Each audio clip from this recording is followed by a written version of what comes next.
Yi Bai's image also appeared. Godslayer ranking, 10th place.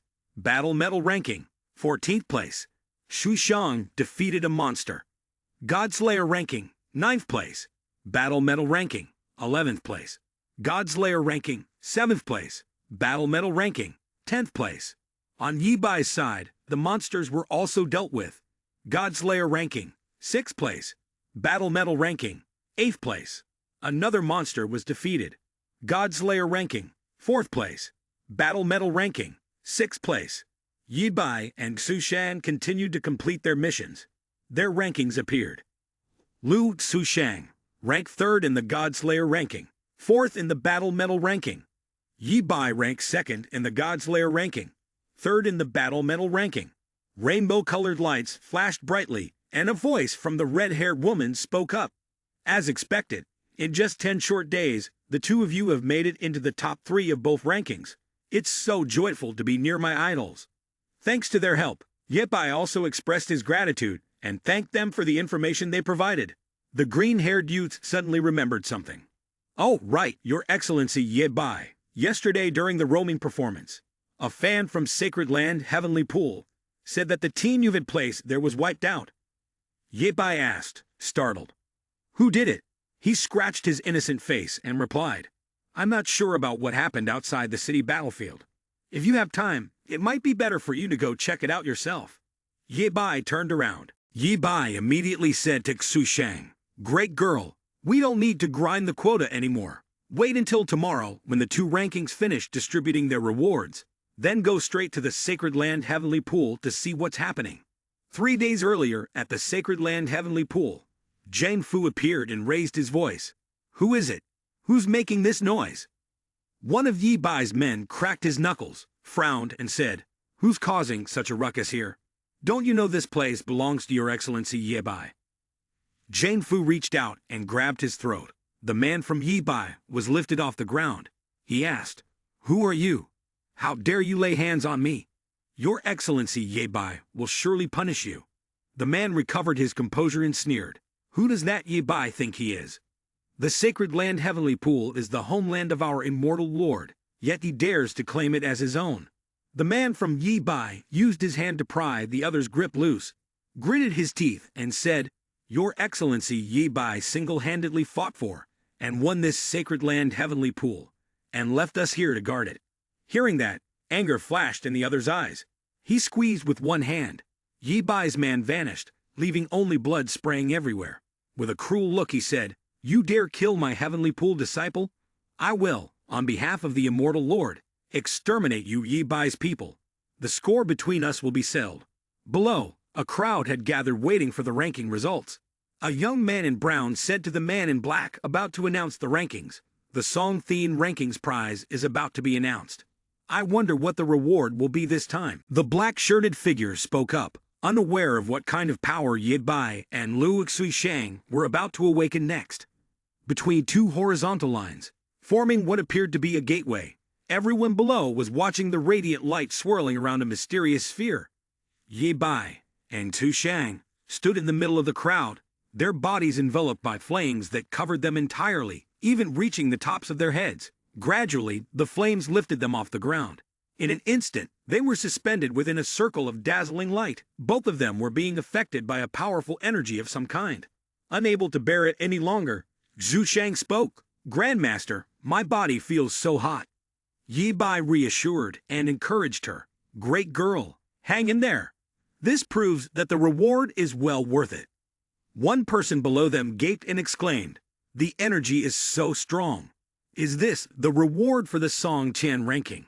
At this moment, Yi Bai was surrounded by a green energy and purple energy sparks, as mysterious forces penetrated him.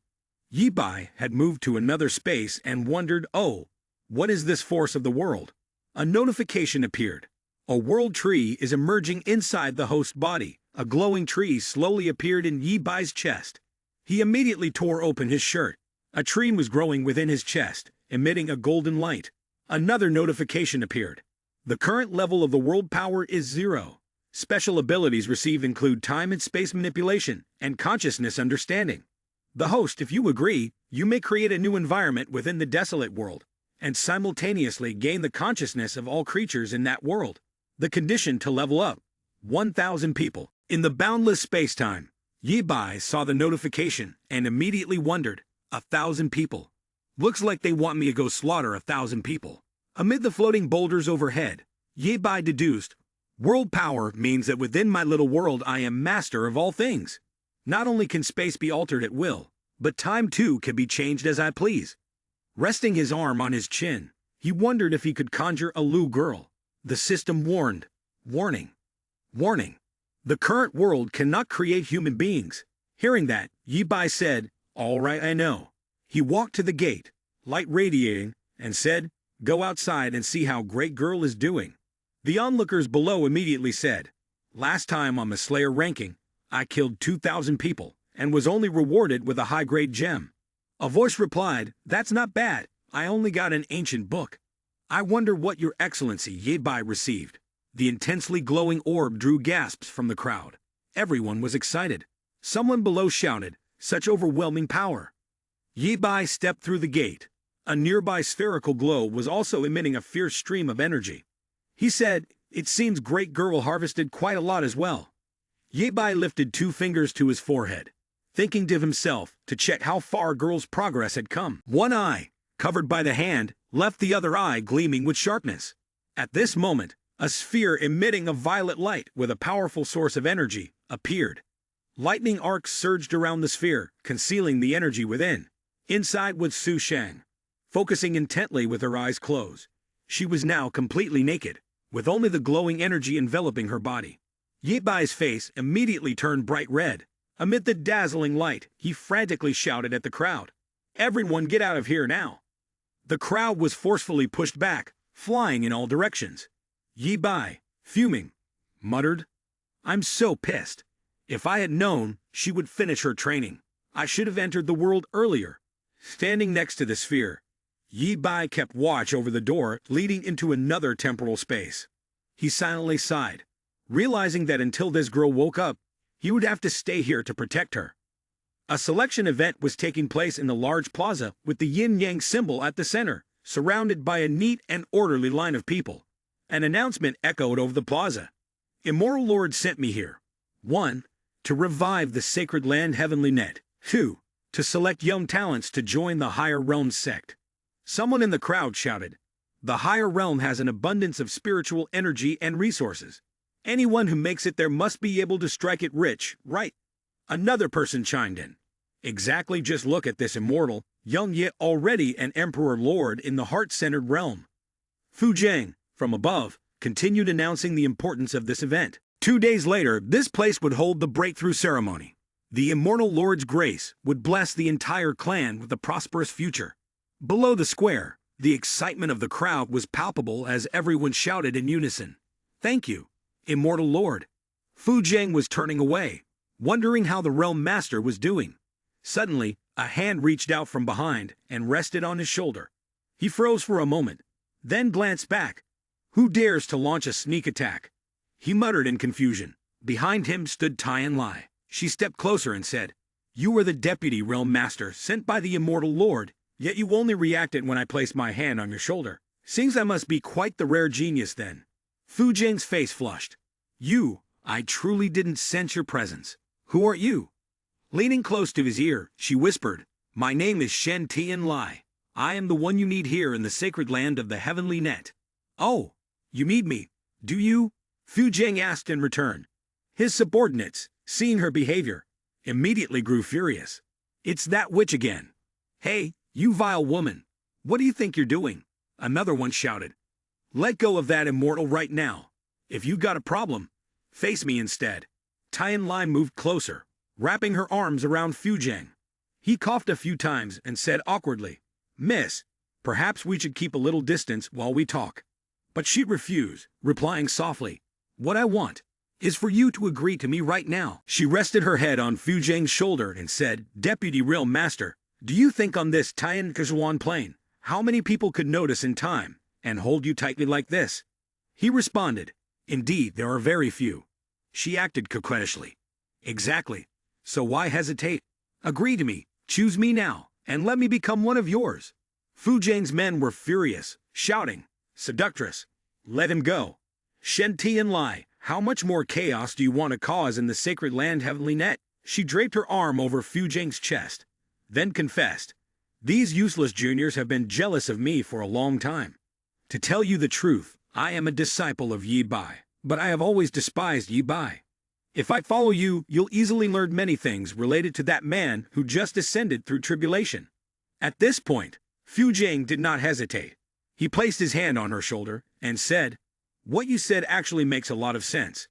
Let's go, we'll continue discussing Yi Bai's matter." Back with Zhu Shang, powerful energy sources were glowing brightly around her. She was sitting cross-legged, focusing on absorbing that energy. Slowly, she opened her eyes, revealing exhaustion in her gaze. Turning around, she saw Yi Bai next to her, and he asked, "You're awake. How you feel?" Seeing him, she called out, "Grandmaster." She clenched her fist excitedly and said to him, "I have broken through to the highest level of the Emperor Lord Realm, and the Tao of Destruction has also advanced by 2 levels." He immediately felt happy for her. "That's great. This time, Junior Master has borrowed the power of the Immortal Pavilion and the rewards from the Song Tian ranking, together evolving a completely new Tao, the power of the world." She looked at him and asked, "Is the power of the world the legendary ability that can create and destroy heaven and earth?" She suddenly looked down at herself and was surprised. Inside the glowing circle, she asked, "Where are my clothes?" Yi Bai immediately replied, "I was cultivating in the sky, almost exposed everything." She screamed, "Stop talking! Stop talking!" She placed her hand on Yi Bai's shirt, and he gently placed his hand on her back and said, "I was just teasing you. How could Junior Master let anyone spy on you?" She softly responded, "Yes." A dark night. Beneath them, clothes had been removed. Tianlai sat on the bed, puzzled, and asked, "Why didn't I take the fusion pill first?" The shirt still hadn't been buttoned back up. Fu Zheng, lying on the bed, told her that she was currently ranked 2nd at Sacred Land Heavenly Net. "Heavenly Net Holy Master hasn't taken it yet," she continued asking Fu Zheng. "Then if I swallow it first, wouldn't I become the Holy Master?" He responded, "Immortal Lord and Heavenly Net Holy Master are old friends. If you swallow it first, you'll be directly going against Immortal Lord." He sat on the bed, his shirt still unbuttoned. She looked at him and said, "Under your palm, let me tell you this. The last time you slept with me, you were actually the Heavenly Net Holy Master." He asked at once, "Could this really be?" She replied immediately, "Yes, exactly what you are thinking." His face darkened as he said, "Ya miss, are you teasing us?" On the bed, Tianlai held a long-stemmed pipe, the thin negligee draped over her heightened her allure. She asked Fu Zheng, "If you had known about the relationship between the Holy Master and me, would you still have agreed with me just now?" A pale hand snatched the wooden talisman with its peculiar markings. She teased that they'd been making love for a while and had almost forgotten about the Realm Master. The talisman sounded like a phone. The voice on the other end announced loudly, "Group Leader, I'm at the Sacred Land Heavenly Pool and found that it's been completely looted. I have just wiped out the men Yi Bai left here. I'll wait for Yi Bai to arrive and punish him, and I'll report back then. Prepare well and come over together." Tianlai pricked up at the name Yi Bai. She stared at the talisman and thought to herself, "Yi Bai, he intends to come to the Sacred Land Heavenly Pool, and Fu Zheng is cursing him. That bastard! The Sacred Land Heavenly Pool is the homeland of our immortal Lord. Yi Bai sure has a lot of nerve." Looking at him with a seductive gaze, she noticed the murderous intent blazing in the man's eyes. She asked, "So you mean you want to kill Yi Bai?" Fu Zheng ground out, "He destroyed the homeland of our immortal Lord, the Sacred Hall. Thin Chia, I will punish him properly." Tianlai closed the distance, admitting she also wanted to deal with that man. "So aren't we pursuing the same goal?" Fu Zheng suddenly asked again, "What do you mean by that? Do you have a grudge against Yi Bai too?" Tianlai then explained, "The Deputy Realm Master, she's one of Yi Bai's 108 disciples, and aside from the senior disciple Lu Xuxiang, no one is stronger than me. But Yi Bai has never acknowledged me. Over the years, I've traveled all across the Tianxuan Plain, all just to one day defeat Lu Xuxiang, and then defeat Yi Bai." She laid out a plan. "If I take the fusion pill, after 2 days I'll be able to break through to the next level. Beating Yi Bai would also be helping you all, wouldn't it? Fu Zhang nodded in agreement. I also want you to help us deal with Yi Bai. But as for the Heavenly Net Holy Master, Tian Lai reassured him, don't worry, I'll convince the Heavenly Net Holy Master. He'll agree to let me take the fusion pill first. In a large hall, someone shouted loudly, what? The fusion pill still needs to be tested for poison, and we have to let my heavenly calendar go test the poison? Fu Zhang held the pill container and jokingly said, better to say that whoever swallows the fusion pill might as well say the fusion pill swallows the person. Tian Lai also held the Holy Master, pretending to be willing to sacrifice himself for the sacred land. Holy Master, let me test it first on your behalf. I'm willing to sacrifice myself for our sacred land heavenly net. He looked at Tian Lai, resolutely determined not to let her sacrifice herself, his posture full of deep affection. How could I let the brightest star of the sacred land heavenly net use her own body to test the poison? Outwardly he said that, but inside, doubts began to form. Clearly they had already agreed that Immortal Lord would first grant him the fusion pill. Now, was this new act a disruption? Had the Deputy Realm Master secretly made a deal with Shen Tian Lai? Fu Zhang continued to persuade the Holy Master. The Holy Master had already called her the brightest star, so the likelihood of her being absorbed was very low. The Holy Master rebutted. Then wouldn't the chance of me being absorbed be even lower? Why not let me try it myself? Tian Lai quickly stopped him. Holy Master, have you forgotten the vow we made back then? She leaned in close to the Holy Master, her finger tracing circles, her voice soft and coaxing, making it hard to refuse. Back then, I said I would share everything with you, and you always agreed with me. Her eyes turned purple as she asked again. This time, you will agree with me, won't you? The Holy Master's eyes also changed color, and he instinctively agreed. But his eyes suddenly lit up, and a burst of light exploded from his side. That energy gathered in his hand as he spoke bluntly. Yet you still want to deceive me. I didn't expose you before because your body still had some use. But I never expected that a woman like you would be so disrespectful, to the point of trying to steal a harmonizing elixir. Even more unexpected was that this seductive woman managed to charm even the elder. Fu Zhang stepped forward, handing the elixir to Tian Lai. He spoke. If you've seen through me, then I have nothing more to say. Blood dripped from the corner of Tian Lai's mouth, and she looked utterly miserable as she spoke softly. Holy Master, over these past 3 months, I've proven that I am the one who stands at the top of the sacred land. Tian Lai, standing opposite, spoke directly. You're not trying to hide anymore? Shen Tian Lai, your ambitions are well known, but I hope you still have some restraint. He called out to the guard troops. Come out. 4 figures, cloaked from head to toe, suddenly appeared, each holding an elixir. Tian Lai still wanted to stall, and she said, Holy Master, I've come today to discuss things with you, not to escalate matters. After all, when we were together, I still had feelings for you.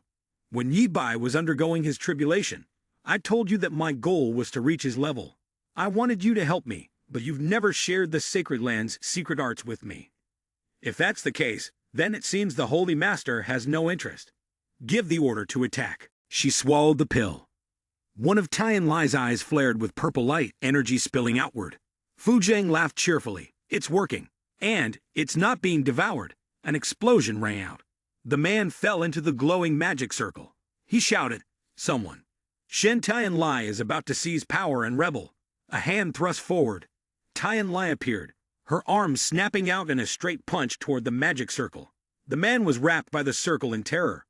Fu Zhang's men appeared at the place he had announced, but seeing the door still closed they wondered. 2 days already. Wasn't today supposed to be the breakthrough ritual? Someone beside them also asked, Why is the representative door still shut? A mysterious foot appeared, turning toward Tian Lai. Magic radiated from her all over as she used spells to deal with the Holy Master. The man was trapped within the magic circle. Her actions made the circle grow stronger. He then said, Shen Tian Lai, if you become Holy Master, they won't accept it. She replied, If I expose the scandals between you and me, they won't accept you either. If we kill you now, I'll still have a way to make them submit to me. Fu Zhang appeared beside her and spoke, Holy Master, the young lady's meaning is clear. I hope you will cooperate a little. Just perform a simple transfer of power ritual. I also have other valuable items. All of this can be given to you. We never intended to kill you, he said through gritted teeth, clearly in pain. At first, I should never have accepted you into the sect. Unfortunately, there is no medicine for regret in this world. Today, I will fulfill your request. Tian Lai, and he stepped forward. The man stood in front of the crowd and announced, I declare that the next holy master of the sacred land, Heavenly Net, will be Shen Tian Lai. Today, I will hang up my sword and step back. I thank you all for your care over the years. The new holy master will rebuild sacred land Heavenly Net from scratch and lead everyone to new heights of glory. The crowd below murmured in confusion. Why such a sudden change? What happened? Another voice added, the holy master is getting old, but Shen Tian Lai truly has the strength. Tian Lai, filled with hatred for Ye Bai, spoke coldly. I am not the same as I was yesterday, Ye Bai. Just you wait. A burst of energy, surrounded by circular patterns, surged forward with incredible speed. Ye Bai and Su Shang were soaring through the air at great speed. She spoke. Grandmaster, I often think back to when Shen Tian Lai first joined the sect. She was always so cheerful, bouncing around everywhere. Ye Bai responded, not every disciple is like you, making me feel at ease. She asked again, back then, did you ever think that young girl had an air of unyielding determination? Ye Bai replied, unfortunately, I feel that the aura she had back then has now become distorted. Upon reaching the sacred land Heavenly Net, the two landed. As soon as Ye Bai's feet touched the ground, an aura of coldness emanated from her. Shu Shan walked in confusion. How did this sacred land end up like this? Ye Bai told her that the temperature here would usually be twice as high as outside. Beneath her feet, the stones shook violently. The two of them maintained their balance to avoid falling. She quickly called out, Grandmaster, be careful. The stones from below suddenly flew up, and Ye Bai and Tu Shang quickly flew into the air. Was there something wrong with the space where they were standing? She asked. A barrier? Ye Bai, with his sharp eyes, released a surge of his energy downward. A layer of ice-like barrier was instantly shattered. He said, this is not an ordinary barrier. If we recklessly enter, we might be crushed by its force. The two were hovering in midair, surrounded by massive rocks. She spoke, Grandmaster, the ambush here is too well designed.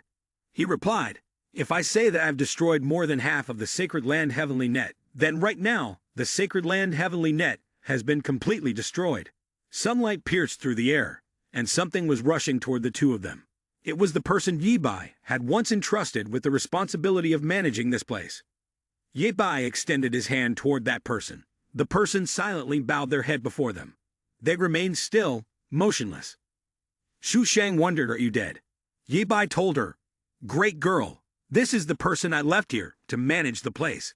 The others must have been killed as well. Ye Bai continued, raising his hand toward the corpse, asking, is it because of Shen Tian Lai? Upon hearing this, she immediately said, no way, has her ability already reached the point where she can create this barrier? Ye Bai responded, great girl, I think whether or not Shen Tian Lai is responsible, at least this kind of ambush can only be set up by someone at the Emperor Lord level. In other words, I can use this as an opportunity to earn points to upgrade my world power. While kneeling, he was lifted up by Ye Bai, who said, the strong always bring their experience with them. Zheng Fu, standing in the air looking down at those below, said, Ye Bai, you destroyed my sacred land heavenly pool. Do you know what consequences that will bring? Hearing such ridiculous words, Ye Bai replied, consequences? Stepping on an ant on the road, and still thinking about the consequences? Shu Shang chimed in, of course there's no need to. Holding a piece of paper, Zheng Fu disdainfully said, the lower realm doesn't have many outstanding people, which is why they let a fake like you become Elder Chief. It seems someone is here to open your eyes now. Do you know what it means to offend the wrong person? Ye Bai stroked his chin as if pondering, then casually spoke, is that all? You want to teach me how to be a person? Lu girl, come up. After your breakthrough on the Twin Heavens ranking, no one has been able to match you. Now is the perfect time for you to train. Su Shang obeyed. Yes, Grandmaster. Zheng Fu raised his hand and shouted, start. Immediately after, a horde of zombie-like corpses with skull-like faces, their bodies smeared with blood, was summoned. Ye Bai, Pondering, asked the person beside him, "Lu girl, can you tell where these people come from?" She raised an eyebrow, observed, then replied, "On the contrary, several aspects are very similar to the great Tao lost soul of junior sister Zhang Li Mo." He seemed to know very well. That's right. Rather than saying they're merely similar, it's more accurate to say they share the same origin. I haven't had the chance to cross blades with Limo before. Challenging her directly now wouldn't be a bad idea. "Go ahead," Su Sham answered. "Yes," Jane Fu said arrogantly, "arrogant pride will only make you die sooner." Then lines of script and streams of light appear on the paper. The man cried out, "Soul talisman! Restore the dead spirits!"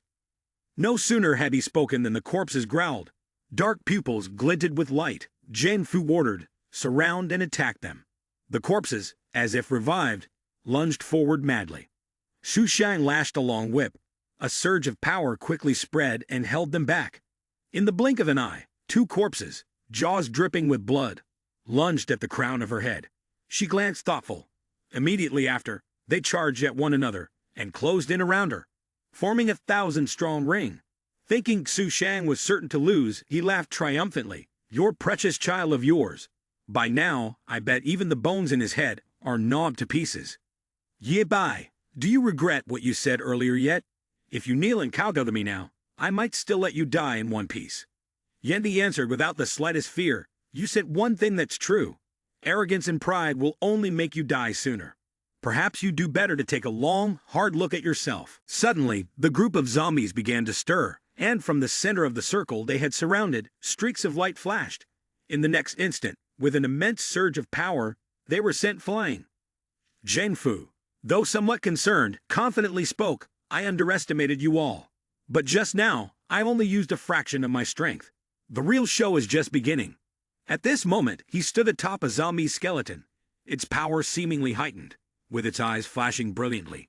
He continued, "The hardest part of breaking the soul-binding curse on the dead is that, as long as the corpses remain, I can always revive them.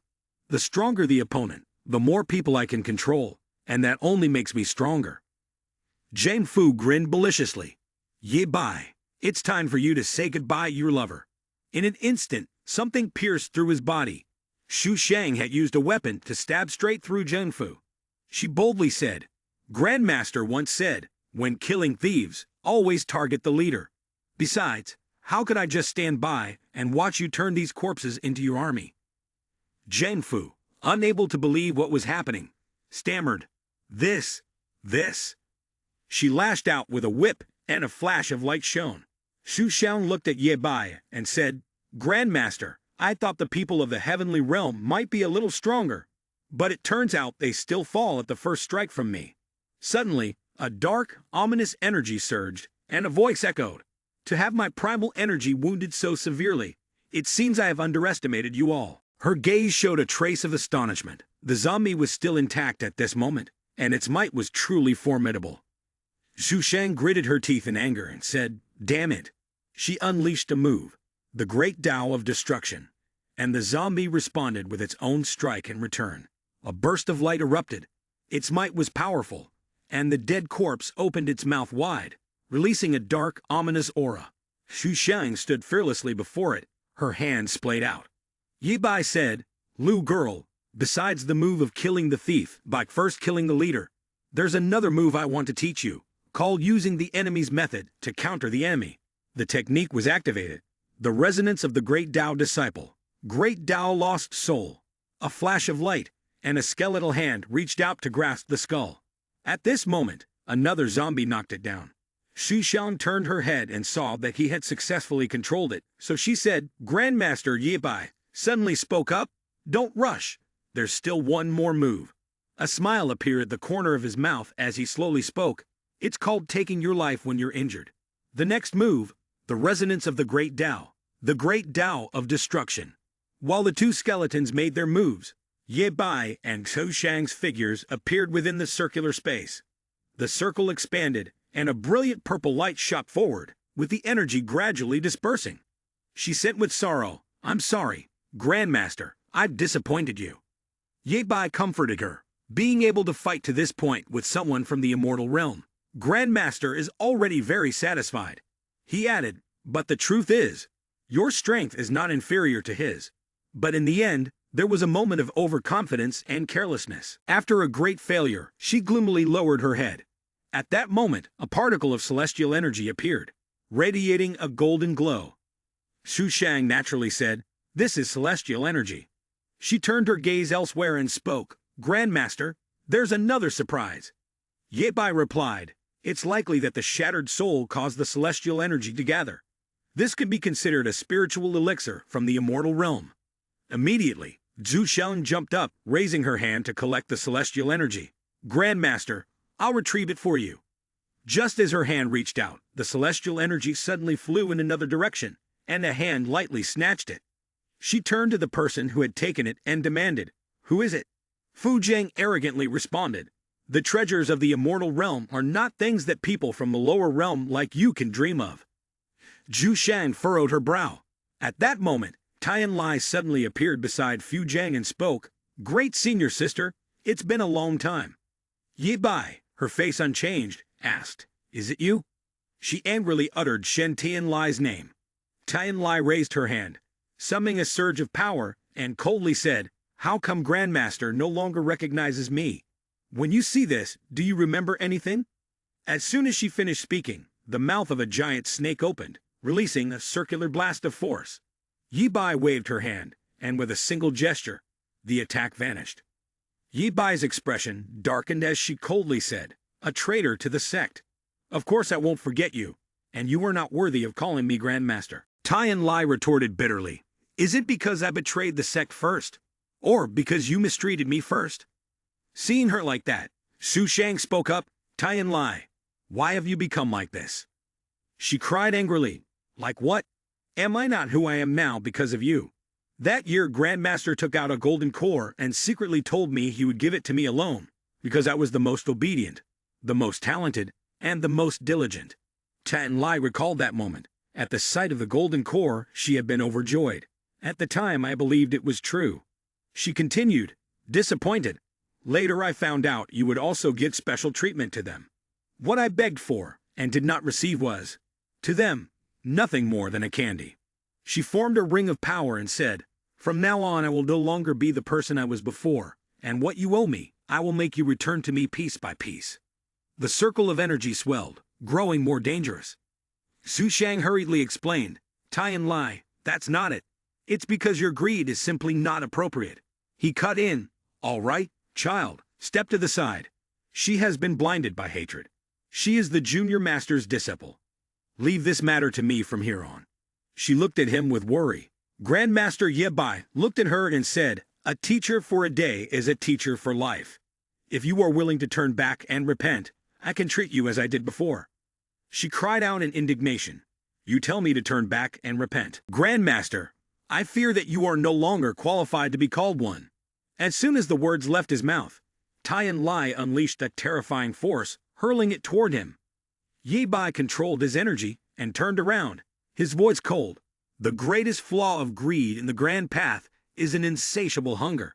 The more desperate one becomes, the easier it is to make mistakes." Just then, a small snake coiled around his wrist and bit his hand. In an instant, Ye Bai's body was wrapped by it, twisting him around. The pain was so intense that sweat broke out on his forehead. Ye Bai thought for a moment. The plant known as greedy root had been planted here before. Those who were ensnared by it would have their strength drained until they were completely exhausted and perished. Soon after, a series of wide jaws snapped toward him, the situation becoming increasingly dire. Tian Lai spoke, "Perhaps you could still escape, but with the uprated power of the fusion core pill, even at the Emperor Lord level, it would be difficult to break free. Grandmaster, this is the last time I will address you as such." Right after, there was a loud noise accompanied by bursts of light and waves of energy releasing. Fu Jiang, standing above, commanded, "Ye Bai has already killed Zhen Fu. I thought he was some formidable figure, but it turns out a mere Shen Tian Lai was enough to deal with him. No need for me to intervene. As expected, people from the lower realm are incapable of much. Take care of the rest." Shen Tian Lai jumped down. "Understood." She walked up to Xu Shang, with a vicious serpent surrounding her. She mocked loudly. Great senior sister, it's probably too late to leave now. She subtly manipulated the object in her hand. Did you think you could kill the Grandmaster by relying on only yourself? Without another word, Su Shang immediately sent that object hurtling toward her. A wave of energy dispersed. She froze in astonishment. Tai Lai had appeared right behind her without her noticing. She spoke, "Great senior sister, you are very strong, but I am even stronger now." She turned her face back, brow furrowed, as something slithered and coiled around her. A long tail wound up from her legs. Su Shang's whole body was now tightly constricted by the serpent's tail. Tai Lai looked at her struggling and sneered, "Lu Su Shang, so this is all you amount to. At first you were insanely proud of destroying the great Tao, but it turns out you were nothing to be feared." She spread her hand. Power radiated from her palm. Tai Lai smiled with triumph. "Your destroy the great Tao trick is useless against me now. I wonder if the Grandmaster down below would still accept a disciple like you." A blinding light erupted from Su Shang. She bit her teeth in bitter hatred. The sky was an unnaturally clear, dead calm. She froze. What is happening? On the other side, Fu Jing frowned, wondering why an ill omen stirred in his chest. At that moment, a pillar of light descended from above. Tai Lai looked up, and upon seeing him, hissed with hatred, "Ye Bai." The beam struck. Su Shang broke free and was flung outward, and a hand caught her just in time. Su Shang looked at the one holding her and called, "Sister." Tai Lai was stunned. "Impossible. How are you still alive? Trapped by my greedy serpent, you should have long since been drained dry and died." Ye Bai's voice was cold. "I have given you many chances, hoping that you could turn back. But time and again, you have crossed my boundaries, betraying your teacher and friends, and harming your fellow disciples." Her venomous serpent glared fiercely, as Tai Lai spoke in a gloomy tone. "Stop with the nonsense.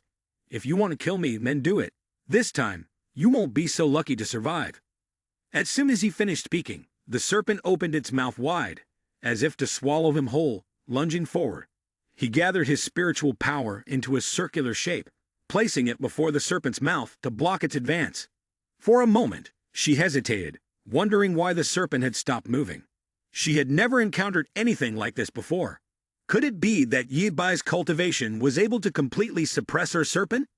Tai Lai, in a fit of rage, smeared the blood on her face and shouted, "Get out of my way." The serpent roared once more and charged forward. Ye Bai closed his eyes and then spoke, "You think you're strong, but in reality, you are nothing." An overwhelming force of pressure emanated from him, attacking the serpent. Streams of energy pierced through its body, and dark energy continued to leak out. His expression darkened. "The thing you are most proud of is your ability to absorb the power of the great Tao of greed from others. And it is precisely this great Tao of greed that has led you astray. Now, I will take it back." To his surprise, she showed no fear, controlling the chain-like tails and laughing. "Then try it." Ye Bai chanted the resonance of the great Tao of greed. When he opened his eyes, his pupils were surrounded by circles with crimson-purple symbols. At that moment, a purple serpent charged toward the other serpent. Its sharp fangs fiercely sank into the body of the giant serpent, making it scream in agony. Tai Lai broke out in a cold sweat and whispered, "No, it seems like my greedy path has been devoured." The serpent's purple mouth opened wide, as though it wanted to swallow everything. "She's stunned, isn't she?" At this moment, the serpent lay beneath the sharp teeth, and Tai Lai lamented, "It's impossible, how could I fail?" The jaws closed, completely swallowing the serpent. At the same time, a notification appeared, announcing the retrieval of the greedy path, the reward for the great emperor's skill card. Ye Bai, angered, lowered his gaze to the person kneeling at his feet. Fu Jiang opened a circle of spiritual energy, and upon seeing her failure, he spoke with disdain. "You useless thing. Even after eating my fusion pill, you still can't do anything. You couldn't even defeat Ye Bai. How unfortunate. I'm not playing with you anymore today." Just as he was about to leave, Su Shang jumped forward, using Tai Lai as a shield and attempting to flee. But it wouldn't be that easy. Fu Jiang angrily replied, "If I can't deal with Ye Bai, I can't deal with you." Suddenly, his face changed slightly, and at that moment, the figure appeared right behind him. Ye Bai coldly pushed him into the circle. "Get in there."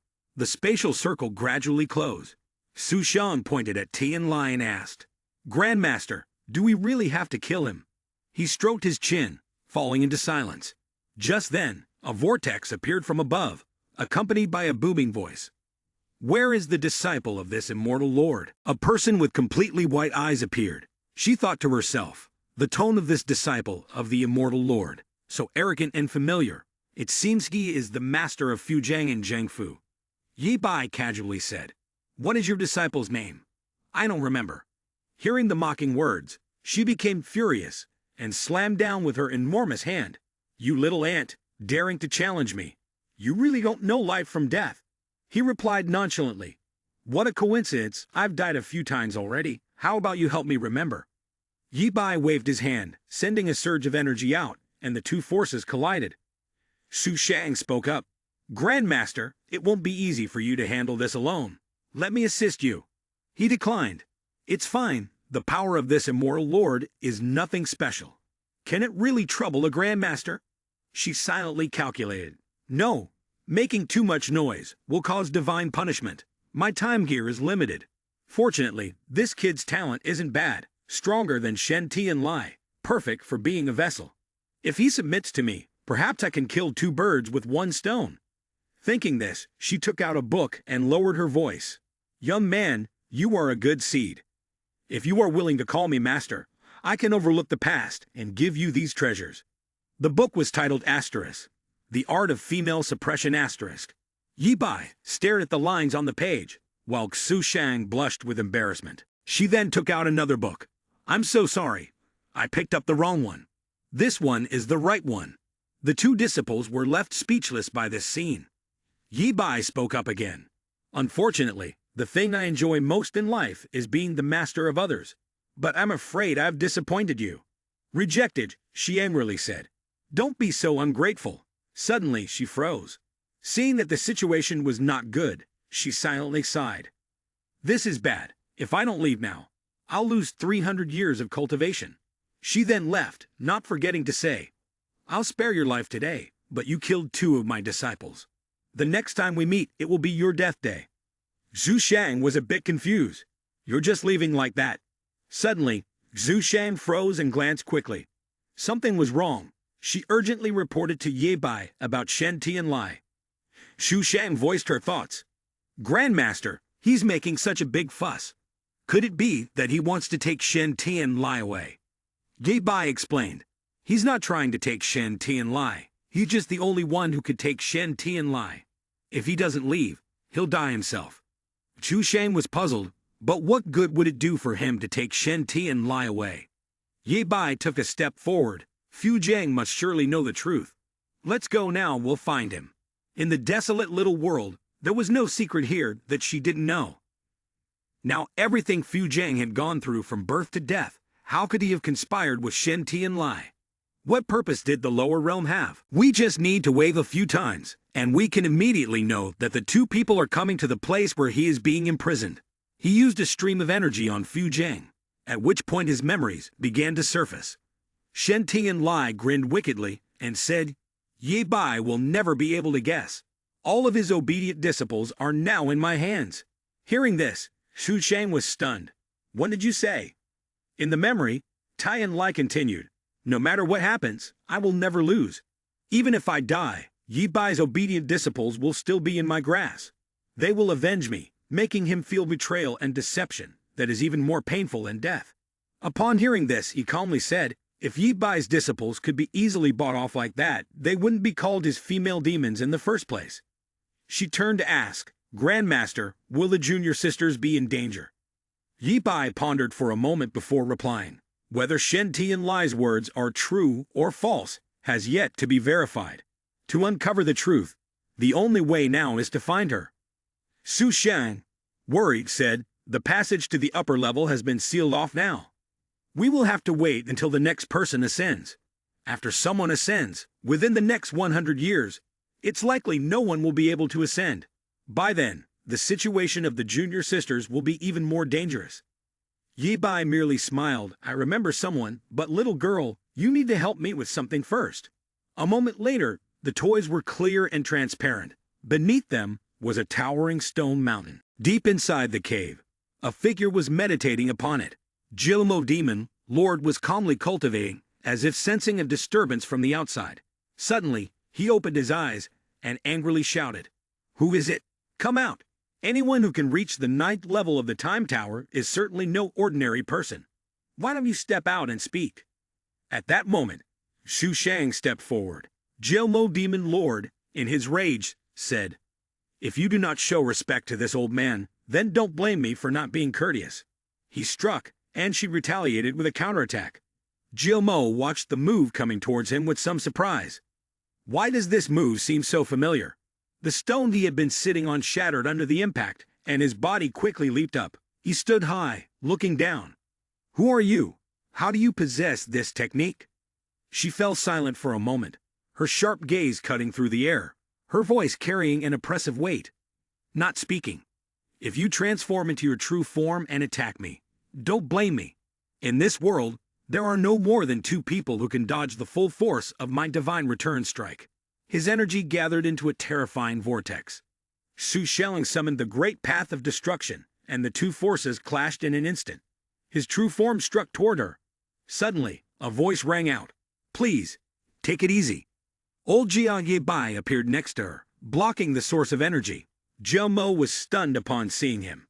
Ye Bai spoke. "Long time no see, old man." He jumped down in front of him. "Ye young lady, so it's you?" Jilmo asked cautiously. "Ye friend, who is the person beside you?" He introduced, "This is my disciple, Lu Xoishan." She smiled and greeted him. Ye Bai glanced over, and nonchalantly said, "Earlier, I sent this girl to kill you." His expression immediately turned serious. "What did you say?" Ye Bai patiently repeated, "I said, she is the one I sent to kill you." It seemed like he was extremely angry, and a powerful light radiated from him. Jilmo punched forward, "And from the moment you started helping me detoxify, was this all planned in advance?" He gently blocked the punch. "Not at all." The old man sighed in disappointment. "Useless, I trusted you, treated you as the benefactor of our demon race. But it seems I was wrong." He gritted his teeth, letting out an angry snort. Then, suddenly pulling back his hand, he muttered, "Forget it. Just go. Out of respect for you saving my life, I won't fight you today." Ye Bai smiled and explained, "Old Jia, don't be angry. I was just joking. The reason I came to find you this time is to help you ascend." He snorted coldly. "Help me ascend? You mean, help me reach the western heaven?" Ye Bai scratched his head awkwardly. "Isn't it because I wanted to understand your current level?" Ye Bai continued to explain. "Besides, killing you would bring me no benefit." Seeing his reaction, Ye Bai inwardly sighed. "All right, maybe I overdid it." Jilmo turned and began to leave. "I am already a Emperor Lord Peak, only 1 step away from ascending. I just need 100 years. I don't need your help." Ye Bai had no choice but to state his purpose. "It is like this. Now we have a certain reason to ascend to the immortal realm, but someone must undergo ascension first. Only after ascending can I open the passage to the immortal realm. After thinking it over, I realized that in the heavenly profound dimension, you are the one closest to ascension." "Therefore," he replied, "you could have said this earlier. Why go around in circles like that?" Jilmo turned around. It was true that the peak realm and ascension were only 1 step apart, but breaking through might take a few more 100 years. By then, he might not be able to help him at all. Ye Bai responded, "There's no need for you to worry about that. If you agree, I can help you ascend right now." Jilmo was stunned. "What did you say?" He thought to himself, he's talking about ascension, but how could it be so simple? At the sacred land heavenly pool, Jilmo was surrounded by a source of energy. Ye Bai asked, "Are you ready?" He confidently replied, "Our demon race has not had anyone ascend for 100,000 years. Today, whether I succeed or not, this old man will give it a try." Ye Bai was satisfied. "Good." Ye Bai clasped his hands and chanted, "Fourth 9 Tribulation Primordial." A series of purple lights soared upwards, and he commanded, "Come here." Old Jia admired the formation around him. "This is a good thing. The thunder tribulation of ascension is indeed different. After 100,000 years, I've finally waited for you." The purple light flashed like lightning, tearing across the sky. Su Shang anxiously said, Grandmaster, are we preparing to say goodbye? Yi Bai gently patted her head.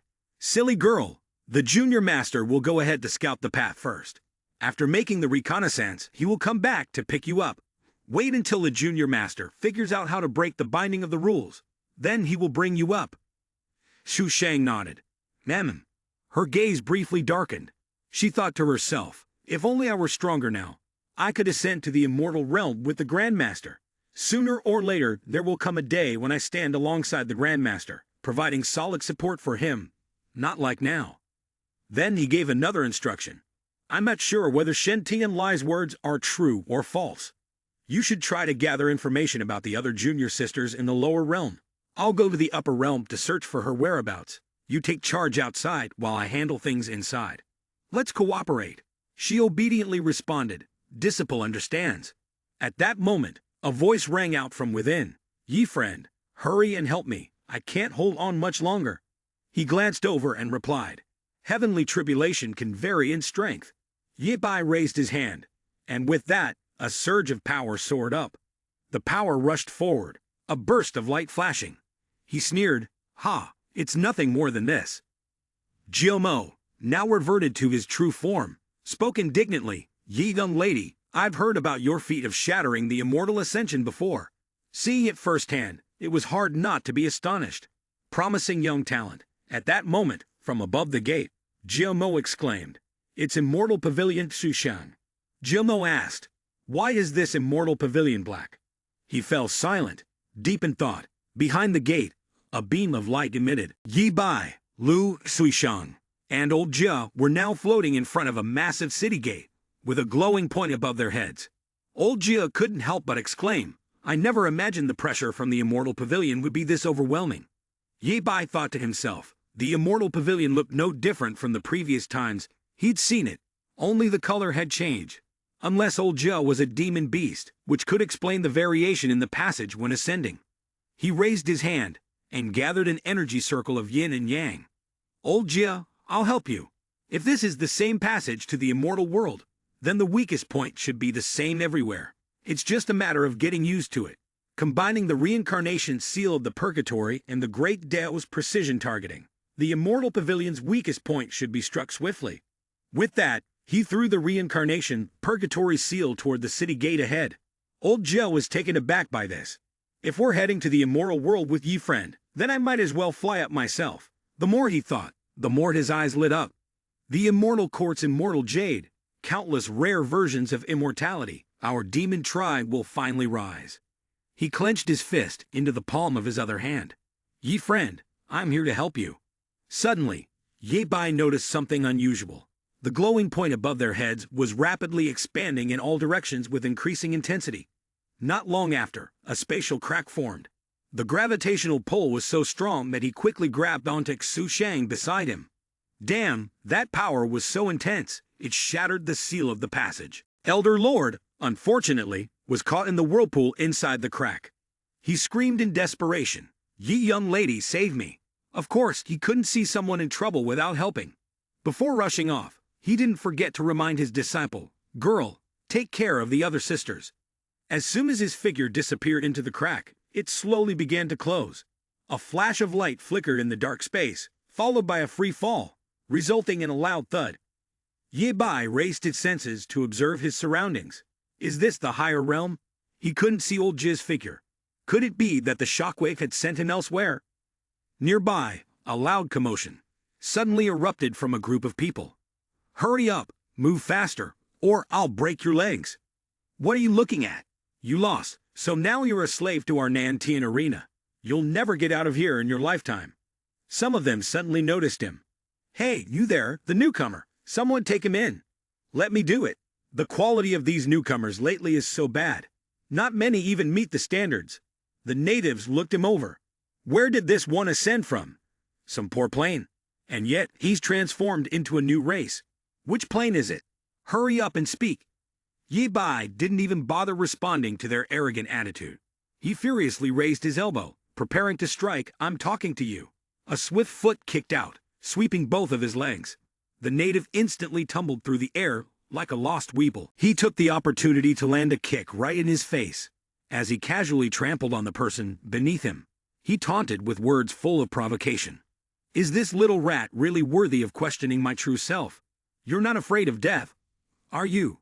The man whimpered, pleading. Your Excellency, please spare my life. Your Excellency, spare me.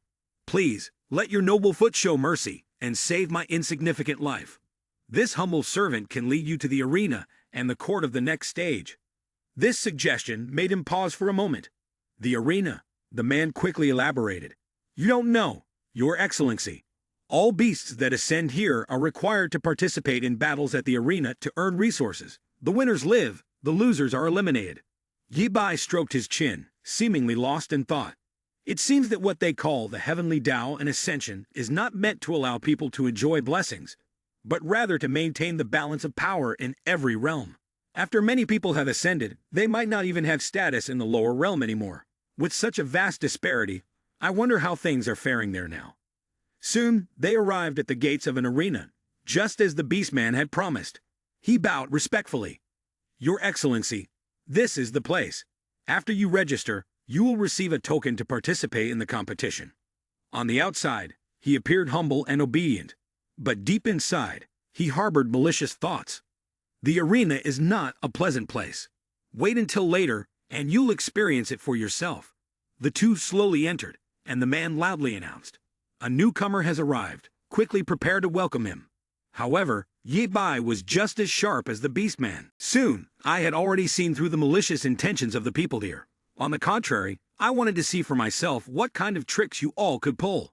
Two hands clapped together, producing a sharp sound, followed by a voice. Rest assured, my lord, we will certainly take good care of this new recruit. Native stood beside the great demon, constantly reporting. This monster is not bad, having reached the highest realm of the Emperor Lord. Once tamed, it can definitely be sold for a good price. Meanwhile, Yi Bai was surrounded by the demons. The great demon handed the Beastman a bag full of money. Your reward. The Beastman immediately appeared extremely pleased. Thank you, master. Should I leave the rest to you now? He clicked his tongue. Tesk, so this is how dark the immortal realm is.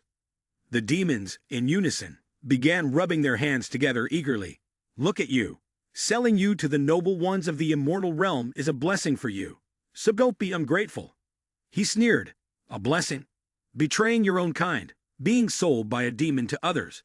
No demon would dare to accept such a blessing. The great demon decisively ordered, stop wasting words, move forward. Yi Bai, without hesitation, demonstrated his strength, quickly resolving the situation in one swift move. A gigantic snake appeared, its long body shimmering with various colors. This was the great Tao of greed, an absorption technique. The snake quickly coiled around the demons, catching them off guard. What's going on? It seems we're trapped. I can't move. He is absorbing our power. He sneered, speaking disdainfully, only relying on strength like this and still daring to call himself a demon trader. This was truly a disgrace to the demon realm. He extended his scepter in front of him as a provocation. Disgrace? Don't get too cocky just because you're young. Let's see what kind of demon you really are. In an instant, he flinched slightly, realizing something unusual. At some point, a formation had appeared beneath his feet, followed by countless chains sprouting up. He stood there, gloating, as Yi Bai was completely trapped behind the mass of chains. Damn formation, it hasn't been used for a long time, probably a bit too bloodthirsty. You better be careful. He felt that things were getting increasingly troublesome. Why did it have to come to this? A surge of purple energy began to gather in his hand.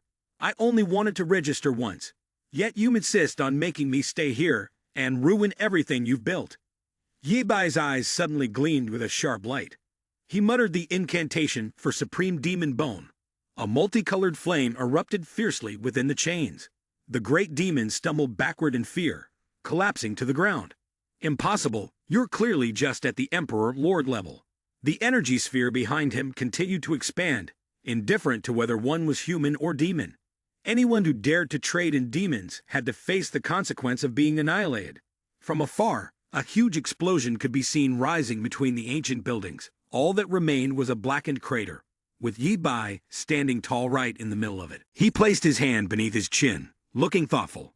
If this truly was a shop trading in monsters, then surely many demons had been deceived and sold here, just the sort needed to upgrade my little desolate world. Suddenly, a noise from the far door drew his attention. Those inside were utterly surprised when he walked in. So this is where you all were. A fierce, toothy smile could not be hidden on his face. The crowd behind the bars felt a chill run down their spines. Panic-stricken screams echoed throughout the city district. Curious townspeople rushed over to investigate. What's that noise? Go and see. Above a gate hung a horned skull, looking terrifying. Yi Bai strode in with solemn authority. The guards were astonished to see that he was the very man who had just wiped out the monsters here. The captain calculated silently. This monster, relying on only a bit of strength, had dismantled the monster trading ring that had long troubled their masters. It seemed he would not be easy to deal with. Perhaps he could stand against the new mad warlord of the battlefield. He hurriedly reached out to stop him. Wait. The man immediately shot a threatening look and said, "Move aside if you don't want to die." He clasped his hands respectfully. Please don't misunderstand. I am the captain of the law enforcement team of the Nantian battlefield. We will do nothing to you. The man, of course, did not believe him and replied coldly, "Oh, do nothing. I've killed hundreds of your monsters." The captain hurriedly explained, "They're nothing but a bunch of trash. Our Nantian battlefront isn't short of fighters. Someone of your noble demonic lineage. How could we possibly harm you? We'd be lucky to recruit you before you slip away." Ye Bai raised an eyebrow arrogant. "So what are you getting at?" Finally, the captain revealed his intention. "I hope you will become the elder chief of the Nantian battlefront." He blinked in bewilderment and asked, "What?" The captain recounted Yi Bai's deeds. "You single-handedly destroyed the rebel demon sect. Even the sect leader, who was approaching the void immortal realm, was struck dead by you with a single blow. If a prodigy like you were to become elder chief of the Nantian battlefront, we would surely terrify Shen Lu and his faction." Unexpectedly, Ye Bai turned and walked away without a second thought, uninterested. "Don't block my way," a nearby subordinate spat angrily. "Damn, this one is really arrogant. Let me handle him. I'll show him what I'm capable of." Another subordinate hurriedly stopped him. "You wouldn't dare lay a hand on him if the captain were here. Are you out of your mind?" The captain refused to give up. "Countless people are clamoring to join our Nantian battlefront. Precious relics, cultivation techniques, intelligence. Anything you want, we can provide." But none of that swayed him. No need. Yi Bai cut in, without hesitation, issuing a threat. "I still have someone to find. If you keep trailing me, don't blame me for being ruthless." Yet he only poured fuel on the fire. "You wiped out the rebel demon sect. Offend the heavenly net immortal land. Even if you leave today, you should at least say something." He tightened the captain's throat and lifted him into the air roughly. He repeated his words. "You said that the subordinates of the heavenly net immortal land would be restless upon hearing this." The captain quickly raised his hand. Although the captain was struggling to breathe, he still tried to explain. "We have always been reluctant to touch the anti-demon sect, precisely because he is in cahoots with the heavenly net immortal land. If we destroy it now, only with the protection of our Nantan battlefield can you save yourself." He angrily threw the captain down. "Heavenly net immortal land. Today truly is a case of a dog barking at the wrong target." He struggled to catch his breath. The captain once again made his proposal.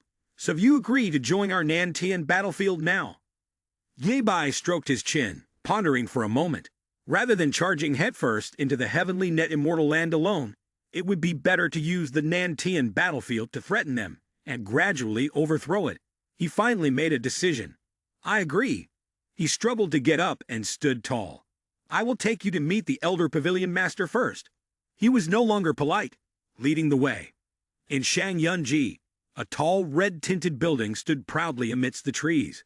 The two guards outside were discussing in hushed tones. "Captain, this person is truly formidable. But is he really capable?" "He can't do it. So you think you can?" The captain gave a long analysis. "The battle of the four directions on the battlefield. Our three main teams have all collapsed, and now there's only one left hanging by a thread. If the last team loses as well, and the new ones from the Shenlu battlefield steal away our prestige, then our Nantian battlefield will drop to the lowest rank among the four major battlefields. After that, no one should think about lifting their heads and walking forward." The sound of discussion echoed steadily. "I understand. The strength of this person is beyond measure. I have a feeling he can bring about a world-shaking change in this battlefield. Everything has been heard by Ye Bai inside, no wonder he came looking for me. It turns out no one in this Nantian battlefield is able to fight this battle. In the vast hall, two people stood facing each other, their bodies surrounded by two different auras. The other party spoke. You are Ye Bai, right? He didn't hide it. That's right. The Emperor Lord Realm opened his mouth wide, preparing to roar, and a brilliant halo emanated from him, dazzling and seemingly gathering boundless power. The intense pressure was so great that it caused Ye Bai's hair and clothes to whip backward. The captain and subordinates outside had to shield themselves with their hands. Looking down at the floor beneath his feet, which had been severely damaged, he couldn't help but silently marvel. The Void Star Realm is stronger than I imagined. If we fight, I fear we have only a 40% chance of winning. The Emperor Lord was equally surprised. Is this really the Emperor Lord Realm? Facing his pressure without sustaining any injury, he repeatedly inquired. Very well, which clan are you from? How many times has your physical limit broken through? He silently thought to himself. Humans and demons have been in serious opposition for a long time. If he finds out that I'm not actually a demon, it won't be convenient, so I should just make something up. Then he opened his mouth and said nonsense. I come from a tribe of apes in a very distant dimension. What is this thing about the physical limit? The old man, far from being suspicious, patted him on the shoulder with a friendly smile. What you mean is that you haven't broken through the physical limit yet, right?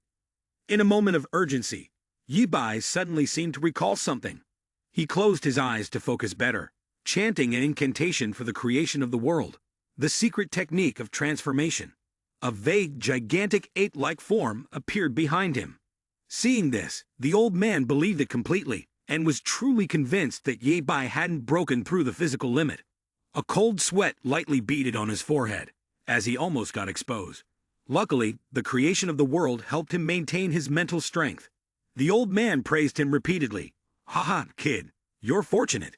Ye Bai feigned modesty. Please forgive my ignorance from the remote monkey-infested region. I've never heard of the physical limit. Could you explain it to me in more detail? The old man immediately elaborated. The body is a treasure trove with unlimited potential. The main cultivation of humans focuses on the soul, whereas our demon tribe relies more on the physical body. Every demon must break through to the Emperor Lord Realm, and once they do, they can break through the physical limit. The old man gathered a small energy ball in his hand. The first breakthrough requires you to find the 5 elemental treasures of heaven and earth: metal, wood, water, fire, and earth. Use the power of the 5 elements to reach the physical limit and then apply the secret technique to break through that limit. Successfully breaking through the first time, the physical strength will be enough to double. Ye Bai, confused, asked further, if it's possible to defeat 5 times, doesn't that mean you could tear apart the heavenly tribulation? Emperor Lord answered frankly, breaking through 4 times with 5 attempts is already defying the heavens. He then smirked with pride, then I'll break through 4 times first. The old man was startled, his eyes widening. Huh. Elder Emperor Lord revealed a harsh truth. Little brother, although your potential is impressive, even breaking through the limits of the body once requires a considerable amount of time. At least half a year, at most several years. Some people may struggle their entire life to break through 4 times. Thus, Ye Bai, confused, asked again, do you think I can't do it? The old man gently explained, it's not that I don't believe in you, but in just 8 more watch hours, the final contestant from our team will enter the battlefield. There's no time left. Without hesitation, Ye Bai turned to leave. 8 watch hours is enough. If you don't believe me, I'll go right now. Seeing this, the old man quickly stopped him. Wait.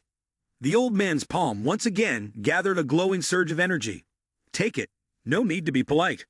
1 piece, no matter which, will be enough for you to use, though it's hard to refine it in such a short time. A spatial pouch appeared from thin air, and the old man excitedly said, don't be discouraged. After the battle, I'll personally guide you. Ye Bai immediately snatched the pouch from the old man's hand. Thank you for your concern, Shang Pavilion Master.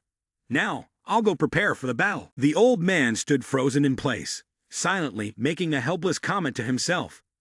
This brat really has no manners at all. At this moment, on the 9th floor of the Time Tower, Yi Bai was sitting in front of the enormous glowing 8 trigrams furnace. The ninth floor of the time tower accelerated the passage of time by 2,000 times. 8 hours in the outside world equated to nearly 2,000 years here. Using time to refine, I could break through the first limit in time for the battle. Let's begin. As he focused on reading, he discovered that several pages of the book had been torn out. Are there pirated books in the immortal realm too? Why are there missing pages? Forget it. It won't affect the refining of these treasures. A long time passed, 9981 days later, and the light emanating from the 8 trigrams furnace grew even more dazzling. Yi Bai timed it perfectly and opened his eyes. The transformation was complete. Suddenly, Sin Ren Wine, in her female form, appeared from the illusionary scene of the Grandmaster. What he saw in front of him left him speechless in surprise. He couldn't help but ask, "Lin Feng, why are you here?"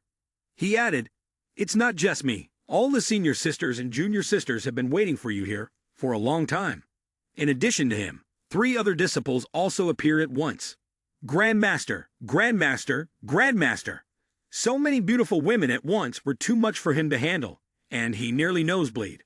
The maidens crowded around Yi Bai. "Grandmaster, we were captured here by Shen Ti and Lai, and we've been waiting for you for so long. Where have you been? Don't you remember us?" However, he still tried to keep a calm mind. Something was off with these people, especially as the disciples were all desperately trying to seduce him. "Grandmaster, Grandmaster." Suddenly, he smirked. "I know now, the missing pages in that book are the essence needed to break through the limits. Breaking through the limit of cultivation isn't just about the body, but also the spiritual strength of a person. No wonder." He placed his hands on top of each other to chant an incantation, and, immediately, his true face was revealed as his transformation behind him took shape. Grandmaster. His eyes gleamed with a golden light, and the 8 trigrams furnace trembled violently as well.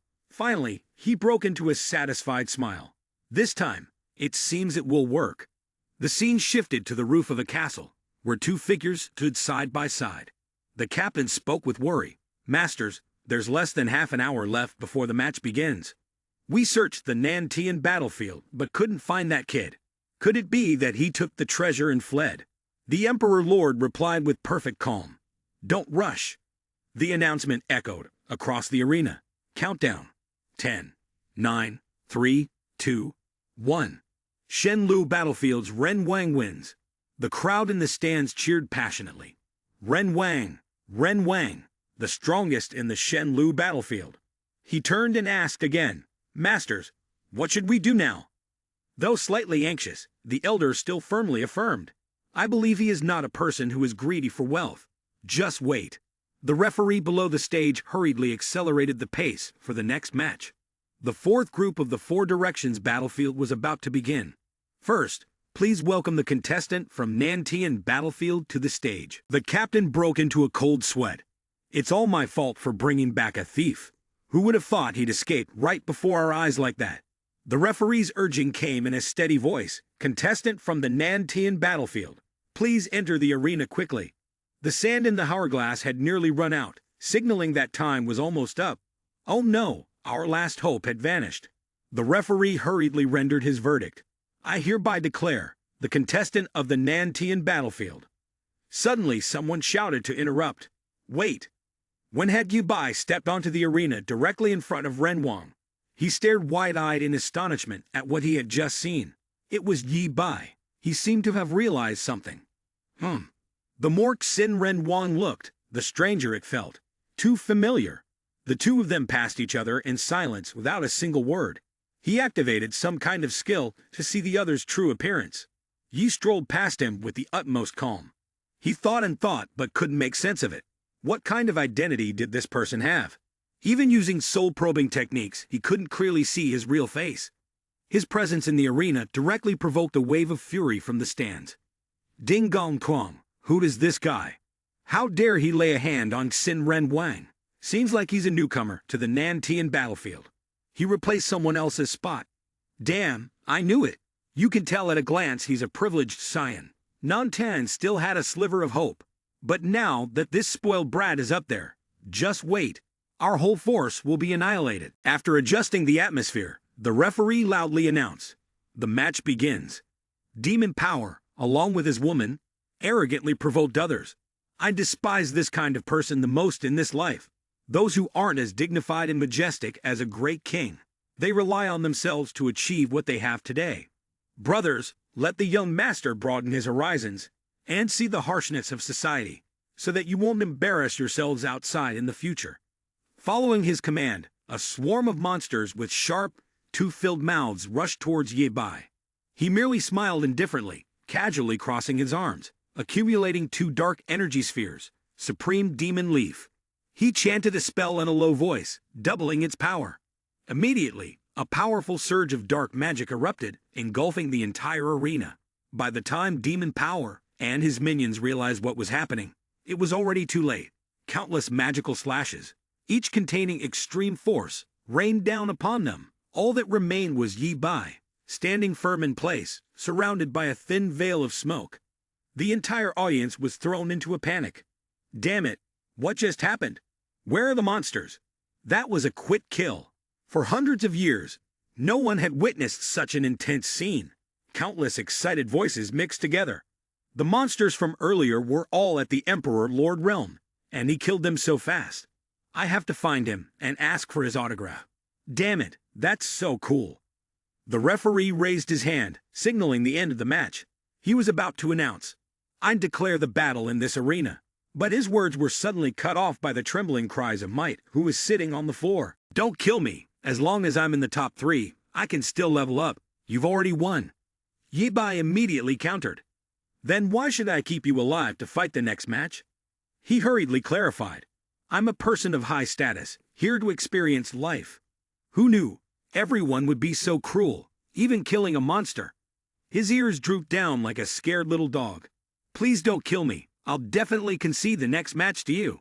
Also, my family is very wealthy. Anything you want, I can give you."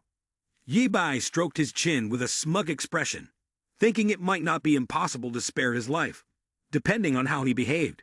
He was just waiting for this moment and boldly introduced to the crowd.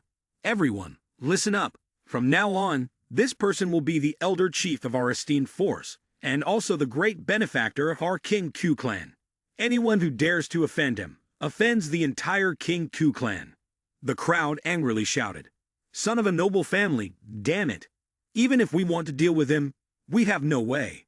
Might still ignores it and focuses on guiding him instead. The elder chief walked over, politely gesturing toward the exit. "I've arranged a private VIP room for you.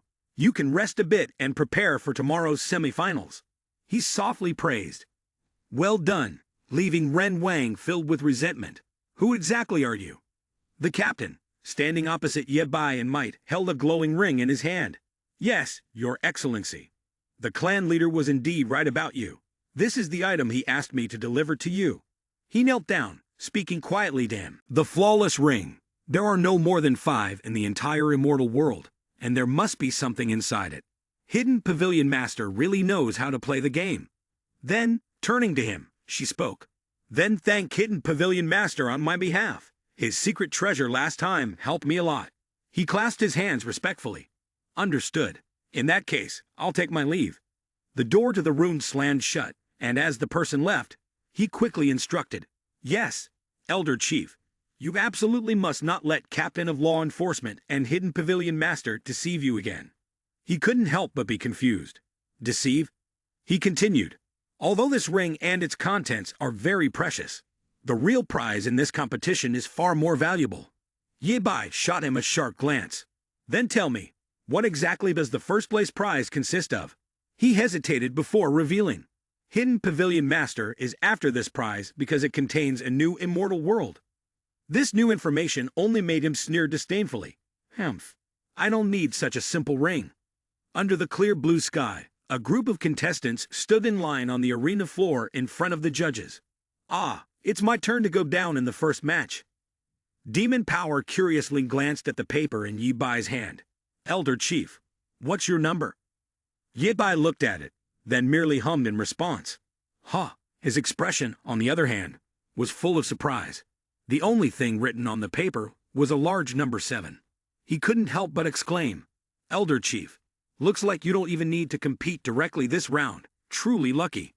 The people around them, upon hearing this, couldn't hide their jealousy. How annoying. It's really lucky that he drew the empty slot. How lucky is that? Even if he relied on the empty slot to get into the finals, if he doesn't win the championship, it won't count. Just wait for Xin Ren Wang to eliminate him. The referee explained the rules of this round. Although our promotion tournament has a total of 12 spots, only 7 of you have made it to the finals based on your own strength. Congratulations to you all. Might leaned in and whispered to Yi Bai, the competition this year is incredibly fierce. These people are strong. None of the 4 matches of our team have had more than 2 people advancing. It's really scary, especially that Xin Ren Wang, who suddenly appeared a year ago, and has been unbeatable ever since, killing anyone who stands in his way. Every match in this competition seems like a life or death struggle. It seems like he's determined to win the championship. Both of them, without saying a word, turned their gaze toward Ren Wang, who was standing in the distance. He continued, although the prize for the champion is just average, it's not enough to go that far. He also felt that Ren Wang was no ordinary person, throwing himself into the competition so recklessly. He must either be a martial arts fanatic or the championship prize holds something that he really wants. The referee raised his hand and announced, next, we'll proceed to the semifinals. Except for the person who drew the empty slot number 7, the other 6 will face off. This round will leave only 4 people. Suddenly, Ren Wang interrupted.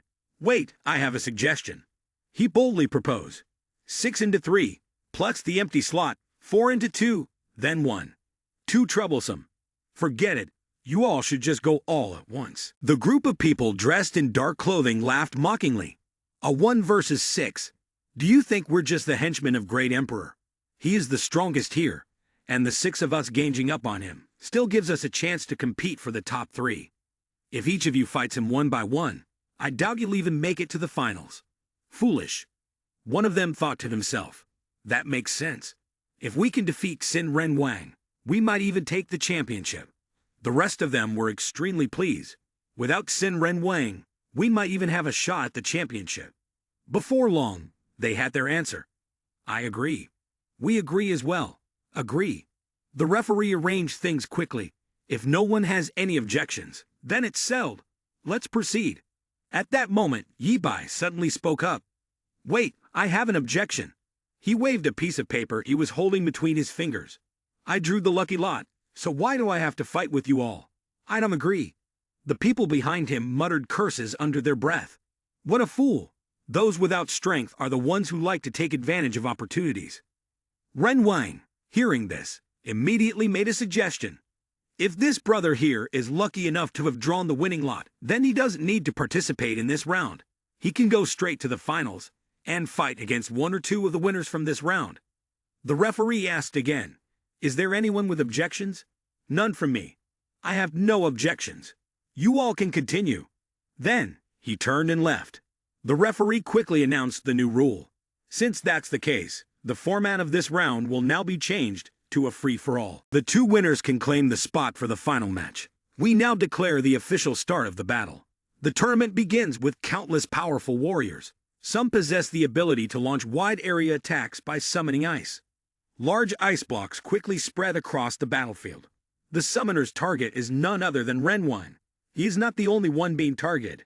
3 others immediately teamed up to close in on him while he was trapped inside the block of ice. A huge explosion shook the entire arena. Yi Bai leisurely stood outside, watching the thrilling scene unfold. As the smoke and fire gradually dispersed, the person had long since disappeared. A sudden flash of light shot towards the group dressed in black. The direct attack split their bodies in 2. The referee, holding the microphone to comment on the chaotic battle, stood with his mouth agape. The forces on this side are struggling against Yi Zi Wang. Can I withdraw now? The other person tightened his grip on his collar. This is not for you to decide. Zai Wang mustered all his strength to throw the man towards Ren Wang, who was caught off guard. He could only helplessly scream, ah! Luckily, Ren Wang reacted quickly and managed to dodge just in time. Immediately afterward, another ice attack was launched, but it was easily controlled by him with just one hand. He coldly declared, "You've lost." However, the opponent still seemed pleased with himself, showing no sign of hesitation. Not necessarily. The block of ice that Ren Wang had been holding suddenly sprouted spikes. They pierced through the layers of his skin, one by one. Yi Zi Wang summoned more weapons forged from ice with his remaining arm, confidently charging forward. "Ha! I've got it." His expression darkened, looking extremely menacing. No one could stop me from claiming the championship. He flexed his body, breaking free from the block of ice, and his palm slowly gathered a pure blue energy. Ren Wang, following the momentum, directly used a palm strike to break the stance of his opponent's attack. Ye Bai was taken aback. It's the Void Grand Seal.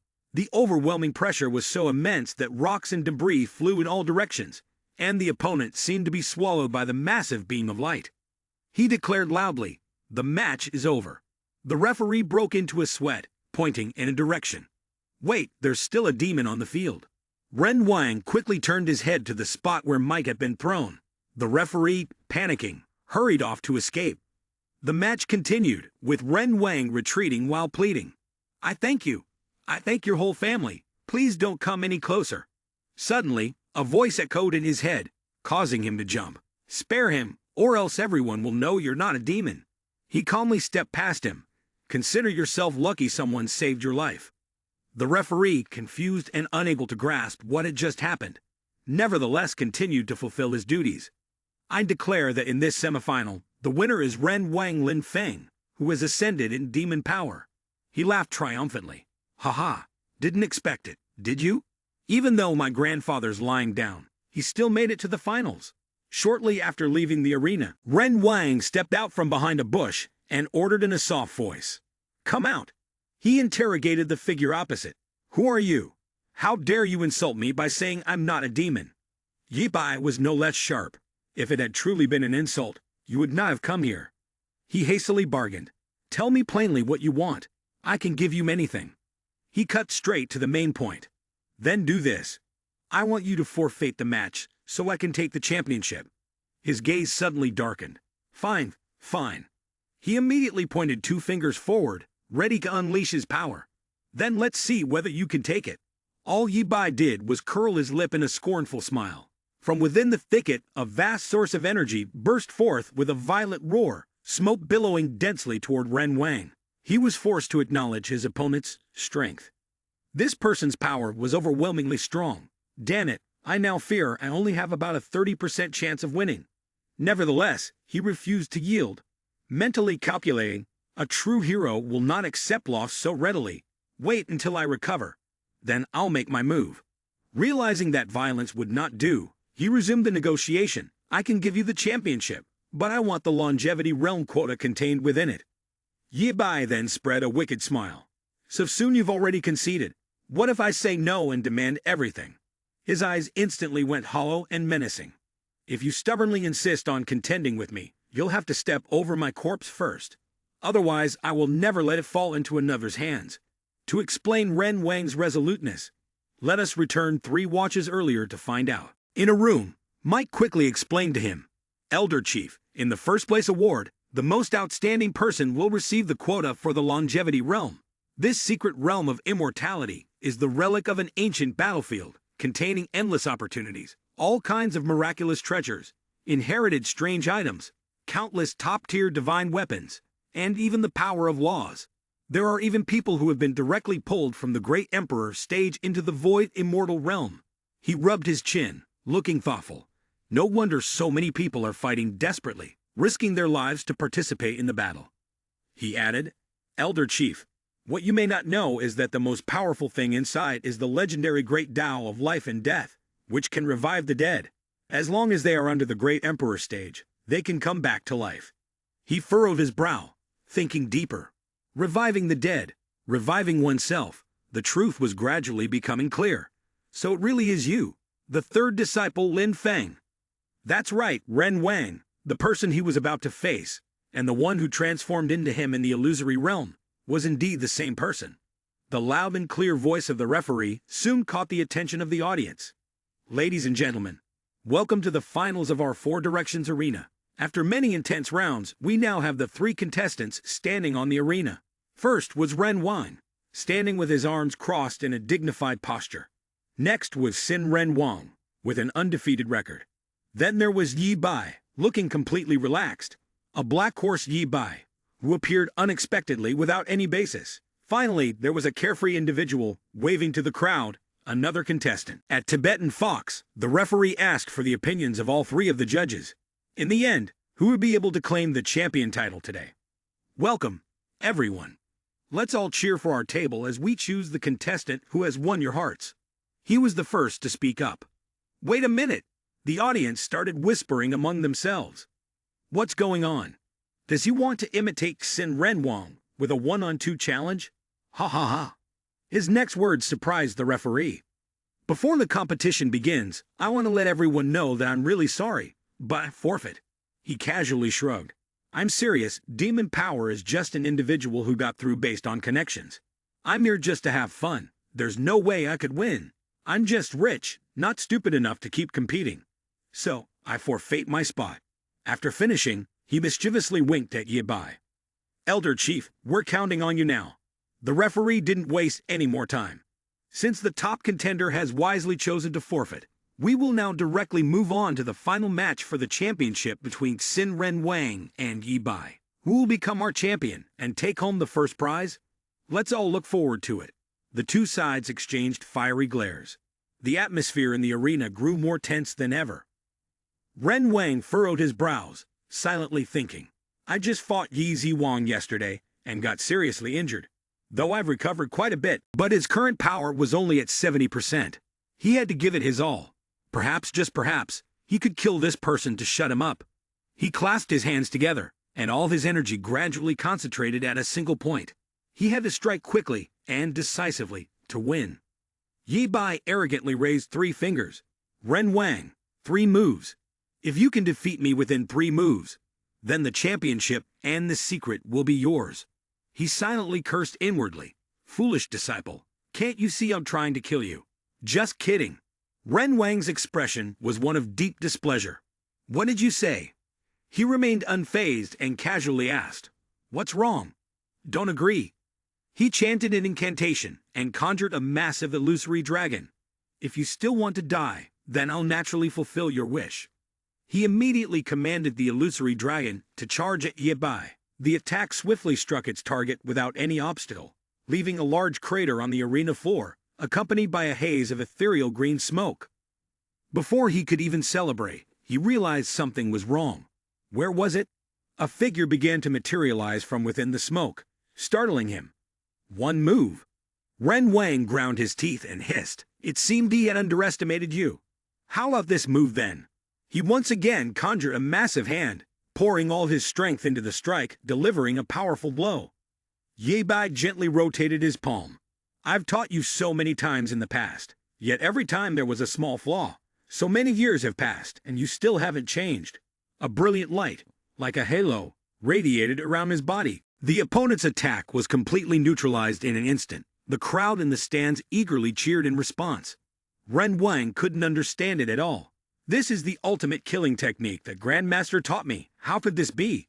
The more he thought about it, the more pleased he became. Shocked, right? You fool of a disciple. Suddenly, he became highly alert. This person is too unorthodox.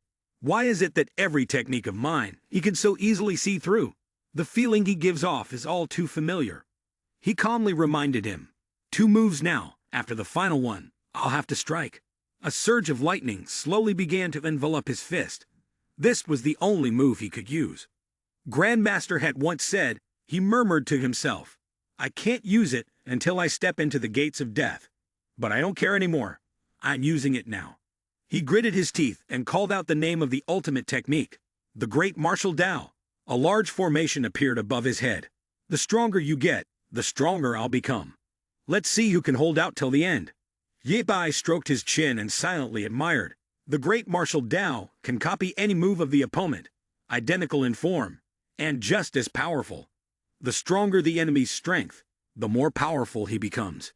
He indifferently responded, Oh, really? Of course he couldn't just sit there and take the hit, so he countered with his own attack. Then let's see how this move fares. Renwang's eyes widened in utter astonishment. This is... A gigantic hand shot out from the green formation, sweeping everything in its path. Finally, A violent collision with the hand summoned by Xin Ren Wang earlier, and smoke rose thickly into the air. Yi Bai emerged from the smoke and softly spoke. Xiao Feng Zi, still not recognizing Junior Master. At this moment, he was stunned, dazed for a while before softly calling out, "Grandmaster!" Tears had already gathered at the corner of my eyes. 300 years. You really have come back to life. He extended his hand in front as Yi Bai stepped closer. Aren't you going to come over and let Junior Master take a look? He closed his eyes and waited. Girl, Ren Wang now could no longer hold back his emotions. Grandmaster, though, his emotions surged a little too much, resulting in an outburst of force. He struck me right in the stomach. I took the blow. The result left him very satisfied. Truly the Grandmaster, so I wasn't dreaming after all. Yi Bai, clutching his aching stomach, squatted down. Whether it's a dream or not, you'll know for yourself if you try. Do you really have to treat Junior Master like this? He asked as he struggled to get back up. It hurts. You really used some secret technique. You didn't recognize it. He quickly explained. I just didn't dare to believe it. He tried to comfort him. Don't be sad. The competition is still going on. He began to entertain the thought of giving up. If you really come back to life, then winning this championship doesn't matter anymore. Ren Wang raised his hand high and loudly declared, I can see. The entire stands erupted in chaos, like a beehive disturbed. What? Is this a scam? Where's the referee? This is a fake match, right? The referee eagerly asked back. Ren Wang, are you serious? You're the most promising player this year. He's solid, absolutely precise. Ren Wang, say something. It's final. The referee tried to persuade him. But if the player lost, the bets from the audience would be a total disaster. He had to appear as though he didn't care. It's none of my business. I've admitted defeat. You handle the rest yourself. The master and his disciple left the arena under the watchful eyes of countless spectators, with the championship prize to be awarded this afternoon. Grandmaster, let's rest for a while. All right, I also want to know, how has he lived all these years? The fury from the audience grew more intense. Damn, I'm out of money. It's definitely a fake match. Ren Wang must have teamed up with Yi Bai to mess with us. Refund our money. A fist slammed angrily onto the table, sending metal shards flying in all directions. The sect leader gritted his teeth as he watched our tournament leader, Shen Luo, about to take the championship, only to be shown this scene. Do you think the title of champion is easy to hand over? It's not that simple. He immediately summoned his subordinates. The first one arrived just a second later. The sect leader growled a command. If anyone dares to go against my will, make them regret it. Go. In another room, Ren Wang carefully closed the door before turning around and speaking. This time, no one dares to come and disturb us. Yi Bai stroked his chin with a gentle expression. Aren't you going to face Junior Master with your true appearance? He obediently followed the instructions, without hesitation, clasping his hands and chanting the spell. Yes, just a moment later, he transformed into a stunning beauty. He sat down comfortably in a large chair. Explain it. How did you get up here? Why you look like this now? She happily ran over to sit next to him. However, her foot suddenly tripped over the hem of her long skirt, and she almost lost her balance, nearly falling flat on the floor. Due to the elasticity of her massive chest, Yi Bai couldn't help but burst out nosebleed. He covered his face with his hand to hide his inappropriate smile. 300 years, and you've really grown up. Ren Wang awkwardly pulled up the hem of her dress, perhaps a little unaccustomed to it. She proceeded to narrate the story. Back then, after you died, all the senior sisters and junior sisters were heartbroken. Everyone tried everything, but we couldn't find a way to bring Grandmaster back to life. The senior sisters and junior sisters could no longer bear it and almost gave up. I almost gave up too, until I met someone. She then explained the answer to Grandmaster's question. At that time, she didn't know where she had ended up, fighting with a flood dragon. That person advised her to spare the flood dragon's life. He said he could fulfill her conditions. She told her story. Afterward, he fused the flood dragon with her, so she was able to ascend to the demon realm. At that time, she had decided to embrace the source of immense power. When she first arrived, she didn't know anyone, and her strength was weak. She endured a lot of suffering back then. Ren Wang joyfully recounted everything.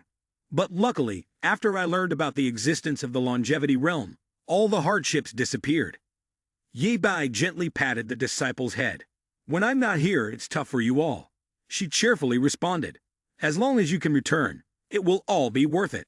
The peaceful atmosphere was suddenly disrupted by a loud sound, the result of someone breaking through and barging in. Both master and disciple simultaneously wore confused expressions, not yet understanding what was going on. They both looked in the same direction with displeased faces. Ren Wang slowly stood up, taking a defensive stance.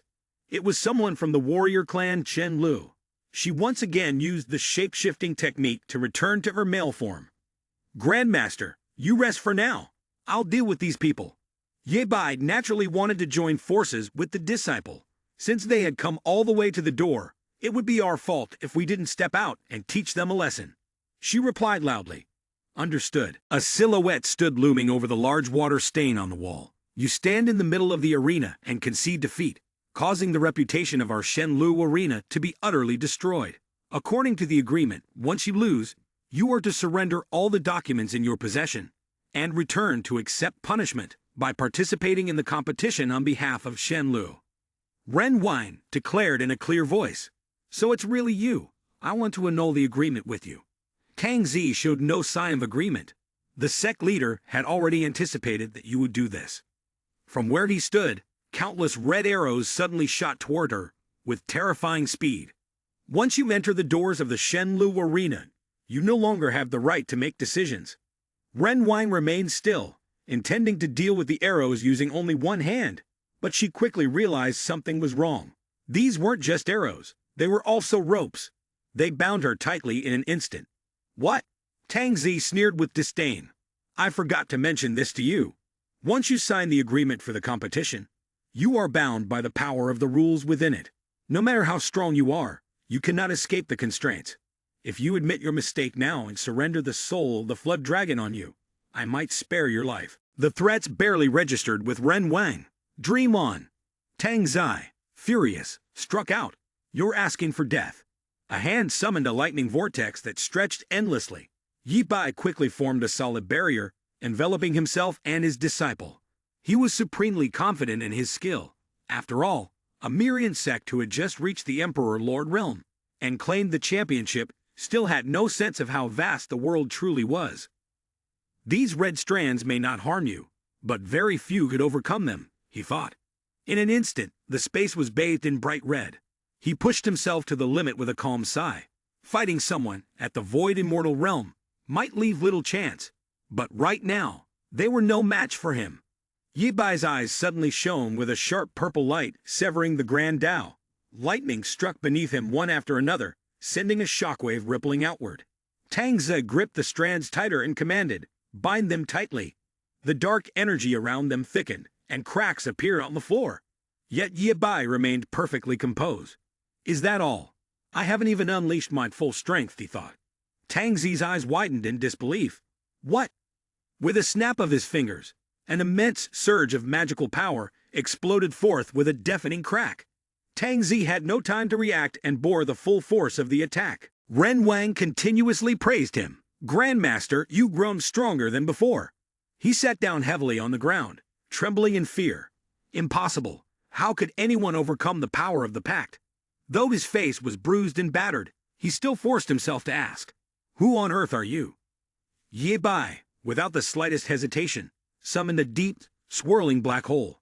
If you really want to know who I am, why not step inside and find out for yourself? After deciding the young man's fate, the master and disciple walked together toward the light. Let's go. Time to claim our champion's reward. Outside, the furious uproar showed no sign of dying down. Where's Sin Ren Wang? Get him out here to apologize. Is this some kind of scheme by your arena? Trying to swindle our money, is that it?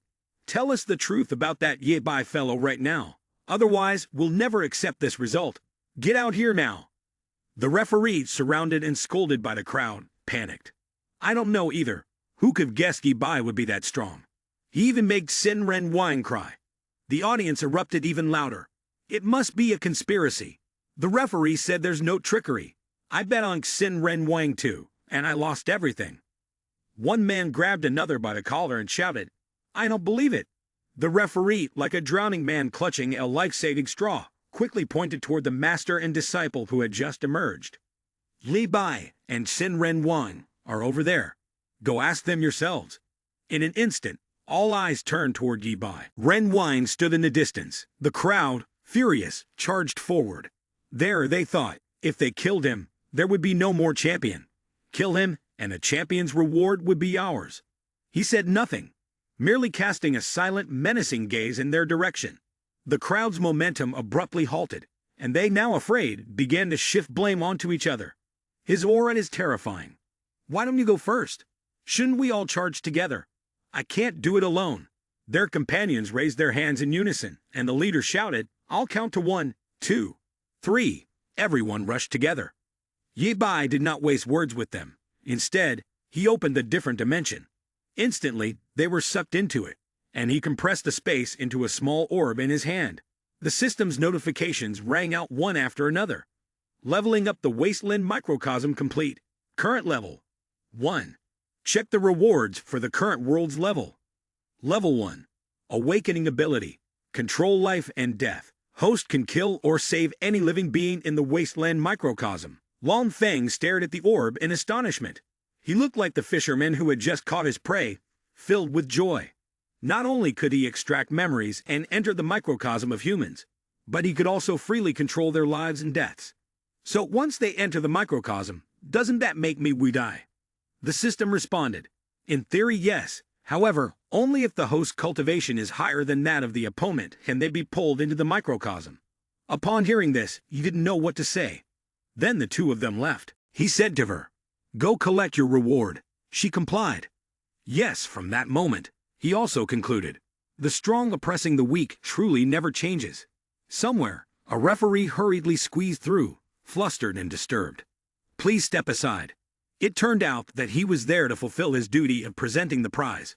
He stood proudly in the center of the arena, while the referee declared, The champion of this four corners arena is Yi Bai, the beloved of our arena master Nantian. Then he held up a card, and it was unclear where the stones came from, as he said, Here, champion, this is all for you. The audience of the stands murmured among themselves. 100 random stones, one would be enough for half a year of our lives. What is this? The jade token from the longevity realm is truly the real treasure. Yi Bai reached out to accept it. Suddenly, someone jumped down and loudly blocked his way. You cannot take the reward yet. You must first ask if our Shen Lu arena agrees. You colluded with our external contestant, killed my trusted assistant, and now you want to take the champion's reward. He glanced at the old man and calmly responded, Today, I am carrying out justice on behalf of heaven to claim this reward. Old Jia, the sect leader, was about to approach him, but before he could touch him, a sword was immediately raised to block him. The old man was forced back, his face filled with anger as he realized who had stopped him. Shang Pavilion Master Emperor Lord Realm, imposing as ever, instructing us. Sect leader, you're losing your composure. As the one in charge of the Shen Lu arena, you can't even win a single match, yet you still want to steal items from a junior. The old man, unwilling to lose face, provoked Emperor Lord. Let's see who is stronger. Emperor Lord, furious, retorted, Then try me. The tension between the two was palpable, and the murderous intent reached its peak as the battle was about to begin. Turning to Yi Bai, Lin Feng couldn't help but be taken aback. The divine power of Shang Pavilion Master is truly this strong. Is this the strength of the Void Star Realm? Sect leader frowned in confusion. Do you want to become an enemy of the Shen Lu arena for his sake? Emperor Lord, without hesitation, responded, If you're our enemy, although the arena leader Nan Tian is not as strong as before, if challenged like this, I wouldn't be afraid to fight. I live, you die. Upon hearing this, the old man grunted angrily and turned to leave. Emperor Lord turned back to Yi Bai, confirming, Yi friend, everything is fine now. Yi Bai smiled and thanked him, also showing his gratitude to Shang Pavilion Master. He then took the token, intending to hand it over to Lin Feng. On your way here, you were bullied by others. Sign this dominance contract. I'll fight in your place. Surprised that he knew about this, she quickly waved her hand in refusal. Grandmaster, you know why I hold the jade token. I don't need it now. He explained its usefulness and insisted, "Inside, there's not just a life and death opportunity, but the other items are also very beneficial for your growth. Take it." Seeing that, she was stunned and quickly expressed her gratitude. "Thank you, Grandmaster." Emperor Lord was surprised to hear the way she addressed him. "Grandmaster, you are too humble in your introduction. Truly, there's nothing to hide. This is my disciple, whom I took in from the lower realm." He seemed shocked, not expecting that the realm of these people was indeed one of hidden talents, with even just one sect being so powerful. "Previously, the captain of law enforcement told me that you should be made the elder chief, but I always thought it was unrealistic. Now, I officially declare, you are the second elder of our Nan-Tan sect." He smiled faintly and replied, "You're too kind," but in his heart, he thought, "In an instant, they've placed me in such a high position. Shang Pavilion Master really knows how to calculate things." Indeed, the old man also mentioned that Nan-Tan sect hadn't had a talent like this in a long time. "You've destroyed the rebellious demon elder, and even brought back the championship for Nan-Tian sect. If you're our second elder, all the resources of Nan-Tian sect will be at your disposal." Hearing this, he could only accept it. "Well then, I can't refuse." The old man continued to explain. The two of them listened further about the uses of the token. "Oh, by the way, although this jade tablet is very precious, it's not the only one. Sin Ren Wang shouldn't feel guilty.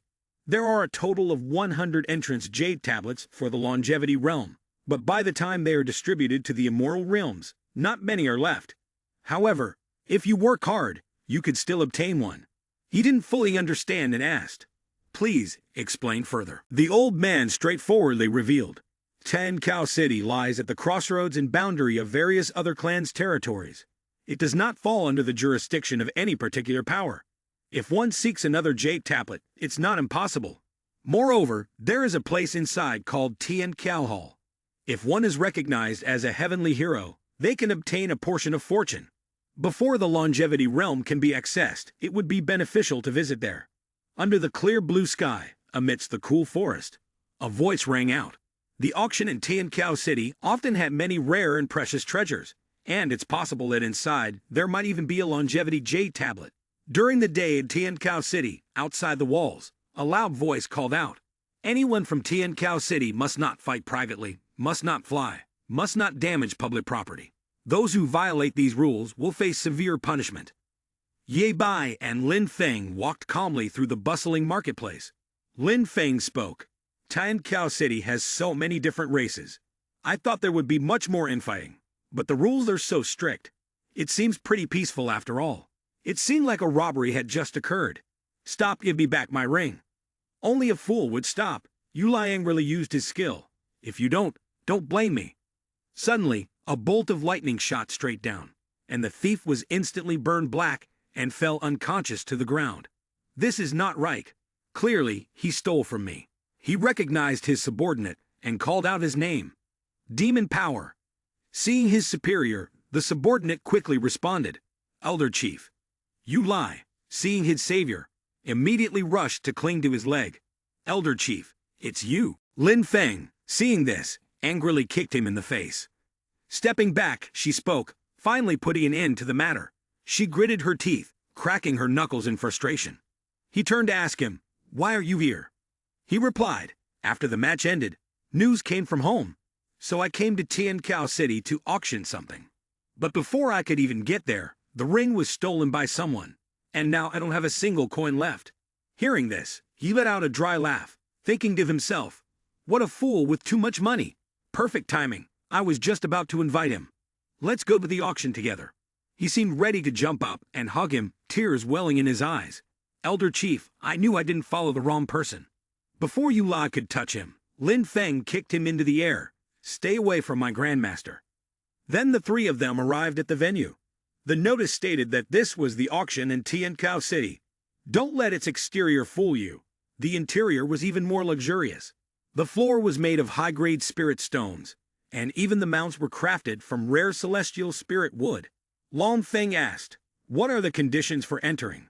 He scratched his head nervously. "Before we enter, we need a spirit token.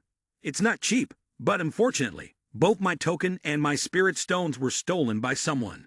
He told him, "Grandmaster, Over the years, I've saved quite a bit of spirit stones. If you need them, I can give them all to you. It's no big deal. Just keep going. This small amount of money, Junior Master can handle it too. A man standing nearby couldn't help but look down on them, wondering where this poor fellow had come from. Hurry up and finish the deal so we can move on, he thought. Immediately, he named a price that shocked the two of them. The red spirit crystal card was the lowest grade. 100 low-grade spirit crystals. If you can't afford it, then leave quickly and stop wasting my time. Demon Power slammed his hand furiously on the table. Are you looking down on us? The man remained seated, replying calmly. It's not that I'm looking down on you. You can't even afford a proper outfit. Don't waste both our time.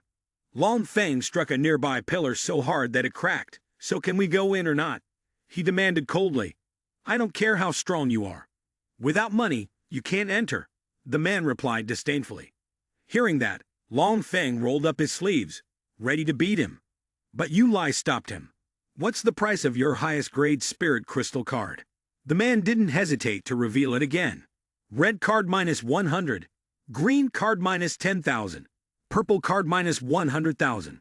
Yu Lai was surprised. And the black card? The man nodded in acknowledgement. Yes, the black card minus 500,000. If you can buy it, fine. If not, stop blocking the way. Yu Lai confidently placed something on the table. Do you think this will be enough?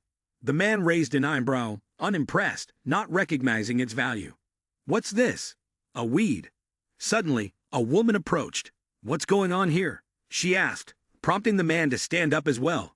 Manager, he said quickly, gesturing toward them. The woman glanced at the group and asked, What's the matter? The man hurriedly explained, Manager, this person wants to exchange an ordinary spiritual herb for a spirit crystal card to enter inside. Seeing his divine herb glowing, she hesitantly exclaimed, This is, her eyes widened in disbelief. The legendary snow ginseng blossom was said to come from the longevity realm. It looked rather like a bundle of dry grass, yet contained the essence of heaven and earth. If consumed, even a great emperor could directly break through their current realm. The shopkeeper quickly picked it up. Forget the purple card. Even a black card would be more than enough. Hearing that, he was momentarily stunned. Soon after, she warmly invited them inside. Distinguished guests, I suppose you've come today because you've heard about our second-to-last auction item being particularly fascinating, haven't you? Please, this way. He couldn't help but doubt her strength inwardly. From the way she spoke, she seemed even more formidable than someone holding a longevity realm jade token. In front of a plaque outside one of the rooms, Yi Bai sat regally on a chair, while the shopkeeper bowed slightly and introduced, This is our heavenly character VIP hall for the auction. It offers the best location and view, and we've also prepared 4 Emperor, Lord Realm bodyguards to ensure your safety. He declined straightforwardly, there's no need for any attendance. She agreed with a nod. Later, if you take a liking to any item, you may simply press this button here. The amount will automatically be deducted from your black card. He smiled politely. Much appreciated. Hearing that, she couldn't stop admiring him in her heart. What a remarkable man, talented, wealthy, and courteous. She reminded him softly that he could call for her at any time. Then I shall take my leave for now. Should you need anything, you can send me a sound transmission. With that, the shopkeeper finally left the room. Yu Lai couldn't help but feel that his side was at a disadvantage. Elder Chief, I've checked many treasures and rare items, but the Shen Loi blood serum doesn't cost more than 500,000. The clerk's words were loud. He answered calmly, You pay for what you get. The clerk is an informed person, and he surely understands the logic behind it. Long Feng was troubled, unsure if there would be a jade token in this auction. Hearing this, he reassured him, Don't worry about the jade token. When it's time to find it, we'll find it. My father told me this auction is very important, and there's definitely going to be one. So, don't worry. The sound of the hammer striking echoed, signaling the start of the auction. The clerk stood before everyone present and announced clearly, I declare that the 9th grand auction begins now. The people below couldn't help but discuss among themselves. What are you here to auction today? I heard a big shot will be attending this auction. I'm not buying anything, just here to watch the excitement. I don't want to lose out either. She didn't keep everyone waiting long and began preparing to lower the curtain. There was no need for unnecessary words. Good items needed no introduction. I won't beat around the bush today. The item up for auction is one of the rarest treasures in all the auctions held this year. Immediately after, the curtain was pulled to reveal a piece of armor. Everyone who saw it gasped in awe. What is this? The aura emanating from it is truly terrifying. This is the Azura armor. She continued her work, presenting its origin. This item is called Azura armor, which was commissioned by a certain individual several hundred years ago and obtained from a desolate, dangerous ruin. After the thorough assessment by our professional appraisers, we concluded that this Azura armor is indeed a divine artifact. Yu Lai in the room exclaimed in astonishment. Great item! This type of divine artifact can easily allow one to fight beyond their level. Ye Bai, resting his chin on his hand, analyzed the armor. Wearing it, one can fight on par with a martial emperor, or even surpass their level with overwhelming strength. No wonder it is hailed as the best armor for close combat. Then all three of them spoke in unison. My junior sister would definitely be the perfect fit for this armor. People began to bid. The head auctioneer announced loudly, Azura armor, starting price is 100,000 spirit stones. And now the auction begins. A few people below murmured, are you going to buy it? 100,000 spirit stones could support a low-level demon for several lifetimes. Let me see how it goes. Maybe it's meant for the VIPs on the second floor. Let's not get too excited about this one. A voice rang out. 150,000. The people from earlier were shocked. Room 3, Heavenly Character, Heavenly Net Immortal Land. Damn, they're really generous. Yu Lai turned to ask him, should we raise the price? Without hesitation, he responded with a higher bid, 200,000. The auctioneer brightened up and spoke. Room 4, Heavenly Character, 200,000. Is there anyone willing to bid higher? Going once, going twice. But the room on the other side refused to back down and immediately raised the price to 250,000. He frowned in displeasure and raised the bid sharply. 500,000. The people on the other side were furious, making loud noises in response. The room on his side also let out a faint laugh. The cup is broken.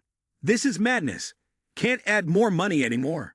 Finally, the auctioneer, while announcing the price, skillfully complimented. The final price is 500,000 for the second time, 500,000 for the third time. Sold to room number 4. Who is Heavenly Character? Competing with Heavenly Net Immortal Land, just one suit of armor is already 500,000, really generous. The others stared in astonishment. This is just the first item, and it's already like this. If they really start fighting later, it will be even more exciting. Coming here today was definitely the right decision. Outside, the auctioneer's voice still rang steadily. Next, we present the second item. From the clear blue sky, it had now shifted to the golden hue of dusk. Inside the room, Demon Power praised. By Elder Chief, you're truly amazing. Room number 3 of Heavenly Character can't buy anything they want. Seeing their angry tone, I found it quite amusing. Long Feng seemed puzzled. We've already bid on so many items, but still haven't seen the Longevity Realm Jade token. Could it be that it's not available? He guessed. Perhaps it's not. The auctioneer continued to present the next item. The next item was entrusted by someone who made a great decision to auction it. If you want to obtain a unique treasure, rare natural treasures, and countless cultivation paths, then you definitely shouldn't miss it. It was it. She raised the token high and shouted loudly. The Longevity Realm Entry Jade token. Starting price is 100,000. Seeing this, Long Feng immediately said, 200,000. The room on the other side wasn't willing to lose and bid aggressively, offering 2.5 times more, 500,000. The people downstairs were stunned upon hearing this. 500,000. Tanla's face turned pale with fury. Seeing the room across had no hesitation, he smirked and boldly set a sky-high price. Since I've encountered Heavenly Net Immortal Land today, I won't let you take anything. 800,000. In Heavenly Character Room number 3, an irritated voice rang out. 800,000. He really thought that anyone who obtained the Jade Tablet could successfully break through the realm of eternal life. The woman, displeased, asked, who exactly is this person that dares to challenge us? Heavenly Net Immortal Land. The servant beside her replied, to protect the privacy of our clients, all the auction rooms for esteemed guests are provided with an extra layer of protection. The magic will prevent anyone from hearing their true voices. Tian Lai gritted his teeth, calculating. This time, he only had 2 million spirit stones. If he continued to compete with him, he feared he wouldn't be able to get the final item. The auctioneer's voice rang out. Jade Tablet of a Longevity Realm. 800,000 once, 800,000 twice. Her sharp eyes narrowed. If she couldn't win this time, she'd just wait for the next opportunity when the Longevity Realm opened and snatch the Jade Tablet from someone else. The sound of the bell rang at the auctioneer's words. 800,000, third time sold. She raised her hand and joyfully announced, "Congratulations to the guest in room number 4 for acquiring the item."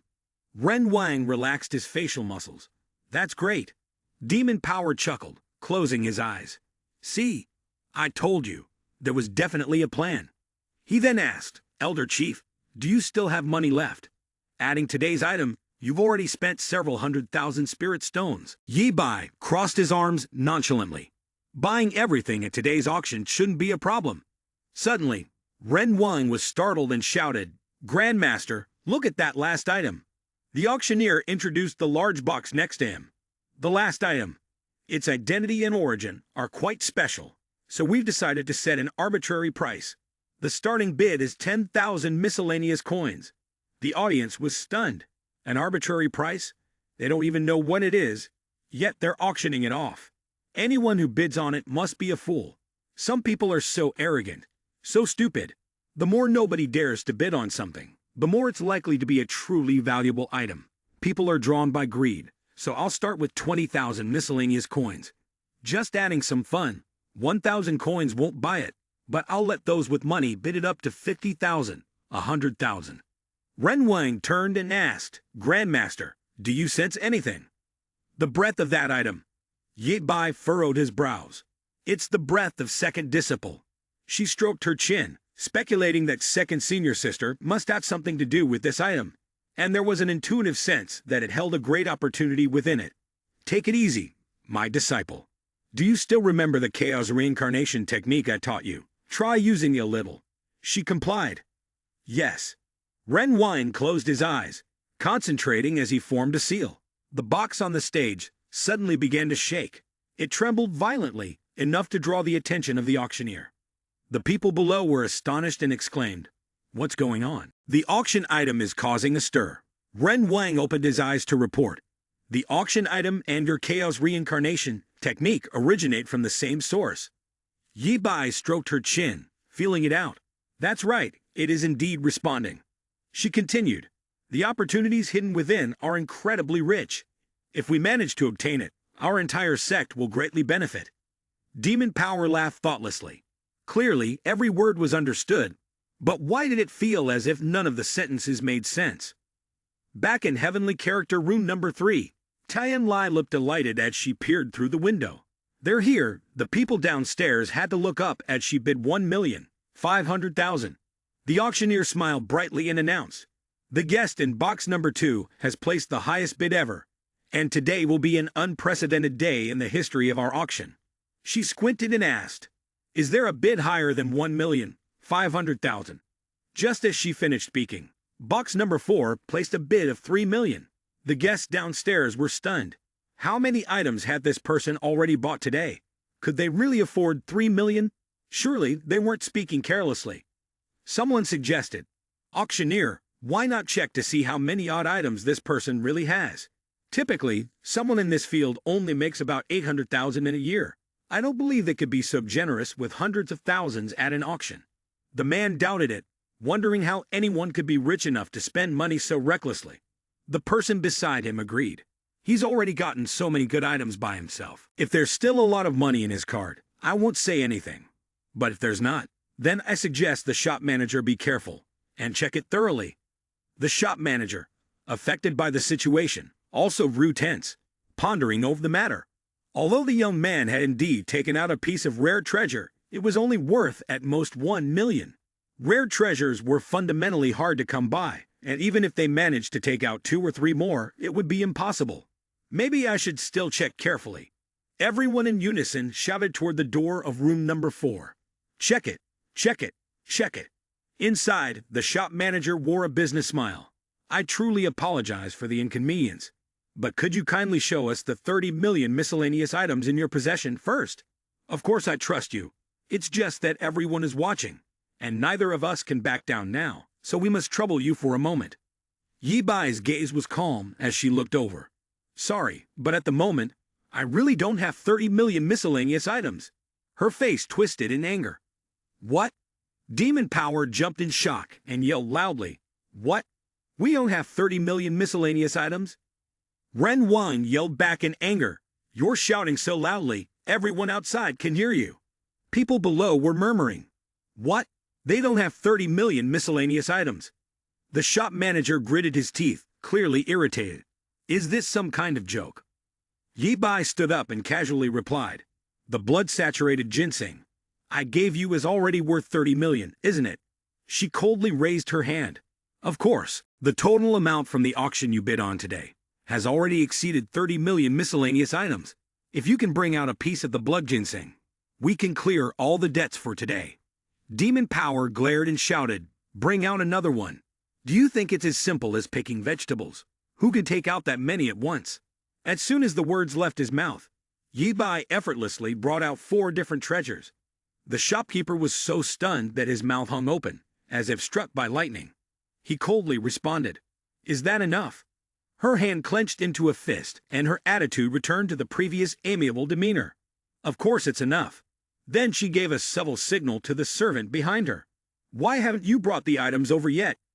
Ren Wang raised his chin in defiance. How dare you offend our grandmaster and still try to take our treasures? The shopkeeper's eyes widened, and he stood there dumbfounded. He then bowed deeply at a 90-degree angle. Customer, I sincerely apologize. I've been in this business for many years, but today I've been deceived, and it's very hard to bear. She closed her eyes, sweat dripping from her brow, and replied with equal courtesy. The final auction item today will no longer be auctioned. We will give it to you directly at market price. Is that acceptable to you? The shopkeeper glanced up. I've already paid such a high price. Don't you think you should say something in return? Yi Bai was unruffled, not at all bothered. Was that all? She looked up and asked. So, what would you like from me? Within reason, we will definitely make sure you're satisfied. He raised an eyebrow, crossing his arms. Well, there is something in my place. I wonder if you can help with it. Demon Power frowned. Hemph, the shopkeeper seemed surprised. Please, go ahead. Yi Bai pointed upward and directly asked, Do you have anything that can help someone quickly ascend to the immortal realm? She stood up straight and muttered. Normally, ascension naturally depends on one's own cultivation. If one needs to take a shortcut, they must use elixirs or encounter some kind of opportunity. But when it comes to rapid ascension, a light bulb flashed. There is indeed something that can achieve such a thing. The shopkeeper raised 4 small bolts of blue lightning and introduced the seal of the upper realm. Once someone from the immortal realm dies for some reason, they will manifest this upper realm seal. It is an important symbol of the heavenly Tao, distinguishing beings from other worlds. Possessing it allows one to avoid the gaze of the heavenly Tao. Yi Bai raised a hand in return, questioning. Is the heavenly Tao really that easily deceived? She explained. You say it's not usable. Well, this only works temporarily. The longest duration is 3 months. The shortest is 3 days, before being forced back to the lower realm. Yi Bai clenched her hand, pulling it close, and thanked her. The door closed with the shopkeeper's words. Then I will bring the final auction item to you shortly. The others who had heard the news were surprised. What? No more auction? I heard that the 4th heavenly character has already bought everything. Why do I feel like they are targeting the heavenly net immortal land? There's nothing to bid on today. Why are people so interested? Tian La has been domineering for so long, someone should punish them. The 2 beast servants began to carry the box. Tian Lai's scream echoed out from the room. Who outside dares to steal everything from our heavenly net immortal land? Wu Dai lowered her head and replied, I'm afraid I cannot speak on this matter. It was a stranger who recently ascended. She hesitated. A person who just ascended could already have such power. Are you trying to deceive me? She expressed her respect. How could we dare offend heavenly net immortal land? Everything we said is the truth. Tian Lai nervously bit her nails, facing the situation. Such immense power, and this familiar feeling. A familiar figure appeared to her as realization struck. Ye bai? No way. How could he have broken through so quickly? Tian Lai asked again, frustrated. Who exactly is it? Wu Dai stammered, unable to answer, her eyes filled with determination. If you won't speak, I'll go see for myself, she thought to herself. Ye bai. Whether it's you or not, I'll find out soon. A voice from outside the room intervened. The guest cannot do this. Tian Lai forcefully pushed the door open, only to find the room empty, devoid of anyone. She furrowed her brow, grinding her teeth, gone so quickly. Wu Dai let out a sigh of relief. Thankfully, they'd left. If we had offended this guest and heavenly net immortal land, it would have been hard to resolve for both sides. She spoke calmly. You saw it yourself. It's not that I didn't warn you. This guest came and left quickly. How could people like us dare to provoke them? Wu Dai continued to explain. That distinguished guest is wealthy, perhaps frequently active. If I get any news about him, one day I will inform you. Her eyes narrowed in disdain as she silently thought, heavenly net immortal land, you rely on your alliance with the 9 great immortals, and because of that, you've offended everyone in the immortal realm. Only a fool would tell you anything. Tian Lai fell into deep thought, his mind racing. Someone this wealthy could not possibly be Ye Bai. Perhaps it was the one time he had suffered a loss at his hands. It was truly unexpected. With the little spiritual energy available in Tian Zhuan's dimension, even after hundreds of years, he wouldn't be able to rise to such a level. Suddenly, a message arrived. The sky is falling. There's an urgent matter in the immortal realm. Hurry back with the treasure. She was startled. It was a transmission from the previous leader. Turning to Wu Dai, she said, Shopkeeper, it seems that this time at the auction, heavenly net immortal land won't be able to bid for anything. It would be inappropriate for me to leave without taking something, wouldn't it?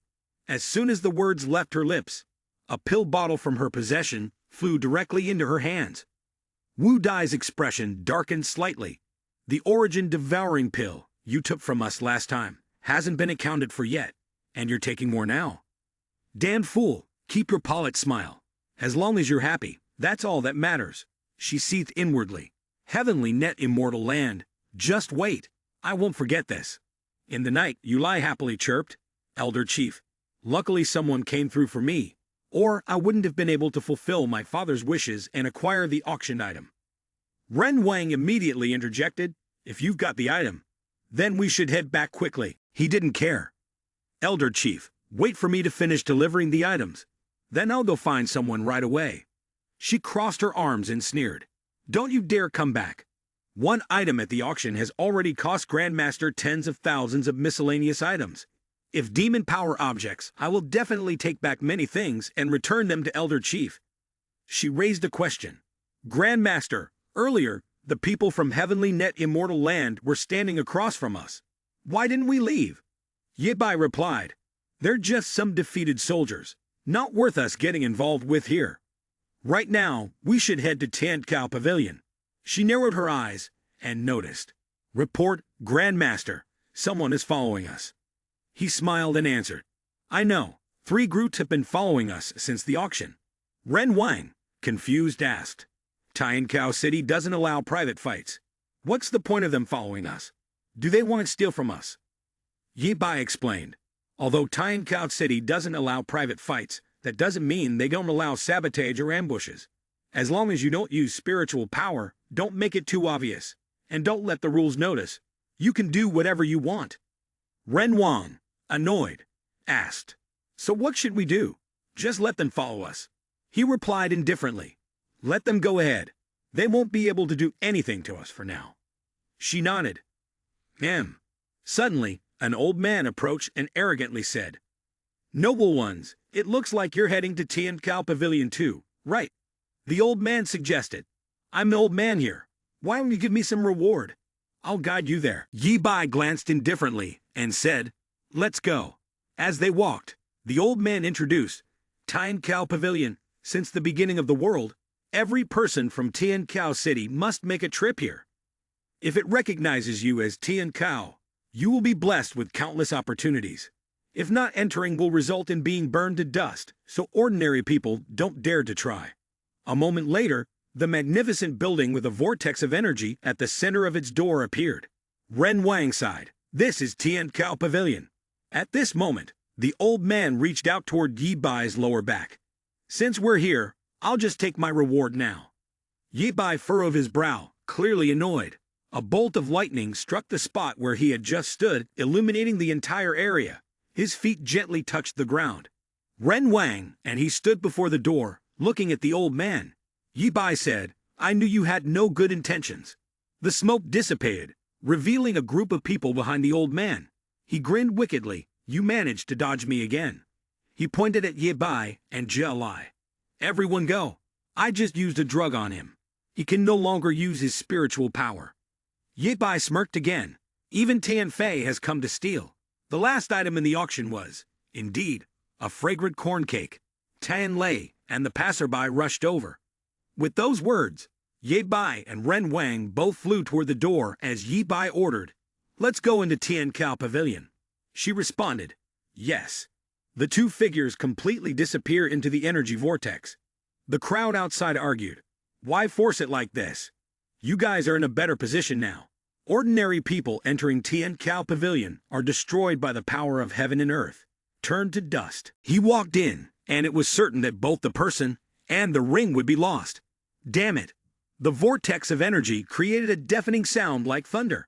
From the center of the vortex, two columns of light surged up and shot down in front of the gate. The figures of Yi Bai and Ren Wang appeared.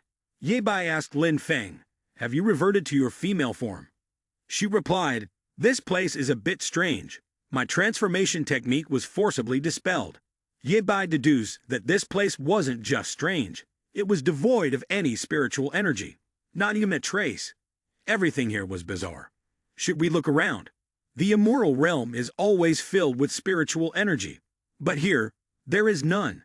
Does this place even deserve to be called Tian Cao Pavilion? Yi Bai stroked his chin, lost in thought.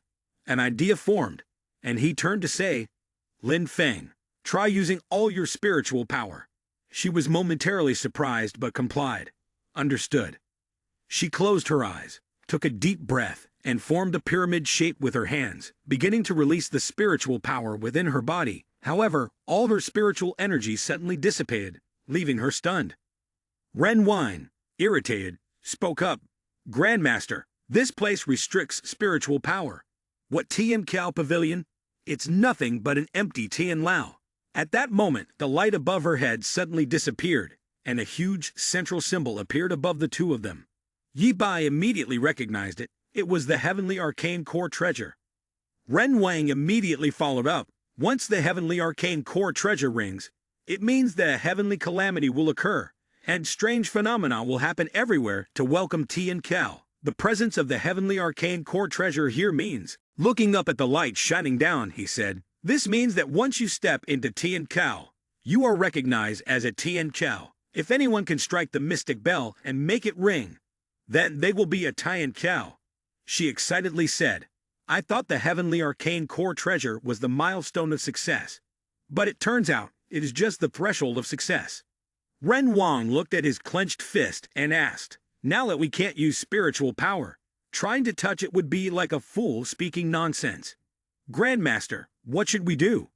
He pondered and replied, "If this is the test of Tian Cao, then it surely requires abilities beyond ordinary people, wisdom or luck to unlock it." She widened her eyes and vaguely asked, "Grandmaster, I still don't quite understand." He patiently explained, "It doesn't necessarily have to be struck to ring. The surrounding air can be disturbed, causing it to vibrate and produce sound." She remarked, "Shaking such a large vessel isn't easy." He pursed his lips. "If we deplete the air here, or flood the place with spiritual energy, creating a disturbance, that will generate sound." Her eyes lit up, and she proposed the idea of the precious treasure from the auction. A large wooden box was taken out and placed on the ground. Yi Bai touched the treasure and said, "Activate the chaos reincarnation technique within your body." Without hesitation, she closed her eyes, placed her hand on the wooden box, and began circulating her spiritual power. Waves of energy emanated from her hand. Sensing the response, she joyfully exclaimed, "It's effective. Keep guiding me. I can circulate the hell reincarnation technique within my body faster now, just lacking the final spark." At that very moment, energy burst forth intensely, creating circular beams of light that struck directly onto the bell, causing it to vibrate violently. Ren Wang widened her eyes in surprise and exclaimed, "It's working." Yi Bai smiled in satisfaction, confirming the effect. The bell continued to move more and more vigorously, emitting a powerful sound wave, dazzling light, even flashing outside the Tian Kao Pavilion. The sounds resonated, and the strong sonic waves swept through the surrounding buildings. People standing in front of the door clutched their heads, crying out in pain. "What is that sound? It's so shrill, my head feels like it's going to explode." On the roof of a nearby building, two figures were discussing the event. They were the Heavenly Arcane Core Treasure. Once the Heavenly Arcane Core Treasure sounded, Tian Kao would be born. The other person sighed. "It's been hundreds of years since I've heard this sound." Meanwhile, in a forest where birds were flying, Su Shang also heard the sound. She looked up at the sky in surprise, murmuring, "What is that sound?" The gigantic bell shone brilliantly in the dazzling light. Ren Wang sighed. "This is the true form of the Heavenly Arcane Core Treasure." Amidst the swirling energy, Ren Wang stood beside Yi Bai and softly said, "It seems something over there is calling to me." She then turned to him, her eyes flickering with hesitation. "Grandmaster," he didn't refuse but smiled in silent agreement. "If you want to go, then go ahead. You've sacrificed so much for Master already. Now that Junior Master has been revived, you could do whatever you wish." Hearing that, she couldn't hold back and rushed forward, embracing Yi Bai tightly. "Thank you, Grandmaster." Ren Wang raised his head, revealing eyes full of sorrow. "Grandmaster, you're too kind. Once I break through to the next level, I'll come find you." He gently lifted her face and said, "Go now." Without hesitation, she quickly flew into the space of the Heavenly Arcane Core Treasure. "Yes." Yi Bai smiled proudly. "It seems that in these few centuries I haven't been around, my disciples have grown quite a bit." Suddenly, the system appeared, notifying him. Reunion with Disciple, 62-108's reward. 1 Emperor Lord skill card. He glanced down and saw the reward just being issued. Then, he raised a hand to his chin and murmured, "I remember I already have 2 Emperor Lord skill cards. I wonder if there's any new exchange event going on lately." The system immediately displayed the latest event details. Binding planes with the barren small world. Yi Bai pondered the idea of moving between 2 different planets. Binding planes, huh? Does it mean directly linking the plane to the entrance of the small world? Before he could finish his thoughts, the system kept updating the notifications. Binding the Tian X1 plane requires 100 half-Emperor skill cards. Binding the Insect Clan plane requires 100 half-Emperor skill cards. Binding the Upper Realm requires 1,000 half-Emperor skill cards. He looked up at the sky, intrigued. "It's been a while since I've seen Lu Girl. Let's bring her here. The opportunities in Tian Kao Pavilion might just help her ascend." Then, he issued an order to open the spatial gate. "I want to bind myself to the Tian Xuan plane." The system receives the command and begins to synchronize. In the deep night sky, faint streaks of light appear. A familiar voice echoes through the air, causing those below to look around in confusion. "Silly girl," the voice calls out. Seeing no one, she frowns in puzzlement and mutters to herself, "Have I been missing Grandmaster for so long that I'm hearing things now?" Yi Bai appears right behind Su Shang and smiles as he speaks. "Silly girl, didn't I tell you I would come back to take you with me?" Startled, she softly calls out, "Grandmaster." He leans closer, curiosity in his eyes. "Girl, what were you murmuring just now?" Flustered, her face turns red as she pushes him away with both hands. "Grandmaster, why are you here?" He widens his eyes and replies with a grin, "Your junior master missed you." Unable to contain her curiosity, she asks with wide eyes, "Grandmaster, aren't you in the immortal realm? Why have you appeared here?" Ye Bai answers with calm generosity, "I passed through a desolate minor world and linked it with the Tian Xuan plane. This time, I've come to take you into the immortal realm, but to enter, a bit of technique is required." With that, he touches 2 fingers to her forehead. A surge of energy flows into her, making Su Shang's eyes widen in astonishment. "It's done," he explains. "With this, you can temporarily avoid the descent of heaven's law and enter the immortal realm." She rubs her forehead and nods gratefully. "Thank you, Grandmaster." He extends his hand invitingly. "Come, let me take you to see something wonderful." As his words fall, the two vanished together into the spatial gate. A moment later, it appeared beneath the heavenly arcane core treasure, glowing brightly and hovering in midair. Two figures emerged. She looked around at the surroundings and could feel the overwhelming spiritual energy. With the spiritual energy here, ascending was definitely within reach. He turned to suggest, "You can cultivate and ascend here." She quickly nodded and replied, "Yes." Su Xiaoling sat cross-legged, releasing a brilliant green aura that surrounded her like a protective sphere. The sky suddenly darkened and bolts of lightning streaked across the sky, emanating an overwhelming power. She furrowed her brows with determination, gritting her teeth. "For Grandmaster, for us, I must succeed." The fierce lightning rained down as though it sought to annihilate everything, and waves of energy passed through the buildings, causing them to sway slightly under the immense pressure. Two mysterious figures quietly observed in astonishment. How much time had passed? Another Tian Cao. Yi Bai stood behind Chu Chang, satisfied, as expected of my grand disciple. "You've ascended so quickly, and you've even been acknowledged as a Tian Cao." Then he smiled cunningly. "Next, it's my turn." Yi Bai raised his hand high, condensing it into a massive sphere, a chaotic cycle of reincarnation in his hand, with a cold and sharp gaze. "Go." Immediately, it shot toward the heavenly arcane core treasure, causing a violent tremor. Waves of energy surged, sending Xu Shang staggering, struggling to withstand the terrifying pressure. She gritted her teeth, raising her arm to defend, shielding herself with the concealed power of the mystic bell. If it weren't for Grandmaster, anyone else would have been blown apart by the force. A skeletal frame, emitting a dazzling light like crystals, surrounded Yi Bai's body.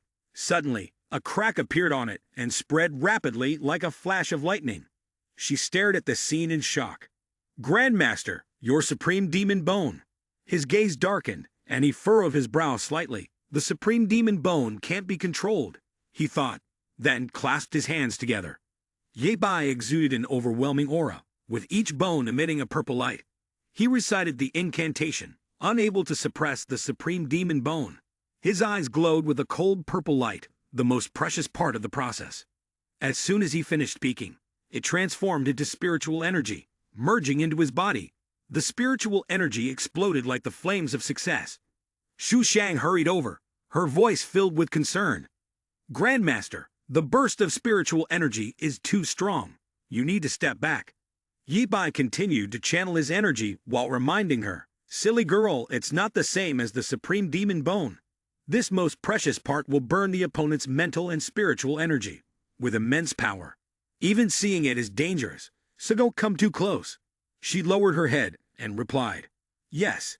After a while of channeling the spiritual energy, he finally completed the process. He extended his hand to take Xu Shang's hand. "Lu girl, you must be at the Void Immortal Realm by now, right?" She nodded. "Yes, Grandmaster." Then, she happily thought to herself, "The Void Immortal Realm. The distance between me and Grandmaster has shortened by one step." Without further ado, he took her hand and led her toward the spatial gate. "All right, Junior Master. Let me take you out to see what the upper realm is like." "Thank you, Grandmaster. I'm truly grateful." As soon as they arrived, countless gazes and murmurs were directed towards them. Are they Tian Cao? My God, what exactly is their background? Could they be from the Heavenly Net Immortal Land again? No. If they were from Heavenly Net Immortal Land, there would have already been noise and clamor about it. Xu Shang looked around curiously. Though the cultivators from the Immortal Realm were stronger than those from the lower realm, why did they seem so ordinary? Yi Bai glanced over and explained, "It's not that they're ordinary, it's that, Lu girl, you still don't fully understand your own strength."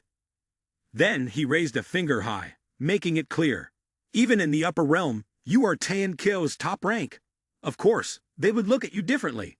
Suddenly, an unfamiliar voice spoke up, causing both of them to turn their heads. "Please, esteemed guests, stop for a moment." Yi Bai turned around and recognized the familiar face. The shopkeeper cheerfully congratulated them, saying, "Esteemed guest, I was right about you. I never expected that in just 2 days, you would already be recognized as a heavenly hero." She then glanced subtly at Xu Shang. Their gazes met, and he responded politely, "It was nothing special." Xu Shang furrowed his brow in confusion. murmuring, "Shopkeeper." She broke into a sweat, thinking to herself, has he already switched people so quickly? Ye Bai noticed the strange atmosphere and spoke up, "All right, is there something you need from me?" The shopkeeper smiled, about to say something, when suddenly there was a loud crash. A cup fell to the ground with a force, shattering into pieces. Tian La, Immortal Lord, angrily growled, "Let's see the task you completed." Tian Lai knelt on the ground, performing a formal gesture, and explained, "Immortal Lord, after I left the Nantian arena, that person suddenly appeared and destroyed our anti-demon hall, or demon-suppressing hall. It was truly unforeseen." She furrowed her brows as she continued, "As for the auction, his wealth is truly overwhelming." Hearing this, he became even more enraged, standing up and shouting, "Trash! Heavenly, net earthly immortal, do we still need to pay for the items we take?" He took a deep breath, regained his composure, and glanced down as he gave the order. "Forget it. I'll assign you a task now. Go to the Nantian arena and capture the person who destroyed the anti-demon hall, or demon-suppressing hall, and bring him back here. This immortal lord needs him." Her heart was in turmoil and confusion. Couldn't it be that immortal lord wanted to abandon her? No, she absolutely could not let that person return alive. After thinking this through, she quickly replied, "Understood."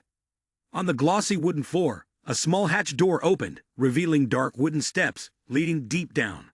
The rustling sound echoed in the narrow space of the entrance to the basement, blending with the endless darkness below. Mixed voices came from the room beneath the basement. "This is the gift I present to you. I don't like beating around the bush, so speak plainly if you have something to say." The shopkeeper placed his hands in front of him, gesturing toward the stone coffin in front of them as he introduced, "This person is the sect master of the Blood Soul sect, Hai Xiao, at the true immortal realm. A few centuries ago, he was killed by evil forces because of the previous item you carved." He then smiled and looked at Ye Bai, adding, "With the item in your hands, you could revive him, and in doing so, you would have a subordinate at the true immortal realm." He raised his hand to stroke his chin, his voice low and cold, showing no signs of trust. "The one at the true immortal realm, you are letting me use him. What are you auction house people planning to do?" She nodded, unafraid of being mocked. "Yes, it's because our auction house has yet to find anyone who can control him. So we want to hand him over to someone who can make use of him." His face showed a mix of confusion and suspicion. "Why does it have to be me?" She took a deep breath, then spoke with firm resolve. "I want you to help me take revenge on Heavenly Net Immortal Land." Lu Xushang, always calm, suddenly spoke up. "Again, it's Tian La." The auction master frowned, his eyes burning with anger. "Heavenly Net Immortal Land has done too many outrageous things over the years, relying on the alliance of the 9 great heavenly realms to oppress many places. Our auction house has suffered significant losses because of them." She slowly regained her composure, taking a deep breath to calm her anger. "That's why I hope to find someone who can help us take revenge." Just then, he chuckled lightly and interrupted her. "I happen to hear that I'm also looking for Heavenly Net Immortal Land." Her voice was soft, almost seductive. "That's right. So will you agree to my request? The one in the coffin is a subordinate that many people want to possess. As long as you have that carved statue, you can have her." His words startled her, but the statue had already been destroyed by her. She widened her eyes, utterly shocked. "What did you just say?" Ye Bai took out the remaining item, which was the shard of the statue. She was stunned and let out a cry. The shopkeeper trembled as he picked it up and looked at it. "Damn it, are we really just going to let them get away with this?" He placed his hand on the coffin and muttered, "I only said the statue was broken, but I didn't say that Haixiao couldn't be revived." She clenched her fists on her chest and asked, "What did you say?" He looked at her confidently. "Haixiao can revive her on his own, and he has agreed to her invitation." As he finished speaking, a purple magical circle appeared from the palm of his hand, which was resting on the coffin. The shopkeeper now beamed with gratitude. "That's great. With your help, this will be much easier." Just as he was excited, suddenly Lu Xuishang, and the coffin vanished, leaving her confused and looking around in all directions. Where did they go? At that moment, in another place filled with various colors and stones scattered on the ground, the space was desolate. They had disappeared from the shopkeeper's location and appeared here through the magic circle. Su Shang looked around, unfamiliar with the surroundings. "This is," Yi Bai explained while snapping her fingers. "The power of this second-level desolate mini-world can control life and death. It can resurrect anyone that Junior Master desires." At his action, the stone coffin before them suddenly shifted. The sound of creaking wood and stone echoed through the space, sharp and continuous. In the midst of the dark space, two eyes suddenly glowed, like two flickering flames, cutting through the dense darkness. Suddenly, from within the stone coffin, a blinding golden light erupted, shooting straight upward like a bolt cleaving the pitch-black sky. The two of them fell silent, watching it. Even as dirt and rocks tumbled down, they paid no heed. A girl with snow-white hair and a red robe appeared, energy roaring from her body like a living flame. "Have I been resurrected?" she asked. Hai Chao looked at her, slightly frowning. She was from the heavenly net immortal land. Then her face darkened and she raised her hand. Razor-sharp nails, like grotesque claws, slashed straight toward Yi Bai. "Die." He showed no worry or fear, only a cold bark, then knelt. Suddenly she seemed seized by an invisible force, halted midair. Her whole body automatically sank to her knees in an unconscious salute, sending stones and dust scattering. Hai Chao trembled, trying to move, but his body would not obey. "What's happening? Why can't I move?" Yi Bai stepped forward with a defiant air. A warning voice rang out. "I am the one who revived you. Now I decide whether you live or die. Will you obey me?" She ground her teeth in fury, ready to resist. Dreaming of becoming the master of the Blood Soul sect, she scoffed. Without wasting words, he stomped her head into the ground. He slightly knitted his brow and wore a cheerful yet contemptuous smile. "How do you feel now?" Knowing she could not confront him with her head pressed down, she hurriedly spoke. "Master, please instruct Hai Chao. This person respects strength above all. So long as you are stronger than I am, I will follow you." Saying one thing, in her heart it was another. She frowned faintly and calculated. "And if in the future you are not as strong as I am, then don't blame me." Yi Bai looked down and began to investigate the past. "Do you know how you died that year?" She still lay at his feet as she recounted it. Tian La Immortal Lord, in order to seize that statue, allied with her and dispatched a great immortal land to besiege and kill me. The weak could not stand against the strong, and in the end he still could not obtain that statue. Hearing this, he stroked his chin and thought, "Is that so? Is that so? Go and do something for me." Receiving the order, she answered in a serious, powerful voice. "Understood." Sometime later, on a bustling street where crowds flowed back and forth and warm sunlight threaded between the rooftops, atop the tower of Heavenly Net Immortal Land, a figure in red stood firm against the blue sky. Hai Xiao, his expression cold, looked down from above. She recalled his instructions from when the three of them sat down to plan. There is a tactic called attack, the East to strike the West. The 9 Great Immortal Land Alliance are very difficult to defeat. But if Hai Chou's faction went into chaos and struck fear into them, then sowing dissent among them would be very easy. Hai Chou would seize a great immortal land of Heavenly Net Immortal Land to give them a surprise. No need for a fight to the death. Strike and then flee, kill a chicken to warn the others. Xu Shang then looked up and spoke. "Wait until they are terrified in the east. We will move in on their west." The headquarters of the 9 Great Alliances, Heavenly Net Immortal Land, launched a successful strike into the enemy's stronghold. He nodded, agreeing. Then Yi Bai turned to Hai Xiao and instructed. "So Hai Xiao, now it's best if you go and capture the Great Immortal Realm." After that, a few rumors spread, and she agreed to them. As the past ended, she raised her arm high, absorbing the massive blazing aura that enveloped the sky in the midst of a fierce storm. "Heavenly Pool Immortal Realm. Then it starts with you." She smiled with delight, her eyes flashing with a sharp gleam as she hurled it down. The sphere collided with a burst, tearing apart the space and creating a whirlwind of energy that spiraled straight into the earth. People were discussing in chaos. What happened? Is there an enemy ambush, a betrayal, or a rebel? The one who caused the explosion is over there. Quickly capture him. Elsewhere, someone was leisurely sipping tea. Sui Shang impatiently looked at Ye Bai and asked, "What will the Grand Master do next?" The waiter approached and spoke. "Sir, perhaps you and your Dao partner are here to participate in the 9 Great Immortal Realms recruitment event, aren't you?" Ye Bai was taken aback by this. He sighed as he turned back, puzzled, and shared what he knew. Isn't the longevity realm already open? In the past, the Immortal Land Alliance's efforts were too ineffective, causing significant losses. That's why they held this recruitment. If someone passes the examination, they will directly receive a free longevity realm token and a large number of heavenly treasures to enhance their cultivation. Cultivating. She turned her head to confirm once more. Is there really such a good opportunity? The waiter nodded. Yes, though anything brought out from the secret realm must be divided into 5 shares.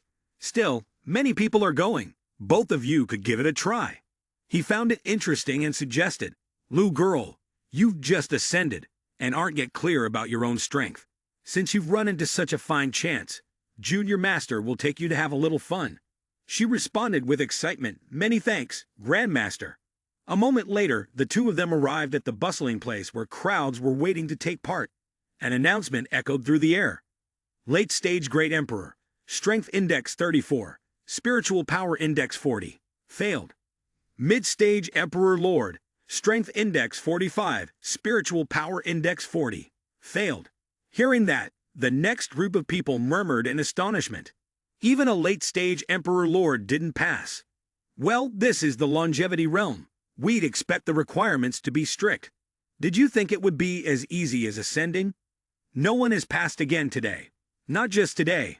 So far this year's gathering, aside from Shen Ti and Lai, no one has managed to pass the test. At the mention of that familiar name, Yi Bai glanced over at her face, filled with disgust as she muttered under her breath. Shen Ti and Lai, so he really is from the heavenly net immortal land. He reached out, gently taking her tightly clenched hand, offering calm reassurance. She's nothing more than a traitor to us. Dealing with her isn't worth our vigilance. Tian La heaven and earth. That's what truly matters to us. Come on, he said. Let's see your strength. Both of them walked forward together, and the host pointed to the stone tablet, speaking, I can see that you two are like dragons and phoenixes, with extraordinary temperaments. Why not give it a try? It won't cost anything. He asked cautiously, we've just ascended, and want to join the fun, but we don't really understand these things. The host quickly explained, it's just a test, nothing to worry about. Just punch the stone. And that's it. No need to be nervous, no one has passed yet anyway. The young man stepped forward, clenched his fist, and then punched the purple stone in front of him. In an instant, the result appeared. 93. Ye Bai turned around, placed his hand on the stone, and asked, is this how it works? The host's eyes widened in astonishment. Look, everyone below is in an uproar. A power index of 93, the highest power index in history. Is this really a newcomer? Quickly go notify the Immortal Lord. We found the genius. He turned to glance at the stone, wondering if the testing machine was broken. I didn't even use all my strength. Dan Zi awkwardly responded, maybe it's not broken. Ye Bai looked over at Su Shang and cheerfully said, Lu girl, why don't you try? The machine doesn't seem to be broken. She didn't say anything, merely nodded. Mum. Then she lightly punched the purple stone, turned to look, and asked, is this how it works? The young man looked up, thought for a moment, and finally said, looks like it's not broken after all. Without knowing, Dan Zi, who was stiff and wide-eyed, with his mouth hanging open, stared at the results showing 89. Yi Bai and Su Shang were about to leave when Dan Zi rubbed his hands and spoke up, causing them to pause. Two talented individuals, please wait a moment. Our master is about to arrive. You two will definitely earn her favor. They exchanged glances, silently signaling each other. Immortal Lord Tianla. It seems like the battle is about to start again. He slung his arm around her shoulders, pressing her close while declining the invitation. We're just here to join in the fun. We don't want to get involved in anything else. Nor do we want to meet any Immortal Lord. Dan Zai shouted loudly and then tempted them. No. As long as you pass the spiritual power test with a score above 60, you'll gain the qualification to enter the longevity realm. With your talent, once you enter, you'll be able to obtain countless priceless treasures that can't even be counted. After you leave, you'll be a distinguished guest of our 9 great immortal realms. He looked at her, who was lowering her head, blushing shyly, and then said, not interested. Seeing that the earlier incentives didn't work, he made a proposal. Just tell us what you want, And as long as you agree to stay, we are willing to give you anything. Ye Bai raised an eyebrow, confirming. Anything? He broke out in a cold sweat, flustered. Just speak. Dan Zi's voice was firm and cold, giving a clear suggestion. My wife has always been in poor health, weak and unable to carry her own burdens. For many years, I have been searching for rare treasures and magical herbs that can heal her body. Therefore, at this moment, Zhu Shang paid no attention to everything around her and only felt joy in her heart when she heard him call her. The people watching their situation from the stands were wide-eyed in astonishment. How can the wife have a strength index of 89 and still be considered weak? Dan Zai happily patted his chest and assured, No problem, I understand now. I'll arrange it for you right away. Ye Bai was waiting for just that and immediately made his request. So I need 10 spirit ginsengs, 10 immortal spirit fruit, 10 portions of earth flame fire, 100 bottles of immortal essence, and 200,000 high-grade spirit stones. After hearing this, his brows furrowed in confusion. Am I not hearing clearly? He turned to ask his subordinates. Did I mishear? They shouted angrily. Elder Chief didn't mishear. He's just trying to play us. Stop wasting words with him. Just capture him and hand him over to Immortal Lord right away. Instantly, he ordered his men to charge forward with their clubs to seize them. Xu Shang glanced at them. These fools who dared to make a move, and without saying much, she swung her whip sharply, sending them flying. She retracted her weapon and confirmed with him. Grandmaster was right. These immortal realm people are nothing more than a bunch of disorganized individuals with slightly stronger spiritual power. Then, tightening her grip on her weapon, she shared her observation. Grandmaster, after Tian Kel broke through, the might of the golden whip is now 10 times stronger than before. He happily suggested, try destroying the Grand Tao, below the late Void Star realm. No one is your match. Dan Zi knelt down, his posture expressing remorse as he pleaded. Two great heroes, it was just a misunderstanding. Everything earlier was a misunderstanding. The celestial treasures you mentioned, we have them all, and will deliver them into your hands shortly. Please, spare us. He looked down from above, his gaze somewhat intimidating, and spoke. Misunderstanding? He furrowed his brows, looking puzzled, his voice soft. Of course it was a misunderstanding. I had them come to assess your spiritual power, but these scoundrels misunderstood my intentions. They attacked you, thinking that once they were done, you'd wait for me. Once my immortal lord arrives, you'll know what's in store for you. He then tilted his head up, still kneeling, and gestured with his hand. Now please, check your spiritual power again. Ye Bai placed his hand on the stone to examine it. If it's 60, consider it a pass. He quickly responded, That's right. With your strength, you should easily pass. Dan Zai raised his hand and infused his spiritual power into it, then pulled his hand back with a pleased, calculating expression. The result appeared instantly. 60. Dan Zi's eyes widened, his mouth hanging open in shock. He was trying to control the score. How strong must one be to control such a value?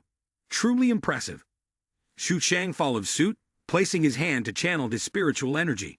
Once again, the score appeared, identical to Ye Bai's. 60.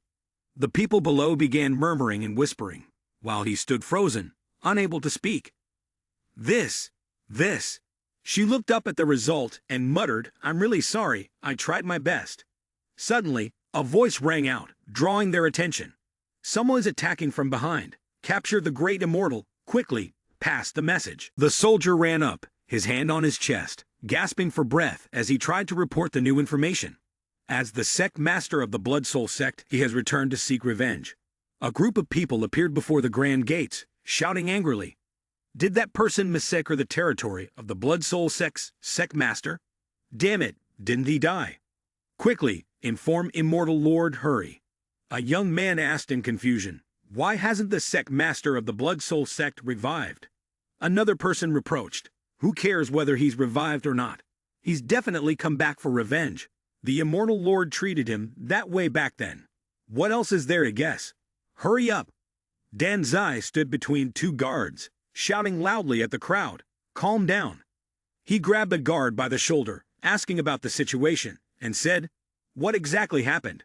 The guard gave a detailed account. The 8 great immortal realms suffered heavy losses. The sect master of the Blood Soul sect attacked and then fled, his whereabouts unknown. The communication array has also encountered problems, so the Immortal Lord sent me here to deliver the message and to prepare the main headquarters. Dan Z furrowed his brows, deep in thought. The Immortal Lord had instructed, do not let these people leave here.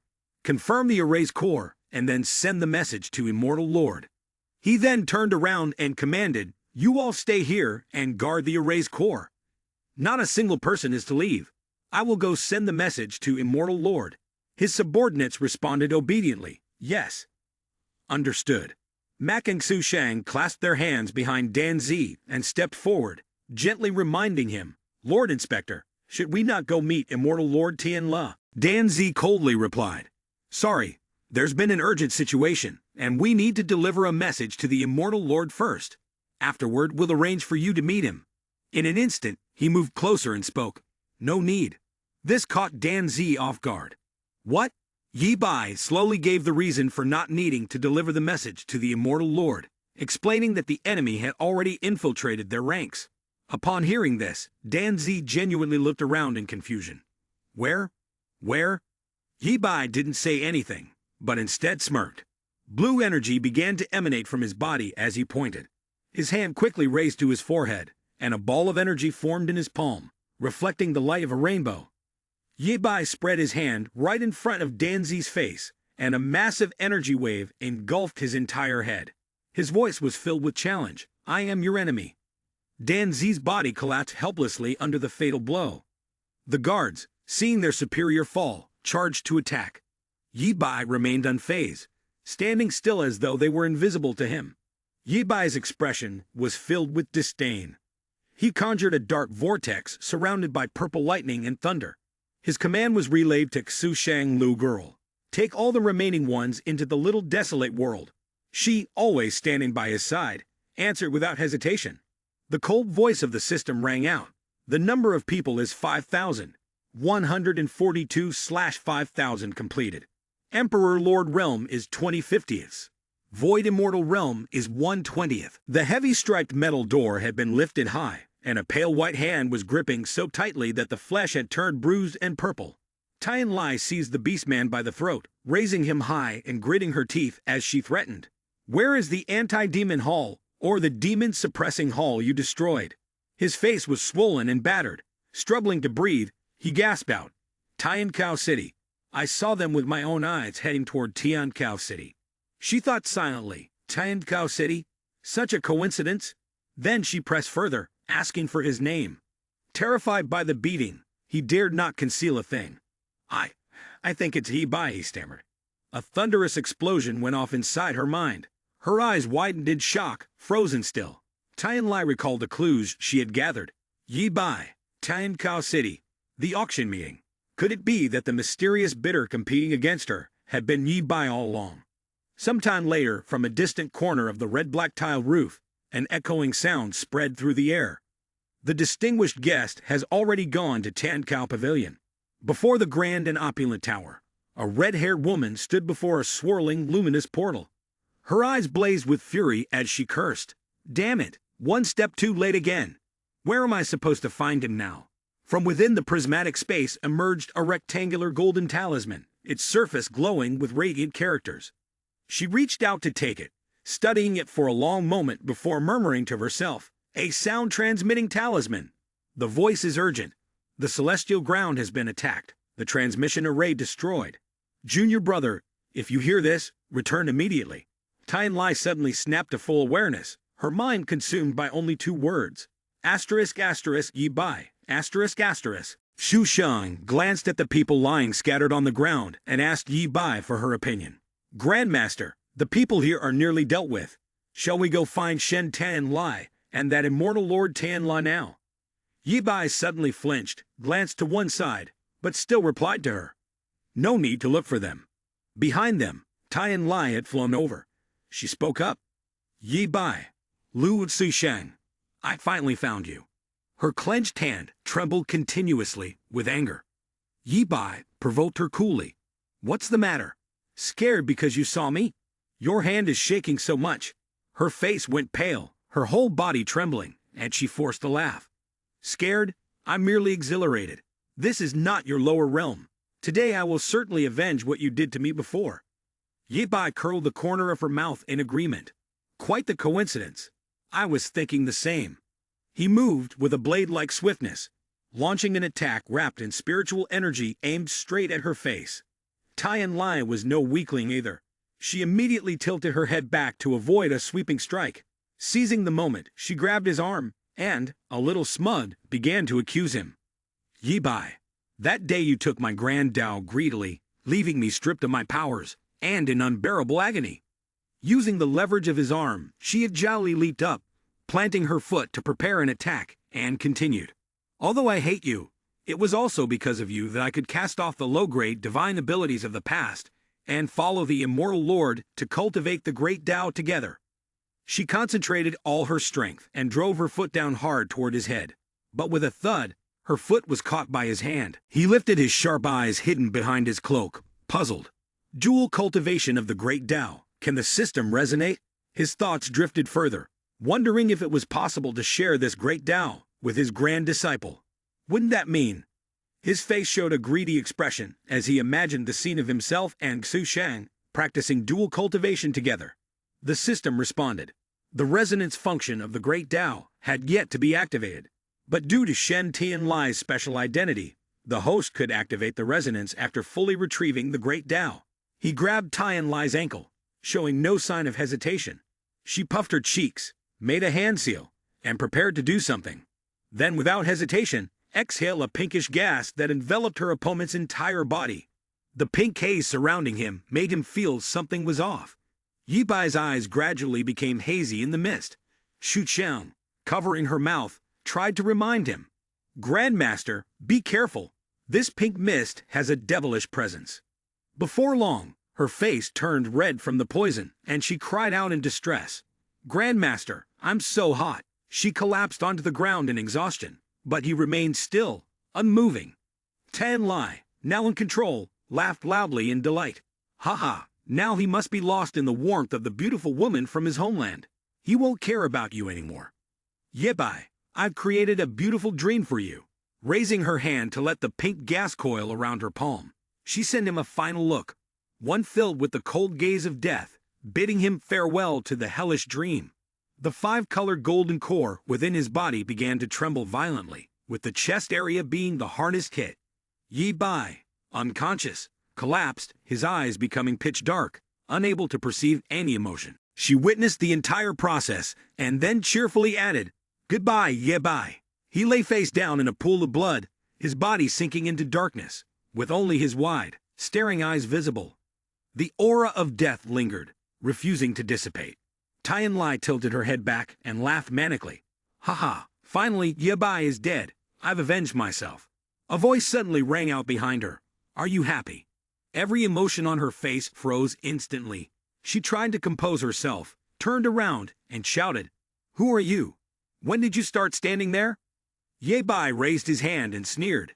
Was the dream just now pleasant? She felt as if struck by lightning and gritted her teeth, questioning. How? How can you still be alive? As transparent spots appeared on his body, Tian Lai seemed surrounded by scorching flames. She hugged her head and screamed in pain.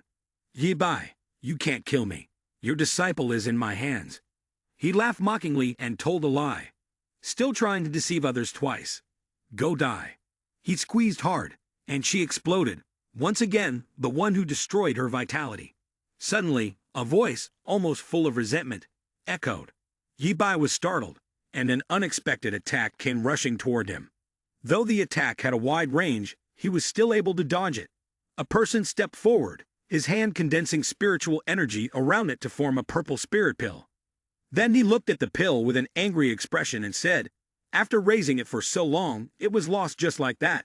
Fortunately, her immortal pavilion wasn't wasted. Everything has been absorbed. Ye Bai remained an expressionless figure. Shen Tian Lai really followed a good master, but now it seems like he won't survive anymore. The displeasure was evident on the old man's face. Time and time again, he had sabotaged my plans, and now he had even killed my disciple. Today, I'll show you the price of making mistakes. If you killed Shen Tian Lai, then you could become my vessel. The old man released a surge of intense spiritual energy, and in that instant, Yi Bai understood that the target had shifted. Something unknown had appeared beside Yi Bai. The unexpected attack took him by surprise.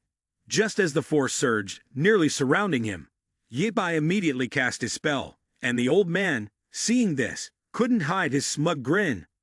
Yi Bai furrowed his brows, confused by the meaning behind that smile. Suddenly, he realized, wait, his target isn't me. He quickly turned around, only to see Xu Shang being consumed. He shouted loudly, "Lu girl, mission accomplished." The old man is gloating. "Haha, didn't expect that, did you? My real target was never you." He was genuinely furious now, his eyes flashing with murderous intent that would strike fear into anyone who saw it. The heavens have a path, but you refuse to follow. The underworld has no door, yet you rush in. The old man sneered at Yi Bai. "Haha, a mere unknown rookie who just ascended dares to speak such arrogant words. You really don't know the vastness of the sky, nor the thickness of the earth, as you tread upon the broken ground." He charged forward at an incredibly fast speed, his spiritual energy focused in his hand, ready to strike with a punch. The system announced that the resonance of the great Tao had amplified his power 60 times beyond the limits of a king's authority. The old man raised his hand to block it, sensing the unusual nature of the attack. This force was definitely not that of a late-stage emperor Lord Realm. He was being deceived. The old man's hand was struck with such force that it felt as though it might snap in half. This attack was strong enough to send him flying straight into the wall, creating a large dent. But the old man still managed to stand up, clutching his injured arm, thinking to himself, "This isn't right. His strength isn't just the power of divine abilities. There's more to it, a fundamental power of the body. Could it be that his body is? I need to test him further. If this is true, it would be wonderful." His face became serious as he prepared to test this. He gathered energy into his hand, forming a massive spear nearly 10 feet long, and then hurled it with all his might toward Yi Bai. The move caused a violent explosion, with dust scattering in all directions. Yet Yi Bai remained standing there, completely unharmed, not even a scratch. He sneered in contempt, "Is this all you've got, old man?" Immortal Lord was completely stunned. It was true. He truly was a natural-born celestial dragon, a body gifted by the heavens. The strength he had came from the essence of the world itself, contained within the core of the world's sphere. To remain unscathed from his attack could only mean that the other party was a celestial dragon body. This was incredible. He'd have found such a treasure without even having to expend any effort. On the other side, Yi Bai, exuding confidence, said, "This is a piece of heaven's essence I recently obtained from the Tian Kao Pavilion. It's specifically designed to burn through one's spiritual power and soul. Today, I'll see what kind of might it possesses." The old man responded calmly, "I've already tested you. Your proud boast of, but killing me won't be so easy." Yi Bai barely blinked. "Hai Xiao, seize him." The old man was startled and spun around. There was nothing where he expected. Only then did he realize he'd been tricked. Yi Bai had appeared in a blink, striking the immortal lord hard in the abdomen with one hand while using the other to cast the heavenly determination. The spell seemed to siphon the world's spiritual energy into the immortal lord. The flow of spiritual force threw him choked off, and all he could think was, "Damn." Despite his distress, he still struggled to resist. This was his best chance to claim the true dragon immortal essence. He could not let it slip away. Without hesitation, he shoved the crimson pearl into his mouth, and the surrounding spiritual energy dimmed into a deep red. Yi Bai's eyes widened in alarm. He had not expected the pearl to allow him to devour the heaven and earth spiritual energy so readily. The immortal lord's form swelled, but it was not enough. Not enough. A cold premonition gripped him. If this continued, the Tian La immortal lord might soon descend into demonic madness. Perhaps intervention was unnecessary. The heavenly net immortal land might destroy itself. Now the pressing matter was to locate Xu Shang. The old man funneled his spiritual power into one hand, and certain of victory, declared, "I will kill you. Your body is mine." He didn't pay attention to what the old man said, and was still worried about his disciple. Where could he possibly hide Xu Shang? The two of them attacked simultaneously, their killing intent equally intense. The strike resulted in a massive explosion. Yi Bai grew even more anxious about Xu Shang. The heavenly net immortal land relied on the spiritual energy of heaven and earth to maintain balance. Now that the spiritual energy had been devoured by Tian-La immortal lord, it was feared that it would collapse sooner or later. I must find Lu girl quickly. The old man fell into a frenzy, kicking at him in anger. You're definitely going to die. Yi Bai said calmly, Hai Xiao, you really came. The old man's killing intent grew stronger, his spiritual power radiating like blazing fire. Trying to deceive me again. I won't fall for your trap this time. Green beams of light flew towards him at once, and the immortal lord was caught off guard. The beams struck him, creating an explosion that shook the entire heavenly net immortal land. The smoke dispersed, and she respectfully bowed. Hai Xiao pays respects to the master. He complimented her. Well done. First, capture Tian-La immortal lord. The immortal lord had not completely lost consciousness yet, and he roared in fury, his killing intent even more intense. Ye Bai and she were only slightly surprised, their faces showing no emotion. The old man's face darkened as he said, Ye Bai, you've truly given me a lot of surprises. First, the true dragon vessel physique, and now these useless beings. I've wanted Immortal Pavilion for a long time, but never had the chance. The old man performed the Immortal Pavilion summoning spell, and a large black hole appeared above his head, absorbing the spiritual energy of the local area. Seeing that the situation was not looking good, he solemnly ordered, Hai Xiao, there's something wrong with Tian-La Immortal Lord. Hold him off for now. I must go find Lu girl. She replied yes. He thought for a moment. Tian-La Immortal Lord can't take Lu girl far in such a short time. To control me, he must keep her here. Suddenly, he thought of another direction. Could he also have the great Tao of space? Let me tear the space apart and test if this spell is working. The system announced, Space Tao torn apart. The space above Yi Bai suddenly cracked open, and Su Shang fell out from the tear in space. Yi Bai jumped up and caught her, while the surrounding space began to shatter into pieces. He held his disciple tightly, his heart filled with anxiety. This is bad. I'm encountering Tian-La Immortal Lord's formation again. The heavenly net earthly immortal is rapidly collapsing. And if we take one more step, we may fall into the chaotic space vortex, never to escape. Time was running out, and he was growing more and more anxious. The immortal lord outside shouted into the room, while the fragments began to fall. Yi Bai, you will stay in that room forever, immortal and indestructible, endlessly flying against the flow of shattered fragments. He silently worried. This is bad. Tian-La Immortal Lord has activated a formation connected to the immortal realm's dimension. If we can't find the spatial fragment to enter, I'm afraid we'll be trapped in the darkness forever, unable to return. Suddenly, his gaze was drawn to one direction. Jiao Bai shouted, Su Jing, Su Hen, they are confirming the coordinates of the Earth dimension. Thinking carefully for a moment, the Tian-La Immortal Lord had destroyed the immortal realm passage, making it difficult for us to return. In that case, we might as well head to the Earth dimension and see what happens. If we can find Su Jing and Su Hen and obtain the system reward, perhaps we can also pinpoint the location of the immortal realm dimension. When that time comes, we can return to the immortal realm and deal with Tian-La Immortal Lord. Then Yi Bai flew straight into the fragment. We've arrived at the Earth dimension. From Yi Bai's perspective, the speed was incredibly fast, only leaving behind traces of purple mist. The space rapidly changed, and soon, the cities of Earth could be seen. He still wore his immortal realm robes, observing his surroundings. We've returned to Earth, Su Shang questioned. Is this the homeland Grandmaster mentioned? She looked around, clearly surprised. Grandmaster's homeland really is full of spiritual energy and talented people. The strength of these individuals is all above half-emperor level. Yi Bai was confused. How can there be spiritual energy on Earth? No, what exactly happened here? In a small corner, a crowd was jostling, the scene chaotic. Can pushing and shoving really inherit divine achievements? Indeed. Chen, what? It's been so long and still no one has encountered the inheritance. Our Flame Emperor has not easily obtained the 3 inheritance items, and soon, there will definitely be many people.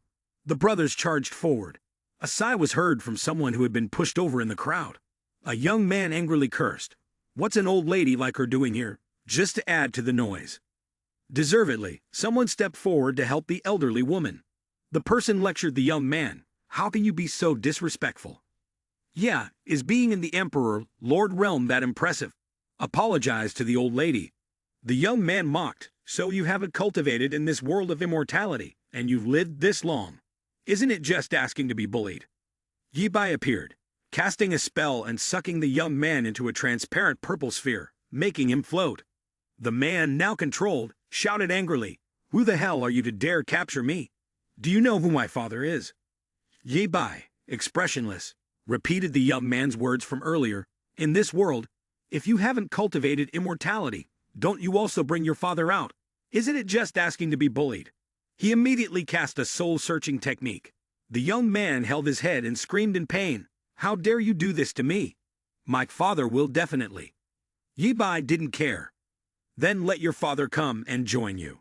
The young man was immediately blown to pieces. Xu Shang asked about the situation.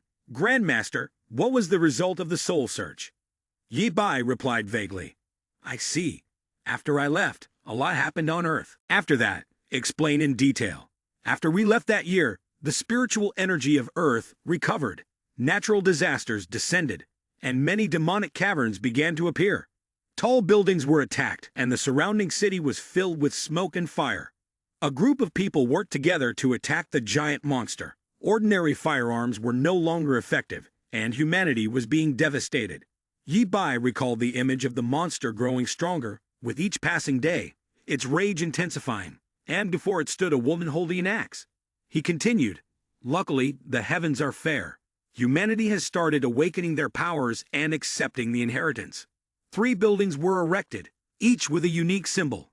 Tian Cao received the inheritance once again, bringing light back to humanity. Meanwhile, the people also built the temples of inheritance.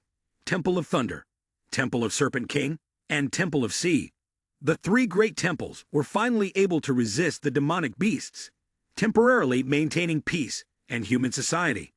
Afterwards, nearly all the temples were located in the west. In the east, only the island nation of Chong Island had a Serpent King temple, with a swirl symbol prominent against a dark background.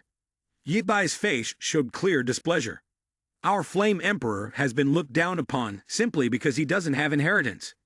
Xu Xiang asked, Grandmaster, as long as you return, are you still afraid of being bullied by the Flame Emperor? Hearing her, it made sense. True, we not only need to find Su Jing and Su Hen, but we also need to uphold justice for the Flame Emperor. She then asked, but the Earth dimension is so vast. How are we supposed to find where Su Jing and Su Hen are? He confidently replied, Junior Master has his own way. Suddenly, a sense of something being wrong hit her, and Xu Shang spoke up, Grandmaster, your hand seems to be trembling. She reached out to check his hand carefully. Yi Bai examined it and responded, something inside is resonating with my body. She suddenly recalled what had just happened. The people earlier had mentioned something about a legacy artifact. Yi Bai smirked maliciously. Those who inherit the divine relic can awaken a certain power, and also absorb the faith of the people, forcibly refining their souls. It seems they've already given us such a big gift upon arrival. The sky was clear with white clouds, and the scene shifted to a house. Xu Shang was wearing a body-hugging dress that was incredibly seductive, her face flushed with embarrassment. Grandmaster, isn't this inappropriate? Yi Bai casually said, it's customary to enter as you please. Besides, didn't you want to wear it for Grandmaster to see? Her embarrassment deepened. Grandmaster, we should focus on the main matter first. Have you discovered anything about the origins of this legacy artifact? He replied nonchalantly, Junior Master just used spiritual energy to probe it. The spiritual energy inside this artifact is quite similar to the heavenly arcane core treasure in Tian Cao Pavilion. Perhaps they all come from the chaotic forces of heaven and earth. Xu Shang smiled, still looking at Yi Bai. If you can inherit this divine relic, you'll definitely be able to advance to several higher realms. Suddenly, a man holding a live streaming phone entered. He laughed loudly, his words full of disdain. Ha ha ha. Brothers, come quickly and watch this joke. The Flame Emperor has found an old stone to deceive people, and here are 2 fools who actually believe it's real. The camera zoomed straight in on the positions where Yi Bai and Xu Shang were standing. The man mocked them again. an old stone used to deceive the Flame Emperor's government, and they even consider it a relic. The people of the Flame Emperor are really foolish, haha. At that moment, a stream of comments flooded the screen in front of him. As far as they knew, the entire world only had the Flame Emperor's territory, with no successors, and no divine temple. The Western Divine Temple was the pinnacle. Haha, I can't believe people still believe in the Flame Emperor, and they have no relics. Brothers, go to the scene and help teach these two fools a lesson. Then, some people noticed they were taking action. Yi Bai raised the protective glass box. Wait, look, what are those two doing? He's casting a formation command, but he's not even showing himself. The will of the heirloom appeared, and interwoven red and green lights flashed. Then, a woman emerged from the stone, her body glowing with a green light. Human, you have defeated me, and you can claim the inheritance. Otherwise, you can only. Her eyes gleamed with murderous intent, and Yi Bai widened his eyes in surprise. He immediately activated the resonance of the Grand Tao, using the shield of the Grand Tao for defense. Her attack was blocked by him. She continued, arrogantly seeing herself as superior. Humans can summon me, and you've even blocked one of my strikes. You're not bad, but unfortunately, you're still lacking a little, she said, then glanced downward, but the ground was empty. The two Yi Bai were nowhere to be seen. Suddenly, he appeared behind her and grabbed her by the neck. Why rush like this? The movie hasn't even started yet. She was utterly astonished. How could he approach so silently and get behind her? He continued, if you and the heavenly arcane core treasure were both born of the power of heaven and earth, then through the strength of chaos, the most precious part of heaven could be tempered, and I could also refine you. Yi Bai activated the most precious part of heaven, a purple light emanated, and the power from the small house was truly overwhelming. The light gradually faded, and only Yi Bai could be seen floating in the air. She spoke reverently.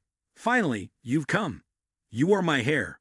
He examined his two hands. The power after harmonizing was incredibly abundant.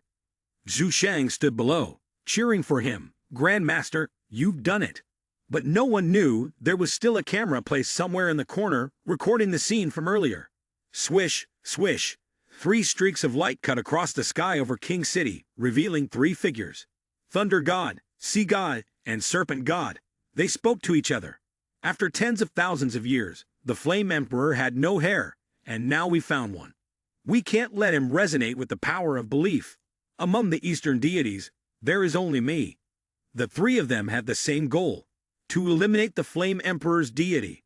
Flying through the city sky, the looks in their eyes grew increasingly fierce. Finally, they saw the silhouette of Yi Bai. He was there, still not completely finished with the inheritance. Kill him. Yi Bai glanced down at the 3 people below from above. Even a mere clone wanted to sever his true self's inheritance. Then he struck out with a mighty palm that shook the heavens and the earth, leaving the 3 of them no choice but to defend. Serpent God analyzed. He has basically completed the fusion now, and our clones are probably no match for him. Thunder God attacks his soul when the inheritance of the soul is at its weakest. This could be their only weakness. Thunder God grinned confidently. I understand. She narrowed her eyes. Little brat, it's just a pity that you belong to the Flame Emperor, and that you met me. Otherwise you could have been our lapdog, living on for a while. Yi Bai retorted disdainfully. Did no one tell you that it's others who are the lapdogs to me? Thunder God immediately made her move, a purple light flickering around her as she unleashed her ultimate soul-shocking technique. Yet he calmly closed his eyes. Apologies, my soul is now in the immortal realm. I am Wu Dai. As soon as he finished speaking, his eyes emitted a golden light, causing Thunder God to widen her eyes in surprise. At the same time, a bolt of lightning struck her. Serpent God and Sea God caught her. Thunder God, she groaned in pain, sweating as she realized he had devoured their attack. The fingertips of the Dark Knight flickered with golden light. Now it's my turn. Golden Feather sank Calamity of Annihilation immediately. An energy sphere was fired and shot towards the 3 of them. Thunder God, Serpent God, and Sea God immediately opened a spatial circle and fled. The voices of the 3 echoed back. Don't celebrate too early, we will definitely make you pay. Yi Bai responded. Flame Emperor does not need Western deities. Zhu Shang, standing beside him, silently thought. The Grandmaster is getting stronger. I need to push myself harder to keep up with his pace. Yi Bai landed on the cliff and asked, "What happened to Lu girl?" She shook her head and replied, "It's nothing. I was just thinking about why Su Jing and Su Han are here." The two of them walked and talked. Yi Bai answered, "This question can wait until 7 days from now." She was puzzled. Will the Grandmaster have news of them in 7 days? At the Serpent Temple in Shi Dao City, Sea God spoke. "Who is this young man? Why have I never heard of him before?"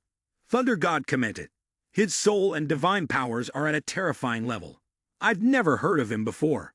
Sea God analyzed, "A deity like this, emerging into the world, must be trying to seize the faith power of the people. So what should we do?" Serpent God said, "It's absolutely impossible to determine who is superior with such a little brat." Sea God tilted his head and asked, "Only?" Serpent God continued, "It's just that the three of us fighting him is hard to determine who will win. By then, both sides will be injured, and others might exploit the opening. That would be troublesome." Sea God nodded in agreement. "That's true." Thunder God closed her eyes and rested her chin on her hand. "Do you all recall another foe of ours?" Serpent God and Sea God looked surprised when she named the demonic beast leader. Thunder God sighed and continued, 20,000 years ago, as the Earth's spiritual energy began to return, we borrowed new inheritance powers and were able to control the demonic beasts that appeared. Who could have predicted, thinking of the buildings once shrouded in smoke and ruin, that 3 years ago, a leader rose up who repeatedly pierced our lines. Skirmishes flared across the city. We met them only a few times, yet were driven back each time. Every attempt at negotiation failed, and now another young man has emerged, someone whose strength approaches theirs. The leader of the demon clan is our enemy, and this young man is another complication for us," Thunder God added, frowning as Yi Bai came to mind. Her voice carried through the temple. "We should arrange for this young man to confront the demon clan leader. Let them weaken each other while we stand aside and reap the benefit." Sea God dropped his gaze, pondering. "The question is, how do we persuade this young man to leave?" Serpent God, confident, replied, "I've already sent an envoy to invite him, saying we wish to parley." Thunder God cocked her head. "Do you think he'll accept?" "Don't worry," Serpent God said. "He's still young and inexperienced. Offer him some advantage, let him be tempted, and then we can handle the rest." Someone was holding an invitation card in their hand. Yi Bai looked at it while criticizing. "Just this little benefit, and they think they can lure me into their trap. How foolish." Su Shan, standing beside, asked, "If you already know it's a trap, should we still go?" He casually replied, "Of course we should go. How else will we be able to watch the show?" His eyes were filled with interest, as if worried that it would be easy to invite the god in but difficult to send them away later. 2 beams of light descended simultaneously before the entrance of the temple. The Serpent God came out to greet them. "It is an honor for this god that you two have come without holding any grudges from the past." She smiled and slightly tilted her body. "Let's not bother with pleasantries. Now I will take you to see the treasures." The three stood before a pile of jewels and gold. Su Shan commented, "This is the treasure vault. It's actually a good place." The Serpent God praised, "You truly have a good eye. This is a place that has undergone countless selections by me. The lights of these treasures placed here, the spiritual energy they contain, will only increase over time." She continued her introduction. "If an ordinary person comes here to cultivate, their speed of cultivation might increase tenfold." Yi Bai stepped forward, thinking about the immense mental strain caused by what happened last night. "So are you planning to use this to atone for your sins?" She gave a caring expression. "The treasures here are all rare and precious, and you are still young. Perhaps you've never used them before. Feel free to choose whatever you want." Meanwhile, she silently thought, "Just wait, I'll show you who's in control soon enough." He raised his hand and replied, "Since you are so generous, then we won't stand on ceremony. Actually, I'm considering whether I should move all your stuff into the desolate space or not." Serpent God curled his lips in disdain. "These things have already chosen their master. If you can't take them, don't blame me." Yi Bai raised his hand high, creating a sphere that continuously absorbed the treasures and artifacts. She was stunned. Hear, hear. Her eyes widened, as if struck by lightning. He maintained his posture, as though nothing had happened. "Me? Serpent God could only sweat and endure, his face flushed with veins, cursing inwardly.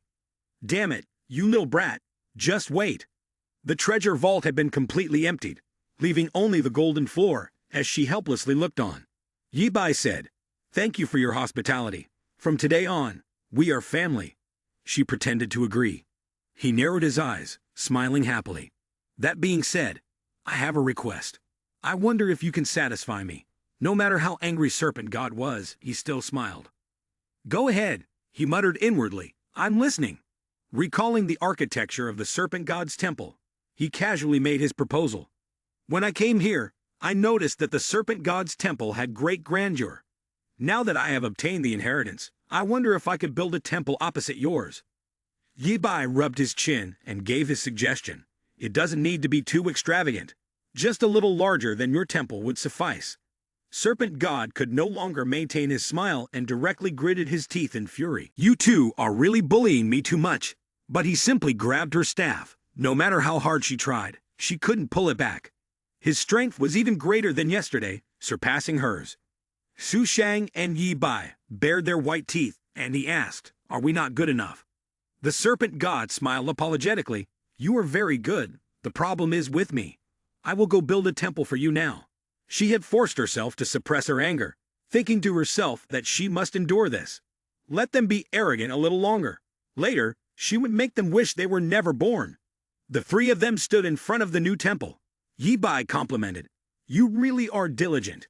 The Serpent God exclaimed, "Of course. Besides this, I've also specially prepared a great gift for you." He raised an eyebrow. "A gift?" She replied, "You may have never heard of it. The divine inheritance of our kind has been able to preserve its status and divine power until now thanks to his secret realm." Recalling the ancient architecture, she explained, "That place is full of rare talents, treasures, and opportunities. The precious items you just saw were all obtained from there." Yi Bai glanced at the Serpent God with disbelief. "Such a powerful place, you're willing to give it up?" She said calmly, "With your strength, it would be an honor for us to enter the secret realm together." "Why wouldn't I be willing?" He didn't hesitate. If that was the case, then he would follow her. Standing before a tower in the middle of the forest, she explained, "This is the territory of the demonic beasts. Their leader is exceptionally vicious. Ye brother, this time we are all relying on you." Su Shang remarked with a serious face, "The demonic cavern is still completely silent. Are you trying to deceive us?" Serpent God chuckled. "How could that be?" She raised an eyebrow, not understanding. "Normally there would have been fighting here long ago, but why is it so quiet today?" Suddenly, a loud noise came from deep within the forest. Birds flew frantically, and the wind blew the leaves around. She widened her eyes and realized, "It's here." Then she smiled cunningly. "Ye brother, it's all thanks to you." Her eyes gleamed with scheming intent. "Once you provoke the leader of the demonic cavern, causing both sides to suffer heavy losses, I'll treat you accordingly." Someone stepped on a branch. Serpent God instantly jumped in shock, anxiously glancing behind her. Could it be? So soon? Then she saw Sea God and Thunder God standing on the branches, and she sighed in relief. "Ah, it's just you two." Sea God jumped down and said, "Of course, didn't we say we'd keep watch together and catch them all by the neck?" Thunder God added, "That's right." Serpent God turned her back to them. "Earlier, when the two of you didn't say anything, I thought it was a demonic beast, but I didn't realize there were sharp teeth right behind me." She then called out, "Follow me, we still have a lot to prepare." A sudden explosion rocked the forest. Fortunately, Serpent God had noticed in time and created a protective sphere. She kept exuding a green aura and asked, "Who exactly are you? Why are you impersonating the Sea God and the Thunder God?" Before the purple mist stood Su Jing and Su Hen. Su Jing sneered, "Weren't you the one who went to great lengths to find the demonic beast leader? What's the matter? Now that you found them, you don't recognize them." At that moment, the two Yi Bai approached with the bag. "Were you looking for these two?" The Sea God and the Thunder God lay there bound and motionless. The Serpent God was struck dumb as if by lightning. Sea God, Thunder God, both of them. Su Jing and Su Hen knelt before Yi Bai. Su Hen said, "Greetings, Grandmaster." At the same time, Su Jing also said, "Greetings, Grandmaster." The Serpent God frowned. So you and the demonic beast are accomplices. No wonder I never heard your name in the Flame Emperor before. He looked back casually, all thanks to you. Only because of you could I gather my followers so quickly. She went pale and grit her teeth. So it was your scheme from the very start. How detestable. He raised 2 fingers. Because you helped us gather early, I'll give you 2 choices now. Either kill yourself, or we will kill you. The serpent god hoisted her scepter, forming an array to summon power. Do not think that inheriting a legacy means you can defeat me. I am one of the 3 who received a legacy on this continent. Suddenly, a bolt of purple energy struck her waist, sending her flying with a thud into the base of a large tree nearby. The soul mouth behind Su Hen still gathered light. She lifted an eyebrow. I'm bored, no longer wish to speak with you. The serpent god tightly grasped the scepter and pleaded, People of Shidao City, entrust the power of your faith to the divine, and the divine will eliminate all calamities for you. Su Hen stood there unfazed. Great Tao of beasts, rise. The red gem on the scepter gleamed, and the serpent spirit was petrified, its massive purple soul stretching out to claw. A surge of immense power immediately enveloped it. The blue light pushed it back, rendering it immobile, and as a result, a dragon was directly transformed into stone. Su Hen and Su Jing simultaneously charged forward, and Su Hen swiftly made the decision to seize the scepter from his hand. The serpent god raised the scepter high. In the past, several demonic beasts fought on your behalf, allowing you to act recklessly, ignorant of the vastness of the heavens and earth. But now that they are gone, do you still think you can defeat me? Yuan Hanyu's eyes lit up again, as she used the serpent spirit petrification. Yi Bai coldly called out, Jing Nai, Hen Nai, both of you turned directly into stone in your current form, and it startled me. Taking advantage of the moment, the serpent god launched a surprise attack from behind. It's your turn now. The green light exploded, illuminating the entire forest. Yi Bai had been petrified, just like the disciple, and so had Su Shang. The serpent god touched his body and sighed, again, the true dragon's celestial body. No wonder it's like this. He gently rubbed his cheek. You don't look bad. If your strength were just a little weaker, I'd consider taking you in. Unfortunately, someone like you could never submit to another. Sooner or later, you'll become a disaster for me. Therefore, farewell. On the white surface, a piece of broken stone was tightly pressed, revealing Yi Bai's eye. The serpent god's pupil stood upright, confused. I haven't even started yet. When his hand was freed, he praised, You were able to use magic to control me for 3 minutes. Let me see how you fare. He grabbed the serpent god by the neck, forcing her to ask with difficulty, How did you escape so easily? How could this be? She was stunned, unable to believe it. How could this be? As the stone on Su Shang's body shattered, he suddenly spoke to her. I am also a chaos immortal body. She grasped his hand. 2 immortal bodies plus 1 inheritance. Does that make sense? No, Ye Bai replied. If you haven't seen it, how can it make sense? She regretted. Now, I beg you, is it still possible? He smiled and raised an eyebrow. Those who harm my disciples die. Regarding Su Jing and Su Hen, Su Shang was reassured when Yi Bai said, Junior Master cares for them the most. Junior Master always looks after them, and will never let them suffer any harm when they return. He summoned a black door, opening to a small desolate world. After leveling up, the world's ability to awaken to the 2nd level was to hold life and death. It shrank when he continued. If you have a realm beneath mine, or anything else, once I bind it with the contract of the small world, I can control their life and death. 2 beams of light struck the stone statues of Su Hen and Su Jing as Yi Bai exclaimed, Revive, my disciples. The shards on Su Hen's face cracked, and when they broke free from the frozen state, both of them changed their clothes. The 2 disciples embraced Yi Bai. Su Jing squinted and smiled. Grandmaster, I thought I would never see you again. Su Hen nuzzled. Grandmaster, I missed you so much. They like you, but pretend to be shy. What you all are doing isn't very good. Su Shang, who was beside them, propped his chin and laughed. Aren't you going to hug your great senior sister? Su Hen immediately threw himself into her arms. Great senior sister, we miss you so much. She smiled gently. All right, I know. Ye Bai took out 2 robes and said, Let's go. How did you almost get killed by Serpent God when you came here? Su misunderstood. He was referring to the spare clothes I prepared for you. Just put them on. They all said in unison, "Thank you, Grandmaster." After putting on their clothes, Su-hen recounted, "After our parents passed away, the two of us lived very miserably. We could only keep company with birds and animals. It was only great senior sister and Grandmaster who took us in." Su-jing added, "and taught us how to survive, bestowing upon us the great way of beasts." Ye Bai appeared lost in thought upon hearing this.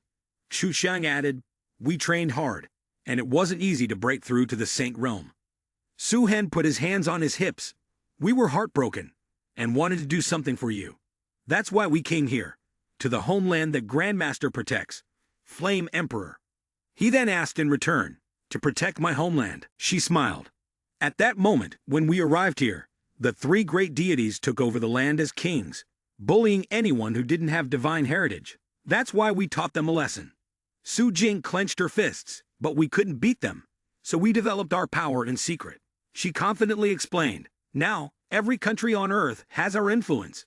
Grandmaster, now that you've returned, as long as we unite, not to mention the Flame Emperor, the whole of Earth will be yours." Ye Bai gave a thumbs up. "Well done. Worthy of a reward." Then, folding his arms, he scolded, "But just now, the two of you were careless and underestimated the enemy. That made it easy for the Serpent Spirit's divine being to kill you. If I hadn't been there, the consequences would have been hard to predict." Su-hen lowered his head. "But Grandmaster, you have absorbed his cultivation. This isn't entirely a bad thing." Immediately, both sisters lowered their heads, realizing they had dared to speak back to the Grandmaster. Then, Su-hen and Su-jing simultaneously apologized. "Sorry, Grandmaster, we were wrong." Afterward, Su-jing eagerly asked, "Grandmaster, after absorbing the cultivation of the Serpent Spirit, had your body changed in any way?" Ye Bai looked at his hand and remarked, "My cultivation has risen one level. I'm just one step away from the Void Realm. Other than that, nothing else seemed to have changed." Suddenly, his whole body trembled, and he found himself in a black and white space. Ye Bai looked around in confusion. Where is this? Couldn't it be a prank by disciples Su Jing and Su Hen? Yi Jiang Bai suddenly appeared and proposed, "Moral, would you be willing to become my slave and accept my inheritance?" He squinted, recalling the staff. This was the inheritance of the serpent god. She narrowed her eyes seductively. "Come here, take my hand, and you will receive the inheritance, becoming immortal and gaining infinite power." He immediately threw the staff at her. "The inheritance nearly killed him last time. Is the inheritance so simple this time? I don't believe it." She quickly dodged the attack, then angrily shouted, "I told you to take the hand of a woman, and you want to kill me instead. Is your head made of wood?" Ye Bai remained indifferent. "You want something without doing anything for it. I don't believe it. I choose to capture it myself." Then, he smirked, clenched his fist, said no more, and made his move. Yi Jiang Bai hurriedly waved her hand to stop him. "Wait." She smiled. "Can I beg you? Please, accept my inheritance." His sharp eyes glinted. "Who exactly are you? Why are you forcing others to accept your inheritance?" She smiled and introduced herself. "I am an ancient angel, named Yi Jiang Bai. Because I committed a crime, I was imprisoned in this staff by the will of heaven for thousands of years. Now, after much effort, I've been freed. I just want to find a reliable host." Yi Bai rubbed his chin and pointed out, "A host? You probably want to take over my body, don't you? Seize control of my vessel, making my soul disappear forever, right?" She appeared slightly embarrassed. "Isn't it good for a beautiful girl like me to get on your body? Or we could live peacefully together. Occasionally, I could transform into a physical entity to warm your bed." He turned his head immediately. "I don't need that. My disciples don't keep idle people." Yi Jiang Bai approached and placed her hands on his shoulders. "I have other uses too. Come here, and I'll tell you." A flash of seven-colored light suddenly appeared between Yi Jiang Bai's and Yi Bai's foreheads. He widened his eyes. This was her way of explaining, as she embraced him. "The chaotic energy inside me has flowed completely into your body. Your small, desolate world of yours is probably at full level now." He happily looked at his hands and felt the energy. His buffs were indeed full. Then she smugly patted her chest. "Well, do you agree to accept me now? As long as you willingly give me the immortal energy of the true dragon within you, I can become a physical entity and stay by your side. The moment Yi Bai agreed, she said, "All right then." Yi Jiang Bai suddenly kissed his lips, then pulled out a stream of green energy with force. He shyly rubbed his lips. Why are all the girls nowadays like this? Do they not know that taking without asking is stealing? She smiled. So what if it's stealing? Thank you. Then she snapped her fingers. The deed is done. Let's go. Both of them immediately appeared before the ancient tower. He looked up behind him. She casually glanced back. Mom. The three of Xushang and the So sisters appeared. Su Hen spoke up. Who are you? How did you get here? Di Jiang Bai hid behind Ye Bai. You should explain it to them. 10 minutes later, under the starry night sky, Su Han understood. So that's how it is. Su Jing stroked his chin. If that's the case, Grandmaster, why don't you take her as a disciple? It would help fill the void left by Shen Ti and Lai's death. After considering it, he thought it wasn't impossible. But Yi Jiangbai immediately shook her head. No, absolutely not. Before the indifferent gazes of the others, she said arrogantly, a goddess like me will never be anyone's disciple. Even if you kill me, it's impossible. Yi Bai propped up his chin. They were surprised when he suggested, I can help you find a body to possess. But the condition is that you must always stay by Su Hen and Su Jing's side, to protect and assist them. Su Hen and Su Jing, as if struck by lightning, spoke in unison. Grandmaster, are you saying this because you want to leave here? He responded indifferently. Junior Master came to Earth for 2 reasons. 1, to visit home, and 2, to see all of you. If you're all living well and have influence everywhere, Junior Master can rest easy. He continued, Junior Master has to travel to many other places to find your senior sisters and junior sisters, so that we can all reunite. Su Hen, with reluctance, said, Grandmaster, we will miss you very much. Su Jing gave a reminder, Grandmaster, after you find the senior sisters and junior sisters, you must let us know. Su Shang's eyes widened as if she sensed something. Yi Jiangbai bit the towel and cried bitterly, as if there was a master who wasn't too bad, someone who could forever shield you from the wind and rain, someone who, even after hundreds or thousands of years, would remain like family, your everlasting support. She wept relentlessly, tears flowing down her face. I regret it so much. Who? Ye Bai embraced the 2 little disciples. It's too late now. Next I will help you seize the price. She opened her mouth in excitement, standing on a long road with no one else in sight.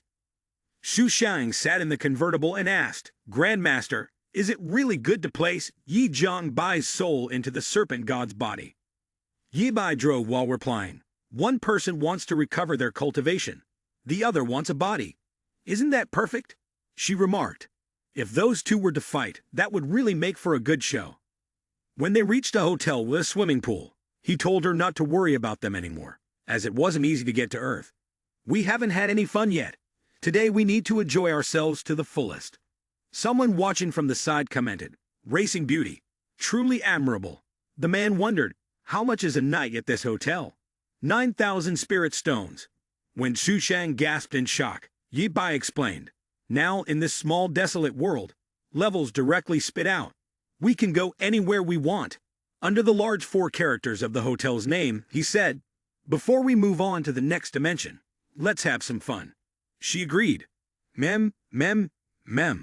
Outside the extreme northern realm, during the day, there was a cave entrance on the cliff. Inside, it is deep and dark, a bottomless abyss. His sharp eyes suddenly opened wide. The one who was needed most has finally arrived. Where are they? Block the entrance. Prepare to welcome the guests. Footprints sunk deep into the white snow. Xu Shang wondered. Jing, Hai, and Hen. Hi. How many junior sisters have come to this place? But we've been circling here for more than half an hour already.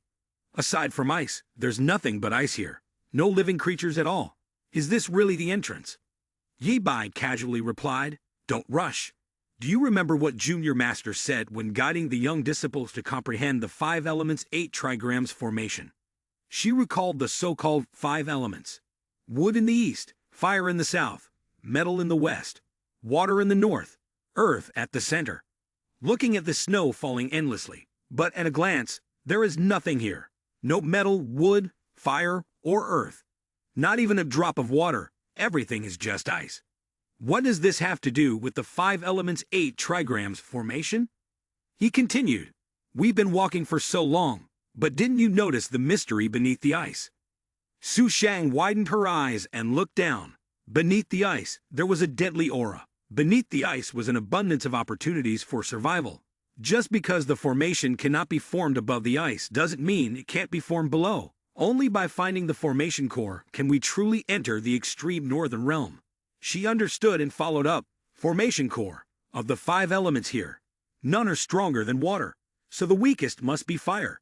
If we can attack its fire eye, we should be able to break this formation. He placed his hand on the snow-covered ground.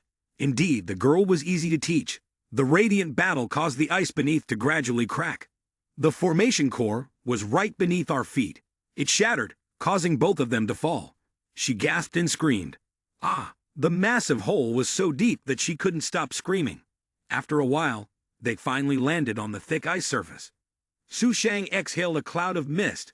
This truly was a world apart. It was miraculous. But then a voice suddenly echoed, catching both her and Yi Bai's attention. Welcome to the extreme northern realm. When they looked up, they saw someone hanging. She screamed, Jalan. She lowered her head, unresponsive at first, then opened her mouth as if she were about to say something. Su Chang widened her eyes in worry. Jalan, who did this to you? Your pupils are spinning as if you've been struck by something. Yi Bai grabbed her shoulder and advised calmly. Lu girl, stay calm. You've fallen into its trap. At that moment, she snapped back to reality and then hugged her head. What's happening to me? He explained. The formation above the ice was just an appetizer. The real 5 elements 8 trigrams formation is right here, using people as the formation core, with resentment and desire as its techniques. His voice reverberated across the vast space. Anyone who enters, if they cannot calm their mind, will either become the formation core or be devoured by the creatures here. Su Shang closed her eyes. Grandmaster, I'm sorry. Perhaps I should have been calmer, but the blood-colored sound waves seemed to have seduced the desires and bloodlust within me, and I couldn't control it. Yi Bai's eyes turned cold. You are worried about senior sister. Junior sister will naturally be more susceptible to its tricks. But from now on, we need to be more cautious, because they are already here. The snow beneath their feet shook, drawing their attention downward. A sharp tooth was opening wide, trying to bite where they were standing. Su Shang immediately unleashed a swirl of electric sparks. The shark immediately took the full brunt of the attack. She and Yi Bai seized the opportunity to leap to another spot. She looked up and sighed. Indeed, there are monsters after all. A light bulb flickered above her head. Su Shang turned to him. Right, Grandmaster, just now Jiao Lan told me that the man was the one who broke the formation, and someone is observing Ye Bai and his senior disciple through the orb from a distance. From behind, there was a mysterious figure with an unknown face, long hair and a focused gaze on him. She said, the people here are truly interesting. Back where Yi Bai was, they were moving while dealing with the floating sharks, clearly dissatisfied with them. Lu Su Shang spoke to him. The attacks from these demonic beasts seem intentional, aiming to separate me from you. The man Jiao Lan mentioned was probably the one controlling the creatures behind those fish beasts. She analyzed to him.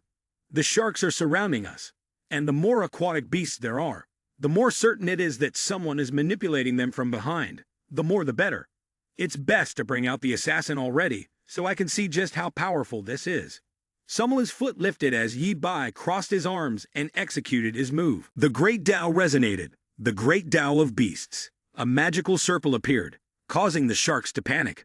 Seeing this, they quickly retreated and fled. He smiled faintly and said, it seems this place is indeed dangerous. Su Shang raised his hand to his ear, trying to listen for something. Grandmaster, do you hear anything? Someone is crying. The sound came from ahead. The two of them approached and asked, who are you? Why are you sitting here crying? A girl with long red hair was sitting on a stone, crying. Wah wah wah, my grandmaster is dead. Both of them were startled. Grandmaster? Ye Bai seriously asked, who is your grandmaster? She slowly began to explain. When I was little, there was a beast causing chaos in the village. They said they would keep the beast if they could take the little maiden away. She continued to recount the past, the image of the people around her laughing and mocking her. My father and mother personally collected 10 spirit stones from the village chief and the villagers, not caring about my life or death. Then they sent me out of the village. She closed her eyes. I was too weak to even tie up a chicken, so how could I escape? That's why I allowed Ling Pai to hand me over to the beast. A bloody image flashed in her mind. It was the Grand Master descending from the heavens, killing the beast and saving her from danger. Her eyes were filled with fear. Both of them stood under the cherry blossom tree in the past, unfamiliar yet romantic. He taught me how to cultivate, taught me how to defend myself, and showed me what true kinship is. But 300 years ago, I could only watch helplessly as my master died in front of me. She collapsed before her own coffin. She closed her eyes, emotionally saying, I have cried for 300 years. My eyes have been blind for 300 years. Yet, I still couldn't save everything.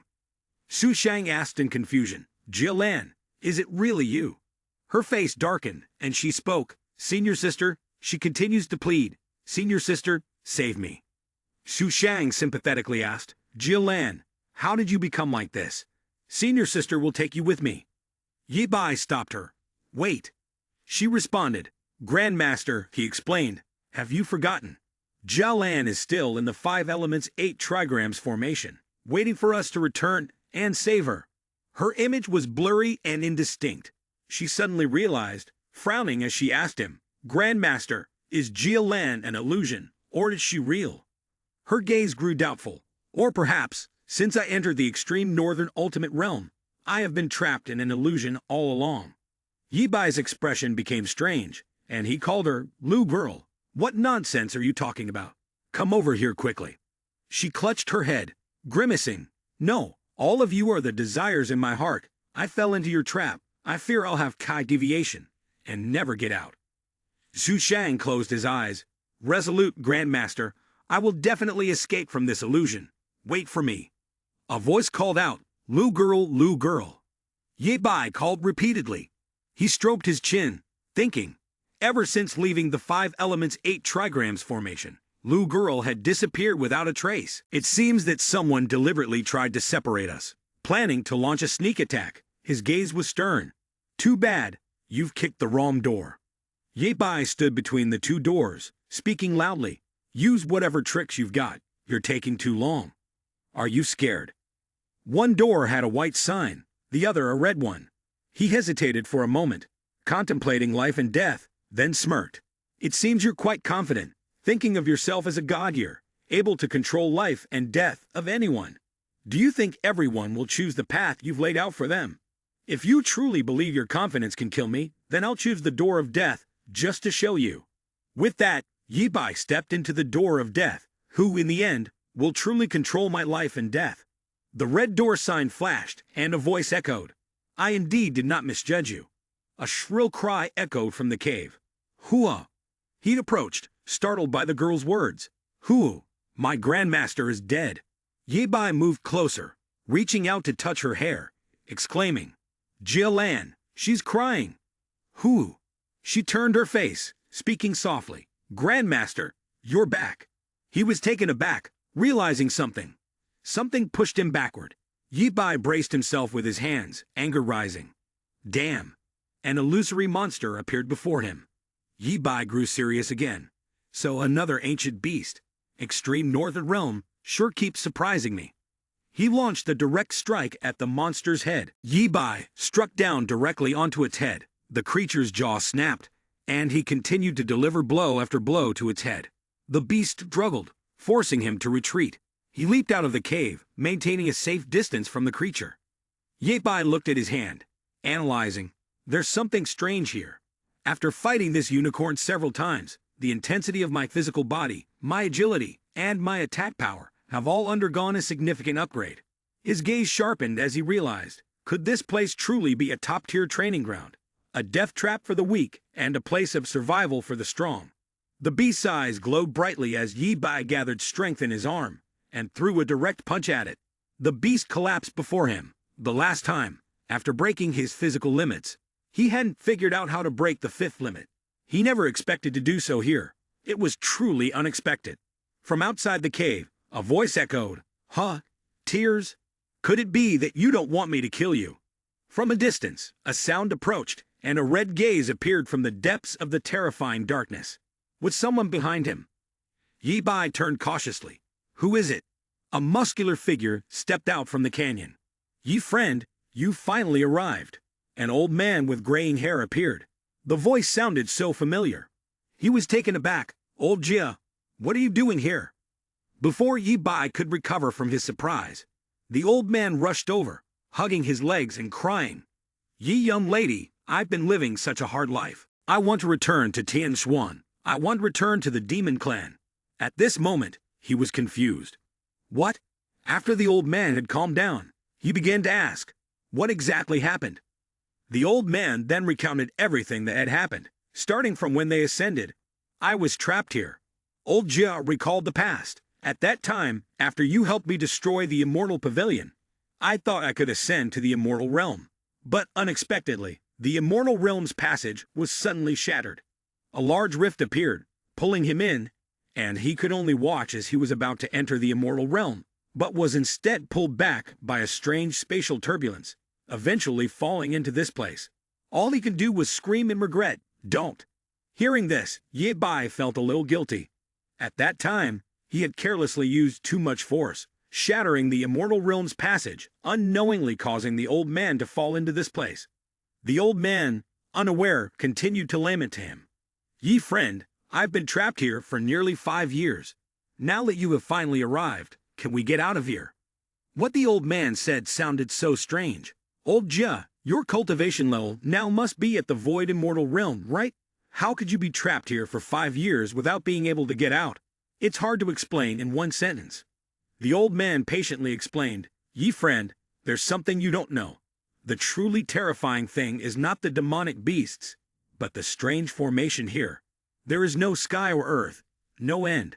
I've searched for 5 years and still couldn't find a way out. He tried to remember and pointed out the inconsistencies.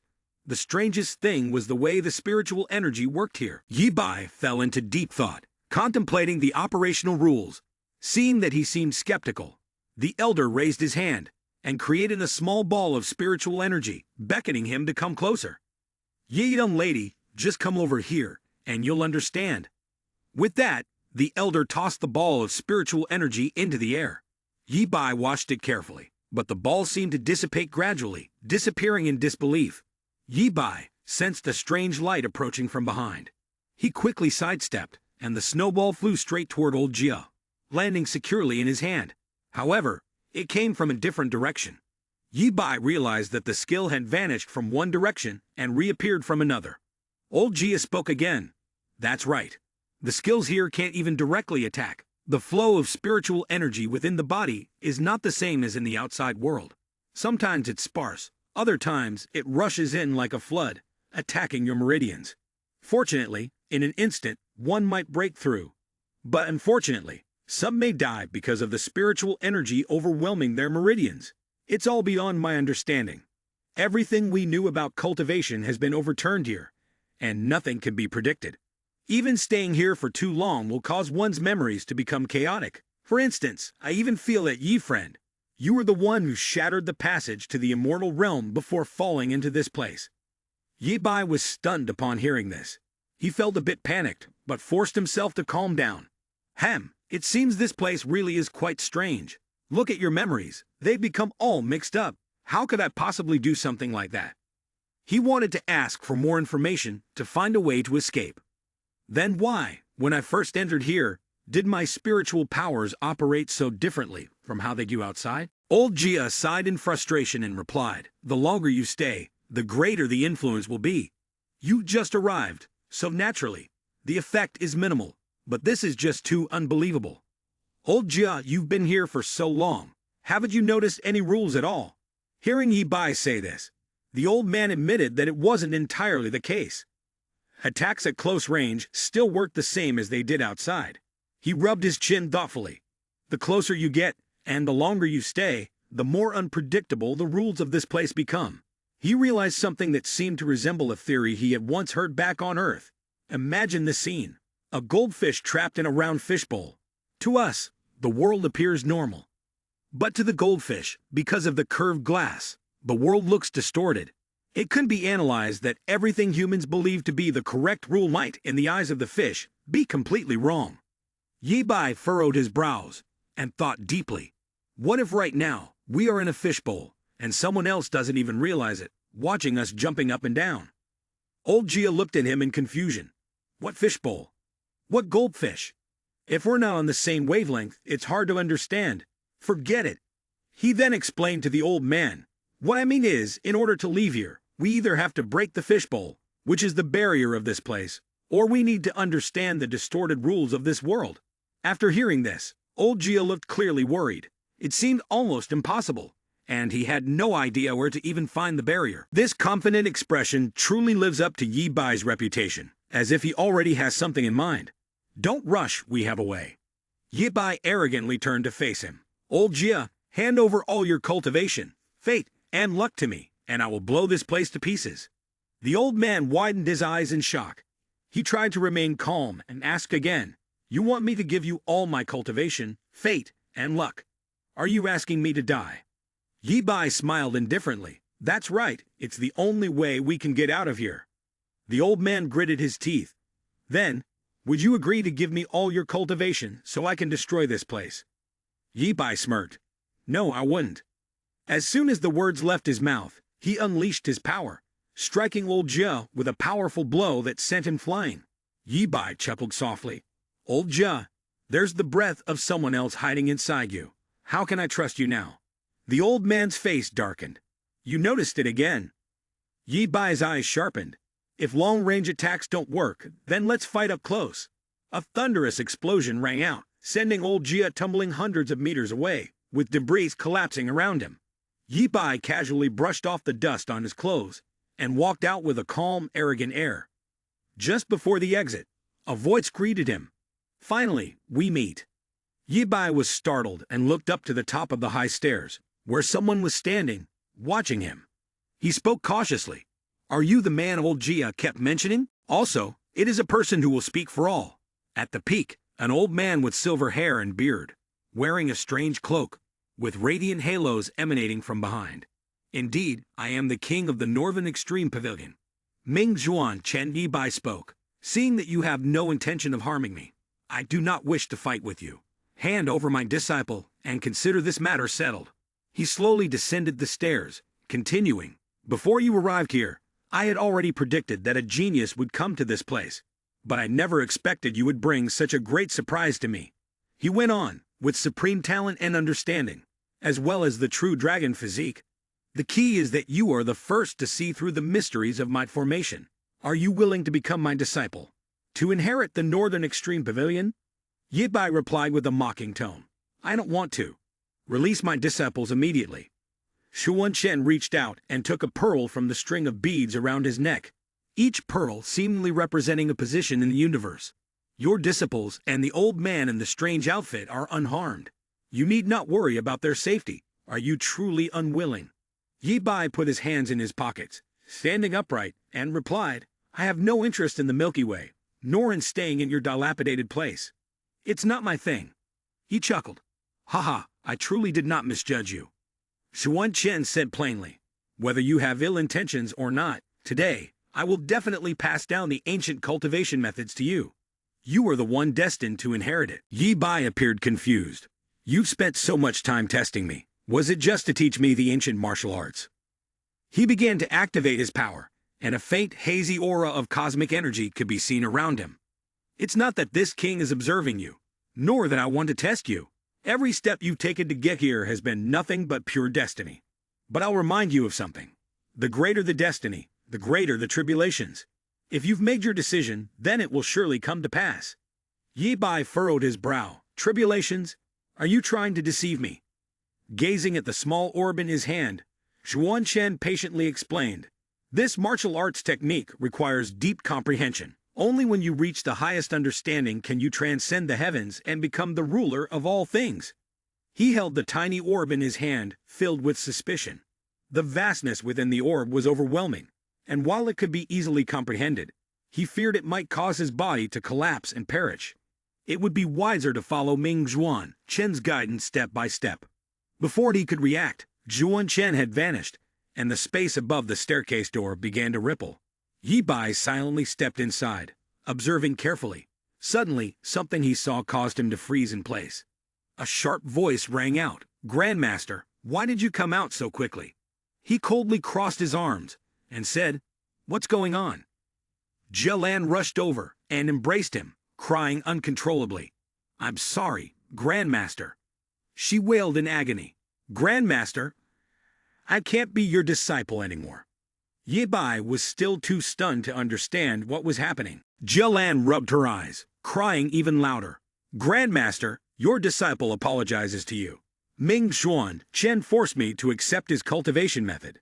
I am not worthy to be your disciple." Yi Bai let out a sigh of relief, thinking that another Shentian lie had appeared and almost scared him to death. He responded with a stern face, which made her widen her eyes. "This matter, Junior Master already knows. Ming Xuan Chen's spiritual power is immense. If Junior Master fought him, it would be hard to determine the victor. You were forced. Junior Master can understand that. Don't just talk about you, I was just forced by him to give away my cultivation method too." Jialan quickly wiped away her tears. "Ah, Grandmaster, to still be able to be your disciple truly feels too good." Yi Bai gently stroked her head. "All right now, if you keep crying, Junior Master won't accept you anymore." She stopped crying. "I won't cry anymore." After comforting her, he asked seriously again, "When Junior Master came in here, there were you and 7 other disciples. Tell me, what exactly happened?" She stammered, forced a smile, avoiding his gaze, sweat dripping down her face. Let them go outside and explain it to me together." After finding the other 7 disciples, who were still bound, he untied the ropes. The voices of women echoed. In the room, the remaining 7 disciples of his immediately knelt down. "Disciple greets Grandmaster." The girl with long purple hair, excited, spoke up. "Grandmaster, all 8 of us initially lacked skill and couldn't break through to the Saint Realm for a long time. We could only watch helplessly as people died without being able to do anything." She gently lowered her head, deeply distressed. "After the person left, we decided to search throughout the 3,000 realms for an immortal technique in hopes of saving Grandmaster. But unexpectedly, as soon as we entered the extreme northern realm, we were trapped here, unable to leave." She happily continued. "He told us that if we waited here for 300 years, we would be able to meet him. He wasn't lying. We really did meet him." Ye Bai stroked his chin, deep in thought. That person was able to predict what would happen 300 years later, and with the extreme northern realm and the strange formations, his skills are truly extraordinary. He's really quite terrifying. Jialan, standing beside him, quickly added, "Grandmaster, although he's very powerful, he's not a bad person." She blushed hurriedly, explaining, "He trapped us here earlier just to punish us for stealing his spiritual fruit and to distract the attention of others. But I know Master would never cause trouble." Ye Bai, irritated, pinched Jialan's cheek. "You're quite good at talking, aren't you?" She winced in pain, tears streaming down her face, and quickly explained, "It's the truth. Since I was little, Grandmaster saved me from the hands of demonic beasts and the people. I know Grandmaster is the most powerful person in the world, and he certainly won't fail so easily." He lazily dismissed it, saying, "All right, Junior Master, I'll temporarily accept your flattery. Since Junior Master is here, you don't need to stay locked up. You can leave at any time." Jialan widened her eyes, still holding her reddened cheek where he had pinched her. "Are you coming with us, Junior Master?" He smiled lightly. "No, you all have your own heavens and earth. There's no need to follow the Junior Master. This is something you all chose for yourselves." She felt a bit envious, and muttered, "Then why does the great senior sister always follow the Grandmaster?" Ye Bai, without hesitation, elbowed her sharply, causing a large bump to form on her head. "Who told you to look at her like that? Right now, she's not just your great senior sister, she might even become your sister-in-law one day." The other disciples, after some thought, also spoke up one by one. "Grandmaster, we've been here for 300 years, and life here is very good. The most important thing is that we feel there is no place more mysterious than this. So we want to stay here and explore all the mysteries." That's right, Grandmaster Ye Bai was pleased as well. "If that's the case, Junior Master will fulfill your wishes." The 8 of them rushed to embrace him. and the atmosphere warmed up a bit. "Thank you, Grandmaster," they said, causing him to smile, but he could only manage a few words in response. At that moment, the system notification appeared. Meet Disciple, 73/108, Reward Skill Card. Emperor Lord 24, Skill Card Great Emperor 200. Yebai was surprised. The system is being generous this time. So many Emperor Lord skill cards. I almost could have gone straight back to the immortal realm. You're so gentle, but it's time for us to part. Junior Master also had to leave and didn't forget to ask, "Have you seen your great senior sister anywhere?" A disciple spoke up. "The concentration of great senior sister is sufficient, and her willpower is as strong as the Grandmaster's. She will soon make her way out. It's just a passageway. When the Grandmaster leaves, she will be able to see her sister." Yebai confirmed once more.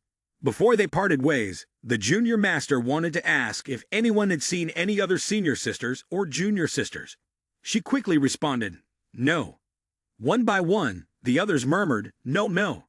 Suddenly, a disciple raised her hand excitedly. "I think I might have seen one." Her gaze became pensive as she recalled, continuing, "When I was out on a training journey, I happened to pass by near the demon cave, and saw someone who looked like second senior sister, but she also resembled Hong Yu. I'm not entirely sure though." Yebai furrowed her brows. The demon cave. I've heard that it's a perilous place, and anyone who enters there is almost certain to face death.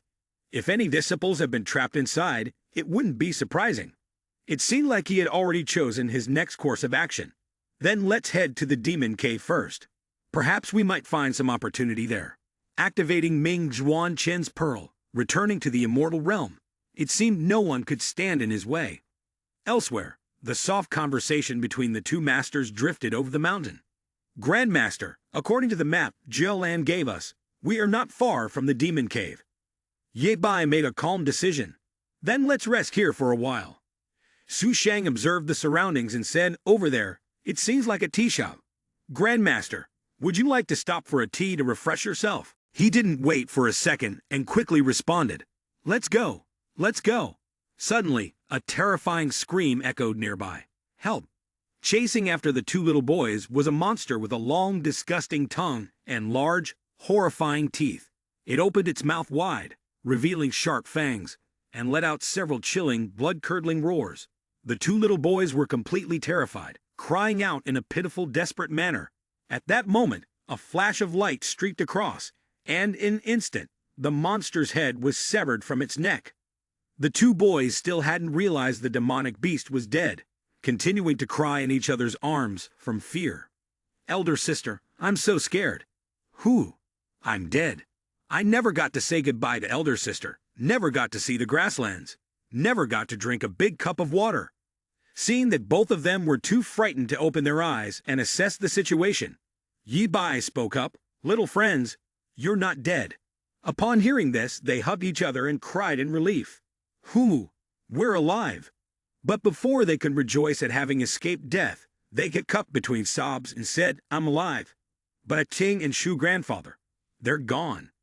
Yebai, with great seriousness, growled, "Tears are the most useless thing. Not only will they not save your loved ones, they will turn you into a coward, sinking you deeper into sorrow."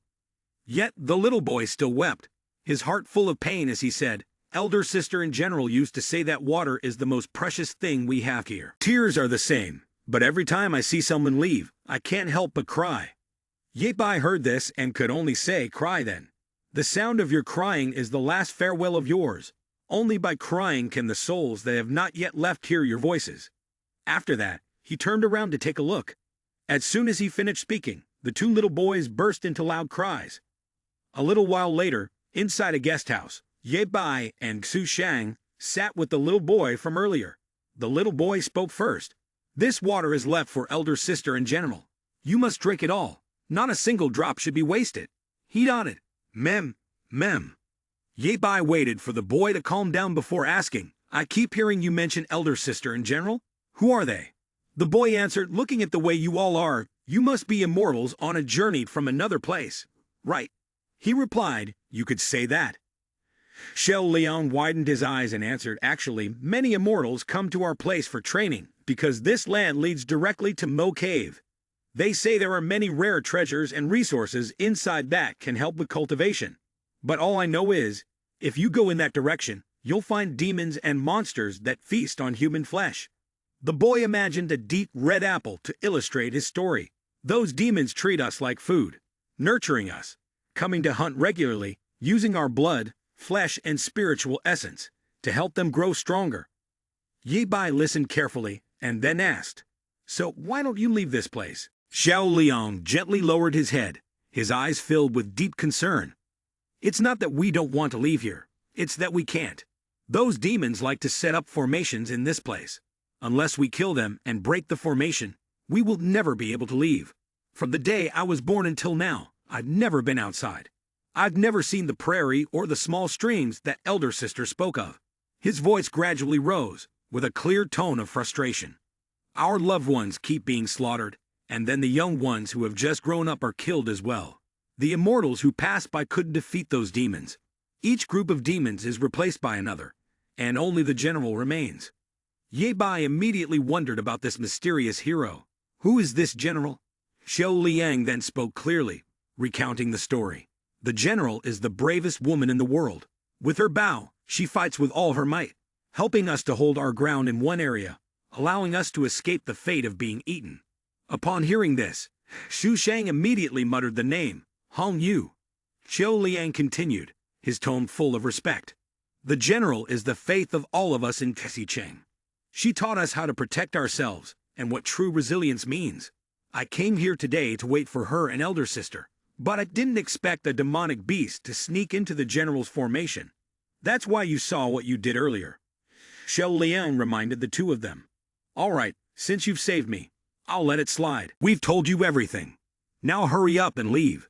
These demonic beasts are very dangerous."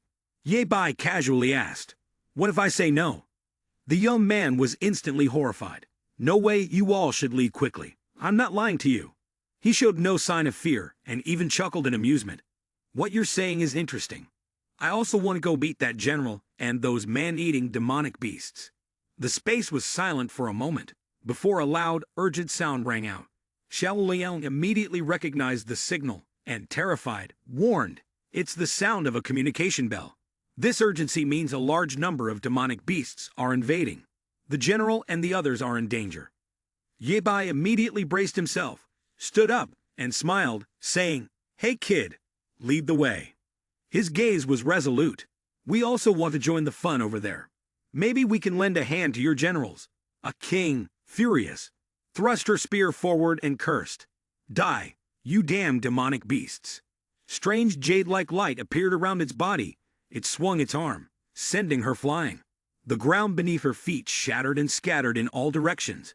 A king took the hit heavily, coughing up blood, while Hong Yu quickly drew her bow, the powerful arrows firing toward the demonic beast. A blinding light exploded, and the two stood firm on the ground.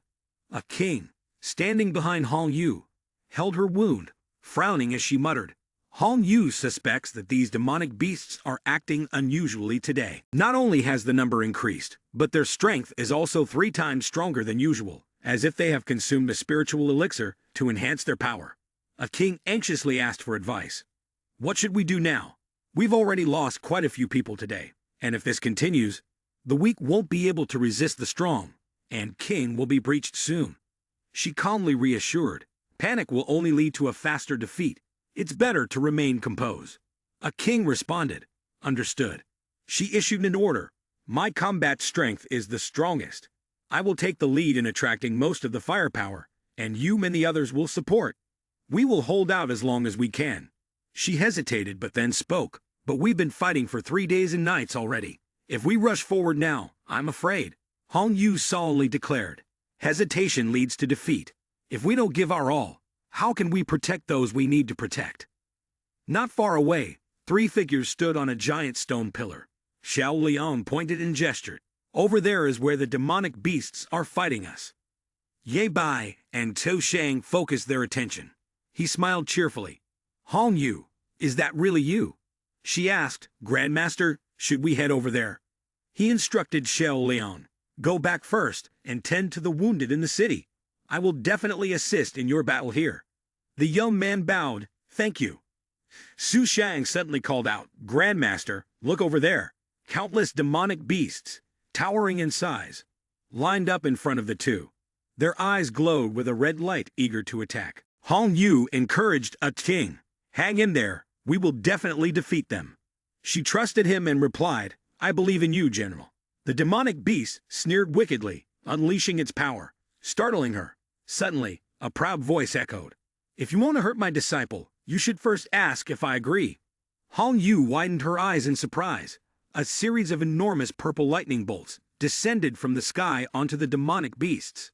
They could not resist, screaming miserably. Su Shang curiously asked, "Grandmaster, are these demonic beasts real or fake?" Yi Bai coldly explained, "Both demons and humans cultivate with spiritual energy, but demons are born from resentment and desires. The paths of cultivation for humans and demons are different, and their auras are also different. The aura on these demons is clearly spiritual energy, so they are undoubtedly demons, not evil spirits." She was confused and thought, "Isn't that the Mo Cave over there? Why is there demonic energy?" Suddenly, a voice spoke from behind them, "Grandmaster, great senior sister." They turned in surprise. Hong Yu was kneeling on the ground, holding the king, who was unconscious, and respectfully said, "Disciple pays respects to Grandmaster." Ye Bai extended a hand and asked, "Xiao Hong Yu, how do you feel about meeting me in person? Are you satisfied?" She lowered her head. "Thank you, Grandmaster, for helping me drive away these demonic beasts." She expressed her joy. "But Grandmaster, your revival is the greatest gift to me." Ye Bai paid attention to the person in her heart. "Disciple, who is this?" Hong Yu introduced her. "Her name is a king, a life and death companion of mine. She was injured badly while helping me just now. Grandmaster, please, Grandmaster, help her." He patted her head to comfort her. "You helped my disciple, so of course, Junior Master will help her. But you've already worked hard enough." Her expression was sorrowful. Hong Yu wasn't afraid of hardship. She only asked Grandmaster to save her. Ye Bai observed for a moment, then diagnosed that the young woman's injuries were too severe and only a spirit elixir of the immortal grade could save her. Hong Yu hurriedly took out the spirit elixir. "I have it. Grandmaster gave it to me years ago." Without hesitation, she fed it to a king. She swallowed it, and her face became rosier than before. Ye Bai furrowed his brow. "All right, let her rest for a while. Now tell me, why do you treat her so well? You couldn't bring yourself to take the spirit elixir, yet you gave it to her without hesitation." Hong Yu knelt down to apologize. "Please, Grandmaster, punish me." Su Shang immediately smiled and stepped forward to help her up. "Hong Yu, get up quickly. Don't you understand, Grandmaster? If he wanted to punish you, he would have done so already. Why wait until now?" She hastily agreed, "Mem. She calmly recounted, "After Grandmaster passed away, I wanted to wander the world, not wanting to return to the painful place in the heavens. Then, I occasionally came back here to continue remembering, seeing the innocent, lovely children in this place. We recall how the Grandmaster treated us, and it's truly unbearable to see them being devoured by the demonic beasts. So we stayed here." Su Shang was surprised upon hearing this, and she looked at a king with a gaze full of sympathy. "I've raised a king since she was a child. Her parents were killed by demonic beasts, and she could only survive by relying on her younger brother. She has a very strong personality and values loyalty and affection. I've always regarded her as my sister." She had not yet woken up, leaning against the rock wall, breathing evenly. Hong Yu explained, "The Grandmaster rescued our disciples, so I too am here to help when they need assistance." Ye Bai sighed helplessly. "Silly girl." He then closed his eyes and instructed, leaving it at that. "The Junior Master isn't here to investigate you. The Junior Master merely reminded you. The demonic beasts you discovered were not demons, but monsters." She also shared her findings. "I knew they were a bit strange, but I couldn't pinpoint what exactly was odd about them." Ye Bai became interested and ordered, "Tell me." Hong Yu analyzed seriously.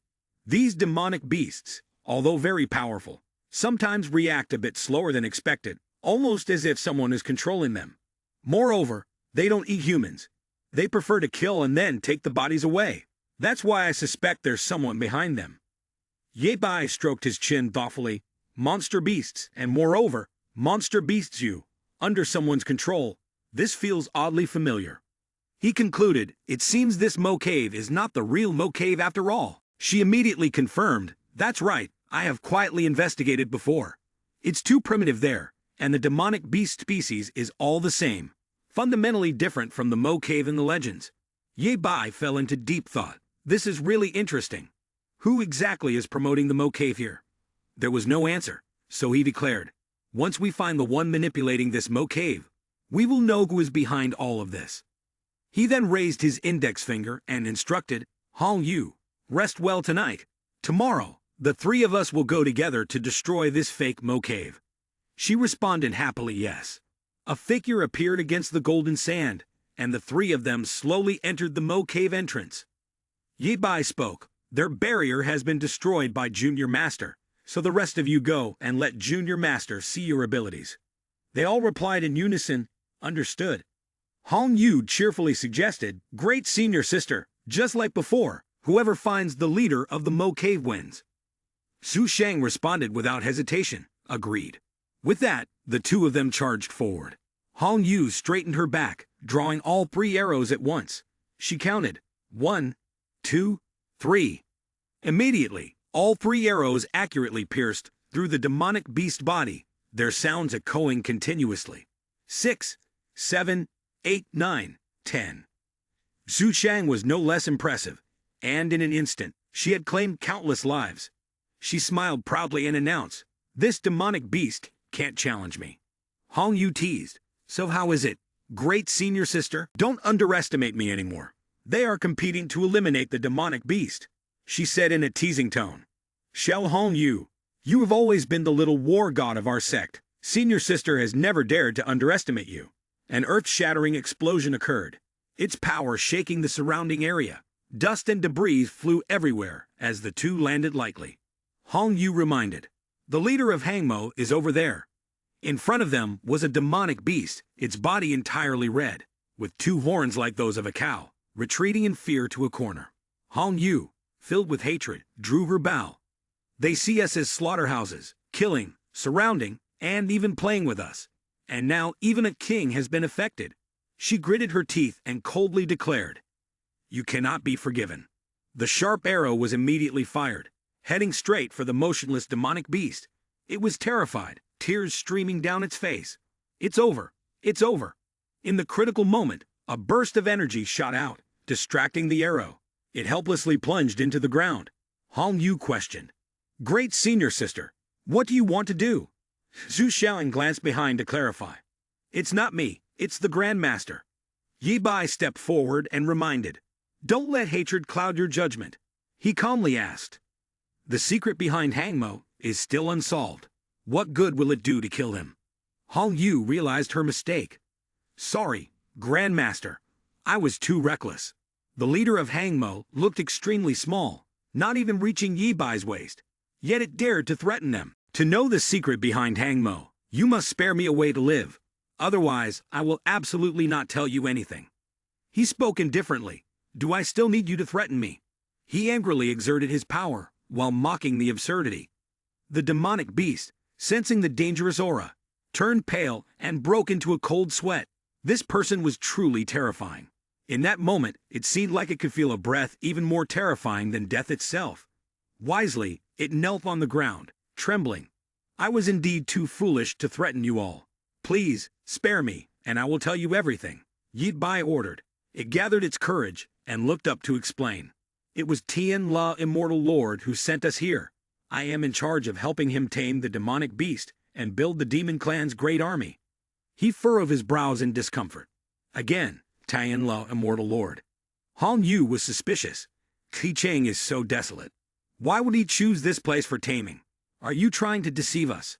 The leader of Hangmo hurriedly explained.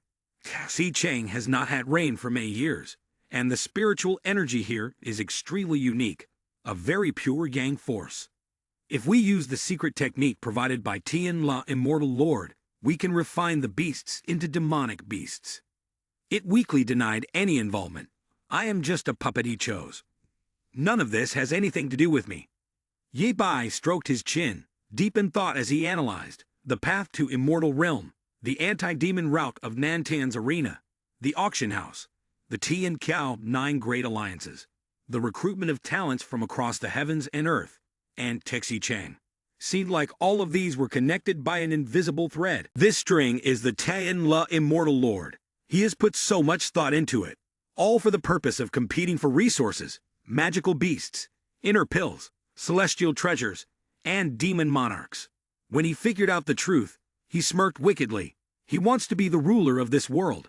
At the beginning, Lu Girl and I almost ruined his plan, destroying the 9 great alliances of the immortal realms, and because of that, I was cast into another dimension, where I encountered his demonic beast army. It seems everything had been arranged behind the scenes, and our enemies had already been determined. Ye Bai ruthlessly ordered, "Kill him." Hong Yu had been waiting for these words. Understood, understood. The leader of the Mo Cave immediately became furious upon hearing this, and slammed his hand onto the ground. "No, you can't kill me. I already told you everything." Beneath the ground, a strange formation with peculiar patterns began to glow. He was startled by the sight, and it transformed into a burst of pink energy, shooting straight into the sky. Hong Yu cursed. Damn it, he escaped. She blamed herself.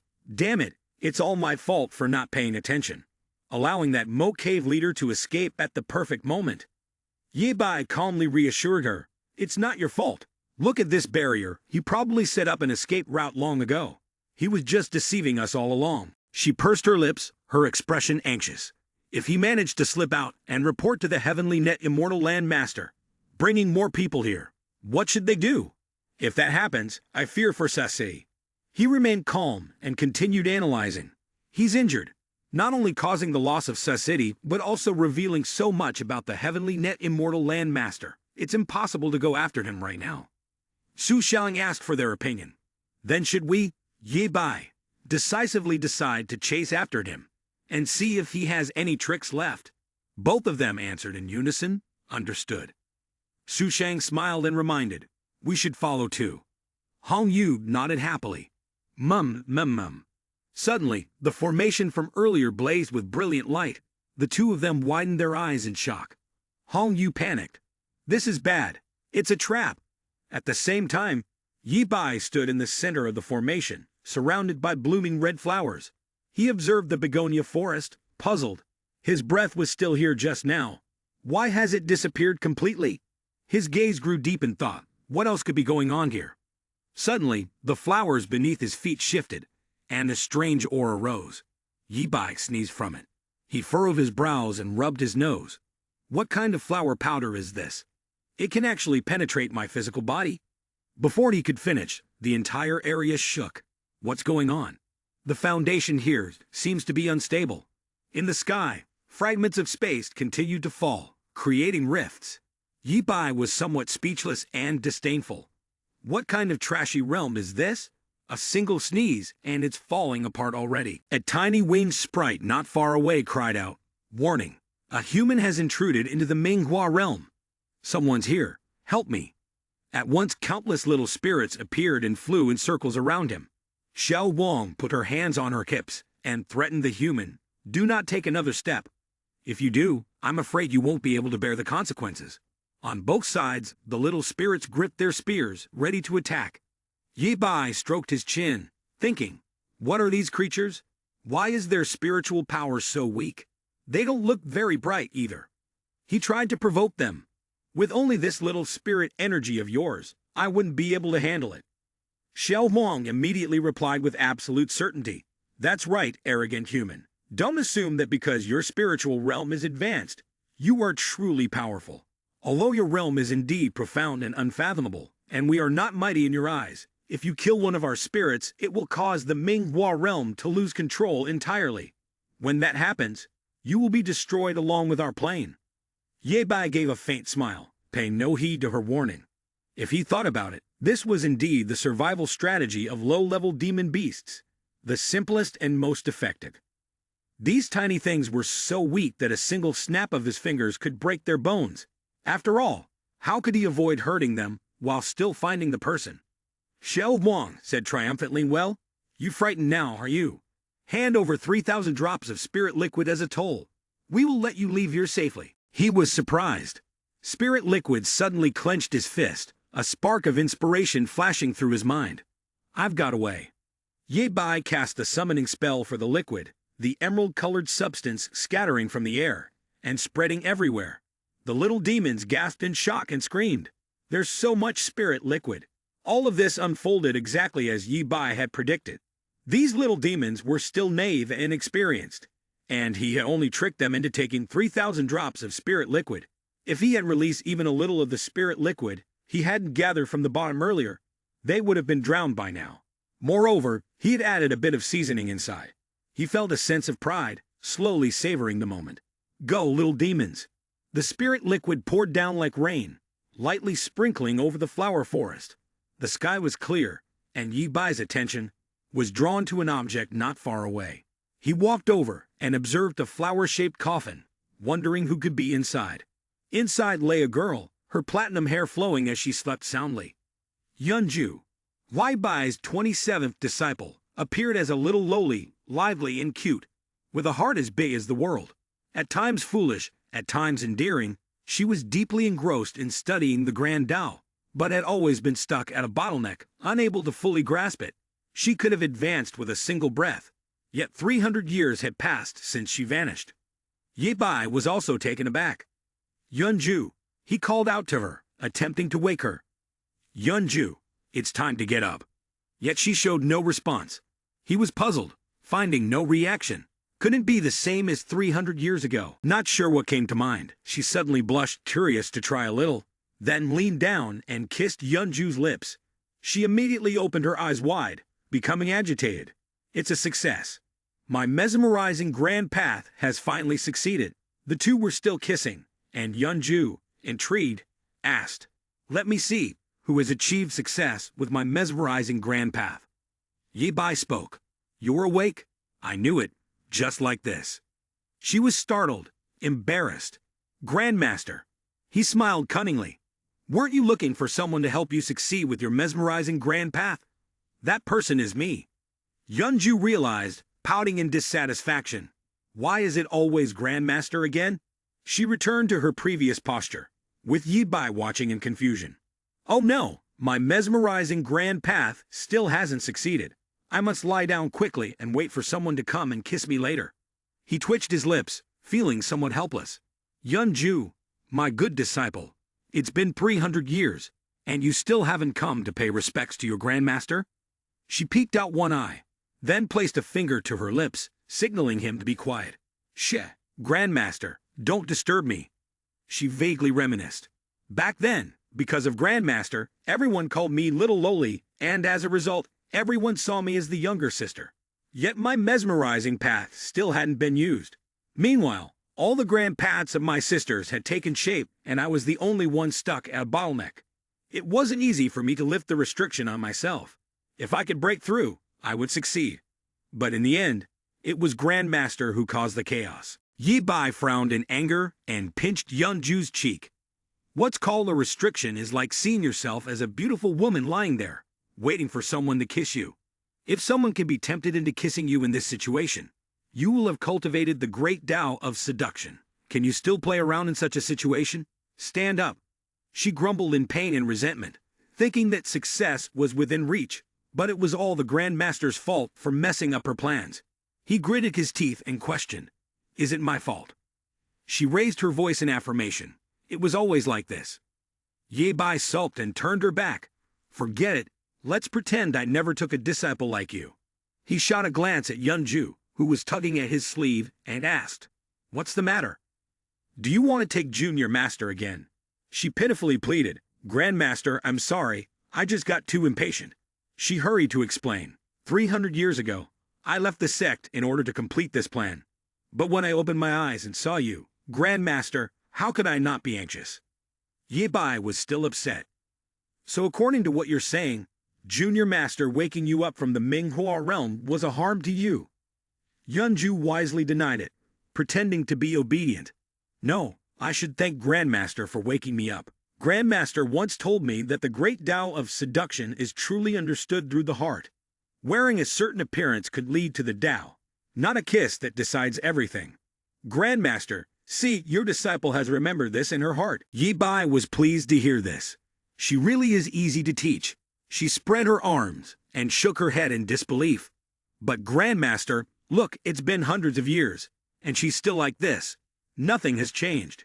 As soon as she finished speaking, her chest swelled with elasticity, and her hips became more rounded. The girl was astonished. Huh? Yeonju examined herself and joyfully announced, "My chest, my legs, it's worked. From a little girl, I've really transformed into a truly seductive woman. I knew it, that forbidden cultivation method would definitely work. Thank you, Grandmaster." Yi Bai helplessly rubbed his forehead.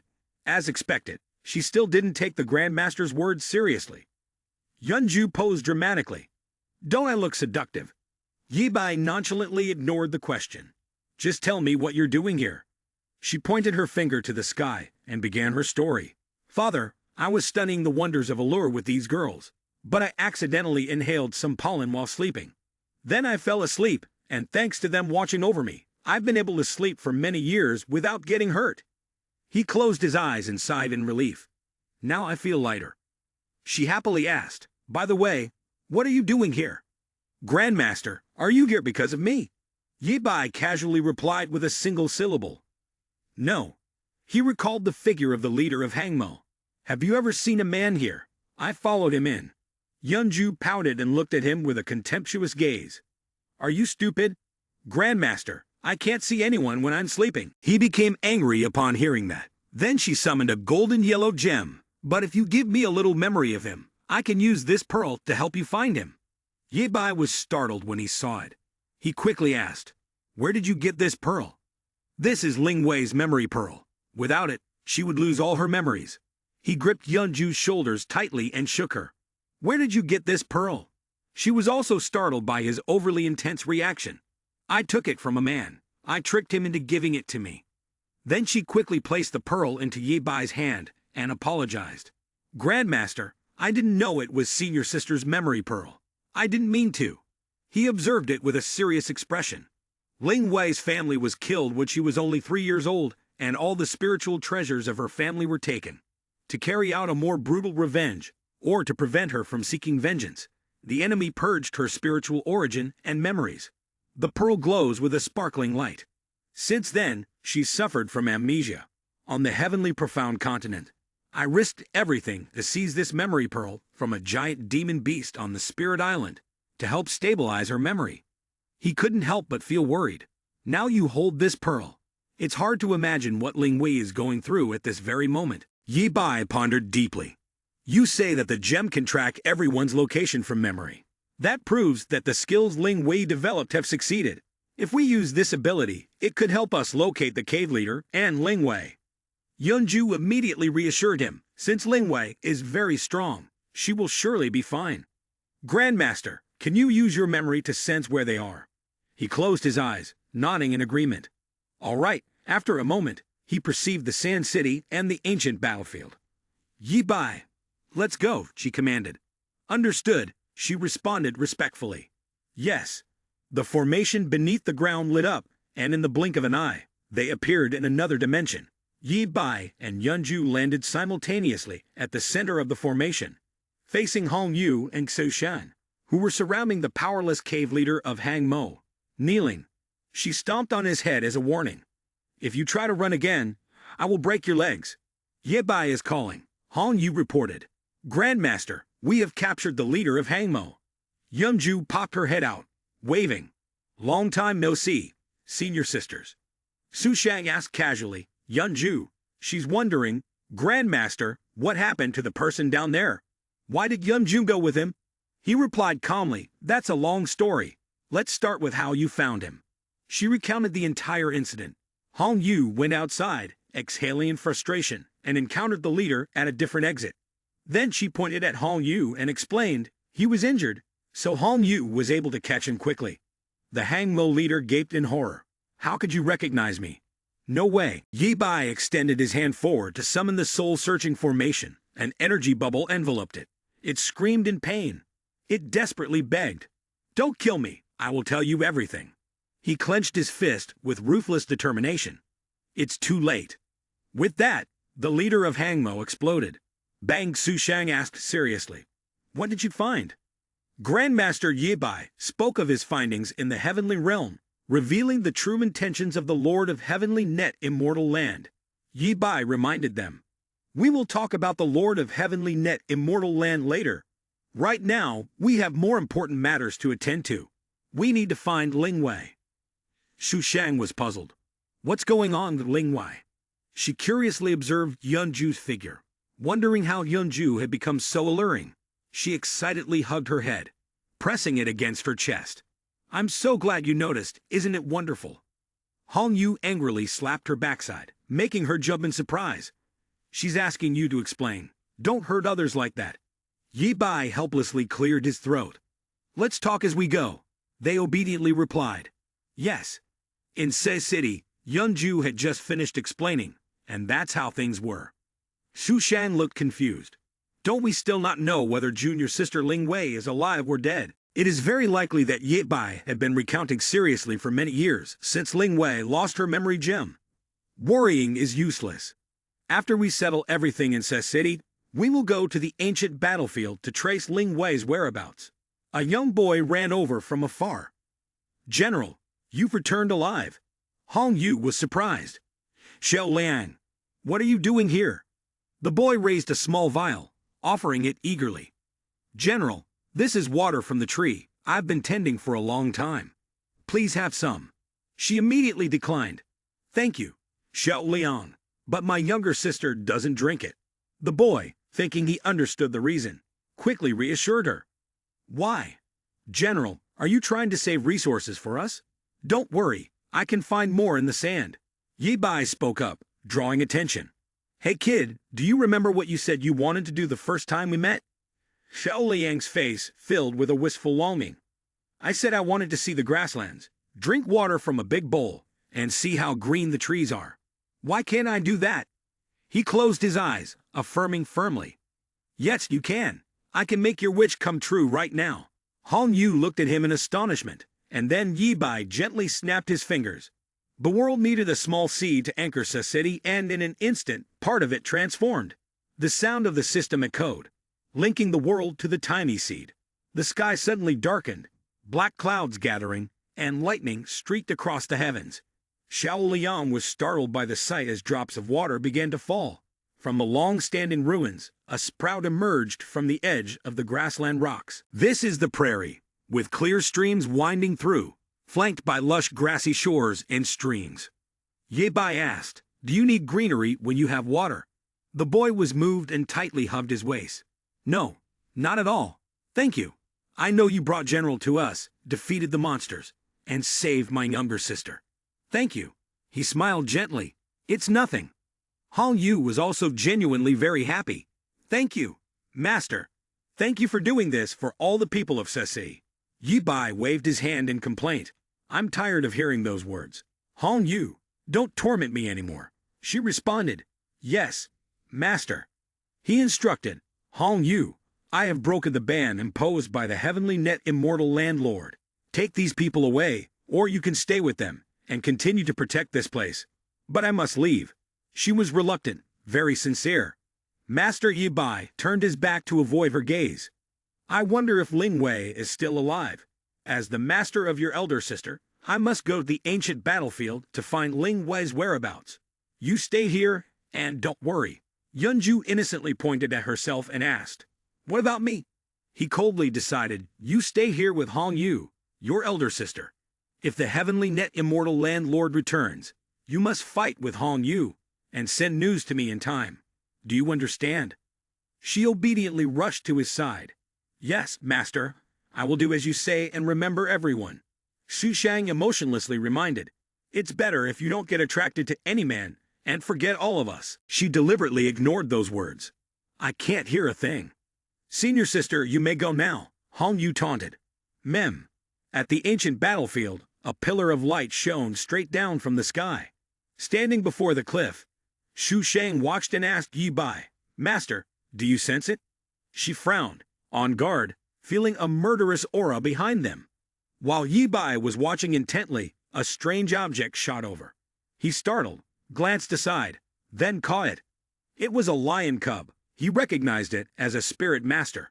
At that moment 3 unfamiliar men appeared. The one in front had his right eye covered and snarled, "Little brat, stop right there." Ye Bai and Xu Shang both turned their attention to him. Wang Mao pointed at him, arrogantly threatening. "You one-eyed fool, hand the spirit master over to me at once, or I'll cut you in two." He flared with anger and glared at him sharply. "Say that again." The spirit master in his arms seemed to sense the danger too, crying out, "Hoo hoo hoo." The 3 turned pale with fear, cold sweat streaming down. The cowardly underlings whispered, "Elder Chief, he's too terrifying. Should we attack?" Wang Mao immediately punched him hard in the head and declared, "They only scare fools like you. When the spirit seed arrives, let's give them a beating together, so they know that I am the true ruler of this land." The underlings answered in a flurry, "Yes, yes, yes." Xu Xiang stared in astonishment. "Master, they mentioned Lingwei 13, junior sister. How do they know her?" Ye Bai warned, "Something's not right. Let's wait and see." Suddenly the spirit master sensed a familiar presence and cried, "Aw, ow, ow." A girl with blue hair leaped down, as light as the wind. Ye Bai was taken aback. "It really is Ling Wei." Xu Shang was amazed. "Ling Wei, junior sister." Wang Mao called out, "Ling Wei, you're finally here." She asked, "Have you caught that spirit master yet?" He had backing, and immediately grew bolder. Pointing at him, he tattled, "That guy dared to challenge me, and even stole our spirit master. Kill him now." Ling Wei glanced over. "Who dares steal from me?" Ye Bai greeted her with a mocking smile. Seeing this, Ling Wei misunderstood and ground her teeth in fury. "Damn it, are you mocking me?" Ling Wei flew into a rage and charged to warn them, "Put the spirit master down, or today will be your death."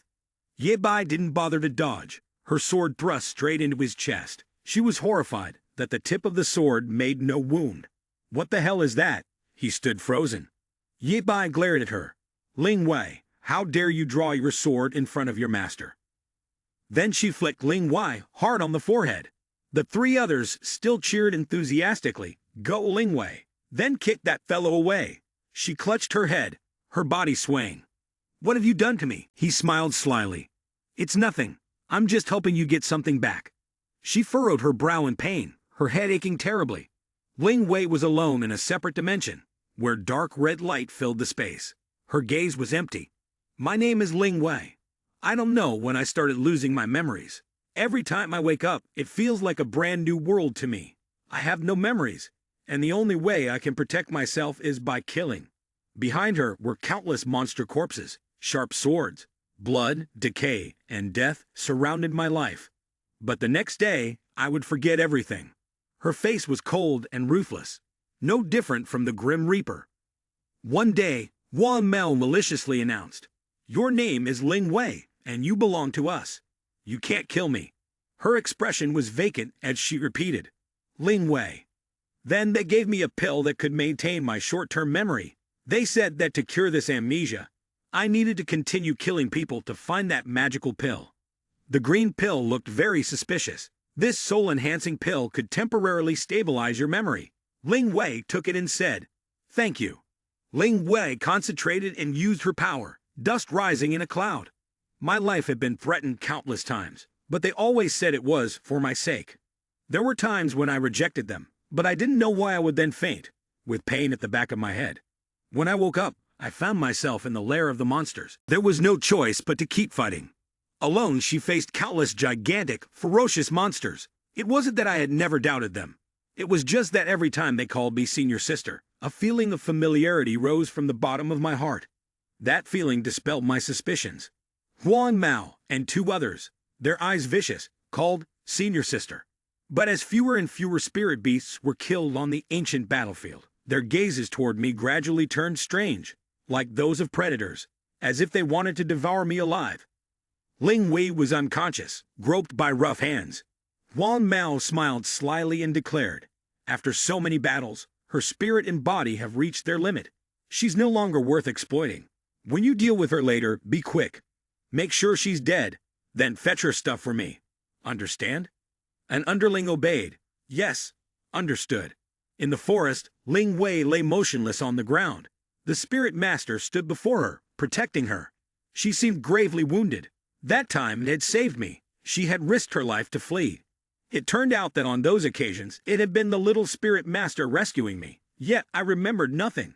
It walked beside her like a bodyguard, Ling Wei concluded. They were waiting for my memories to be fully restored so that I would kill the little spirit master. Wang Mao pointed at it and ordered, "Senior sister, it made our sister lose her memory. Eliminate it." Its body trembled constantly, crying out pitifully, desperate for her to recognize it. Ling Wei opened her eyes wide and suddenly came to. "I remember now." She exposed it. "I remember now. You people have tried to kill me 3 times and even set up traps to make me kill the little spirit master, who has saved my life multiple times, huh?" Wang Mao stroked his chin smugly. "Ha ha, so you finally remembered, huh? But it's too late for you now." As soon as Ling Wei's senior sister finished speaking, a box-shaped barrier appeared above her head, and in the blink of an eye, it trapped the 3 of them inside. Yi Bai was excited and casually waved his hand, summoning a high-level immortal-grade artifact like the Soul Snare Cage. This ancient battlefield is interesting. Wang Mao placed his hands on his hips and mocked Ling Wei. "If you were still of any use, we might have kept you around a bit longer, but you only have yourself to blame for being so useless." She gritted her teeth, angrily cursing. "You scoundrels, from the very beginning, you wanted to trick me into being a puppet to kill people for you." He arrogantly confirmed, "That's right. I don't think anyone understands the principle of the big fish eating the small fish better than you. You trusted us too much and got deceived. Serves you right." Ling Wei drew her sword, her aura becoming intense. "Since you've said it like that, I don't need to show you any mercy anymore." She decisively swung her sword at the Soul Snare Cage. However, the sword energy merely skimmed over it without causing any damage. Ling Wei was shocked. No reaction. How could this be? Did I strike in the wrong place? A red-colored space suddenly appeared beneath her feet. She was startled, sensing danger, as countless souls rose from it, attempting to pull her down. Wang Mao laughed loudly and narrated, "Ha ha, Ling Wei, you didn't expect this, did you? This is the soul-binding cage, forged from the 3,000 souls of the Demon of Tears, capable of tearing through the layers of a human's spiritual power until it shreds their very soul. This is the result of the work you stole from me. And now it is used specifically to deal with weak souls like yours." She was so angry she couldn't even speak. "You." He pretended to show sympathy, saying, "Don't be upset. Once your soul is torn apart, I'll absorb your spiritual power. That way, you won't have to worry about being exploited by others, and you won't need to spend your days fighting and killing." In contrast to the tense atmosphere here, Ye Bai and Su Shang were casually observing from the side. Wang Mao suddenly realized, "What's going on? Why aren't you injured?" He coldly complained, speaking in a shrill voice, "I've been putting up with you for too long. If you ever had even the slightest favor for Ling Wei, I'd consider sparing your life." Unfortunately, Yi Bai immediately released a burst of power, effortlessly shattering the soul-binding cage. The 3 men hastily retreated in panic. Wang Mao still couldn't believe it was happening. How could something so illogical be occurring? Yi Bai coldly glanced at him and ordered, "Kneel." They immediately dared not resist and complied, their faces showing expressions of hopelessness. One of the subordinates, fearful, said, "His cultivation is higher than that of our true immortal rank. We can't possibly defeat him." Huan Mao's face turned pale as he cautiously asked, "Elder Chief, what should we do now?" "No, this can't be," he muttered to himself. "I have so many magical artifacts, so many elixirs. How can I be easily controlled like this? What do you want with us?" Yi Bai's eyes flashed. He unleashed a merciless spell and declared, "Lock Ling Wei up here for 100 years so she cannot escape. Exploit her amnesia to manipulate her. Today I will avenge my disciple. I will make you suffer the same torments Ling Wei once endured. I will strip away your cultivation techniques, swallow you into the ancient battlefield, and torture you until you cannot be released." He hurriedly defended himself. "I'm sorry. I had eyes yet failed to see Mount Tai, but I have never harmed your disciple." He gave them no more time for words. Heart-rending screams rang out. Su Shang took Yi Bai by the arm, smiled friendly, and introduced, "Ling Wei, Junior sister, this is Master. Master has just avenged you, and I am your senior sister. Come here, we'll help you restore your memories. Ling Wei, once bitten by a snake and wary of ropes for 10 years, asked warily, I once placed all my trust in them, only to be exploited by them. And you, are you any more supremely deceitful than they were? She decisively turned her back and walked away. I will never trust anyone again. Su Shang urgently called after Ling Wei, Master, Ling Wei has run away. Do you want me to bring her back? Why didn't the patriarch transmit memories into her memory block? Then her recollections could have returned. He frowned anxiously. He was very anxious. Ling Wei is desperate now, pressuring her. I'm afraid the situation will only worsen. I was just trying to awaken her will a little. Su Shang curiously asked, what would happen if Ling Wei lost her memory again and disappeared? He calmly instructed, no need to rush, just rest a little. She will come back. She was confused upon hearing this. What do you mean? Ye Bai reminded her. Think about it, silly girl. If you were Ling Wei, what would you do? She stroked her chin thoughtfully. If I were Ling Wei, and there was no one I could truly trust around me, and I could lose my memory at any time, the first thing I'd do is figure things out. She would search for a remedy to stabilize her memory. He sat down and confirmed. That's right. Those 3 are holding the medicine, and have already taken it. She will definitely return. Su Shang praised. Master, you truly are amazing.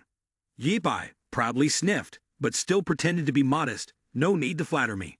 Without such deep knowledge, how could I be the master of 108 disciples? Soon, night fell, and the stars shone brightly. Ling Wei appeared again. She looked around cautiously. The 2 others had probably already left. The 3 men from the island were likely still in a deep coma.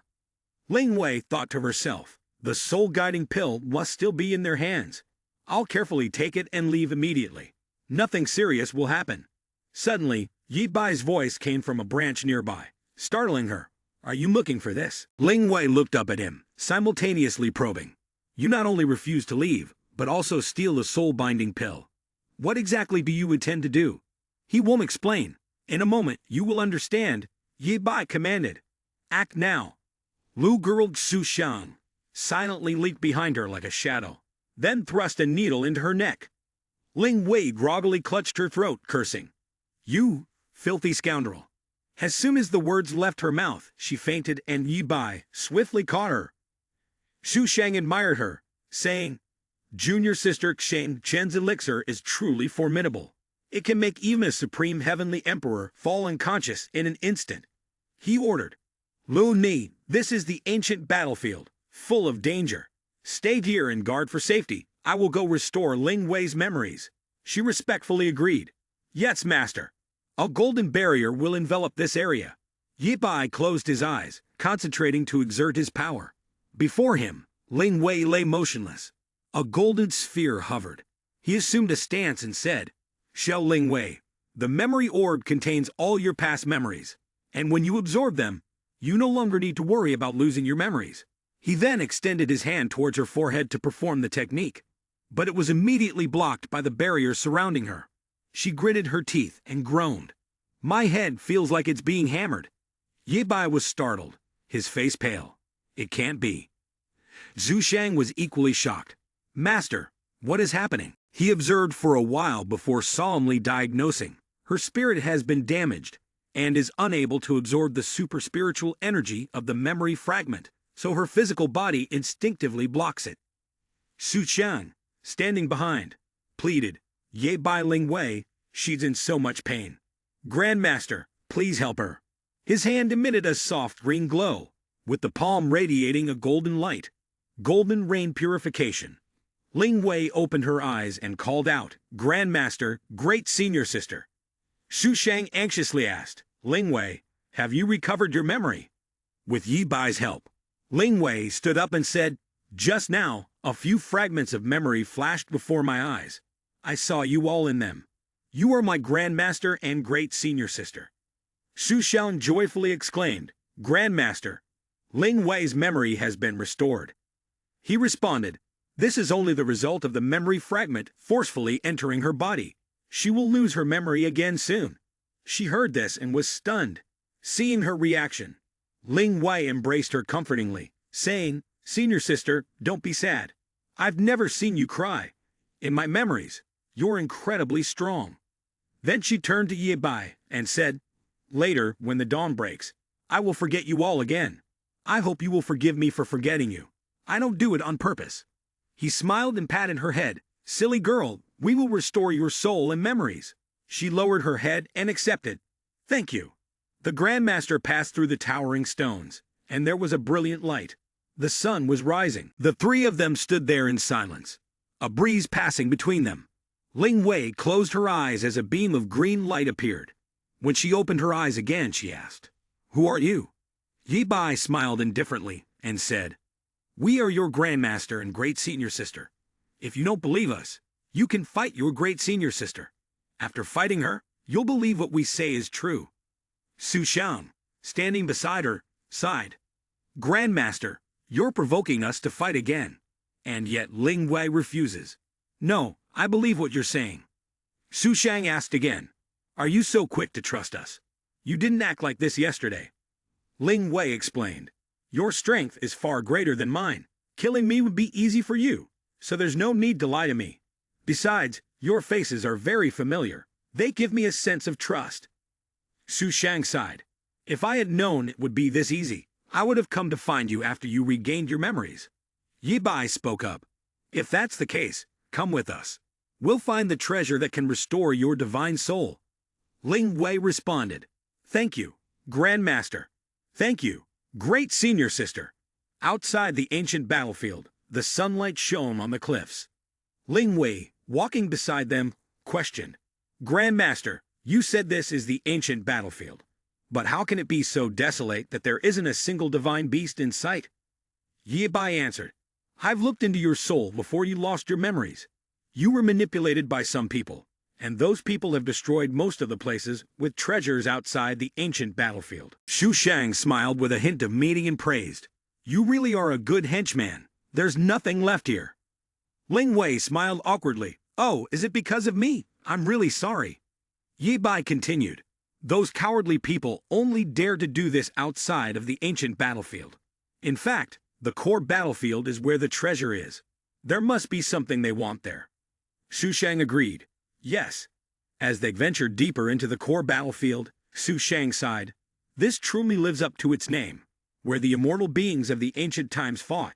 This place is filled with spiritual energy and primal ki, with immortal herbs and divine weapons scattered everywhere." Ling Wei nodded in agreement. "This is the perfect place for rapid cultivation." Ye Bai cautioned, "Lu girl, although it seems peaceful here, danger lurks everywhere." He turned around to remind them, "Today, I won't take action. You both must go and defeat a divine beast in the immortal realm.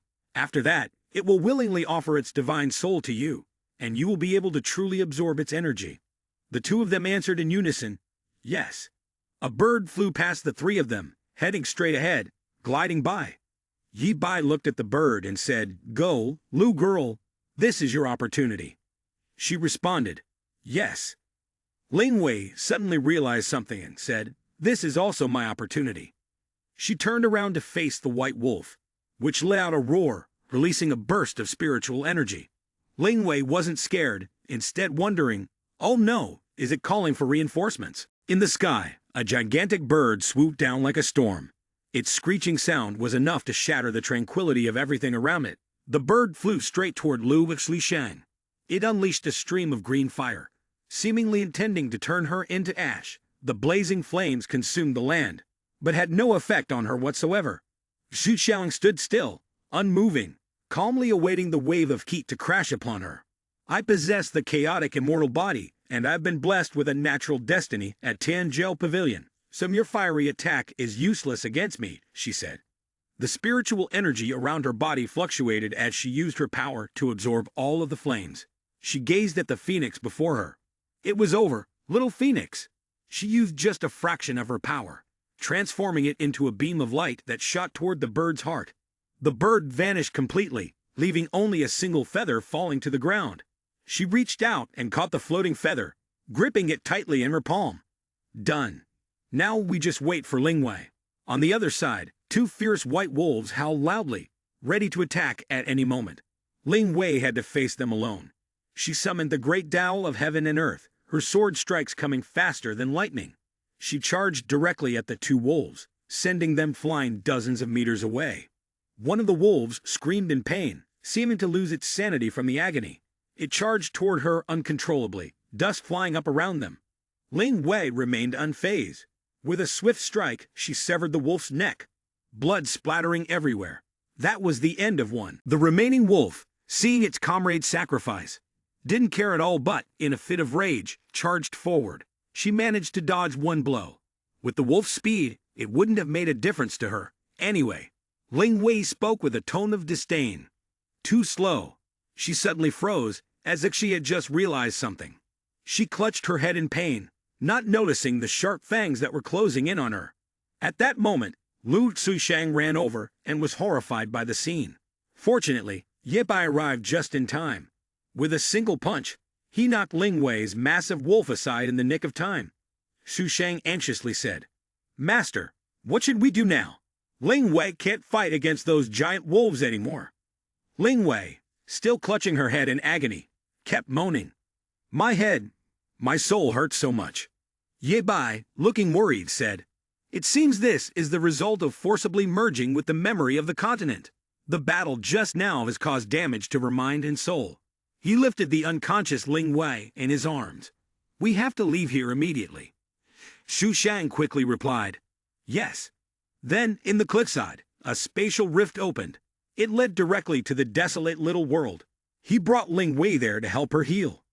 Ye Bai thought that Ling Wei's injuries were too severe and her soul had been harmed too much, so she could no longer stay conscious or speak to them. "I can only help ease her pain." Xu Shan, feeling urgent in his heart, implored him, "Master, please, is there no other way?" He, of course, was also worried, but there was nothing more he could do. Her soul was completely fragmented, so now she had to heal her soul with another soul. Therefore, she had to tame a spirit beast to heal herself. Right now, in this condition, she couldn't. Ling Wei was still lying against the stone, his eyes tightly closed, his body drenched in sweat. He continued, "In the barren little world, there are countless treasures, both celestial and earthly, that I previously collected. All of them are for Ling Wei, and the situation seems to be improving."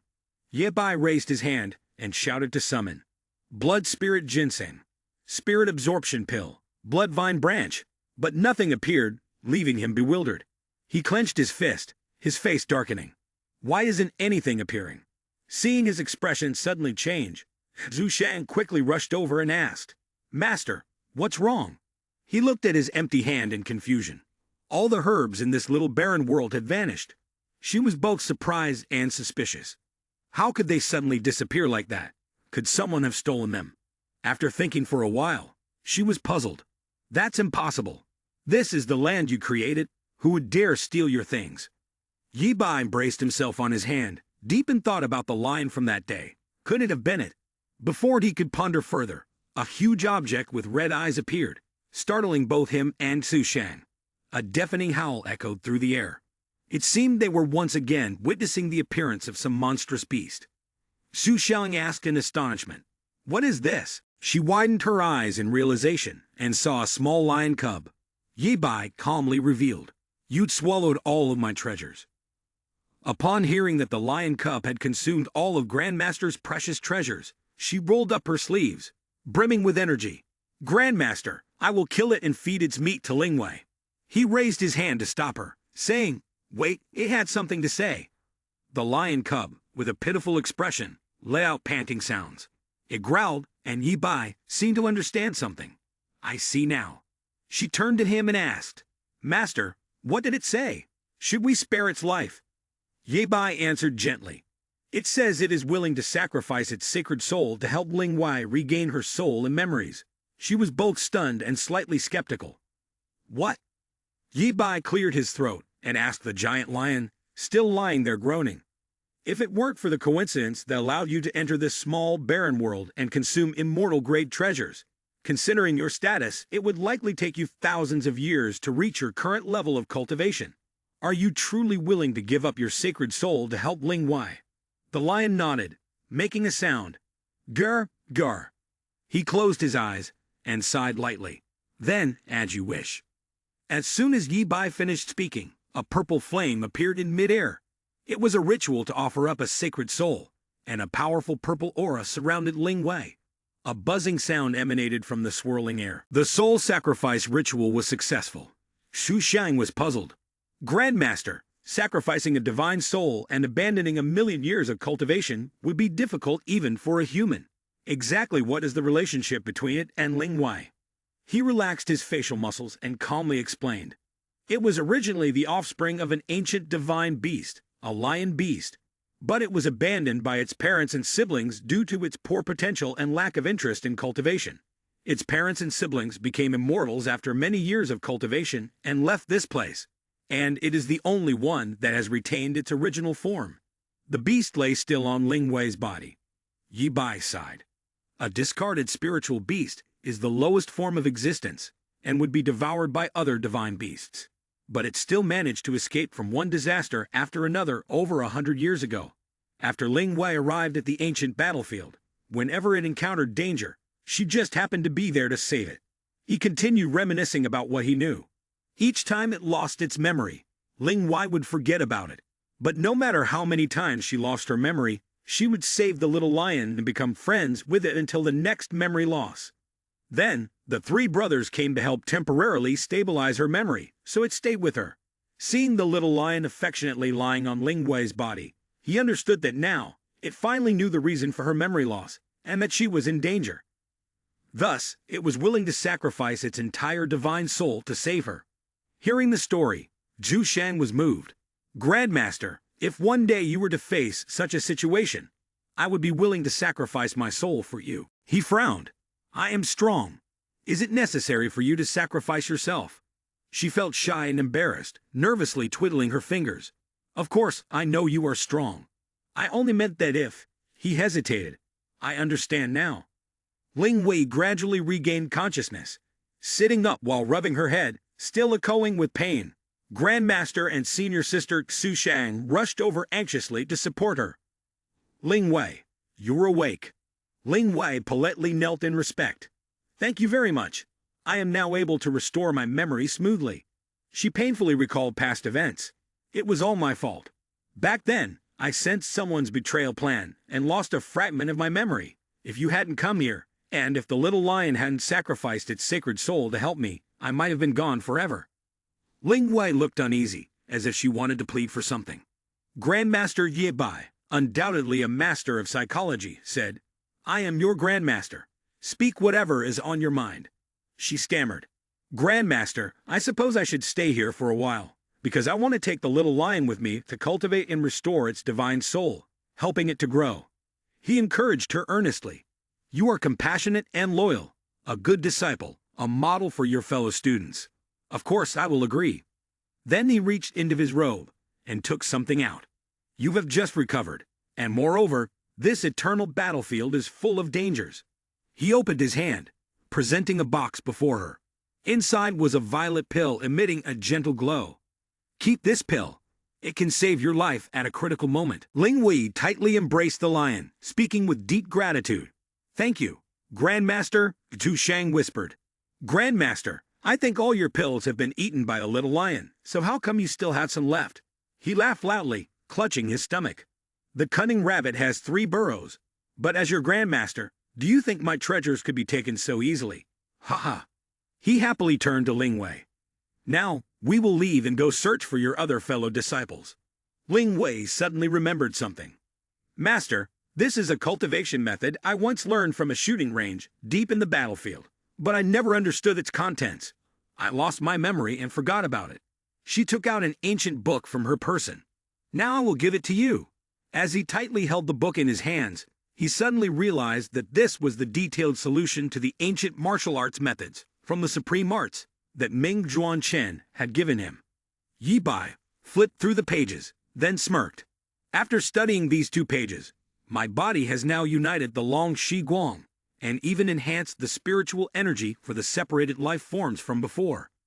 Suddenly, he was shaken, noticing that there were marks as if someone had torn part of it. Yi Bai turned to Ling Wei and asked, was this part torn? She awkwardly responded, "Master, this calligraphy is extremely mysterious. Tens of thousands of people have owned it from over 3,000 different dimensions. Afterward, I can only obtain the remaining part of it." Ling Wei's cheeks instinctively flushed red, and she lowered her head, unable to look him in the eye. As for the missing pages of the calligraphy scroll, it was rumored that they were located on Donglung Island. Lu Xushang noticed something unusual about her and asked, "Why is your face as red as a tomato? Haven't you fully recovered yet?" Ling Wei waved her hand in protest. "No, it's something else." She pressed her further. "Then what is it?" Ling Wei couldn't avoid the question, her face growing even redder as she stammered, "Well, it's like I've made up my mind." She shouted, "The people on Donglung Island have no shame." No sooner had she spoken, a mirage appeared, showing a man and woman constantly entwined with each other. Su Shang sighed. Ling Wei said, "That's right." Upon finishing, she blushed and silently turned away. "Master, let's go find the missing pages of the ancient martial arts method." Seeing her unusual behavior, he sensed something wasn't right. As he turned, his eyes met yet another couple, this time embracing. "I don't want to disturb them." Shu Shang quickly turned away. "Let's go this way." "What? This way is even worse." She was startled, letting out a loud scream, tightly closing her eyes, and angrily shouted, "Ah, what's wrong with the people here?" Yi Bai, seeing his disciple's reaction, burst into laughter. "Ha ha, you look adorable, Lu girl." Just then, someone carrying a cart walked past and bumped into her. Excuse me. In the process, she stumbled and fell into Master's arms, carefully resting in his embrace. At this moment, Zhu Shang could only stammer an apology. "I didn't mean to do that, Master."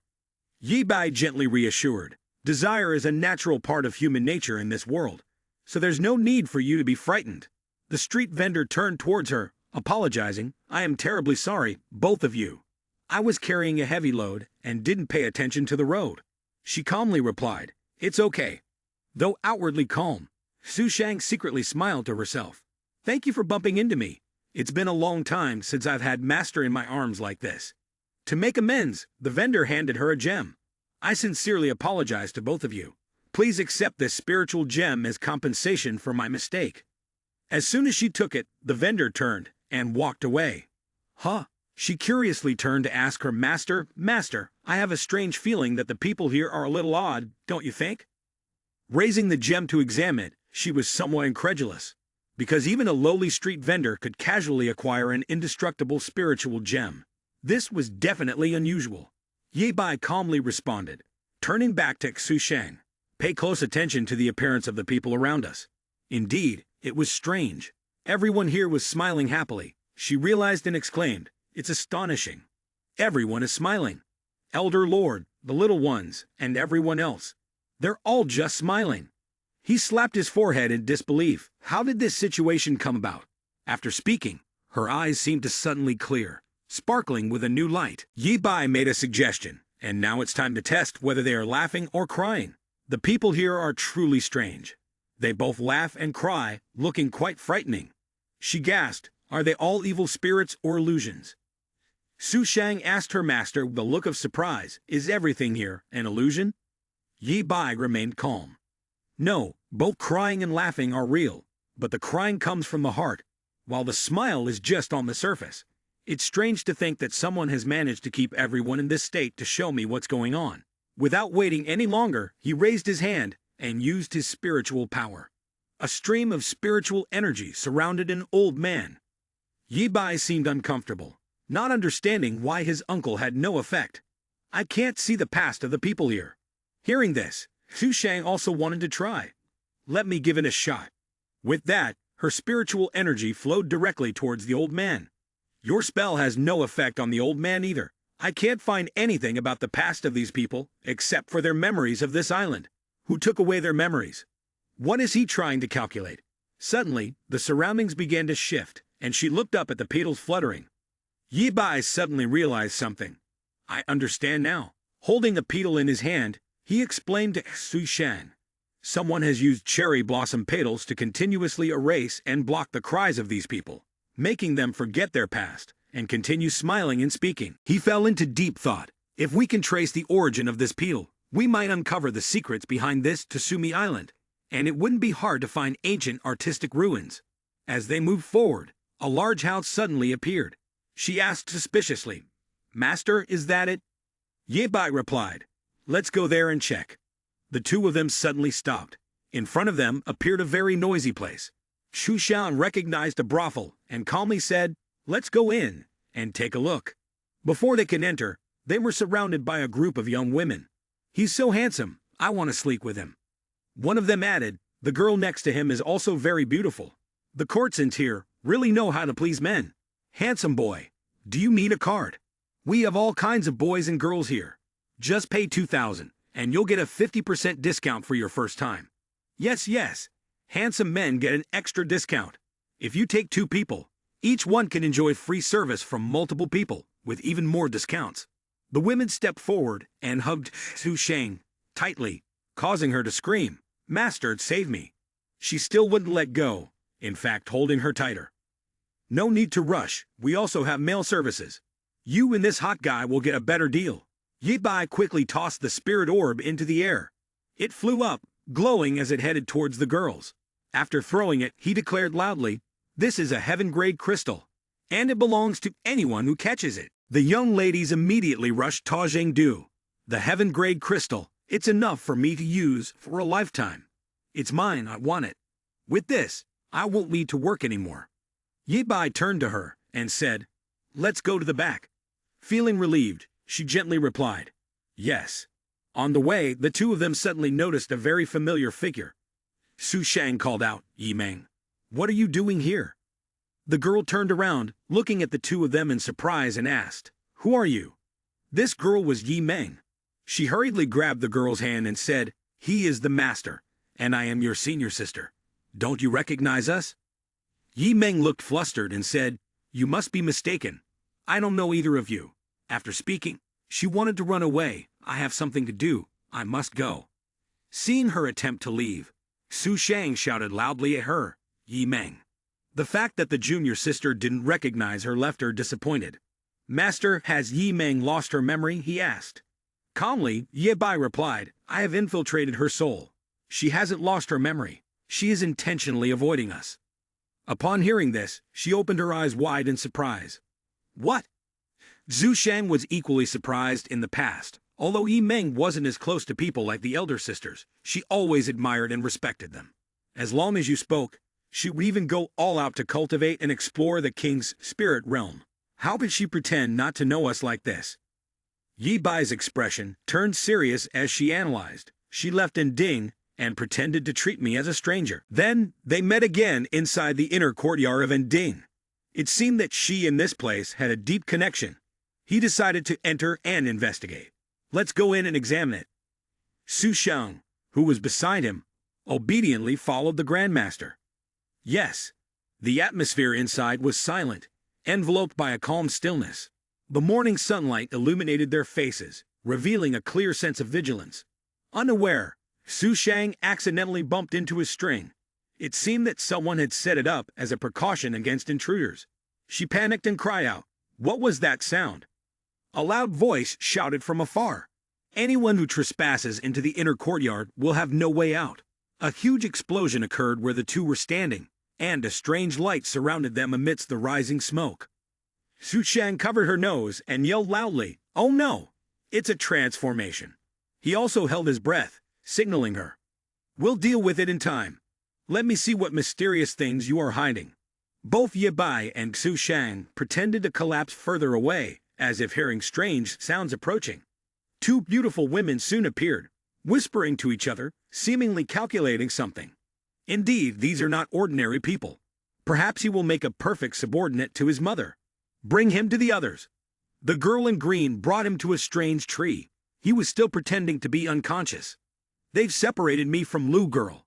What are these people planning?" The strange girl bowed before the large tree. "Revered Mother Su, this gentleman is a newcomer to the island. He possesses an incredibly impressive physique. It seems he is the servant that you have been searching for day and night. Thus, I have brought him here. Would you like to test this new person?" Unexpectedly, the tree itself actually responded, "I understand. You may leave now." The girl bowed deeply in gratitude. He shut his eyes, lost in thought. They wanted to offer him as a servant to a mere tree. Had the people on Dongling Island lost their minds? No wonder they looked so strange. From the tree's trunk, a series of vine-like tendrils shot out, rustling as they rushed toward him. He remained where he was, watching as the branches came closer, seemingly intending to bind him. Yi Bai suddenly opened his eyes wide, full of alertness. He could no longer tolerate this. He stood up and swiftly chopped the branches in half with a single motion. Pointing at the canopy, he shouted in anger. How can a mere tree be transformed so magically? What significance does it hold? I will personally teach you to be nothing but a meaningless tree. He raised his hand and unleashed a spell. Fiery Heavens technique. A burst of 5-colored light shot forth. Suddenly, the tree underwent a dramatic transformation. A blazing yellow light erupted, followed by a loud explosion in front of the tree. From within the billowing smoke and dust, a voluptuous girl surrounded by countless falling leaves stepped out. The two of them stood silently, gazing at each other for a long while. Yi Bai thought to himself, no misstep occurred. She's not an ordinary maiden. If I were to fight this lady, victory wouldn't necessarily be mine. I've met an opponent of true caliber. He hatched a wild, reckless idea, a sinister smile curling on his lips. But if she was intrigued by this physique, he might just be able to tempt her. Dao Hua Shen descended gently, as light as a leaf drifting to the ground after floating in midair, leaving him momentarily stunned.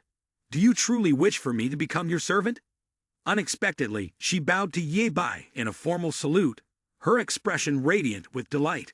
Immortal Sovereign, she continued, I apologize for the insult and for troubling a person of your caliber. Earlier, I did not yet know your true identity. Please forgive me. His eyes widened, astonished at the figure kneeling before him. Huh? Immortal Sovereign? Thoughts raced in his mind, 1,000 questions pressing in. He asked in disbelief, is there any other title I possess that I am unaware of? The tree, once lush and green, had now transformed into a romantic pink, petals drifting gently on the breeze. Dao Hua Shen remained composed. I never imagined I would meet the reincarnated embodiment of the Immortal Sovereign. Well, I suppose fate itself has arranged this encounter for me. He thought silently. Could the immortal embodiment she mentioned somehow be connected to my own immortal dragon form? Yi Bai asked, puzzled. Why do you hold me in such regard as the Immortal Sovereign? For what purpose does this island even exist? She bowed her head slightly. Immortal King Su, please wait without haste. This humble servant will conceal no information from you. Before I answer your questions, would you allow me to make a single request of you? Yi Bai did not hesitate and immediately replied, what do you want? She rushed over and stroked his chin. I want to join a cultivation session with you. After that, I will surely share everything I know with you. Yi Bai silently pondered, knowing that joint cultivation involved the harmonization of both yin and yang forces of the Tai Chi, which meant the mutual cultivation efforts of two individuals. She is an exceptionally talented cultivator. Perhaps after this joint session with her, I will be able to significantly improve my cultivation level. He grinned wickedly. Thank the heavens that she's in her human form, and not in the form of a tree anymore. If she reverted to her original form, I would probably face many unexpected challenges during cultivation. I am willing to do this not because of any dark temptations. I just want to enhance my cultivation energy and uncover the secrets of this place. I am doing this for the sake of my disciple, Yi Meng. His gaze fell on her full chest, and her alluring figure was accentuated by the tight dress. The scent of red petal further heated up the atmosphere. All right, I accept. As soon as he finished speaking, she joyfully grabbed his hand. She stood still, closed her eyes, and focused. I will begin immediately, causing him to freeze in surprise. He pulled his hand back in excitement and shouted, so this is how the trees conduct cultivation sessions. She continued to smile innocently with her eyes squinted. Exactly. The key parts of the body are the most crucial when the branches connect with each other. This creates a sense of inseparability between the two individuals. This is how divine cultivation is performed in a cultivation session. He can only remain silent, unable to say anything further. The two continued their cultivation, hands tightly clasped, beginning the process of dual cultivation. Waves of green light emanated, flowing relentlessly, as if sensing a surge of power. Great sources of energy spread throughout his body. In an instant, the celestial power of Dong Ung Island quickly spread from her body to his. During this brief moment, the immortal King Su, you need not thank the humble commoner. Your determination will not only bring benefits to yourself, but the entire Dong Ung Island will also share in its fortune. Once finished, the beautiful woman withdrew her hand. It's done. He hurriedly spoke. Now you can answer my questions. Why do you call me the immortal king? And I want to know everything about this island. She seemed to explain carefully. The reason I call you the immortal king is a deeply confidential matter, and I would have to endure great hardship to explain it to you. For now, I fear I must keep this secret. But I trust that you will come to know the truth when the time is right. He widened his eyes, feeling frustrated. You can't just back out after taking advantage of me like this. She reassured him. I can still reveal some truths about this island to His Majesty. He sighed, clearly irritated. Better tell me the truth this time. She began to recall everything, starting with a meaning from 1,000 years ago. The stream of memories drifted back 1,000 years. A millennium ago, I had grown up and begun to travel far and wide through the mortal world, collecting countless invaluable experiences. I realized that even when mortals worked tirelessly regardless of sun or rain, most of them still ended up as failures due to a lack of talent or simply bad luck. There are countless reasons that bring her sorrow. They fall deep into silence and suffering, losing their loved ones, as well as their hopes and dreams. Because of this, their lives become more and more constrained, more painful. She continued, These lamentations have urged me to create a place for them. In this place, they forget the past and live fully in the present. Everyone can do whatever they desire. Even if they suffer defeat, their spirit remains unscathed. There are always new doors opening, allowing them to begin again. She paused for a moment, and then went on. If they have no ambitions or desires for anything, and simply wish to spend time with their loved ones, living a peaceful life with the good things this world has to offer, that is perfectly fine. They can enjoy a leisurely life here. Thinking of the image of the people she had saved, happy and content, she said, This is the paradise that I have specially created for them. He stroked his chin, nodding in understanding. I see now. No wonder all the people here are smiling as brightly as blooming flowers. You have erased all their memories, and transferred your vital energy through the blossoms to those who wish to nourish their hearts but lack the potential to do so themselves. She nodded. That's right. He asked again, Is that what you want? For them to throw the past into oblivion and become lost in carefreeness and enchanting illusions? He tilted his head. The truth is, you must have a higher purpose than that, right? She was accurately predicted. Yes. She closed her eyes and sighed. It was just a beautiful dream built for those who had suffered enough bitterness and hardship in their early lives. Here, they could be anything they desired and achieve success in whatever they did. Later on, if they had the courage to leave behind these alluring illusions, I believe they would also have the strength to face the struggles and pain just as they once endured in the past. At that point, they would no longer be troubled by the glorious life they once had here, a life that was essentially transformed from their forgotten past. The sun had risen to its peak, casting light over the backyard. He gently turned around. Yimeng did not long for the beautiful life here, but to leave it behind. And she was too disheartened to face the past, wasn't she? But could she truly live here with a genuine joy? She explained. She had begged the commoners not to erase her memories, and after such a long time, she still didn't have the courage to leave this place. She opened her sparkling eyes and smiled joyfully at him. Now that your majesty has appeared, I am certain she will return to embrace her fate with your majesty's help. Ye Bai raised his chin. Honestly, I hope she can recover successfully. To make that happen, I need your cooperation. Her face brightened noticeably. Your Majesty, what would you like to discuss? A gentle breeze swept through the garden, rustling the flower petals with a soft, fluttering sound. She lowered her head slightly. Your Eternal Majesty, there is no need to thank me. Your wisdom will bring prosperity not only to yourself, but to the entire Dong Ung Island.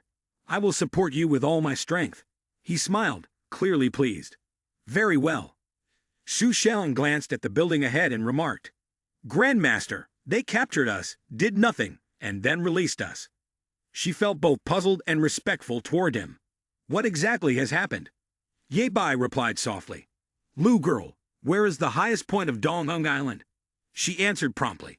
The peak of Hulan Du Pavilion provides a full view of the entire island.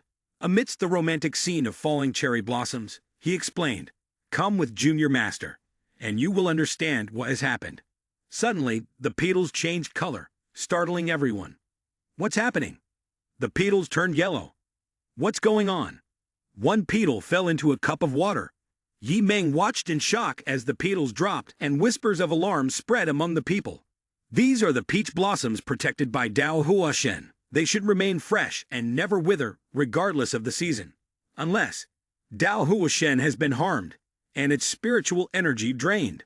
What exactly has happened?" Panic overtook the people, and they fled in disarray. "Mother is wounded. Everyone run. Someone has invaded Dong Island. They're from the Higuan sect." Something pierced straight into the village, causing a powerful shock. Purple smoke billowed out. Yi Meng, beneath the protective veil, spoke up. "The Higuan sect tried to seize Peach Blossom Island 100 years ago, but was wiped out by my mother's purge. Why are they suddenly launching a raid now?" She flinched when someone called her name. He hovered with his followers above, silent. "We meet again. It's you. 100 years wasn't enough instruction for you. You've come today to be beaten again, haven't you?" she retorted. He answered with a raised tone. "Back then you stole my dual cultivation partner and crippled my cultivation technique. Fortunately, over the years I cultivated yang suppression and yin replenishment, and gradually restored my power. After years of probing, I finally found this opportunity. Today all the women of Dong Island must die, and every man must join the He Huan sect." Having said that, he decisively ordered, "Go kill her." They seized Dong Island. His followers rushed forward to kill her at his command. She lightly swept her hand in search of life. Massive slabs of ice appeared. The great ice blade, an iceberg larger than the ones that had imprisoned those followers before.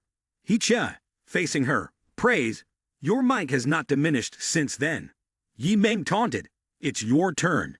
He sneered, "You fell for it." Immediately she was bound, hands and feet pinned. "What?" He grasped her chin and arrogantly said, "You used this technique to defeat me that year. Did you think I would be struck by it again? How naive. Today is the day of my revenge." He put on an air. "Aren't you righteous people? Don't you want to protect this place? I will now destroy it before your eyes, so that you may taste a little of the suffering I endured back then." Cries for help echoed through the village. "Is there anyone to save us? Has Dong Island been destroyed?" Flames raged everywhere, throwing everyone into panic. The cherry blossom tree. The fires reached the cherry blossom tree. "Put it out, quick." "What? Put it out now." He glanced over. That tree was not there on the other side. Everyone here would regain their memories and suffer to death. Yi Meng said to He Chai, "You dare destroy that tree, I will make sure you go to hell." He looked at her and replied, "If you say that, then I cannot not destroy it." With that, he hurled a purple flame at the cherry blossom tree. A massive explosion followed. People wailed in terror. Yi Meng's face darkened as he unleashed the great ice Dao. The purple strands coiled tighter, causing her technique to dissipate. He Chai laughed arrogantly, taunting, "This is the celestial chain, sealing all your spiritual power. You are nothing but a weakling now." She lifted her eyes to watch Dong Island's destruction, regretful tears gathering at the corners of her eyes. "I was wrong. I should not have broken down. I should not have thought that by hiding here and pretending everything would be fine. Grandmaster, I was wrong." She tilted her head back and forced herself to shout as loud as she could. "Please, save your disciple. Save Dong Island." A voice echoed from the light pouring down from the heavens, "The one who harmed my disciple." He Chai flinched and raised a brow. Seeing Yi Bai and Zhu Shang appear, he asked, "Who are you? How dare you stand in my way?" Before he could finish, he took a kick straight away. He was hurled from on high, causing a tremendous shock. When he sat up, clutching his face, he muttered, "Who dares strike my face? I will definitely make you." Yi Bai erupted with spirit power and stamped down on his head. Smoke dispersed, revealing Yi Chai pinned hard to the ground. He craned his neck and spat, "You bastard." Suddenly he froze, and his eyes widened. He observed Yi Bai, looking at him coldly. A muscular frame, overwhelming spirit power, a handsome face, and most importantly, an awe-inspiring bearing. He Chai changed his tone, extended a hand, and proposed, "This stalwart, your intellect, and might reach the heavens." You are a rare talent for cultivating the Yang supplement yin. If you are willing to join my He Huan sect, even taking the long path of cultivation would cost you at least 500 years. Furthermore, I can petition the sect master to overlook the unreasonable transgression you just committed. He tilted his head in puzzlement. Why did everyone want to cultivate with him? Even men now? Su Shang stepped forward, furious, and said, Grandmaster, he dared to humiliate you. Let me kill him. He replied, Lu girl, don't kill him. Junior Master thinks keeping him alive will still be useful. She raised her hand and formed a purple orb of energy. Yes, Grandmaster. An attack erupted like a massive explosion, as if trying to tear the sky apart. She flinched when she saw a sphere of chains radiating aura. He stood arrogantly amid the red chains. I am the second young master of the He Huan sect. You not only dare to refuse me, but you also dare to attack me. He Chai launched the chains forward. Su Shang is as good as dead.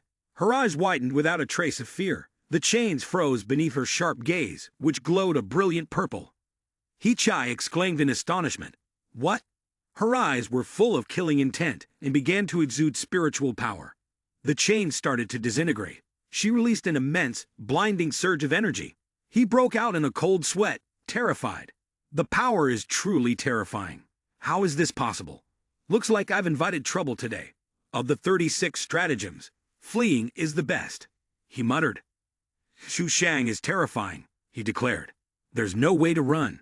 She flew at the speed of light, instantly reached him, and forced his head down, slamming him straight into the ground. Su Shang dragged him back before Ye Bai.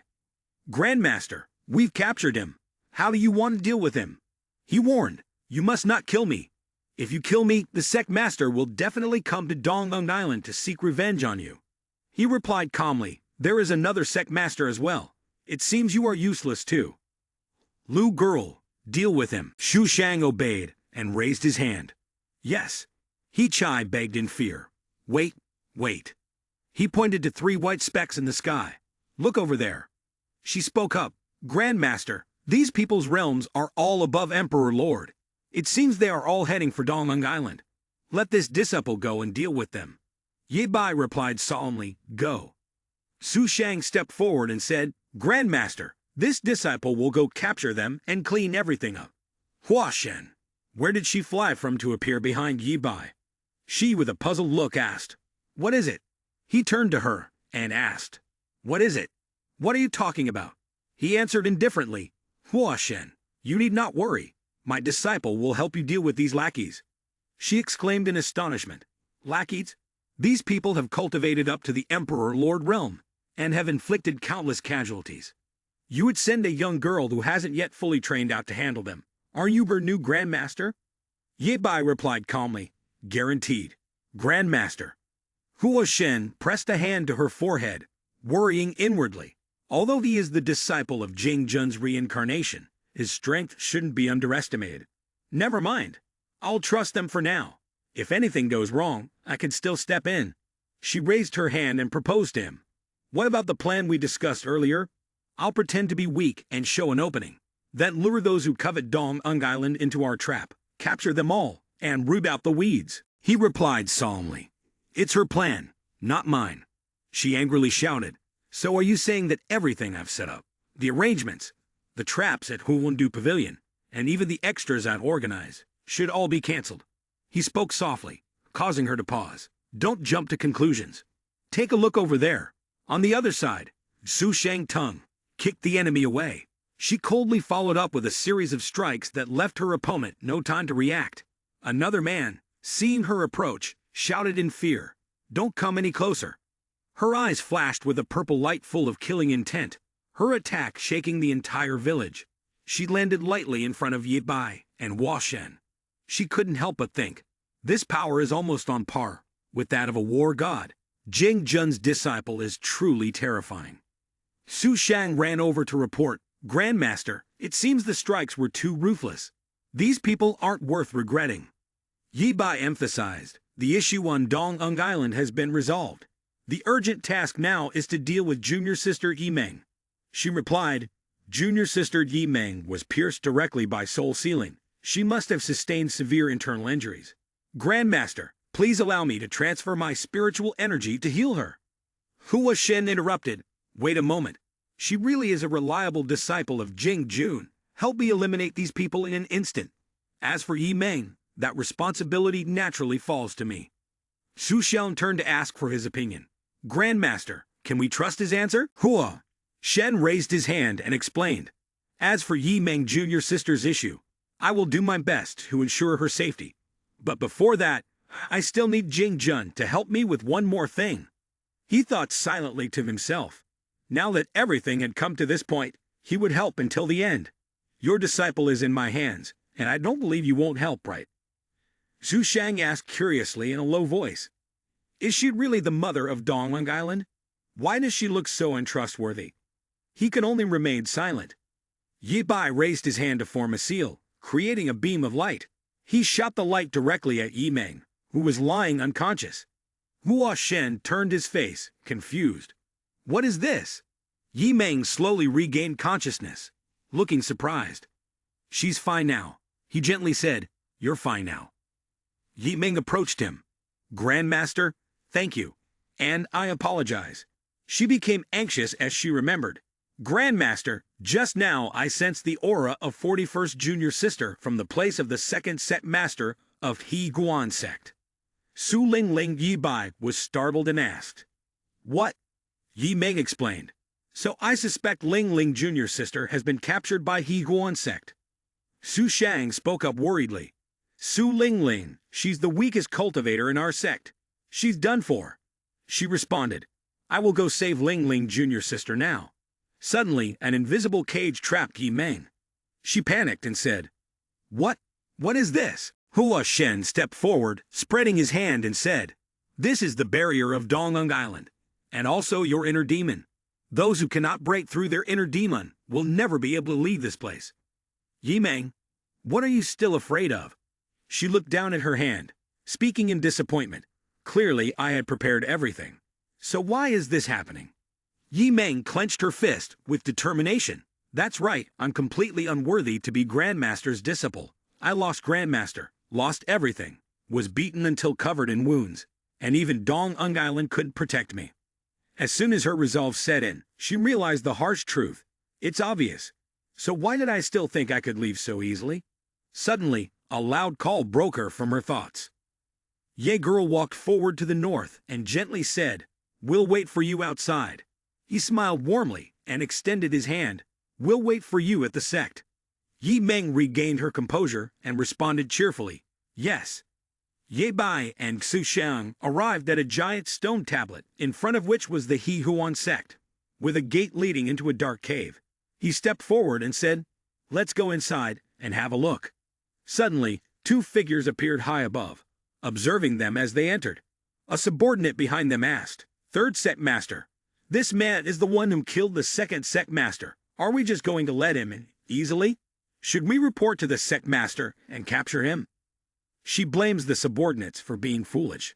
Since someone is helping us remove the thorn in our side, of course, we should open the door to welcome him.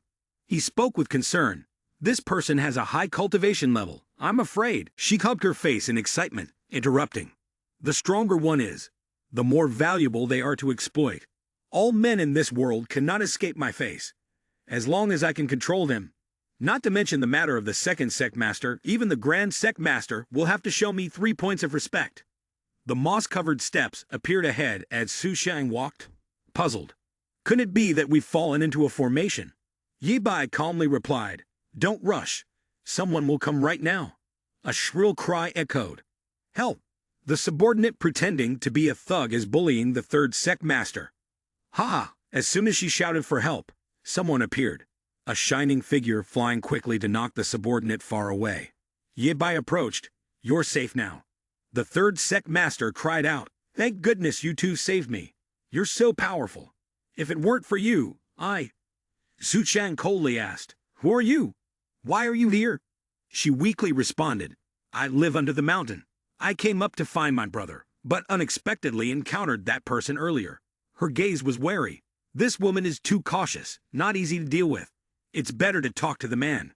The third sect master approached, charming Yi Bai. Brother, it's a good thing I met you. Otherwise, I would definitely have been in trouble. I think you two are good people. Could you help me find my brother? He replied cheerfully. All right then, but we don't know the way. We don't know how to help you. She said, it's fine. I know the way. I'll leave the two of you. You two just protect me. He said confidently, no problem. The third sect master began to lead the way this way. Ye Bai, clear-headed, admonished Su Shang. This woman is with the man from before. They have their sights on us. We'll split up. You follow the trail of that man and probe. Junior Master will follow this woman to see what she intends. She, smug, thought to herself, now that you've stepped into my territory, the heavenly net and earthly trap await you. You will become my prey. How delightful. The third sect master turned to look and was startled. She wondered inwardly, why is the person who was beside him nowhere to be seen? Could it be that he sensed something and fled? The third sect master thought to himself smugly, let her go. Now that we're in my territory, I don't need a woman. As long as I capture this man, I won't be disadvantaged. If I can subdue this man right away, why fear that he might have some scheme? She burrowed against Ye Bai. Brother, oh no, my back is itching terribly. Could you see if I've been bitten by insects? He feigned a smile, thinking to himself, is this all a Heguan sect can do? He replied, all right. The third sect master, calculating, drew out a poison needle. Indeed, men were still easier to handle. That is my unique secret technique. No matter how strong you are, you'll obediently follow my orders. She raised the needle to stab. Ye Bai exuded power, which made her flinch. What? The third sect master prepared an attack and said, so you discovered it. But this is my turf. Let's see how you escape. He answered lightly, is that all? The Hehuan sect is very formidable. He flashed forward at once and grabbed the third sect master. She panicked. Too fast. Ye Bai ordered coldly, I'll give you 3 seconds. Tell me what value you have to me. Otherwise, whether you live or die, I can't guarantee. The third sect master was now terrified, as if a mountain pressed down on her. With every exhale her body felt on the verge of bursting. Even her spirit felt excruciating pain. 1 more second, and I'm afraid my body will explode and I'll die. She begged in fear, coughing, then said, I can take you to meet the sect master of the Hehuan sect. Ye Bai, she pleaded, I am the third sect master of the Hehuan sect. I can help you meet the sect master. Don't kill me, he responded indifferently. Take me there, she replied. Not yet. His gaze was filled with anger. The third sect master turned pale and explained, no, I'm not lying to you. Don't try to kill me anymore. She clarified, our sect master is extremely powerful. Even the people from the Dong-Ung realm have heard of her and are afraid. But every year, she cultivates behind the mountain, where there are high-level formations and barriers. Therefore, it's very difficult for ordinary people to meet her, which is why I said it can't be done right now. He raised 3 fingers. I'll give you 3 more seconds to explain yourself clearly. 1, 2. She was so scared that tears began to fall. All right, stop counting. I'll explain everything clearly now. Although the sect master doesn't go out often, she holds a sect conference every 3 months to handle internal sect affairs, and the next one will be tomorrow. That's why I can take you to meet the sect master tomorrow, regardless of any grudges between you two. Just don't drag me into it. Ye Bai turned around. Your life is spared for now. She sighed in relief. Phew, he ordered. Lead the way, I want to rest. She answered yes. Then, secretly plotting, Dong-Ung, you hold deep resentment towards the sect master, but tomorrow, when you and the sect master are both injured, I'll teach you a lesson. The next morning, at the Grand Building, the third sect master led the way, and mentioned that the people coming today all had high prestige and honor. Don't provoke them later, he added. If you provoke me, I won't be able to save you. Ye Bai responded, with your current state, you're able to be the third sect master of the Hehuan sect. Do you think these lackeys can harm me? She gritted her teeth, suppressing her anger. You, 6th sect leader, are making jokes. Third sect master, I heard you failed your attack on Dong-Ung Island. How do you still have the face to show up here? The sect leader beside her chimed in. And you even brought back a decent man. Are you trying to use him to earn some merit and cover your crimes? Third sect master replied angrily, a scoundrel like him is already dead on Dong-Ung Island. Do you want to try? The sect leader, performing a move, said, damn it, you stubborn duck. The sect master isn't here, so I, as the sect leader, will teach you a lesson. The two charged at each other, ready to clash. An energy sphere flew off course and headed toward Yi Bai. Yi Bai's gaze locked onto it, and he smiled confidently, seeking death. He casually waved his hand, sending the energy sphere of the He Guan sect leader flying back at her. The attack was reflected right onto her, knocking her backward. Suddenly, he glanced over the other side. The sixth sect leader widened his eyes in fear, thinking, "That look, he wants to kill me." To his surprise, Yi Bai turned away. He narrowed his eyes in frustration and thought, "He doesn't even consider me a threat. He didn't bother to kill me. This is pure bullying." The sixth sect leader, filled with hatred, pondered. He's definitely the assistant third sect master brought along. With his strength, if he enters the He Huan sect, won't our resources be drained by him alone? Not good. It must not be allowed for something like this to happen. Suddenly, the corner of his eye caught something. It was the glowing statue. He remembered that since the sect master took office, the most important thing had been this broken statue. It could be considered a treasure of the sect. If this newcomer were to break the statue, there would be no need for me to act. The sect master would deal with him immediately. He secretly chuckled with delight, casting a sly glance at Yi Bai. "There's a path to heaven, but you won't take it. Hell has no door, yet you charge right in. Newcomer, just wait for your demise." A second later, the sixth sect leader threw the statue away with a smug expression. "Newcomer, try this." Third sect master instantly realized what had happened. It was the most precious statue of the sect master. Yi Bai cast a disdainful glance at the petty trick, then released a beam of light, causing the statue to shatter in half. As the smoke rose from Yi Bai's fingertips, everyone stared in shock at the broken pieces lying at their feet. Those who witnessed Yi Bai destroy the statue were stunned. What?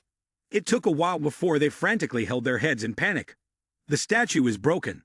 The sect master's most precious statue is broken. Hurry and run. The sect master is about to get angry. Is it too late to escape now? If we don't make it, we'll meet again in the next life. Ling Ling suddenly appeared at the door, her face darkened. She stood still and said, "Who dares to break my statue?" The disciples of He Huan sect were all startled. "The sect master is here." The sixth sect leader immediately pointed at Yi Bai. "It wasn't us who broke it. It was him." Ling Ling asked sternly, "Did you break my statue?" Yi Bai turned his head and glanced at her. "Ah, and if I did?" The third sect master broke out in a cold sweat. "It's over. He has truly insulted the sect master. It's finished. I shouldn't have brought him here. Never mind the position of second sect master. Now I'm afraid that if he doesn't die, he'll be flayed." The sixth sect leader grinned viciously with self-satisfaction. "This time, we'll see how arrogant you can be." The man beside him lamented, "Don't look. The sect master is a bloodthirsty killer. This newcomer is as good as dead." To everyone's surprise, the moment Yi Bai turned back, she knelt, bowed her head, and loudly called out two words. "Grandmaster." Everyone was shocked. They cried out in astonishment.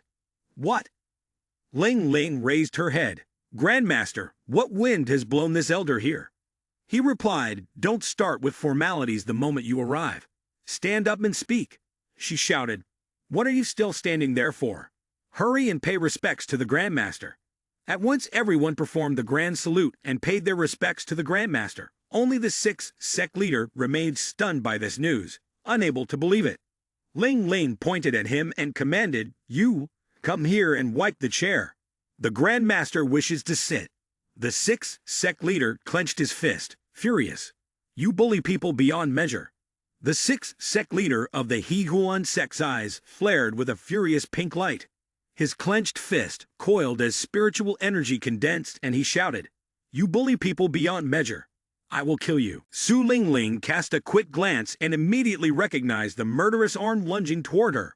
Her eyes flashed with a sharp glint, her brows knitting slightly, and in a cold voice she said, "Drop dead."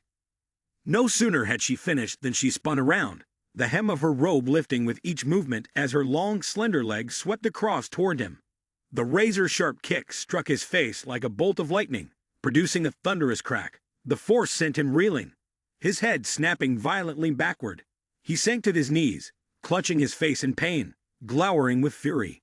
"Su Ling Ling, You are utterly unfit to be the sect master of the He Huan sect. She stood upright, looking down on him with contempt. Big fish eat little fish. Standing here is proof of my strength. If even the sixth sect leader was forced to submit and dares to come snatch Su Ling Ling, I'll be waiting for you here. He pressed his swollen cheek, grinding his teeth.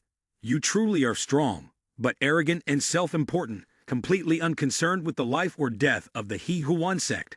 We have crossed mountains and rivers for so many years. There can only be one sect leader. Then he pointed toward the person standing beside her, showing his refusal to accept it, only to find a newcomer had appeared. You say he's an ancestral master. Must we immediately kneel and worship him? On what basis? He grew even more enraged and spat out threats. Fine by me. We have already sought a new sect master for the He Huan sect. He is the supreme of the immortal realm, the Tian La Immortal Lord. We have already sent word to invite him back. If he comes here, you won't escape. Yi Bai clasped his hands behind his back, listening to these words, and then laughed, ha ha, being chased like a dog and acting all proud. You say you want to be sect master? Let me reconsider. He then raised his hand, stroking his chin, carefully contemplating who should be chosen as the sect master for He Huan sect. Do you even deserve it? The sixth sect leader smirked smugly. Keep laughing. When Tian La Immortal Lord arrives, you'll be on your knees, begging for mercy. Suddenly, the door was forcefully pushed open, and brilliant light flooded in. The sound was so loud it seemed to tear through the space, causing everyone to turn and look in surprise. He joyfully called out, "It's Tian La Immortal Lord, Your Excellency coming." Ling Ling glanced sideways and asked, "Who are you?" The figure of Lu Xishang appeared in the doorway. The light behind her made her form appear even more majestic as she spoke in a deep voice. "Grandmaster, your disciple is late." Upon hearing this, Ling Ling immediately rushed over in surprise. "Senior sister." At that moment, Xu Shang strode forward without saying a word, decisively throwing someone to the ground. The sixth sect leader's eyes widened, his mouth agape, and water spilled from his mouth in shock. "Did you guys capture someone wrong? They don't even care, just chatting away." Ling Ling cheerfully swayed. "Great master, sister, you're here. That's great." Xu Shang asked happily, her voice soft. "You always have such strange ideas. What are you planning this time?" She opened her eyes wide, gleaming with excitement. All these years of preparation weren't in vain. Finally, the day has come. Xu Shang was astonished. "What?" Right after that, emotions surged and Ling Ling couldn't hold back as she spoke continuously, her voice full of gratitude and appreciation. "Grandmaster, great senior sister, back then in the sect I was the most mischievous one, but everyone always showed me tolerance and affection. Every time I got into trouble, everyone was the one to solve it. Then, I would sneak out alone, and despite so many years passing without returning, not only did no one blame me, but you even went looking for me to bring me back. I'm so grateful." She proudly snapped her fingers. "So after all these years of preparation, I'm going to surprise everyone. Let's go." Ye Bai and Xu Shang turned their eyes toward her, eagerly waiting for praise. "This is the surprise I've prepared. How is it? Do you like it?" He smiled, offering his praise. "Ling girl is really thoughtful." Xu Shang, however, was furious. He grabbed Ling Ling by the neck with one hand and shouted, "Bringing so many beauties to Grandmaster, then explain to me where the surprise is." She quickly explained. "These are the top-level spiritual cultivators of the He Huan sect. Cultivating with them for one day is like traveling 1,000 miles. I couldn't bear to give them to anyone else. I only wanted to keep them for Grandmaster Senior Sister." Seeing her sincerity, Xu Shang's expression gradually softened. Ling Ling, pleased with herself, continued with a smug smile. "That's not all. I've prepared an even bigger surprise for everyone. Once Grandmaster and you two find out, you'll definitely praise me." Xu Shang's eyes flashed with fury, and a murderous aura erupted fiercely as he gritted his teeth and said, "A bigger surprise? Are you planning to repay kindness with hatred?" Ling Ling tilted her head, placed a finger on her face, and a mischievous smile appeared on her lips. "What's wrong? Are you dissatisfied with my arrangement, sister?" Xu Shang was fuming with rage, her face contorted in frustration. Su Ling Ling simply tilted her head, filled with confusion. "What? Senior sister, What exactly are you talking about? He overheard the conversation and let out a long, hearty laugh. Ha ha. Su Shang shot a glance and asked, Grandmaster, are you still laughing? Do you have anything to explain? She tilted her head, her eyes wide with confusion. What? Explain what? Why is it that ever since senior sister started speaking, I haven't understood a single word? Ye Bai raised a hand to cough, his face turning red. Ahem. It's about me and great senior sister. He cleared his throat, then leaned in close to Ling Ling's ear, whispering incessantly. Her eyes widened, mouth agape, unable to utter a word, just stammering continuously. This. Then, she raised her hand to her face, pretending to speak softly with a teasing glance. This is just too good. Great senior sister, you finally succeeded. Ye Bai scratched his face, turning it down. Ling girl, I accept your good intentions. With great senior sister around, I dare not do anything. She looked guilty, remaining silent, and not daring to say another word. Then, Su Shang spoke up. I knew you'd repay kindness with resentment. Ling Ling exhaled, waving her hand to command the women behind her. Fall back. After everyone had left, Su Shang discussed what had just happened. Ling Ling was suddenly startled. What did you just say? She moved, inviting. This, Grandmaster, senior sister. Those who follow me will understand. Between the towering cliffs is an entrance, leading to a vast sky with layers of purple clouds floating, creating the mysterious and captivating scene of the heavenly fox spirit behind the He Huan Sex Mountain. The figures of 3 people approached the waterfall cascading down like a ribbon of green silk. She spoke. This is the big surprise I've prepared for you both. A voice filled with curiosity responded. Spirit liquid? She stood there, shaking her head as she explained. This is not an ordinary spirit liquid pond. This is the treasure that protects the He Huan sect. Ye Bai, full of doubt, looked at her. The statue of the main hall is just for show, meant to draw attention away from other things. Ling Ling beamed with delight, her guess having been correct. Exactly, the Grandmaster knows me best. That was just for fun, to scare those people. This is the true treasure of the He Huan sect. The rushing waterfall blended with the echoing voice of her explanation. The heavenly fox spirit has existed since the beginning of time, when the heavens and earth were first created. The energy contained within it is the chaos of the universe. Don't let its ordinary appearance fool you. Once you begin cultivating within, both body and mind can experience joy 1,000 times greater. The first sect master of He Huan sect built their position in Eastern Wu thanks to this pond. Then, she generously shared a secret. The previous sect master, when they were in my position, told me that hidden beneath the pond is a vast mysterious mechanism. If one could penetrate it, it would be like a carp jumping over the dragon gate for a human, and for the sect, it would be a reversal of heaven and earth. Su Shang was curious. What mystery? How did you infiltrate? Ling Ling smiled awkwardly, her body frozen, her gaze avoiding the question. The girl was embarrassed and flustered. At the beginning, her disciple had been lazy about cultivation. Although she could put on a front in front of others, only she knew her own true capabilities. She quickly changed the subject, pointing. Actually, the mysterious mechanism at the bottom of the lake. Don't even mention infiltrating. I haven't even seen it myself. I'm just waiting for the day to bring you two, Grandmaster, to investigate it. Su Shang placed a hand on his chin, thoughtfully murmuring. Although Ling Ling's abilities may not compare to those at the Void Immortal Realm, her status is still among the top. Even she can't see through it. What exactly is hidden beneath this heavenly fox spirit? Ye Bai stepped forward, his voice calm. We'll find out if we go down to see. As soon as he finished, both of them leaped into the water. Ling Ling stood on the shore, cupping her hands around her mouth to shout loudly. Grandmaster, senior sister, remember to cultivate well. Don't waste the gifts of heaven. I'll wait here on the shore for your return, and it would be best if you could bring something back. At the bottom of the deep lake, the faint light filtered through the water, reflecting in shimmering streaks, with bubbles slowly drifting upward. Su Shang hugged his body, his face turning red, frowning. That girl Ling Ling, talking about this place being good for cultivation. This is clearly a massive temptation pond. A crab silently appeared behind them, overhearing their whispering.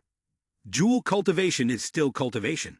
Lu girl, we shouldn't disregard Ling Ling's good intentions. It paused for a moment before quietly scuttling off to the side. A sensible crab passed by. 3 days later, the two of them were still beneath the lake. She spoke excitedly. "Grandmaster, under your guidance, the disciple has broken through to the void immortal realm." Her eyes dropped, filled with sadness. But the disciple had already checked twice, and still, no mysterious mechanism could be found at the bottom of the lake. Yi Bai clasped his hands behind his back and muttered, "The mystery isn't in the external material, but lies within the subject seeking it." He furrowed his brows and growled, "This mysterious mechanism is right beside us, meaning it is within ourselves." Xu Shang looked at him in confusion and asked, "What?" They were both quietly standing in the clear water when suddenly the surface of the lake began to tremble, and the ripples began to widen. Xu Shang and Yi Bai looked down, their eyes filled with doubt. A violent shockwave erupted, and a giant hand along with a massive whirlpool of water appeared right beneath their feet. She suddenly felt a suffocating heaviness, as if an invisible force was pulling her in. In a panic, she instinctively reached out and cried, "Grandmaster!" He quickly extended his hand, trying to grab Lu Girl. A wave of panic overwhelmed her, and Xu Shan lost control of her body. "Grandmaster, save me! This thing is absorbing my spiritual power." She gritted her teeth, her face pale. She struggled, but her body had gone rigid. It seemed like she was being controlled by it, completely powerless to resist. Yi Bai furrowed his brows, his gaze darkening, and he immediately rushed forward like a gust of wind. He gathered all his strength and struck at the whirlpool. The energy waves exploded, colliding violently, creating a blinding light that spread throughout the space. He spoke incomprehensibly, making an observation. "Just now, I used at least 6/10 of my power. Yet this whirlpool hasn't been affected at all. What mysterious mechanism or trap is hidden at the bottom of this lake?" The swirling vortex gradually revealed a hazy image within. He muttered, "This whirlpool is completely in a Wu-Dai state, and it is furiously sucking Lu Girl's spiritual energy. At this point, it's even stronger. The chances of winning in direct confrontation are slim."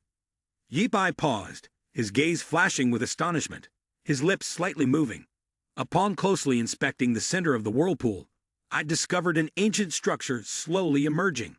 He clasped his hands behind his back, finally understanding. "So this is the mysterious mechanism known as the changing heaven and earth, under the heavenly fox spirit, the pathway that connects to the immortal wife and the immortal pavilion of the immortal realm." Then his brow furrowed, his eyes filled with doubt. But just now, the immortal pavilion seemed a bit strange, almost as if it had been destroyed. Could this whirlpool be the automatic repair system of the immortal wife, drawing Lu Girl's spiritual energy in order to restore the immortal wife's immortal pavilion? Yi Bai looked at Xu Shang, drifting in pain, his heart aching. If this continues, Lu Girl's spiritual energy will be completely drained. I can't let this happen. I must save her.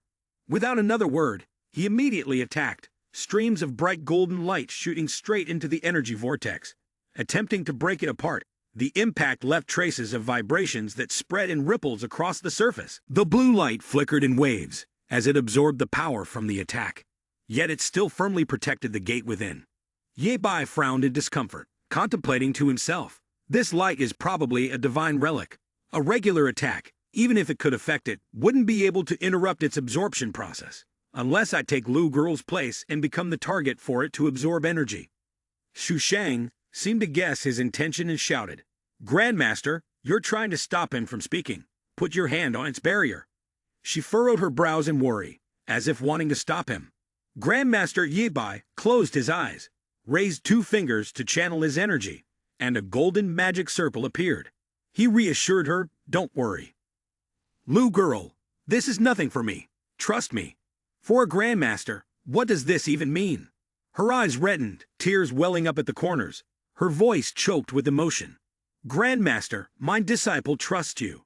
He looked away, then ordered, "System, where are you? Get out here." Upon hearing the call, the system appeared. "Dear host, I'm here." His face darkened, filled with anger as he hissed, "System, even though we've wandered through dimensions, we've still managed to find quite a few disciples. By rights, there should be many skill cards and rewards by now, right?" In the instant, he made a decision to use everything for me to repair the immortal wife at the center of this vortex.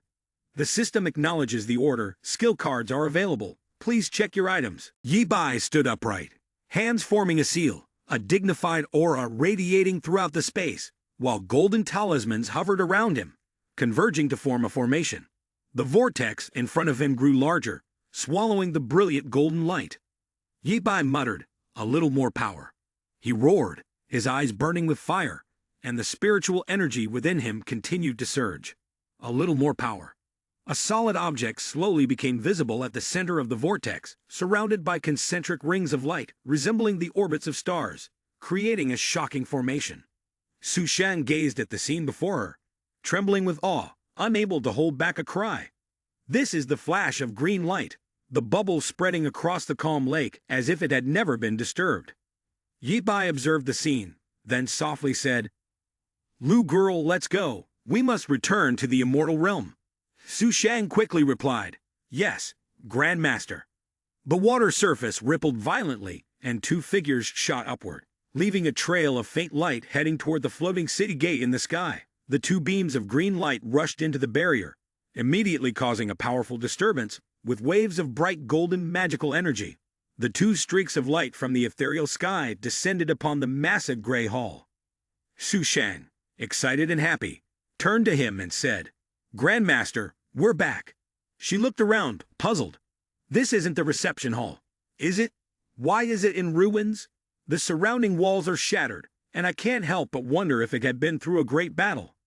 Suddenly, a sound broke the silence. She gasped in shock. "Grandmaster!" Blood dripped from the corner of his mouth, each drop of vivid red. Yi Bai, in pain, placed a hand on his chest. During his battle with the divine spiral earlier, it was inevitable that his spiritual power would be slightly harmed. "Don't worry," she said anxiously, supporting him. "Grandmaster, your disciple will help you." A footstep echoed, and a small stone slab cracked underfoot. He and Su Shang, hearing the noise, quickly turned around and demanded, "Who is it?" Sing Chen West, holding a branch of flowers and a small green pouch, smiled brightly and spoke. "Grandmaster, great senior sister." She beamed with joy, relieved to have found them both. She was taken aback and exclaimed, "Sing Chen, why are you here?" Without hesitation, she embraced Su Shang joyfully. "Grandmaster, great senior sister, I've finally found both of you." Ye Bai looked at Sing Chen, his eyes filled with suspicion. "Sing Chen, why are you in the immortal realm?" She gently explained, her voice warm but firm. "Grandmaster, didn't you originally tell me to stay in the Tian Xuan space and focus on my cultivation? Later, I learned that you had ascended to the immortal realm, so I also devoted myself to cultivating, striving to ascend here." With enthusiasm, she continued, "It's not just me. Many senior sisters and junior sisters have ascended as well. We've even built our own forces here in the immortal realm." Her expression grew puzzled as she added, "But after we arrived, we couldn't find you or senior sister anywhere. We didn't know where you two had gone." He began to explain that the story was too long, but then Xing Chen glanced over. Noticing the blood at the corner of his mouth, her face filled with concern. "Grandmaster, your wound." She quickly fumbled and checked, but Yi Bai merely tilted his head slightly, trying to maintain a calm expression. "Sing Chen, earlier you said you've established your own faction in the immortal realm. Is that true?" She replied softly, "Yes." After she let go, he suggested, "Let's head to your place first." On the way, she nodded in agreement. "Yes." A while later, in a room, Sing Chen stood upright, holding a red medicinal box politely with both hands. "Grandmaster, although you've sustained serious injuries, your physique is extraordinary, and there is a great power within your body that is recovering on its own. Therefore, you don't need to worry. After taking this elixir, you should recover soon." Yi Bai waved his hand, his voice deepening. "Thank you for your hard work, Junior Master. I still wish to restore my own spiritual energy, so you may leave now." Sing Chen respectfully stepped back, responding softly, "Yes." She then quickly closed the door, leaving Yi Bai with his private space. A voice came from behind. "Yi Bai, I've finally found you." He glanced over. It was him, Shang Yun Ji, the master. The elder knelt down, bowing his head in a plea. "Sir, Brother Yi Bai, Please save our immortal realm from this calamity. Yi Bai furrowed his brow, his sharp gaze sweeping over. Old master, it's not that I don't respect you, but I just returned to the immortal realm. How did you manage to bypass so many eyes and ears of the immortal medicine hall to find me? The elder lifted his head, observing him, secretly relieved. After a few months in the immortal realm without meeting, but Yi Bai's strength was already superior to hers, as expected. I did not choose the wrong person. He then clasped his hands together and bowed slightly. Little brother, please do not be angry. I truly had no other choice but to use a bit of a trick to meet you. Seeing that he remained silent, Emperor Lord hurriedly explained. Back when we were in the Nantian arena, I noticed you were no ordinary person. So I secretly left a mark on you, while passing on the martial arts, so that when the time comes, I could track your movements. Rest assured, this does not harm you. If it did, you would have discovered it by now. After a brief silence, Ye Bai furrowed his brows and said, Go on, what do you want, exactly? The old man wasted no time, quickly standing up with a look of hope. I hope you can return to the Nantian arena and take my place in managing the immortal realm. Ye Bai raised a hand to stroke his chin in amusement. Take over. Emperor Lord recounted the events nervously, his voice low and tense. Since the time you fought Tian La Immortal Lord, and then disappeared, no one knows what that Tian La Immortal Lord has been up to. But his spiritual power has surged, and he has been continuously devouring many forces in the immortal realm. Now he is preparing to invade the demon immortal realm. Originally, we immortals were already being discriminated against in the immortal realm, but now, under his insidious schemes, things will be even worse. So I beg you, Yi brother, to help save the immortal realm. Ye Bai crossed his arms, skeptical. I remember that your strength, Pavilion Master Shan, has always been above mine. Why then are you coming to ask for help from a junior like me? The old man sighed deeply in frustration and raised his hand in front of him, as if to express his helplessness. To be honest, I dare not hide it. Last time, I fought that Tian La Immortal Lord and suffered a crushing defeat. Now, my spiritual power is gravely damaged. I simply cannot save the demon immortal realm. He confirmed again. How exactly do you want me to save it? By leading a bunch of demon soldiers into battle. The Emperor Lord shook his head, his gaze stern and his tone grave. No, 15 days from now, the immortal realm will hold the Grand Alliance Assembly. All the major powers from various regions will participate, engaging in duels against one another. The final reward will be a supreme spiritual artifact and the position of alliance leader. Then, with firm resolve, he made his proposal. Brother Ye Bai, you were once crowned the rookie king of our Nantian arena. Now stepping forward to take my place would be the most fitting choice. If you can represent our immortal realm, I believe this matter will bring you countless benefits, and no harm at all. What do you say? He placed his hand on his chin, frowning in thought. Will the Tian La the Mortal Lord be attending? The old man replied instantly without hesitation. No. For some unknown reason, though his subordinates have been steadily expanding their influence, he himself has secluded for half a year, resting behind closed doors. It's unlikely he'll show up anytime soon. Hearing that, Yi Bai pondered. If I can use the reputation of the Immortal Realm to seize the position of Alliance Leader of the Immortal Realm Alliance. Then later sweeping away Tian La Immortal Lord in one move would be both effortless and grand, wouldn't it? Then he turned toward the Emperor Lord and accepted. Very well, I accept your invitation. The old man was delighted. That's great. Immediately, he turned around to leave. Then glanced back and said, I will go back now to organize a group of soldiers to protect you during the tournament. He calmly closed his eyes and refused, no need, I will make my own arrangements. The old man hesitated, but Emperor Lord sighed and gave up. All right then. He then handed him a red item. This is the seal of our immortal realm. Whoever holds it is the master of immortal realm and can call upon our power at any time. Please accept it, Yi brother. Yi Bai smiled, curious and probing. Why do you trust me so much? Emperor Lord spoke solemnly, his gaze firm. Just like the first time I met you, and also the first time we met in the Nantian arena, I believe I am not mistaken about you. He looked at the seal in his hand and nodded. All right, Ye Bai, I will make sure to protect immortal realm properly from now on. Upon hearing this confirmation, The old man was deeply moved and bowed. Thank you. He glanced at Xu Shan and gestured, Lu girl, prepare yourself. We must set out again. She nodded and replied, yes. 14 days later, the three of them discussed together. Sing Chen, sitting outside, spoke first. In 2 days, the alliance tournament will begin. At that moment, the top force of Lingqiao Palace had taken over all the inns.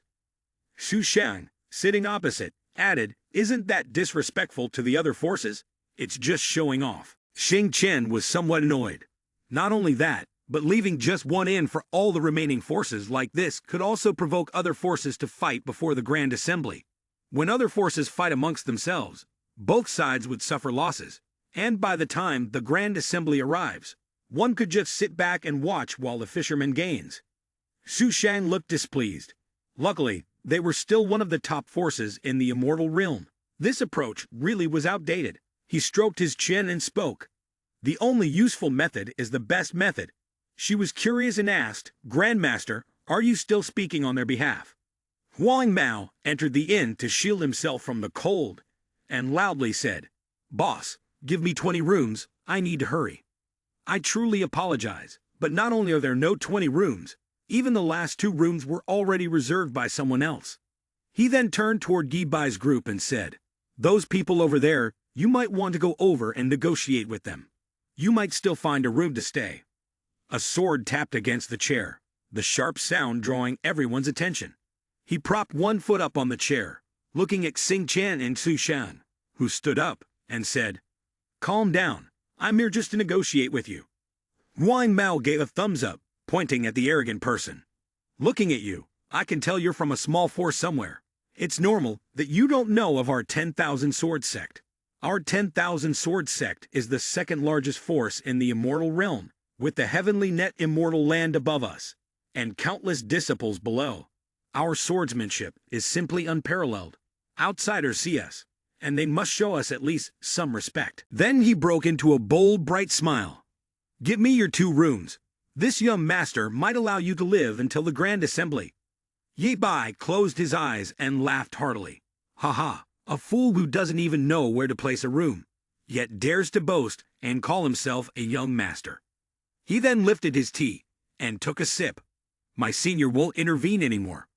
Lu girl, deal with him. Xu Shang glanced sideways. Yes, Grandmaster. Huang Mao's face darkened. He ground his teeth, furious and looking for a fight.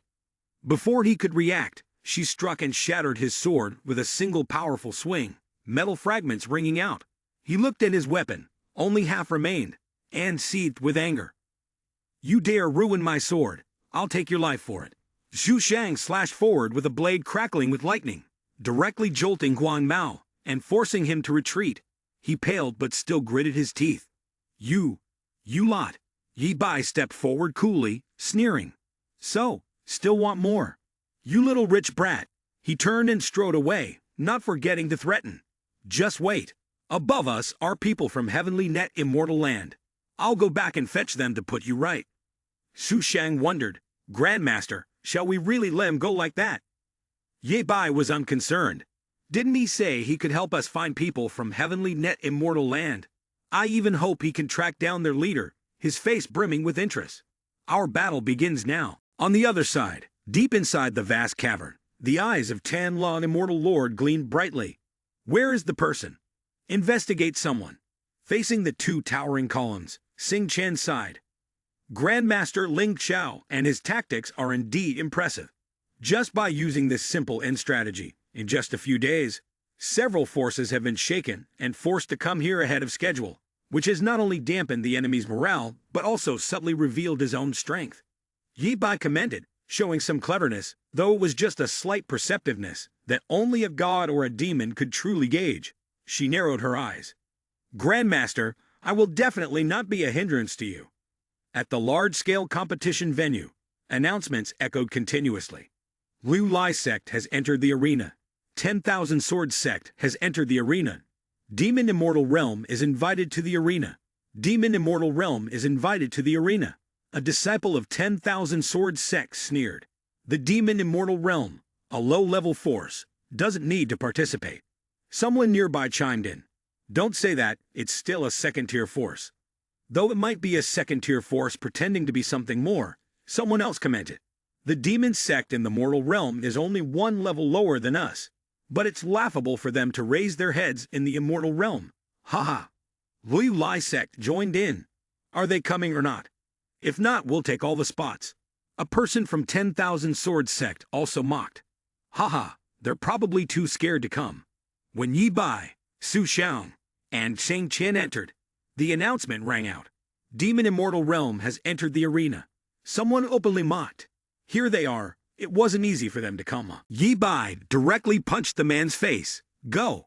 The man clutched his face and yelled, "You want to die." The crowd whispered to each other, "Don't mind him anymore. Ling Xiao Palace is here. Let's go quickly and broaden our horizons." Su Shang widened his eyes and repeated, "Ling Xiao Palace? Xing Qian has been drooling for a long time. That's Ling Xiao Palace. Their bird seems to be quite suited for alchemy." A giant red bird was flying, carrying a palanquin. Yi Bai squinted. The thing was huge. Just arriving, it already put a lot of pressure on people. Xu Shan was stunned. It seemed like the Immortal Land Alliance event was more interesting than he had imagined. Things were starting to get exciting. Xing Chen was still fixated. He really wanted that bird. He really wanted that bird. The palanquin's door opened, and two servants bowed respectfully.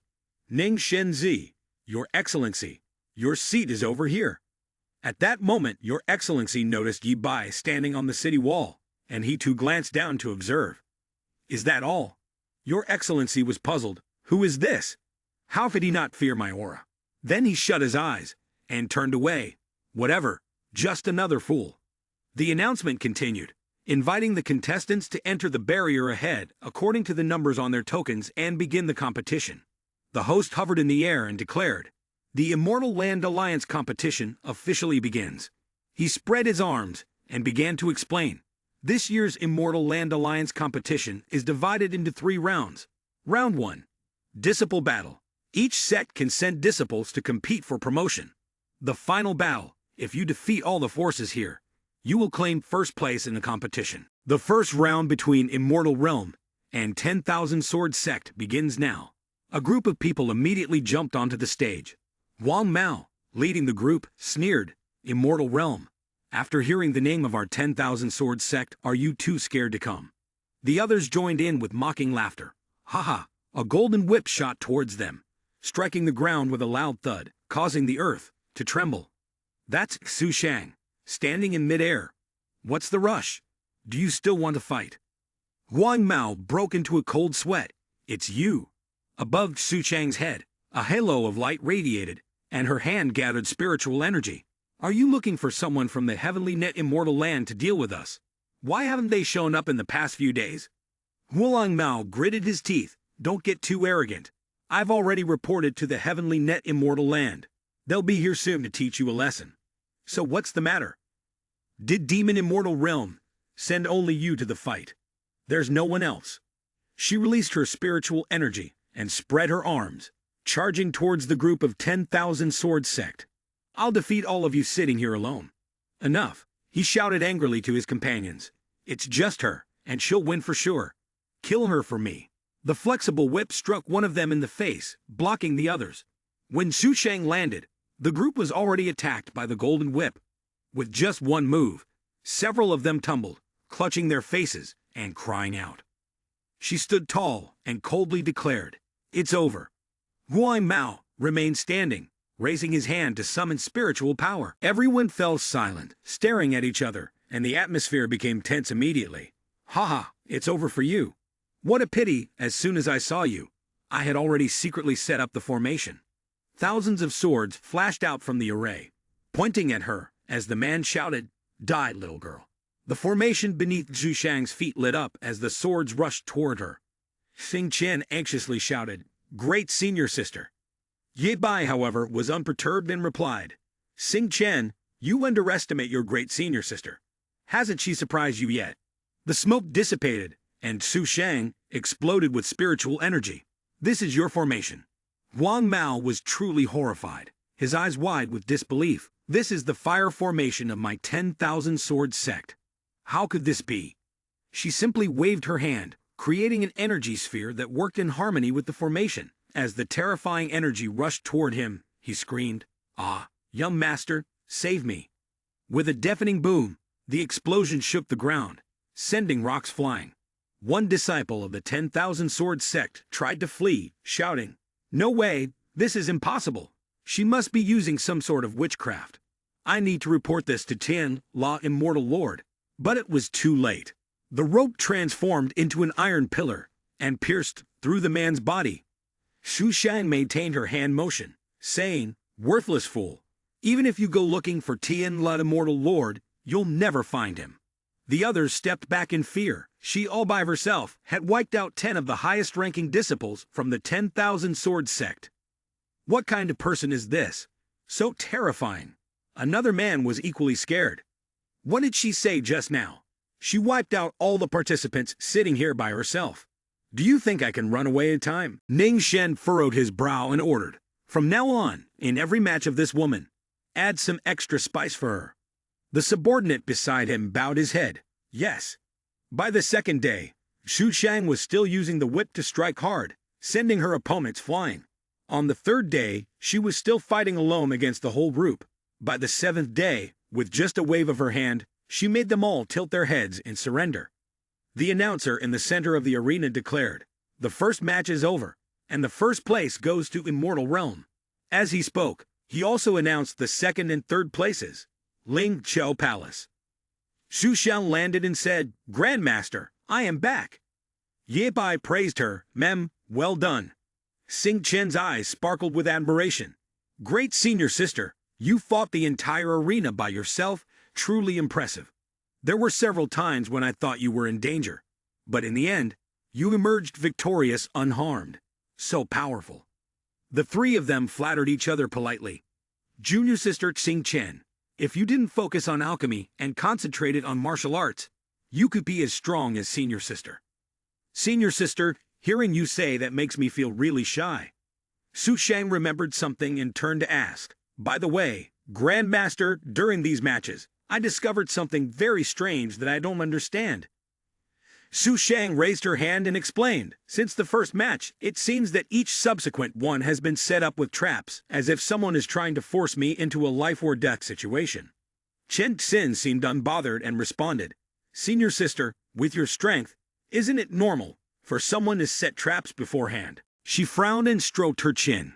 "The trap is normal, but the severity of it is unusual. The sects that are our rivals don't have the strength to set such a trap. It must have been set by a large sect, or by several sects working together." Ye Bai lowered her eyes and replied calmly, "Someone couldn't hold back and made a move. The sooner they act, the more mistakes they reveal. If we wait a little longer, they'll show themselves." She gave the order. "Yes." Xu Shang changed the subject. "Xing Chen Junior sister, the first disciple competition has ended. Next is the second competition, which tests the sect's strength. Due to the sect's financial resources, the more rare and precious the immortal treasures, the better. Are you sure you're going to win?" Xing Chen placed her hands on her hips, confident. "Senior sister, this is my special skill. Insulting my immortal treasures is the same as insulting me. Right now, I am an alchemist in the illusory immortal realm, and there is no one in the entire immortal realm who is more capable than me. I could casually take out a pill, and it would be more valuable than what those small sects have. Is that so?" Ye Bai looked over with satisfaction, her words soaring into the sky. But she liked this confidence of the junior master, and she scratched her face with a smile. Heh, heh, heh. Meanwhile, someone had entered the room to steal the medicinal pouch. "Let's see how you plan to continue competing now." The thief threw open the door and dashed across the rooftops, unaware that he had already been noticed. Xing Chen asked, "Grandmaster, are the materials inside real? Are they going to be taken like this?" Ye Bai replied indifferently, "A trap is well set, and it's only fun when someone steps into it." Xu Shang spoke up, "Tomorrow, we will know who the enemies in the shadows are. Righteous will fight them. She isn't worried. Fortunately, you still have the secret weapon." The next day, the host spoke, "This competition is divided into 3 rounds. The first round will test the strength of the disciples, and all sects are eligible to participate. The second round will test the strength of the sects, and the top 20 in the Immortal Talent rankings can enter. The third round will be a contest for divine artifacts, and all sects can participate. The sect that wins the most matches in the 3 rounds will be the winner. The leader of that sect will become the alliance leader of our Immortal Sect Alliance. Then, 2 tables appeared, as declared by him. Now the second round officially begins. I invite the sect representatives to place their immortal items on the jade stone tables. This preliminary round was based on the ranking of the Immortal Talent list and the rarity of the immortal items to select the sects advancing to the finals. Precious treasures were continuously placed. Star Branch, Golden Flamestone, Mystic Ice Flower, Boundary Passing Incense, Essence of Star Marrow, J as green as emerald. The observers discussed among themselves. Star Branch, Golden Flamestone, Mystic Ice Flower, Boundary Passing Incense. These are all first and second grade immortal items. Some of them are treasures that might not even appear on the ancient battlefield. This year's competition is truly a high-stakes gamble. Someone closed their eyes and muttered, but in the end, which one should we choose? The essence of Star Marrow controls the human consciousness. 2 golden flamestones retrieved from the Thunder Ocean. It's really hard to choose. The person beside raised an eyebrow. Do you still need to hesitate? Of course, choose the Heavenly Soul Blood Fusion Pill from Ling Xiao Palace. It was this very pill that helped Ling Xiao Palace secure the first piece of land back in the day. The people behind also agreed. That's right, that's right. Although the other treasures are valuable, with enough effort, the immortal sects could still acquire them. But the Heavenly Soul Blood Fusion Pill is not only crafted from rare immortal-grade herbs, but it also requires an extremely high level of skill from alchemists. Exactly, I'd choose Ling Xiao Palace too. I'd vote for Ling Xiao Palace. It's not only precious, but also rare. So I'm casting my vote for Ling Xiao Palace. The host secretly chuckled. It seems that this year's battle for supremacy in the immortal realm would once again be won by Ling Xiao Palace. Suddenly, Xing Chen walked over carrying something, pausing for a moment. I wonder if I could participate in this competition? He raised his hand in refusal. This contestant, I'm truly sorry, this round is limited to the top 20 of the Immortal Talents ranking. You really can't participate. She took out a series of 5 similar treasures. Then, if I present these items, can I enter the competition? The host was immediately struck dumb as if struck by lightning. He hurriedly approached to examine the items. Red Star Branch, Golden Flamestone, Mystic Ice Flower, Boundary Passing Incense, Essence of Star Marrow. The people behind started whispering. Such rare treasures on the table. She actually has them all. Could it be fake? Xing Chen calmly extended her hand and confidently suggested, feel free to check their authenticity. The host raised the golden flame stone to examine it, thoroughly scrutinizing it. These items were all high grade. Under the cloud-filled sky, he declared, little girl, you can move on to the next round. Some were not satisfied. What? They let this little girl pass. The host's face darkened as he shot a glance at them. Well then, if any of you can present something similar, you may advance directly to the finals. How about that? They hesitated. Xing Chen took out a red pill, grinning as he spoke. Right, last night I also refined the Heavenly Soul Blood Fusion Pill. You can count this as well. The spectators were stunned, their mouths hanging open. What's the background of this little girl? She's terrifying. The host immediately raised his hand and shouted, I hereby announce that Ling Xiao Palace, Demon Immortal Realm, and Lai Lai Sect have entered the finals. She clenched her fist. This time, it was too easy. Ning Shen and the people from Liu Lai Sect had dark expressions, clearly displeased. The host continued his announcement. Next, the contestants will enter the finals. The finals will be decided based on 2 criteria. The rarity and value of the celestial items provided by the contestants. Contestants may also present new celestial items to participate. Xing Chen eagerly volunteered. I'll go first. He simply said, please summon a translucent soul beast to appear on her palm. The spectators reacted indifferently. Just a soul beast. What's so rare about that? She casually responded. This is something we've trained for. The onlookers gasped and shouted. What? Training living creatures? I've never heard of this before. How is that possible? Xing Chen lifted the spirit beast. If you don't believe me, you can use your spiritual energy to inspect its body. Its body is made from immortal grass stone, unlike the flesh and blood of ordinary humans. You'll understand once you investigate. She gently pushed the orb forward with her hand. The host and two sect masters gathered their spiritual energy to examine it and simultaneously concluded it was a matter of spiritual crafting. A person from the Liu Lai sect was sweating. Training living creatures. This cultivation method is unbelievable. It seems like she's outcompeting every sect. It's terrifying. If this continues, she will surely embarrass herself. It's better to give up now. So they raised their hand directly. I Liu Lai sect. Forfeit this round. Sich Mao, worried, thought to himself. The palace master is still watching. If I lose this competition, I will surely die without a complete body. I can't afford to lose. He took out a red orb and proudly said, "This is a treasure from Ling Xiao Palace, and also the source of all spiritual energy for everyone in Ling Xiao Palace. I don't believe there's anything that can compare to the immortal artifact of Ling Xiao Palace. If you have anything, show it." The crowd was stunned, muttering incessantly. This is definitely the champion of today. So it turns out that Ling Xiao Palace became the strongest force because of this. Is Ling Xiao Palace really cornered now? Even their own secret techniques are exposed. Too explosive. Xing Chen's eyes glinted slyly. Her effort had not been wasted. She finally knew what the secret of your Ling Xiao Palace was. Then she turned away, feigning indifference. My little spirit beast may have been rare, but now it is worthless. So congratulations. You won. It was only a duel. It's no matter if we lost. Only then did Sich Mao break into a cold sweat, realizing they'd fallen into a trap. Xing Chen raised 3 fingers again and said, "Grandmaster, your disciple's mission is complete." Yi Bai, satisfied, praise, well done. Someone's hand crushed the armrest. Ning Shen was furious. Spiritual flames flared. "The 3 of you from the demon realm, I have underestimated you.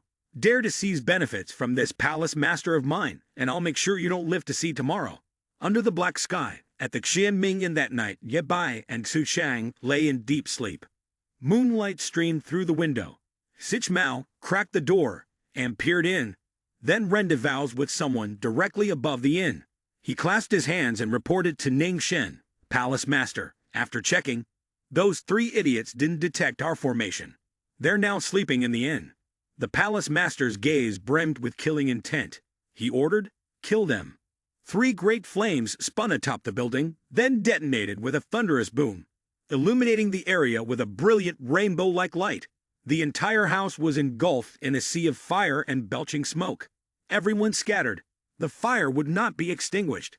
"Help," Ning Shan coldly observed. "Tonight, no one is allowed to leave this inn." Sich Mao lowered his head respectfully. "Yes, palace master." The next day, everyone gathered at the arena to discuss the fire from the previous night, which was exactly like the last Xianming convention. Bai Yu glanced at Your Excellency. Once again, it was Ling Xiao Palace that had caused this. Is there really no sect that can control them?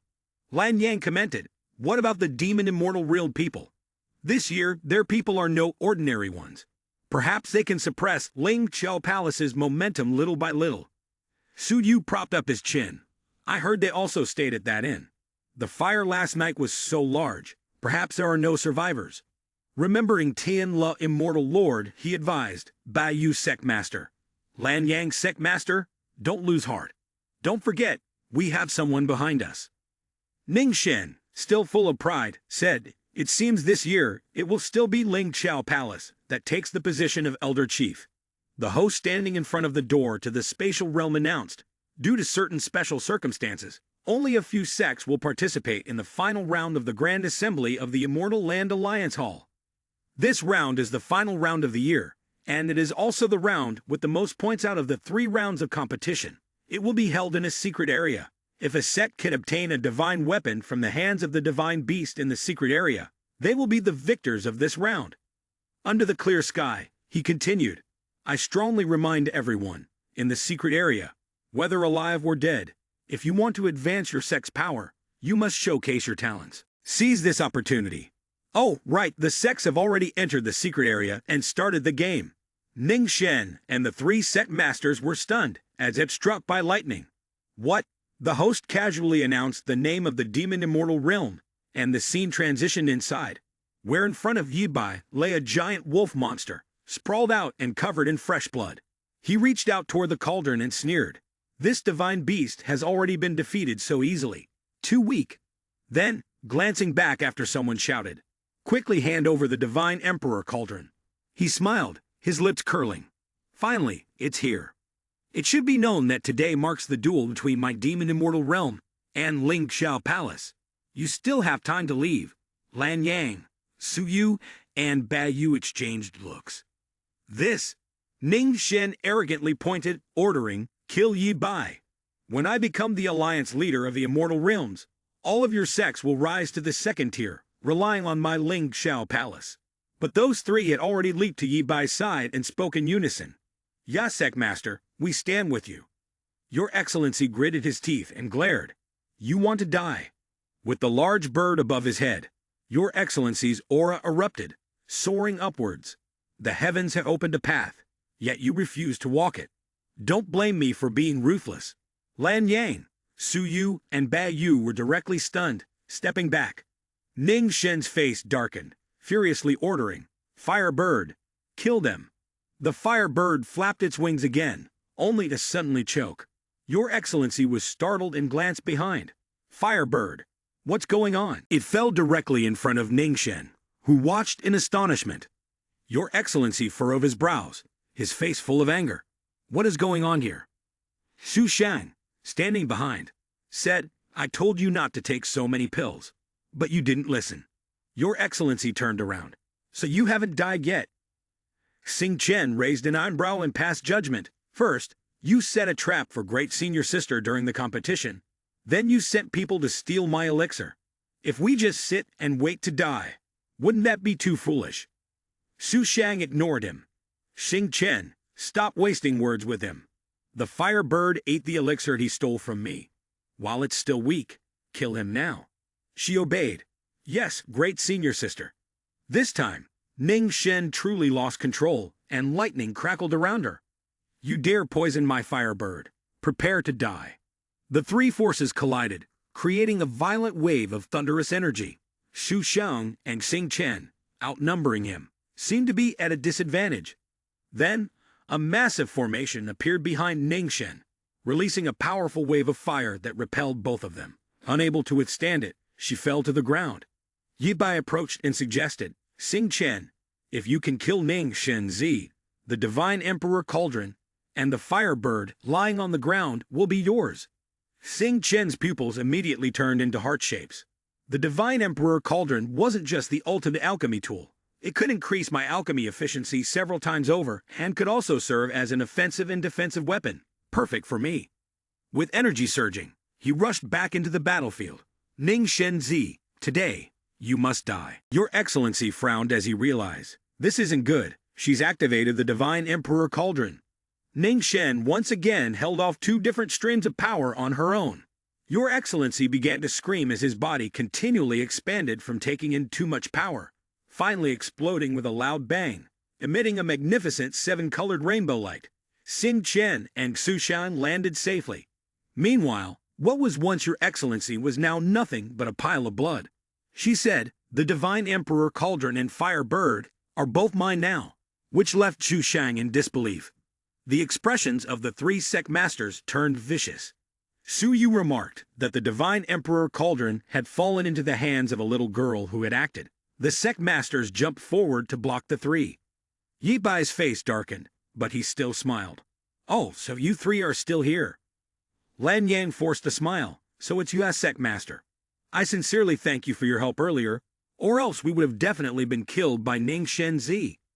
Su Yu added, "Indeed, we are fortunate thanks to Ya Sect Master."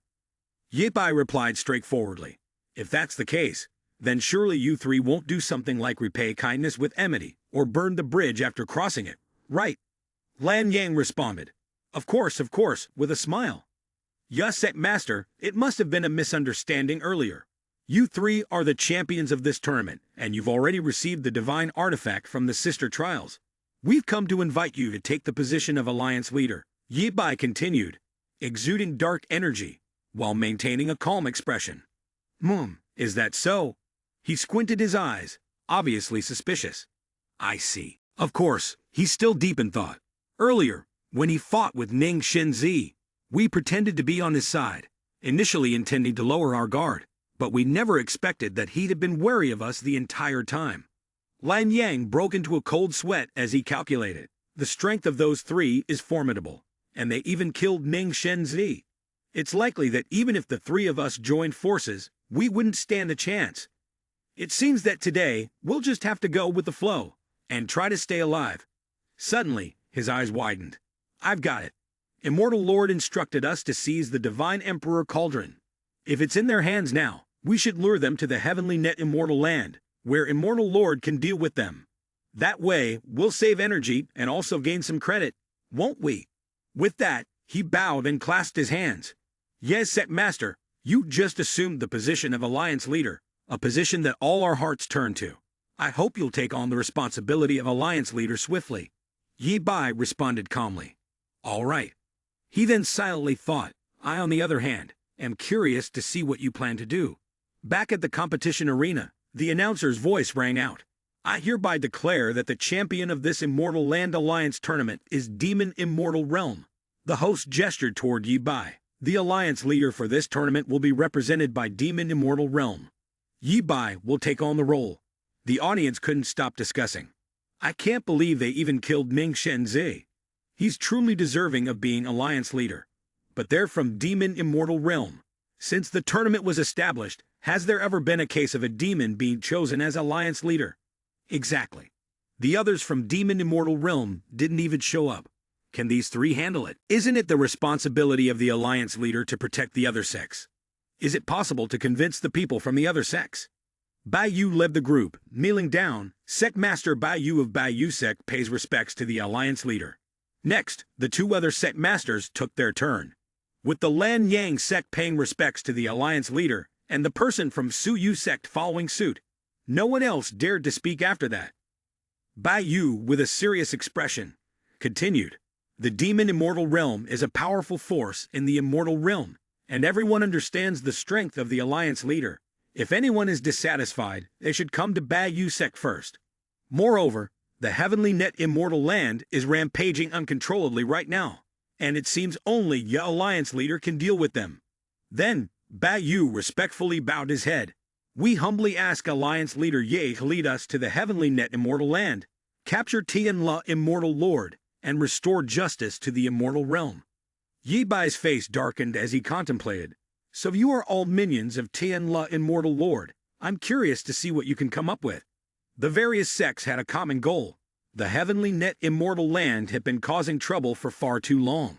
Whoever could overthrow them, I will make that person the Elder Chief. That's right, Alliance leader should lead us to defeat Tian La Immortal Lord.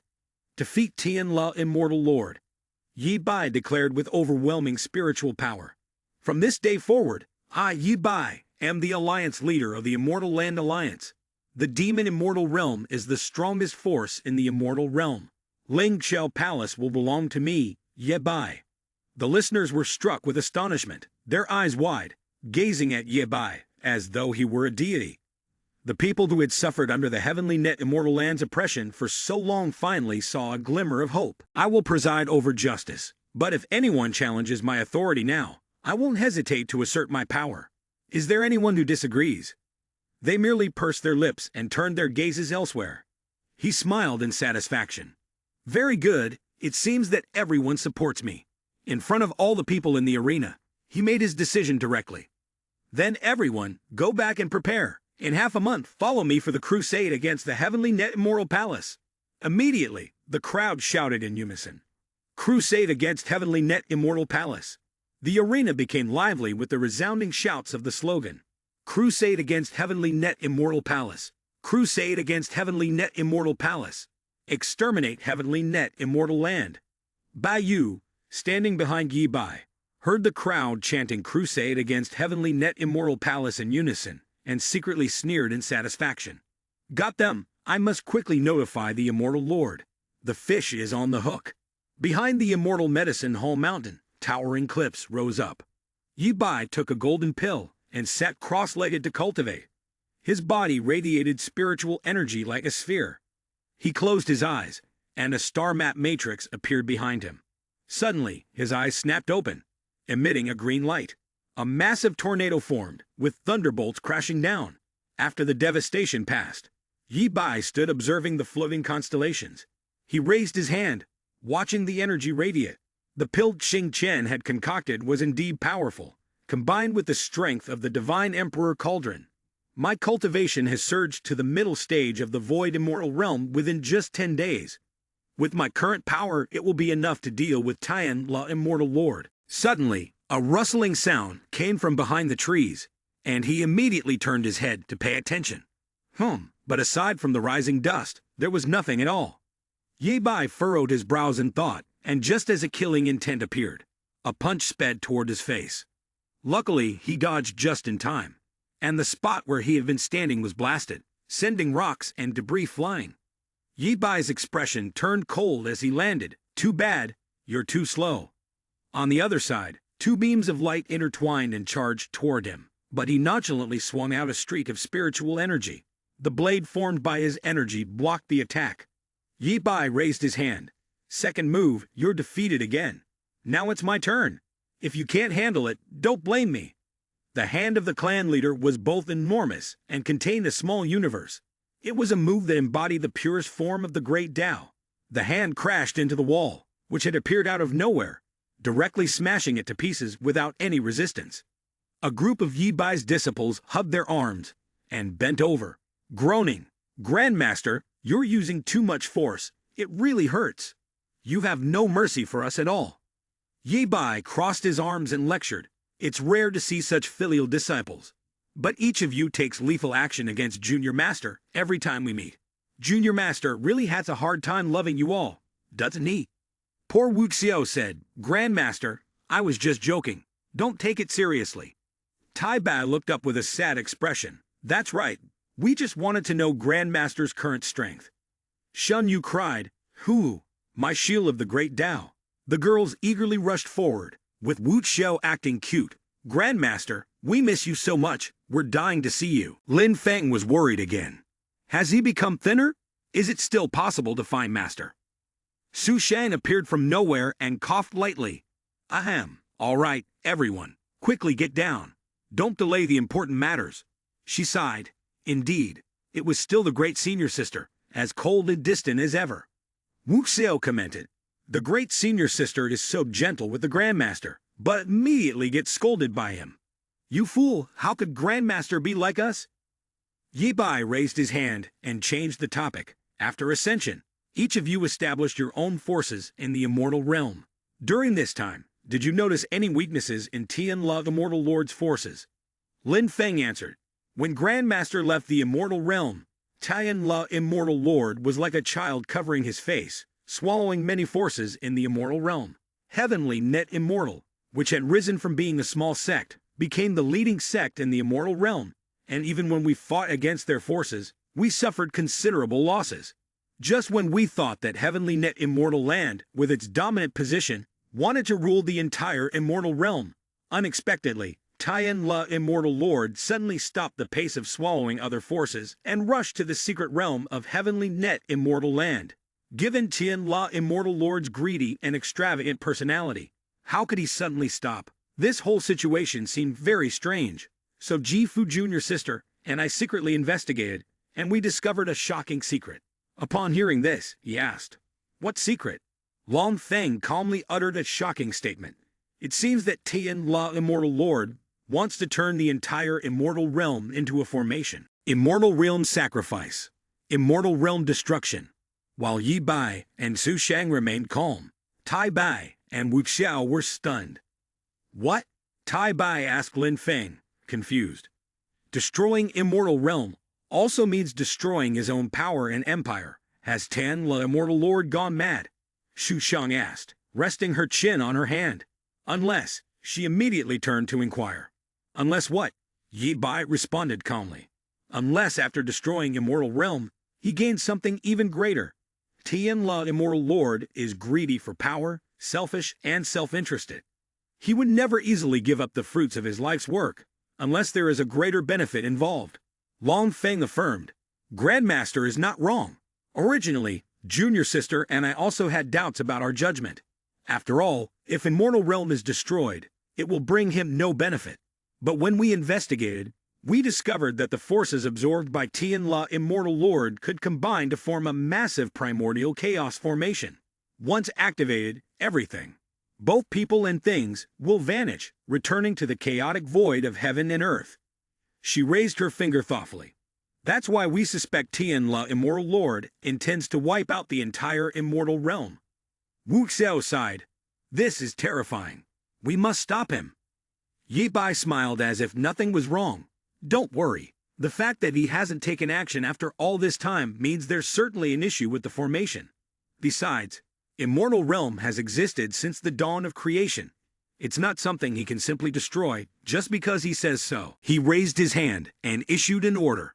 At that time, you will lead the junior sisters to dismantle the formation. She clasped her hands in obedience. Yes. Facing the disciples, he continued. Tai Bai, Xing Chen, Wu Xiao, and Lu Girl, follow me to meet the Tianla Immortal Lord. They promptly replied. Yes. 5 days later, Su Shang was gathering purple spiritual energy in the palm of his hand through the ultimate technique, the destruction of the heavenly great Tao. Then, Tai Bai released green spiritual energy and used the Azure Lotus Sword technique. Wu Xiao's eyes gleamed with the green light of the sixth realm, the authority of the royal bloodline. The 3 different sources of power struck simultaneously, causing a tremendous shockwave. On the other side, Bai Yu extended his hand and introduced. Ye Alliance leader, behind me lies the forbidden land of heavenly net immortal land. Tianla Immortal Lord is in seclusion. Then he clasped his hands respectfully. Ye Alliance leader, you are our Ye Alliance leader. Why don't you lead the way and take us inside? Ye Bai did not hesitate for a moment and stepped forward. Fine, the path ahead is dangerous, so let me, the Alliance leader, enter the formation first. As his foot lifted and then stomped down, a series of formations appeared above their heads. He was not worried at all, and even gave a sinister smile. Those who followed him were terrified, and everyone was cautious. As the formation activated, someone shouted, "What's happening?" Everyone was stunned when they felt. Elder, my spiritual power has disappeared. I can't use my spiritual power anymore. Who set up this trap? Bai Yu squinted and smiled smugly. The Immortal Lord has made his move. A moment later, leaves swept past, and still, nothing happened, which made him suspicious. Where is the Immortal Lord? Suddenly, Ye Bai spoke up. Stop searching. This formation was set by my true self, he said, stunned. What? The mocking gaze was full of hidden meaning. Bai Yu Sectmaster, thank you. Not only have you helped my true self sit in the position of the Alliance's first leader, but you've also uncovered some pawns who tricked us, helping us smoothly enter the heavenly net immortal land. Bai Yu, enraged, pointed at Ye Bai. So, you already knew we were people of the Tianla Immortal Lord, and you've been using us. He turned around, waving his hand with a mocking tone. Once we kill the Tianla Immortal Lord, you will be the one who has made the greatest contribution. My true self will reward you with a nice tombstone, he threatened. If you kill me, the Immortal Lord will never forgive you. Spiritual energy surged violently towards him, causing an intense explosion. Bai Yu gritted his teeth, silently seething. Damn it, inside his formation, I've lost my spiritual energy. I'm no match for him, and now there's this huge blast of spiritual energy coming at me. Sweat poured from his face as he shouted, I'm dead. A powerful beam of light descended upon the formation. Bai Yu cried out as it attacked, Immortal Lords, save me. He sighed in relief and said to Tianla, Immortal Lord, you've finally come to save me. The old man stepped forward and said, Ye Bai, we meet at last. I've been waiting for you for a long time. Ye Bai agreed, so have I. Master Wu Xiao, are we ready to fight now? I can't wait any longer. Tai Bai's sword flashed brightly. The disciple is ready as well. Tianla raised his hand to stop them. There's no need to rush. I didn't come here today to send you all to your deaths, but to cooperate with you. Ye Bai was confused. Su Shang frowned. Cooperate. The elder began to praise him. Ye Bai, although we had conflicts in the past, I have always admired you. You are the most talented person I have ever met, and the one with the most potential. Even at a young age, You comprehended many great paths, and have continued to inherit them. He crossed his arms, satisfied. I admit this. He wasn't wrong. Wu Xiao smiled. That's right. The elder casually stated his purpose. If I were to seek a worthy opponent in the immortal realm, it would only be you. Only you are worthy of cooperating with me. Ye Bai asked indifferently. What do you want to cooperate on? Tianla suddenly widened his eyes and asked in return. Do you know what lies above the upper realm? Wu Xiao, growing impatient, retorted. Stop being cryptic and just speak. The elder's eyes gleamed. Thinking of the giant tree, he said, above the upper realm is the domain of the gods. Ordinary people live a life of poverty, striving for only a few dozen magical artifacts. With just a few items, they could be driven to fight to the death. He thought of the cosmic god and continued, but gods are different. Gods transcend both worlds. They are the creators. Gods hold absolute power, where life and death are no more than a mere snap of the fingers.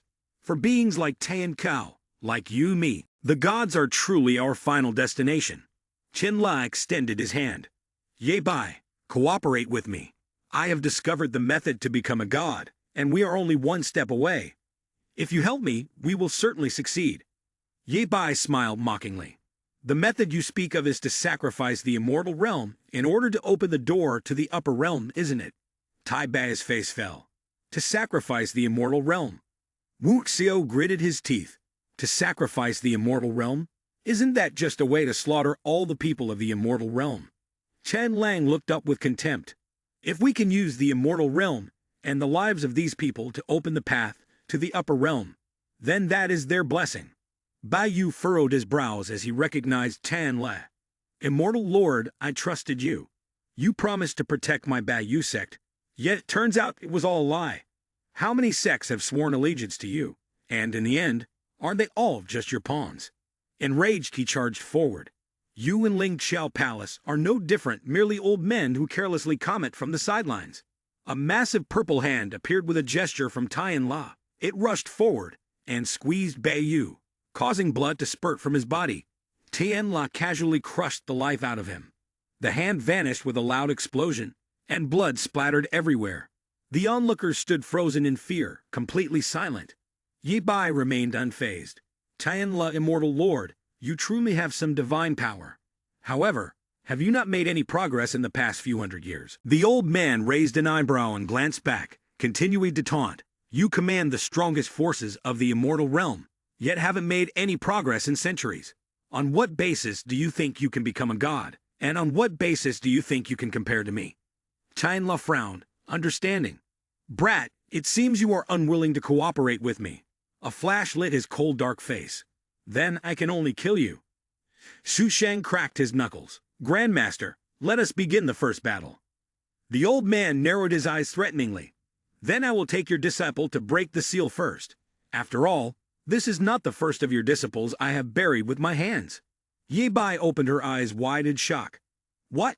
Tanla laughed with disdain. It was during the last time I defeated you, and flung you into the turbulent void of space, that someone appeared claiming to be your disciple. She called herself Zihen or something. Her strength was weaker than yours. I waved a few times and sent her on her way. Wu Xiao gathered her energy in fists, and I had to kill her. He easily dodged that attack, and leisurely judged that the power was fierce, though still far inferior. A luminous formation bloomed behind her.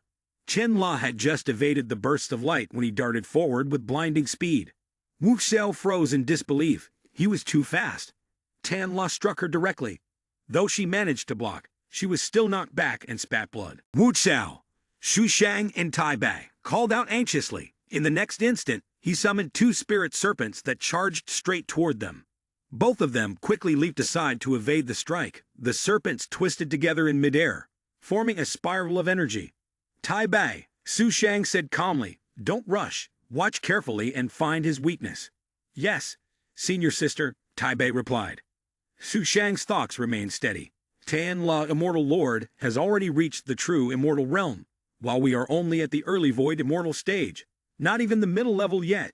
A direct fight would be difficult unless we use another method. She raised her hand. Sing Chen. The pill. At once, Sing Chen tossed her a crimson pill. Catching it, she swallowed it, and her aura flared like a blazing wind. Her hair streamed behind her as she unleashed a powerful strike that shattered the massive serpent before her. On the other side, Taibat had already cut through the second serpent. Without hesitation, the two rushed forward toward Tianla. The old man's expression darkened. Two cultivators at the early void immortal stage, and yet you can wound a true immortal at his peak. Yi Bai's disciples truly are remarkable. Suddenly, he spread his arms wide, releasing countless red threads that shimmered through the air. But you seem to have forgotten. This is my domain. Junior sister, be careful. Xu Xiang warned sharply. Those threads can weaken spiritual power. No sooner had she spoken than both of them were caught, trapped as if in a web. Senior sister, Tai Bai shouted. The threads have formed spheres around us. They're closing in. Chen Law turned his head, slightly, his eyes narrowing. Yi Bai, look at the fate of your disciples. Do you regret not cooperating with me now? But there was no sign of anyone. Where are they? When the old man looked up, Yi Bai was gathering power, with thunder crashing around him. Tian La was stunned. Is he trying to lead the lightning tribulation to break the formation and save the two disciples? He coldly raised his hand, gathering a ball of energy filled with electric sparks. Chen La gritted his teeth in disbelief. No, this madman, he's forcing a breakthrough with the lightning tribulation. The difference between the void immortal realm and the true immortal realm is hundreds, even thousands of years of cultivation. Even she needed 100 years. Forcing a breakthrough like this is suicide. Thunderbolts as thick as tree trunks struck down. Yi Bai quickly dodged. The heavenly tribulation of the true immortal realm was indeed terrifying. Not only was it incredibly fast, but each strike felt like passing through the gates of hell. He gritted his teeth. If I weren't a true dragon immortal body and hadn't broken through my physical limits so many times, I'd probably have exploded and died by now. The lightning bolts seemed as though they wanted to tear the entire sky apart, all of them crashing toward Yi Bai, who was inside a protective energy sphere. Chen Le observed, then commented, "What a shame. A talent of this generation falling like this," suddenly widening his eyes in shock. But what is he doing? Yi Bai seemed like a mad beast. If I can't escape, then I'll just swallow you whole. As he devoured the lightning, he taunted, "Is that all you have?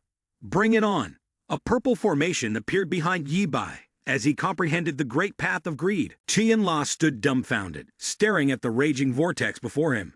When it finally subsided, Yi Bai had become a sphere of static electricity. He grasped the lightning effortlessly, completely unscathed. All right. Cold sweat trickled down the old man's face in fear. Impossible. Absolutely impossible. How could anyone possibly swallow a heavenly tribulation? Not only did he consume it, he even turned the heavenly thunder into his own power.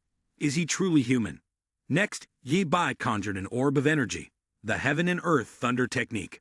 Bolts of lightning of every size rained down, converging and crashing toward Tan La. The old man staggered, gathering all his spiritual energy to form a protective dome.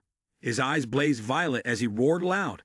Next, he shouted, thrusting his hands forward to block Yi Bai's assault. Even when I'm nearly spent, his talent and power are terrifying. But still, he's only at the early true immortal realm. He may threaten me, but he's far from capable of defeating me.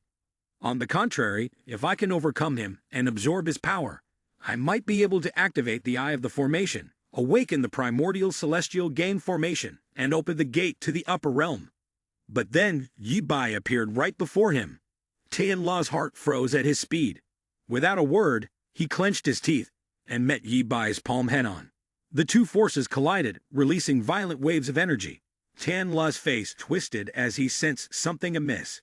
When the clash ended, he was the only one forced backward, losing his balance. Clutching his chest, he gasped for breath. The lightning was too overwhelming. I didn't expect it to travel through my chest and strike directly at my meridians. If my cultivation weren't higher than his, I would have been reduced to ashes already. The old man was furious. What are you laughing at? Yi Bai bared his teeth and brushed off the dust. I'm laughing because you're about to lose. Just now, I only used half of my strength and you're already struggling to keep up. Chen La furrowed his brows in anger. Victory and defeat are not yet clear. Boy, don't be too arrogant. Your raised arm has become lightning rod. Can you withstand my next blow? The old man stood stunned, as if struck by a bolt of lightning. Heavenly tribulation. You can still summon heavenly tribulation. Immortal Lord, unwilling to accept, shouted angrily, based on what? How dare you, an insane old fool, use such magic? In just half a day, how could you possibly break through to the true immortal realm? Based on what gives you the audacity to claim you can seize Tian Lo? Then I'll seize Tian Lei and make it my own. A massive energy orb gathered in the palm of his hand. The power around him erupted in a violent surge. Heaven, you're truly unfair. Yi Bai calmly narrated the truth. If your talent, family background, and luck can easily surpass others, then of course, there will be someone who surpasses you. And right now, that person happens to be me. His gaze was cold. You have enjoyed the glory and joy of standing above others, treating them like dust, like offerings. But now, the one standing above others is no longer you. Do not be so greedy in your next life. Soon, I will make you experience what it's like to be crushed by someone else. Yi Bai decisively lowered his hand, and bolts of lightning appeared, causing the very air to stir. From his center, an immense wave of energy spread out, shooting straight into the sky. The Immortal Lord had no time to react, stunned by its overwhelming power. Yi Bai indifferently declared, "It's over." The smoke and dust cleared, revealing the charred body of the old man, lying motionless on the spot, still emitting hot smoke. He glanced at the old man, silently reminding him not to be so greedy in the next life. Then he closed his eyes, turned, and walked away. Wanting everything in the end, he achieved nothing. Next, he used both hands to summon the energy orb. The light faded, and Xu Shang and Tai Bai appeared, both kneeling respectfully. "Disciple thanks, Grandmaster, for your help." Ye Bai ordered, "Get up." Tai Bai asked, "Grandmaster, what about the people from the sect?" He crossed his arms, speaking indifferently. "They ran off long ago." Su Shan probed, "What about the heavenly net immortal lord?" He answered curtly, "I killed him." Suddenly, a group of people approached from behind. The girl leading them exclaimed in shock, "What?" The two of them were startled and turned to look at Su Yu with confusion. Who did they just say was killed? Lan Yang, with a similar expression, replied, "The heavenly net immortal lord." He asked again, "What happened to the heavenly net immortal lord?" Lan Yang's face grew even more astonished. He was killed. The atmosphere suddenly grew still. Su Yu seemed to have just been struck by a heavy blow, swaying as if unable to stand. Lan Yang, worried, wondered if the number one force in the immortal realm, the true immortal realm, would be sacrificed just like the heavenly net immortal lord. Lan Yang confirmed, yes. Su Yu gritted his teeth in horror. Someone single-handedly killed the heavenly net immortal lord. That's terrifying. Ye Bai rose with authority, and everyone present knelt in reverence. The two of them turned around, unexpectedly looking at them. After reacting, they immediately knelt down, clasped their fists, and bowed in salute. Your subordinate greets the alliance leader. As if receiving a signal, the others followed one after another, shouting, "Ya alliance leader, unmatched under heaven. Ya alliance leader, unmatched under heaven." In the grand hall of the Immortal Alliance, majestic, towering, and resplendent, warm sunlight streamed down, gilding the scene. A hand gently tapped the surface of the table. "So, old Shang, what brings you to see me today?" The Emperor Lord smiled amiably and explained, "Ya Alliance leader, ever since the last battle at the Heavenly Net Immortal Land, when you vanquished the Heavenly Net Immortal Lord and safeguarded the peace of the Immortal Realm, the great sects have all recognized you as the foremost under heaven." The old man continued to lavish praise, saying that ever since you established the Yi Demon sect, it had become the most powerful sect in the Immortal Realm, one that everyone longed to join. Yi Bai modestly lifted his cup of tea and took a slow sip. "So, old Shang, have you come today hoping to join the Yi Demon sect?" Hearing this, the Emperor Lord burst into hearty laughter and waved his hands in denial. "Ha and Mel, I came only to express my gratitude. Thanks to you, our demon immortal realm has been able to stand tall. From now on, we can live honorably in the immortal realm. Thus, I must personally thank you on behalf of the entire demon immortal realm." Ye Bai replied politely, "That day I merely borrowed your momentum, while you placed the fate of the demon immortal realm upon me. It was a fair exchange, nothing more." Old Shang, however, refused to let it go. "It's not just me. Our entire demon immortal realm is deeply indebted to you. Emperor Lord recounted, originally, I intended to bring a precious artifact as a token of gratitude. But later I learned that the upper and lower ranks of the Yi Demon sect were searching for a person named Zihen, so I decided to bring you news of her, which might be even more valuable than any treasure. Ye Bai quickly sat up and asked anxiously, where did you meet her? The old man immediately responded, Longevity Realm. Emperor Lord explained that after the chaos in the 9 great immortal realms, I lost track of her whereabouts, so I secretly went to investigate. To my surprise, I found a girl on the verge of death there. He recalled the moment of their encounter. I initially wanted to save her, but her vigilance was extremely strong. She rejected my help. Zihen, warily clutching her wounds, left and then took 2 medicinal pills. She walked alone towards the Longevity Realm.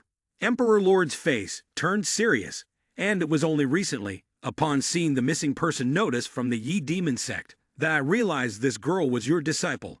I had to hurry and report this to you. Ye Bai clasped his hands, expressing his sincerity. Old Xiang, from now on, I will do everything I can to assist with any matters concerning the demon immortal realm. The old man smiled and returned the gesture. That's wonderful. Then there's nothing else. I shall take my leave. He maintained the gesture, bidding farewell, and turned to leave. Ye Bai furrowed his brows with deep concern. Zihen, the immortality secret realm is incredibly dangerous. I don't know what has become of you now. Wait for me, Junior Master. In 3 months, the immortality secret realm will open, and I will come to rescue you. At the entrance of the immortality secret realm, 4 people stood before the space gate, emanating a mysterious energy. Tai Bai asked, isn't the immortality secret realm famously known as a sacred land of opportunity? Why is it so quiet here? There's not a single person. Su Xiang, understanding, explained, the immortality secret realm is a sacred land of opportunity, but it's extremely perilous. Many people who've entered before never made it out. That's why there's no one here. Moreover, anyone who wants to enter the secret realm must have the jade token of the longevity realm, or the realm will destroy them on the spot. Tai Bai suddenly understood. Ye Bai, hurry up, let's go. Zihen is still waiting for us inside. She responded, yes, Grandmaster. Inside the immortality secret realm, in an area filled with cliffs, a thunderous explosion erupted. The rocks shattered and flew in all directions. Then, similar explosions followed in succession, their power unchanged. Zhu Shang moved to dodge. This was quite impressive. Is this really the immortality secret realm? They're trying to kill us the moment we step in. Tai Bai was also deeply concerned. If even we are struggling to cope with this, how can Zihen, who's injured, possibly survive here? At that moment, countless elemental energy sources locked onto them. Another explosion rang out, and the rocks were shattered into pieces. Ye Bai frowned as he surveyed his surroundings, thinking, Zihen, where are you? Wu Xiao, panicked, shouted, Grandmaster, what should we do now? Don't even mention looking for Zihen, we almost lost our lives just now. As soon as he finished speaking, a rain of fireballs fell from the sky, targeting Ye Bai. The flames burned fiercely, and the tremendous heat spread out. He calmly raised his hand and formed a hand seal, and an array immediately appeared, enveloping everyone inside. Wu Xiao looked around. In such a desolate place, upon arrival, they were already being threatened with death, with no time at all to prepare. Tai Bai observed and doubted, looking into the distance. All around them was barren land and meteorites. There wasn't even any grass growing here. So how could this place be called the longevity realm? Suddenly, Zhu Shang noticed an object on the ground not far away. She bent down to pick it up and called out to everyone, look, a purple jade pendant. Then she handed it to Ye Bai. Grandmaster, take a look at this. He was startled. He looked at it and confirmed without a doubt that it was the jade pendant that Junior Master had given to Zihen years ago. It had fallen here. Zihen must have passed through this place. Wu Xiao clenched his fist in joy, but there was still no sign of Zihen around. She must have escaped. This is good news. This is not a dead end. Su Shan furrowed her brows in confusion. However, the meteor shower was quite intense, and it was so dense that even the Grandmaster was struggling with it. How could Zihen have made it through? She wondered, could it be that the meteor shower would stop soon? 2 hours later, The meteor shower continued unabated, its intensity increasing, showing no signs of weakening. Everyone wore expressions that were hard to describe, feeling the tremors caused by the meteors. Wu Xiao, ever optimistic, had an idea. I know. Zihen must have broken through some of the meteorites. He then thought of finding a way out. She innocently suggested. How about Grandmaster give it a try? The other two looked at her with confused expressions. Su Shang angrily scolded. With so many meteors, do you want Grandmaster to work himself to death? Tai Bai coldly said. Or maybe let senior sister give it a try. Wu Xiao awkwardly waved her hand. Just kidding, just kidding. She was curious. Grandmaster, what are we waiting for? What exactly should we be doing? Ye Bai spoke up, reminding them. Look at this meteor. Do you notice anything unusual? Tai Bai stroked his chin thoughtfully. Plenty of them, and dense. Wu Xiao added, and they seem to generate electricity. Only Xu Shang noticed something odd. Wait, this doesn't make sense. With so many meteors, we should have been crushed by now. But we're perfectly fine, he asserted. Lu Girl was right. The meteors vanish when they hit the ground, so the ground here is a bit strange. Tai Bai asked, puzzled. But we already used spiritual energy to probe earlier, and it seemed like an ordinary place, no hidden mechanisms. Ye Bai calmly explained. It is a hidden mechanism, but the key we have is wrong. Su Shang happily realized. The spiritual energy isn't the key, the meteor is. The two others widened their eyes in surprise. He calmly guided them. So we need to fall with the meteors, heading toward death in order to live. Wu Xiao placed her hands on her hips, frowning in irritation. Damn it, this is such a scam. The person with weak spiritual power and low strength cannot resist the meteorite. Yet they can pass through this place faster. But the stronger the person, the more they think. Which is why they have to stay here for so long. Tai Bai was anxious. In this case, we must quickly close the barrier to prevent this meteorite from crushing us. Sai Han was still waiting. Ye Bai lightly snapped his fingers, and the barrier immediately changed. It vanished, and a giant meteorite fell directly in the middle of them. In the blink of an eye, it was right above their heads, but no one moved. Ye Bai decided to leave their fate to chance. A massive explosion occurred. The sound of the shockwave echoed, and sparks flew in all directions. Fragments of rock rained down from the sky like a storm. Below them was an area filled with countless enormous mushroom-shaped plants. Someone groaned. I've fallen. I think I'm dead. Another person confidently declared. This is clearly paradise. Sing Chen's eyes shone brightly with excitement. It was the immortal vine. Not far away, a vine covered in jade-colored thorns was winding. She chattered incessantly. A medicinal herb that cures all poisons, and with a root of at least 1,000 years of cultivation. If it can be used to refine a pill, bringing the dead back to life would be no problem. She immediately summoned a cauldron and performed hand seals. Although the immortal vine is unusually fierce, I have the divine emperor cauldron that the Grandmaster gave me. No matter what, I must obtain it. However, before she could act, she was sent flying by the immortal vine before the cauldron. She was stunned. What? It continued to coil around Sing Chen's entire body. As she struggled, it tightened its grip even more. Wu Xiao quickly rushed over. Junior sister, I'm here to save you. She stopped attacking on one side and turned to strike from another. The immortal vine was like an unstoppable force, charging straight ahead. She crossed her arms to block its blow. Ye Bai suddenly appeared behind her to support Wu Xiao. She anxiously reported, Grandmaster, this immortal vine grows stronger when it meets resistance. Its force is now even greater than before. If this continues, I fear we won't be able to save Sing Chen. Su Shang stroked his chin thoughtfully. This is the immortality secret realm. The creatures here are not ordinary. If we want to save Sing Chen using conventional methods, it will likely be ineffective. Wu Xiao was taken aback, then lightly punched her palm as a new idea struck her. It's a plant, right? The thing it fears most is fire. We just need to burn it with fire. Ye Bai casually interrupted. It's not that simple. Su Shang continued. Grandmaster once taught us that for a creature to be refined into an immortal, it requires a pure flame. Earlier, Sing Chen tried using the Divine Emperor Cauldron's fire, but it couldn't refine the immortal vine. Our flames will be even less effective. Wu Xiao questioned. So Grandmaster, Are we just going to stand by and watch junior sister Xing Chen die? He remained silent.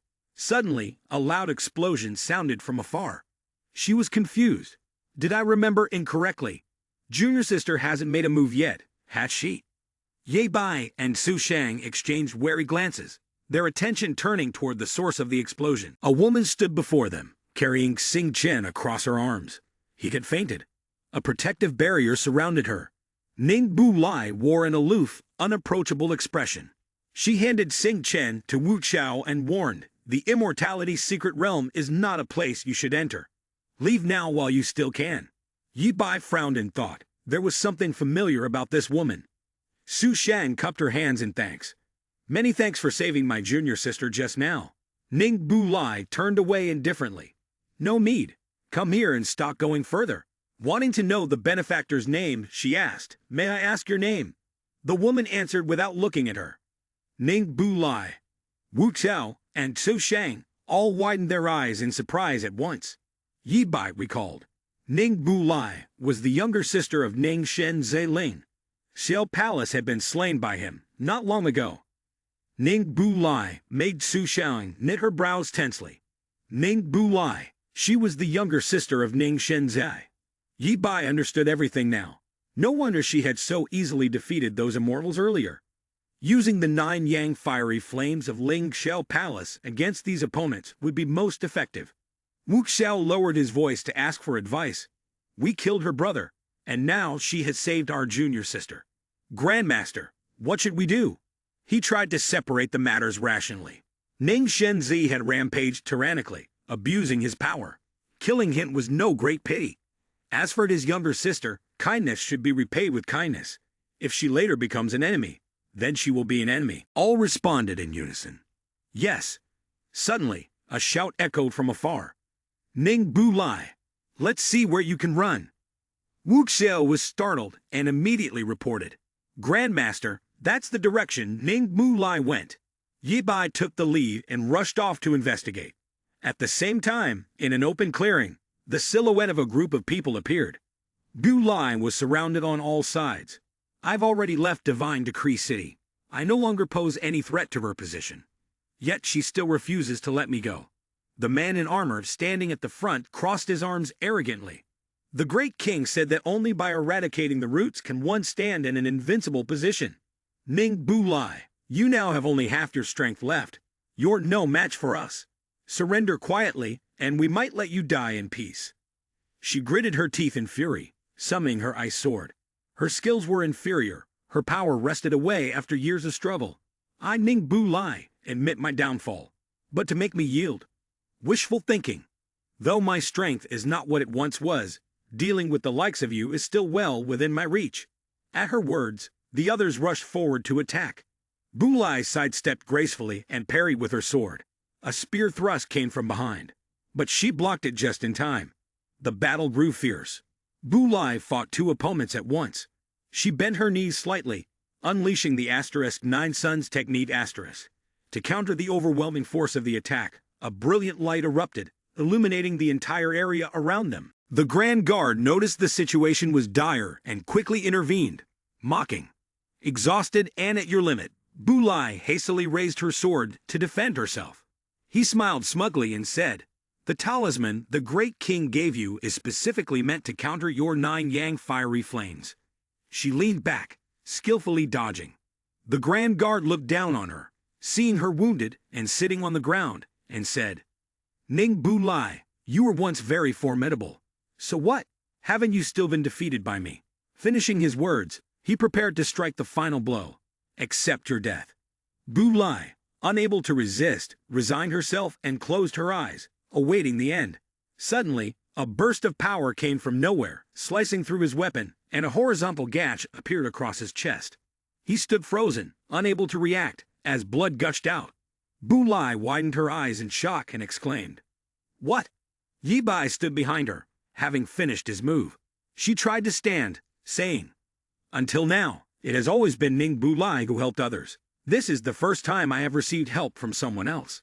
Thank you." He declined. "Just a mutual exchange. No need for thanks." Bu Li frowned, deep in thought. This person, though his aura seemed faint, had killed a soldier at the late stage of the Emperor, Lord Realm, with a single strike. His cultivation was profound, immeasurable. Just now, with a casual move, he had helped her, unexpectedly saving her life. If she teamed up with him and brought him into Divine Decree City, perhaps she could reclaim everything that once belonged to her. After thinking it through carefully, she raised her hand in suggestion. If fate has already brought us together, why don't you come with me? I have lived in this immortality secret realm for many years. If you wish to attain any kind of fortune, I will surely do my best to assist you. Su Shang raised his guard. Why did the woman's gaze toward the Grandmaster seem so strange? No, he couldn't let her have her way.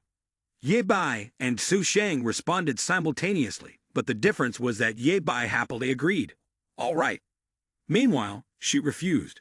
No. The atmosphere suddenly became silent.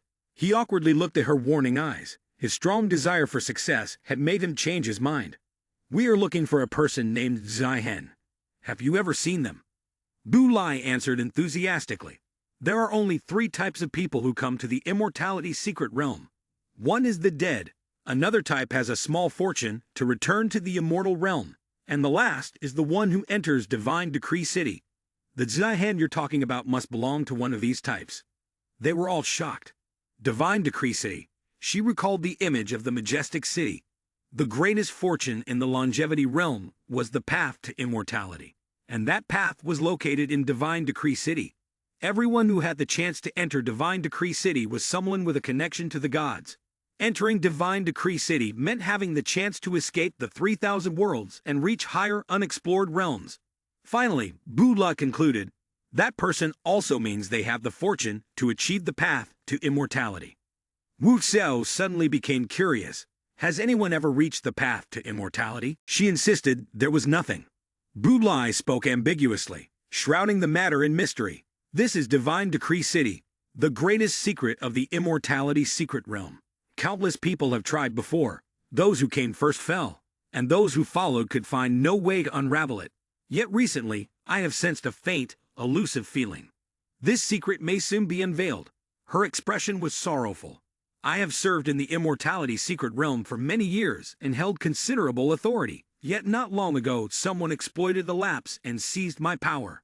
Therefore, I could only flee to the 4 corners. To continue my serious proposal, I now seek revenge. You wish to cultivate and search for people. Why don't we combine our forces? Su Shang rubbed his chin and analyzed. Although this Ning Bu Lai looked at her grandmaster with an odd gaze, her strength was formidable, and she was intimately familiar with the immortality secret realm. Allying with her would bring more benefit than harm. The earlier scene replayed once more. Yi Bai and she spoke in unison, but this time it was reversed. He refused decisively. No. She, however, agreed. Yes. He looked at her awkwardly, covered his mouth, and whispered, allying with someone whose power has been sealed and who is being hunted everywhere will only ruin our good cause. Bu Lai grew angry at the sight of this. I risked my life to save you, and you treat me like this. Yi Bai said irritably, warning, except for my disciples, you only speak of benefits. Nothing else. We have already repaid what you call your favor. Su Shang also crossed her arms, expressing agreement. Cold sweat broke out on her forehead.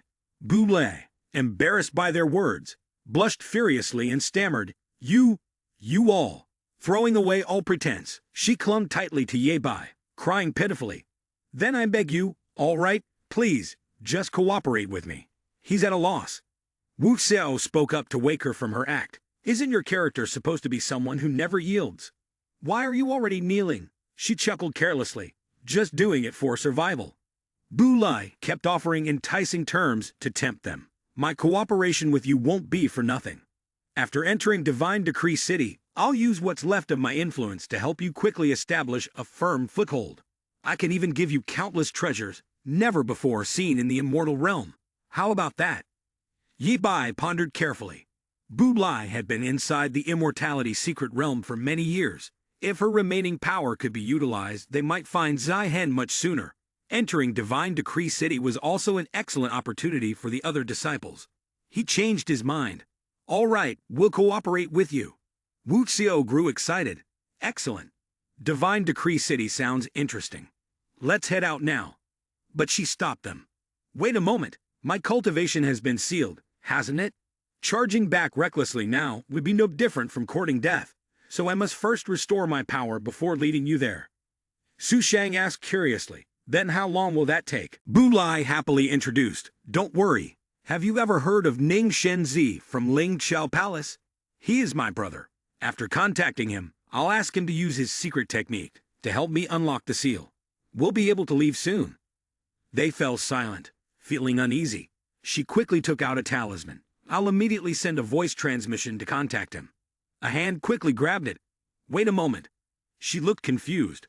Huh. Sing Chen awkwardly explained, her hand still trembling. No need to contact your brother. I can help you restore your energy. She forced a smile. Although I was indeed defeated by the immortal vine earlier, I'm actually a pellet master, and healing is my specialty. If you're willing to trust me, I can help. In her heart, she silently thought. Luckily, she didn't realize that her brother is dead. Otherwise, things would have gotten very complicated. Bu Lai sincerely expressed her gratitude. All right, thank you, she replied, and thank you for earlier as well. She pondered for a moment. It had been a long time since she had heard from her brother. It seemed she had to hurry back to check on things. The cauldron hovered over countless immortal vines, and from within it, a jade-green pill emerged. Sing Chen reached out and took it, then handed it to Bu Lai and explained, this is a pill refined from the immortal vine. Due to the hurry process, it might not have the full effect of bringing someone back to life, but it should be more than enough for healing. She accepted it without the slightest doubt. Thank you. Then, decisively swallowing it, a surge of power erupted throughout her body. She was astonished as she felt it. The power grew ever stronger. A blinding light spread everywhere, and wondrous violet clouds appeared. Bu Lai lavishly praised, my strength has completely recovered. Truly formidable. I had underestimated you all at first. Not only did you kill an emperor Lord Realm warrior with a single strike, but you also managed to refine a pill of such tremendous power. Your aptitude can rival Tian Cao's. Bat calmly urged, if you're recovered, then let's set off. Wu Xiao agreed. Yes, yes. Zihan must be waiting for us somewhere already. Look, over there. Bu Lai sprang up and urged sharply, follow me. At the entrance to Divine Decree City, the place was constructed in a manner both imposing and elegant. 4 people lined up, peering down from above. She explained, to enter the main city proper, one must undergo inspection at the outer gate to receive a seal. Turning to them to give instructions, but I already have the seal. If we enter like this, they'll surely detect us. So in a moment you must cause a disturbance to help hold them back. Sing Chen raised his hand in salute. No problem. Shu Shang fell into thoughtful silence. Want to make a scene, do you? Or perhaps later we'll go ahead and beat up a few people. Ruin the formation at the city gate? Or Sun Wuxiao will go first. She knows best how to draw everyone's attention. At that moment, a hand shoved Bu Lai away from the wall. She had no time to react and fell to her knees on the ground, dazed. 2 guards had noticed, and they shouted in alarm. Ning Bu Lai has turned back. Be ready to kill her. Hurry and inform the Lord. The other disciples watched the chaotic scene across the way with worry. She screamed, Ye Bai, you bastard. He nonchalantly reminded them, go in. Act as if none of this concerns you. They'll only force a smile. Wu Xiao raised the thumb in exclamation. Grand Master is cruel. At the inn inside Divine Decree City, warm sunlight streamed in and the main door was tightly shut. Yi Bai sat leisurely before the tea table, Su Shang standing respectfully at his side. Suddenly Bu Lai burst through the door, shouting, Yi Bai. She demanded angrily, why did you harm me just now? He calmly took a sip of tea. Have you gotten in yet? Bu Lai froze. Huh? Yi Bai asked again, have we gotten in yet? She answered instinctively, we're in. He smiled slightly and said, if you've gotten in, then we've gotten in too. What is there left to doubt? Still fuming, Bu Lai slammed the table. Who behaves like you? Yi Bai warned coldly, spare your words. If you still want to cooperate, sit down. She could not refute. He glanced at her and asked, did you gather any news after entering the city? Bu Lai casually folded her arms and said, you don't need to worry about that. I've already contacted my old subordinates, and by tomorrow, I can provide you with information about the person you're looking for. Wu Xiao cheered with joy. That's great. She continued, but you must agree to one condition. She placed a box on the table, inside of which was a blue gem-like pill. Take this pill, and only then will I believe that you truly wish to cooperate with me. After that, I will give you the information about that person. Su Shang furrowed her brows in confusion. What? Wu Xiao gritted her teeth, angrily slamming her hand on the table. What do you mean by this? Are you trying to threaten us with poison? At that moment, Xing Chen realized something was wrong. It wasn't poison. It was a talisman. She was taken aback and, without thinking, placed her hands on her hips and confirmed, no, it's a talisman used for making a pact. She added, I don't want to harm you. I simply want to make a deal with you. Wu Xiao was stunned. A deal? She then recounted the story. At first, I was an outstanding talent in the immortal realm, the first to enter Divine Decree City to search for resources here and establish the Ling Xiao Palace. It was during that time that I saved a person who was severely injured due to the heavenly tribulation during his ascension, named Shen Tian Kui. Xing Chen speculated, is he the great king that those soldiers mentioned, the one they're issuing a nationwide manhunt for? That's correct. That year, after I saved him, he pretended to be loyal to me, but secretly, bit by bit, he took away all of my power. In the end, not only did he defeat me, leaving me half injured, but he also stripped me of all my influence. Wu Xiao was puzzled. What does this have to do with your family situation? Bu Lai explained, my cultivation has mostly recovered by now, but the power I once held is basically lost. It would be too difficult to fight against Chen Tian Kui at this point, so I need to find a trustworthy partner to cooperate with. She sneered, we're not exactly saints ourselves. The others exchanged glances, their eyes full of disbelief. She trusts us, but you have superior power, and more importantly, you're the kind who doesn't abandon your allies. Wu Xiao grinned proudly.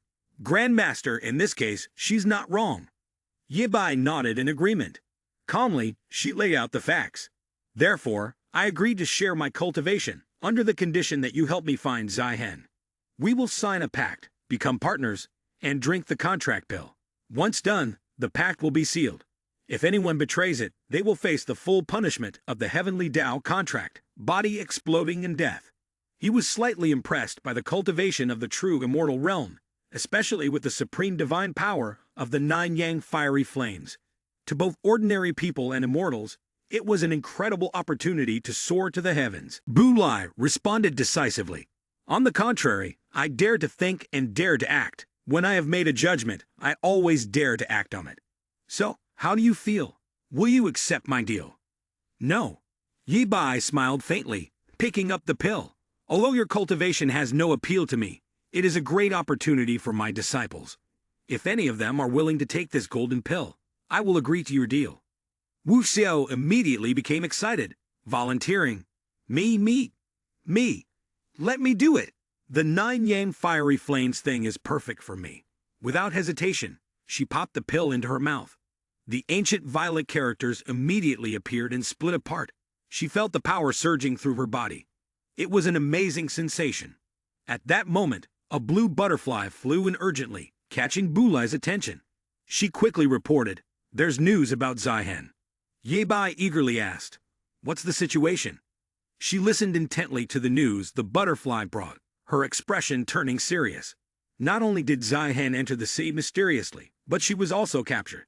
She is currently in Tianlao. In the damp, gloomy dungeon, a girl was shackled by her wrists with iron chains, firmly attached to the wall. 2 guards stood in front of her. One held a purple spirit orb and reminded, the king has ordered that we must absorb all her spiritual consciousness. The guard next to him, appearing somewhat timid, spoke up. Absorbing someone's spiritual consciousness is no different from destroying their foundation. I feel a bit sorry for her. This seems too cruel for a cultivator. Zihen appeared to have lost consciousness, sitting helplessly as they made their arrangements around her. The fierce guard slapped the man beside him hard, angrily cursing. Idiot, for centuries, we have dedicated ourselves to the immortal Tao, generation after generation, and she has offered her soul consciousness to us. Opening the immortal Tao school is her honor. He felt the sting and quickly responded, yes. The guard furrowed his brows and ordered, this woman's power is very strong. When we first captured her, we lost 3 emperor lords in the process. Her soul consciousness must be incredibly resilient. You use these 5 soul-piercing nails to destroy her meridians first. Once her spiritual essence shatters and her soul consciousness falls into chaos, I'll come and absorb her soul. He winced, his cheek throbbing as he obeyed. Yes. Then, he summoned the soul-piercing nails, his face filled with remorse as he said, "I'm sorry." One nail was thrust mercilessly into Zihen's shoulder. The sound of it, piercing her flesh, echoed through the air. Asterisk thud. Asterisk. The sharp pain jolted her awake, her eyes snapping open. Her agonized screams shattered the silence of the dungeon, chilling to the bone. The other 4 nails were driven one by one into her remaining arm, both thighs, and finally, her chest. The dark, endless corridor leading to the dungeon echoed with the sounds of her torment, stirring fear in the hearts of those who heard it. The guard was suddenly punched in the stomach, his eyes bulging, mouth open. Wu Xiao, alone, easily dealt with the attackers, taking them down one by one as they collapsed to the ground. Someone voiced their concern. "Grandmaster, this dungeon is filled with prohibitions. Not only that, but with Zihen Jr.'s sister so severely injured, I fear." Shu Shang furrowed his brows in anger. If they dare, Shen Tian Kui and this place will have to be buried alongside Zihen Jr.'s sister. Suddenly, a loud noise echoed from the front, and they immediately rushed toward it. The ground cracked open. Zhu Shang called out Zihen Jr.'s sister, and Wu Qiao added, "Zihen Jr.'s sister, we're here to save you." A girl was choking 2 guards with her hands, and they screamed miserably as electricity coursed through their bodies. She spoke in a deep voice. "If you had shown me even a little sympathy, this wouldn't be the outcome now." The other 3 stared wide-eyed, astonished. Zihen, sensing the commotion, turned her head and looked at her with an innocent expression. "Grandmaster, senior sister, junior sister, you've all arrived." They stared at her in confusion. Ye Bai also came. "Say something. What happened here?" Zihen greeted them joyfully. "Grandmaster, you all finally arrived. Disciple has been waiting for you all, for a long time." Zihen explained while rubbing her head. "At first, I entered the longevity realm heavily injured and was still healing. I don't know why a group of people suddenly came to hunt me down. There were too many of them, and in the end, I was captured and brought here." He asked, "So how are you now? What did they do to you?" She flexed her arm proudly. "I am a disciple of the Grandmaster. What could they possibly do to me?" Wu Xiao looked at her with a suspicious gaze. She waved her hand innocently. "Initially, I had planned to pretend to be injured to see what they would do. But as soon as I arrived, they wanted to kill me. There was nothing I could do, so I had no choice but to respond in kind." Xing Chen asked with concern, "Senior sister, are you really okay?" Zihen confidently punched her chest. "Of course, I'm fine." Before she could finish speaking, she staggered and coughed up blood. Ye Bai was startled. Sea Girl and the others were shocked as well. Xing Chen shouted, "Senior sister." At that moment, a casual voice rang out, "Ha ha, Ye Bai, I finally caught up with you all." He frowned in annoyance and waved his hand. "Sneaking around like that, get out." As they were speaking, a surge of energy collided with something in the air and exploded. Tian Kui, satisfied, praise, "Not bad." "As expected, you are the one I've been watching." Bu Lai questioned him rudely, "Shen Tian Kui, what did you do to her?" He reassured them, "Don't worry, I only drained her spiritual sense." Ye Bai declared firmly, "You intentionally lured us here. The information that Ning Bu Lai's former subordinates obtained was a trap set by you." He cheerfully confirmed, "Ye Bai, ever since you killed the Heavenly Net Immortal Lord, I've been keeping an eye on you." Bu Lai, furious, asked, "Shen Tian Kui, what exactly are you after?" Tan Ku casually replied, "Look, Bu Lai, you've been in the longevity realm for so long. You must be aware of this. The greatest secret of the longevity realm is the path to immortality. Over the years, countless people have fallen, with no one able to uncover this secret. Initially, I thought it was you. Then I thought it was me, but both failed, until I saw you." His face darkened, silent, and he continued, "A person who has just ascended to the immortal realm not long ago, not only able to survive in the chaotic space, but also able to hang the Heavenly Net Immortal Lord. More importantly, the most crucial thing is that since you appeared, Divine Decree City, which had been silent for so long, has begun to stir again." He kept enticing. Therefore, Ye Bai, cooperate with me, and we will definitely be able to unlock the secret of the path to immortality, and we will certainly surpass the immortal realm. Ye Bai spoke darkly. A dangerous aura radiated from him. The path to immortality, I already know how to grasp it. There's no need to cooperate with someone like you.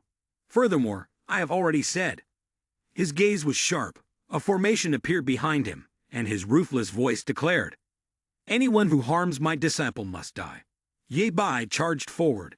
Tian Kui still had time to leisurely sigh. This strike is indeed not simple. His eyes glowed with a red light, but a barrier appeared to protect him as Ye Bai collided with it. The shockwave sent him flying backward, and he arrogantly said, Ye Bai, let me see just how much power you truly possess. Ye Bai seriously formed a seal, a formation appearing behind him. The sky darkened, and fierce lightning descended, creating a large disturbance that made Kui stubbornly continue to entice. The formation I set up in Tian Lao, yet you destroyed it all, truly worthy of being the person I have taken an interest in. Ye Bai, I'll give you one more chance. If you agree to cooperate, you may share power with me. He summoned an orb of energy threateningly. If you refuse to cooperate, I can only withdraw your spirit and kill you. Ye Bai said coldly, spare me the words.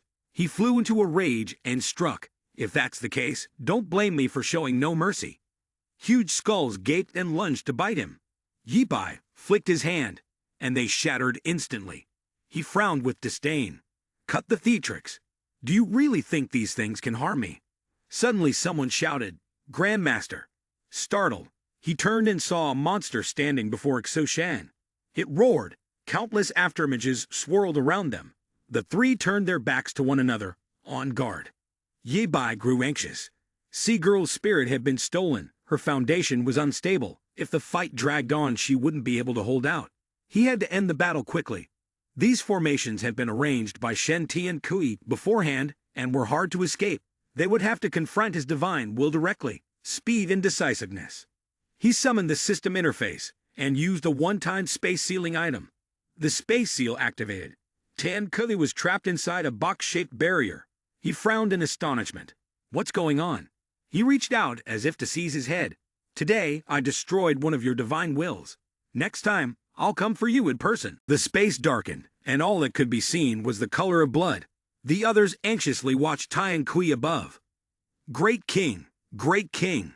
He spat out blood, waving his hand to reassure them. It's fine, I was merely struck by a backlash from my divine sense. His face was filled with restraint as he thought to himself, Ye Bai, though I don't know what method you used to temporarily imprison a layer of my divine sense, the next time we meet, I will personally take your life. In a room, the healing light dispersed. Xing Chen sat on the bed, her hands pressed on Zihen's back, treating her. After a while, Zihen exhaled in relief. She had temporarily sealed off Zihen's senior sister's spiritual energy, stabilizing her condition. But this was far from enough. She turned to remind everyone, only by quickly finding her spiritual consciousness and returning it can she fully recover. Bu Lai was certain that her spiritual consciousness was now in Shen Tian Kui's possession. She furrowed her brows, her expression serious. But Shen Tian Kui's strength has increased several levels. He is probably on the verge of breaking through the peak of the true star realm.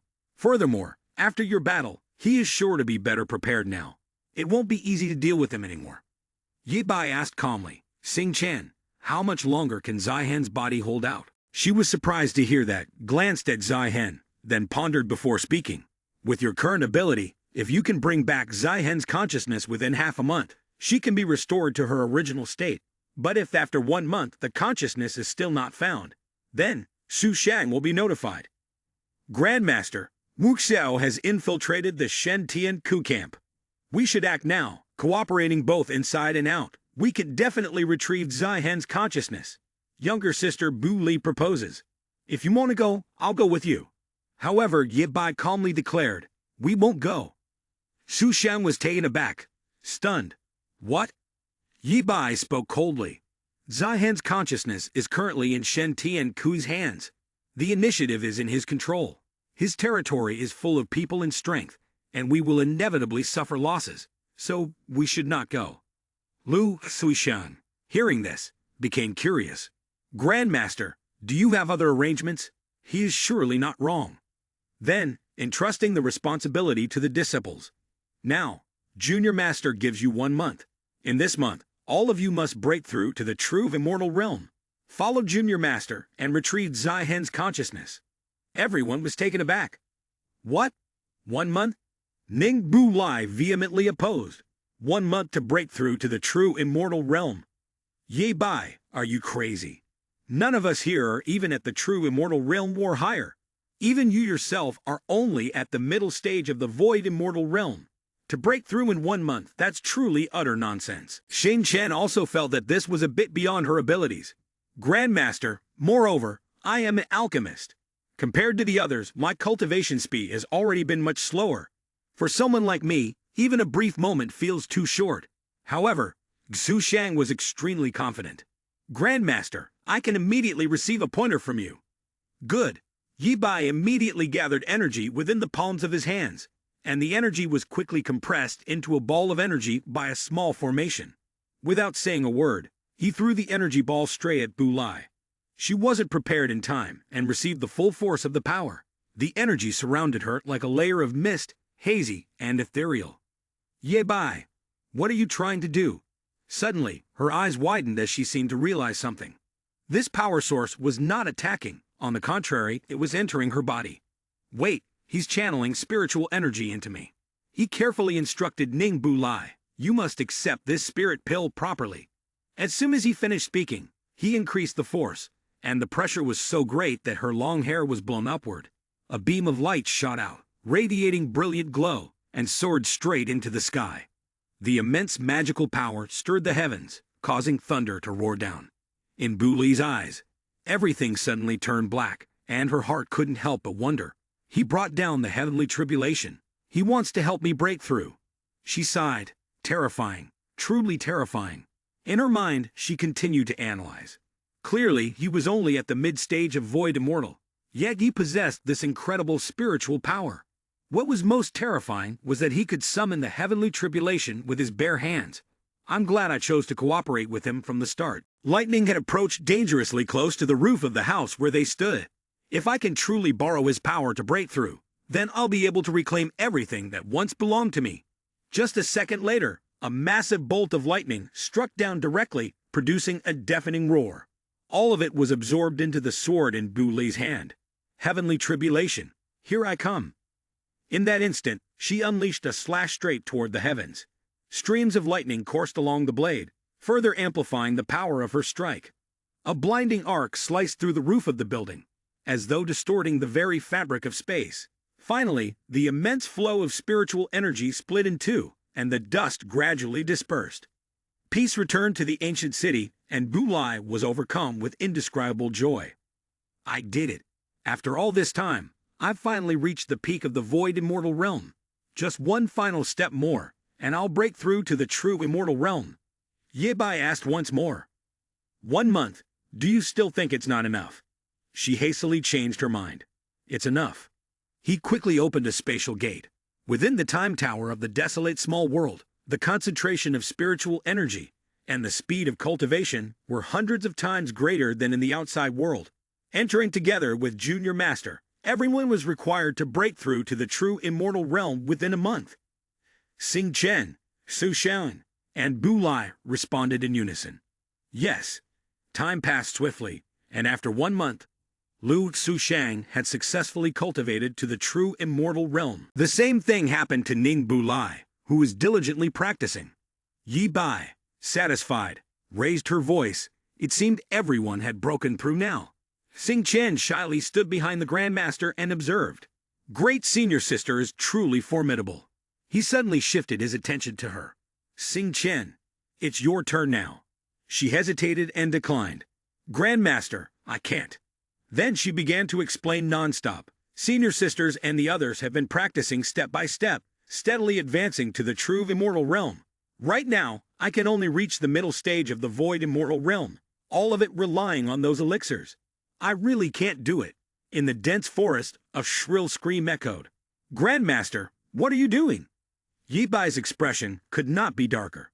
Xing Chen, don't disappoint Grandmaster. You scared her so much that she cried uncontrollably. From now on, I won't believe in you, Grandmaster. At the Tian Kai Temple, a magnificent high-rise building, countless explosions suddenly shook the place for no apparent reason, flames rising from it, illuminating the sky. Wu Xiao leaped down from above to where the four of them were standing. Grandmaster, I've been waiting for a whole month, and finally, you all have arrived. She eagerly made her request. Grandmaster, I've been coming and going early and late these days. Every array in the Tian Kai Temple has been destroyed first. When are you going to reward your disciple a little? The young man cheerfully responded, of course. After the greetings were over, her expression immediately turned grave. But this Grandmaster Shen Tianku, whoever knows what demonic technique he's been practicing lately, suddenly experienced a dramatic surge in cultivation. His current realm has likely reached the peak of the true immortal realm. You must be careful. No sooner had he finished speaking than a foot appeared, landing on the roof. Yi Bai, you finally arrived. Sunlight glancing off the top of the city wall cast the figure above in the shadow. Everyone started and looked up toward the voice. It was Shen Tian Kui, a blood-red orb of spirit force, cradled in his hand. I've been waiting for you a long time. Ning Mulai gaped in astonishment. The radiance about Shen Tian Kui was the hellfire of the Gate of Immortality. She bombarded him with questions. Could it be that you opened that gate?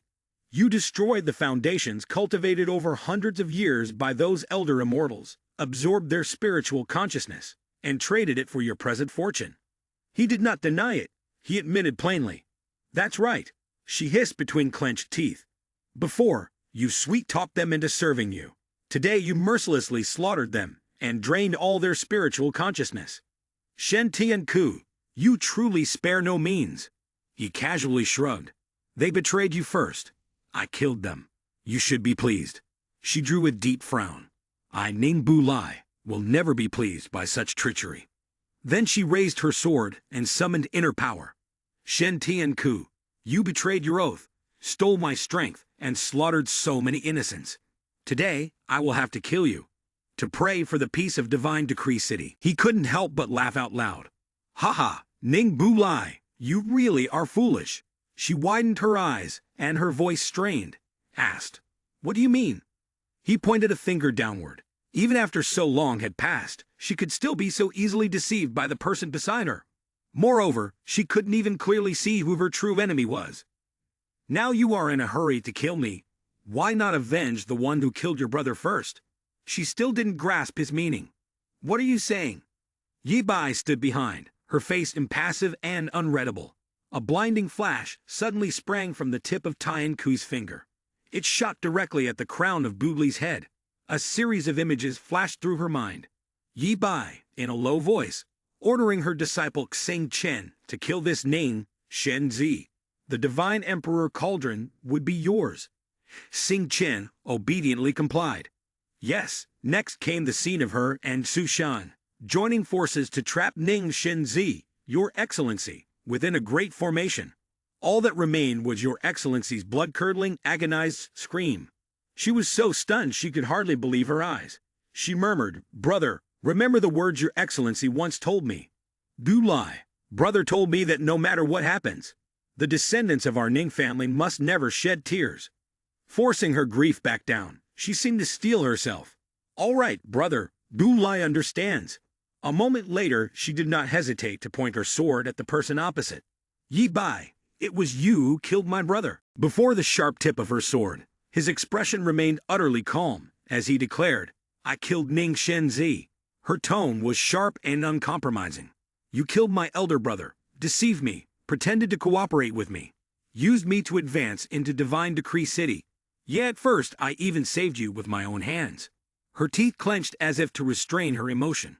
But why did you want to help me recover my cultivation, even to help me break through to the true immortal realm? Yi Bai, you are even more terrifying than Shen Tian Kui, yet none of that sways his mind. I have never regretted killing Ning Shen Zi, nor will I feel remorse for you. If you want to make a move, then come. Those words directly ignited the fury deep within Bulai Yi Bai. You forced me. A violent whirlwind of spiritual power surged, rippling the air and shaking the space, accompanied by the ragged battle cry of the caster. I must kill. Yet instead of targeting Yi Bai's group, the stream of spiritual consciousness sprouted a pair of mystical wings and flew the opposite direction. Shen Tiankui, like a bird with a razor beak, darted toward Tiankui at arrow-like speed. He could not help but sneer. Ning Bu Lai, you fool, after all this, you still choose to come and kill me. She insisted adamantly, kill you first, then kill him later, there's still time. He replied coolly, killing me will only make you die faster. A surge of ultimate power struck him directly, exploding into a fierce wave of imposing force. Yet it was only enough to cause negligible destruction on his arm, which was protected by a suit of iron armor. Tiankui raised his hand to observe the remaining crack. He had to admit that Bu Li's strength had improved somewhat. It's been just a month, and you've already broken through to the true immortal realm, he said. She was resolute. That's right. All of this is to ensure that I can put an end to you today and reclaim everything that belongs to me, she replied coldly. He laughed heartily. Ha, what a pity. But Bu Li, no matter how much you calculated, you never anticipated that, when I was still under your command, I secretly stole the secret technique of your 9 yang fiery flames. Dark energy gradually accumulated in his palm. Ling Qiao and your people can absorb solar divine power and transform it into the divine bird 9 yang fiery flames. As for me, Shen Tianku, I can also use the dark flames of the hell's furnace to defeat you. I searched everywhere for a chance, and finally found a way to deal with you in the mortal realm's hell. A moment later, he crushed the orb into pieces with force. Today, however, a solid layer of defense enveloped his body, preventing Bu Li's divine bird from getting anywhere near him. At this terrifying sight, she gritted her teeth in frustration. But that wasn't the end. Tianku continued to summon a massive snake, preparing to strike a fatal blow. Its enormous mouth immediately swallowed the target in one swift motion. She lost her balance and leaned back, her eyes turning white and losing focus as her body fell freely downward. She could not stop blaming herself. Shen Tiankui, not killing you in the beginning was the most foolish thing I have ever done in my life. The great serpent once again opened its mouth wide to welcome her. It sneered, unfortunately, you no longer have the chance. Suddenly, a flash of light streaked through the air, drawing a sharp line before directly plunging into the body of the great serpent, causing it to howl in pain. Bu Li, having just escaped danger, vaguely sensed that it was Yi Bai who had intervened to save her. Tiankui sighed. Yi Bai, finally, you've made your move. He spoke mockingly. I'll give you 2 more moments to live. You're getting more and more formidable with every jump. But if you don't make a move now, I fear you might not know how vast the world is. He didn't want to waste more words with the opponent. Enough talking then. Come at me if you dare. Quickly, he maneuvered behind Yi Bai to ambush him. Yi Bai shot a sharp glance over, but even if he noticed, it seemed like he couldn't dodge in time.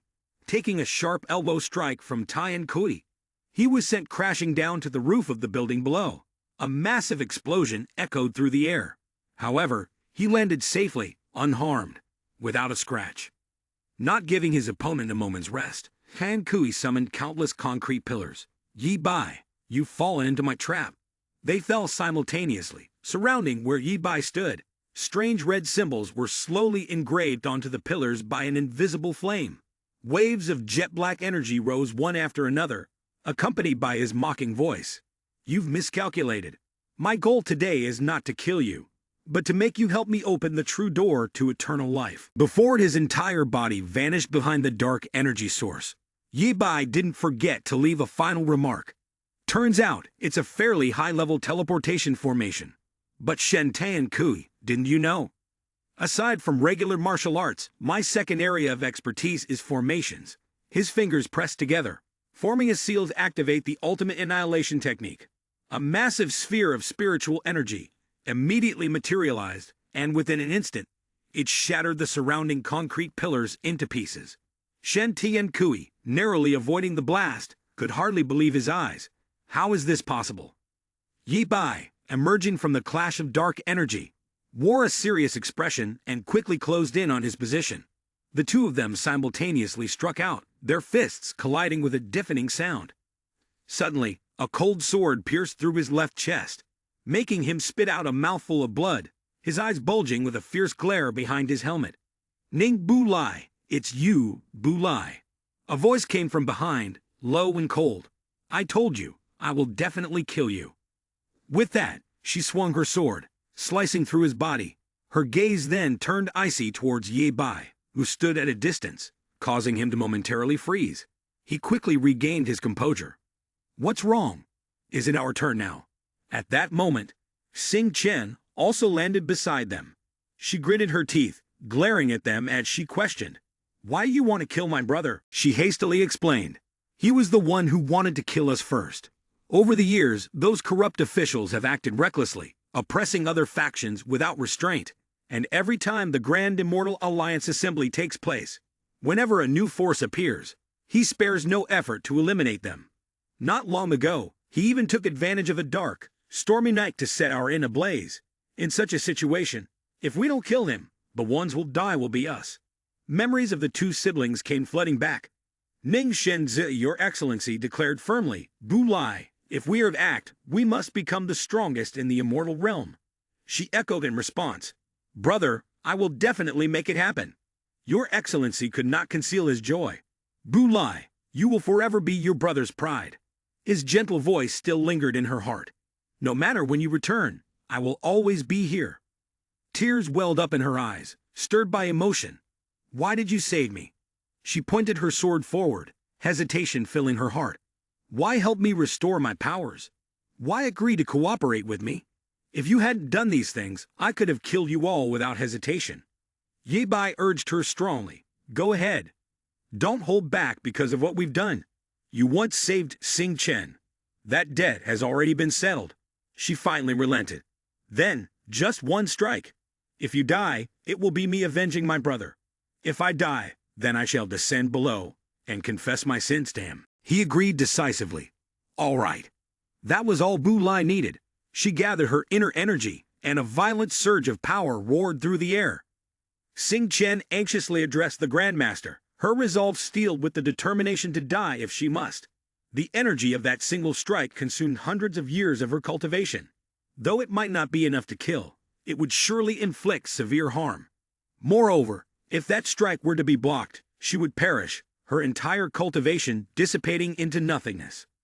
Ye Bai spoke frankly. I always knew a day like this would come, but I never imagined she would be someone who values affection so deeply, nor that in the end she would make such a choice. He raised his hand, summoning countless glowing symbols that floated before him. Well then, let me be the one to bring this to an end. Her hair streamed wildly in the wind, painting a scene filled with murderous intent. Ye Bai, I do not regret having known you. That final thought, she wished she didn't have to voice, especially not to him. This time, the divine bird's strike is aimed directly at you. It's over. A single graceful motion of her hand, fluid and radiant. A layer of formidable spiritual energy instantly formed just as the divine bird's beak came crashing down. All the memories they had shared flashed vividly before their eyes. Forget everything. And still, you can hate purely, love purely. That is the last gift I can give you. The fragments of memory slowly drifted apart, shattering like a thin layer of fragile glass. The lifeless body of Bulai collapsed forward, but fortunately, Ye Bai caught her. Lu Suishang only sighed deeply, almost as if to say, dust to dust, earth to earth. Meanwhile, a hint of sorrow appeared on Sing Chen's face. Truly, the ways of the world take their toll on people.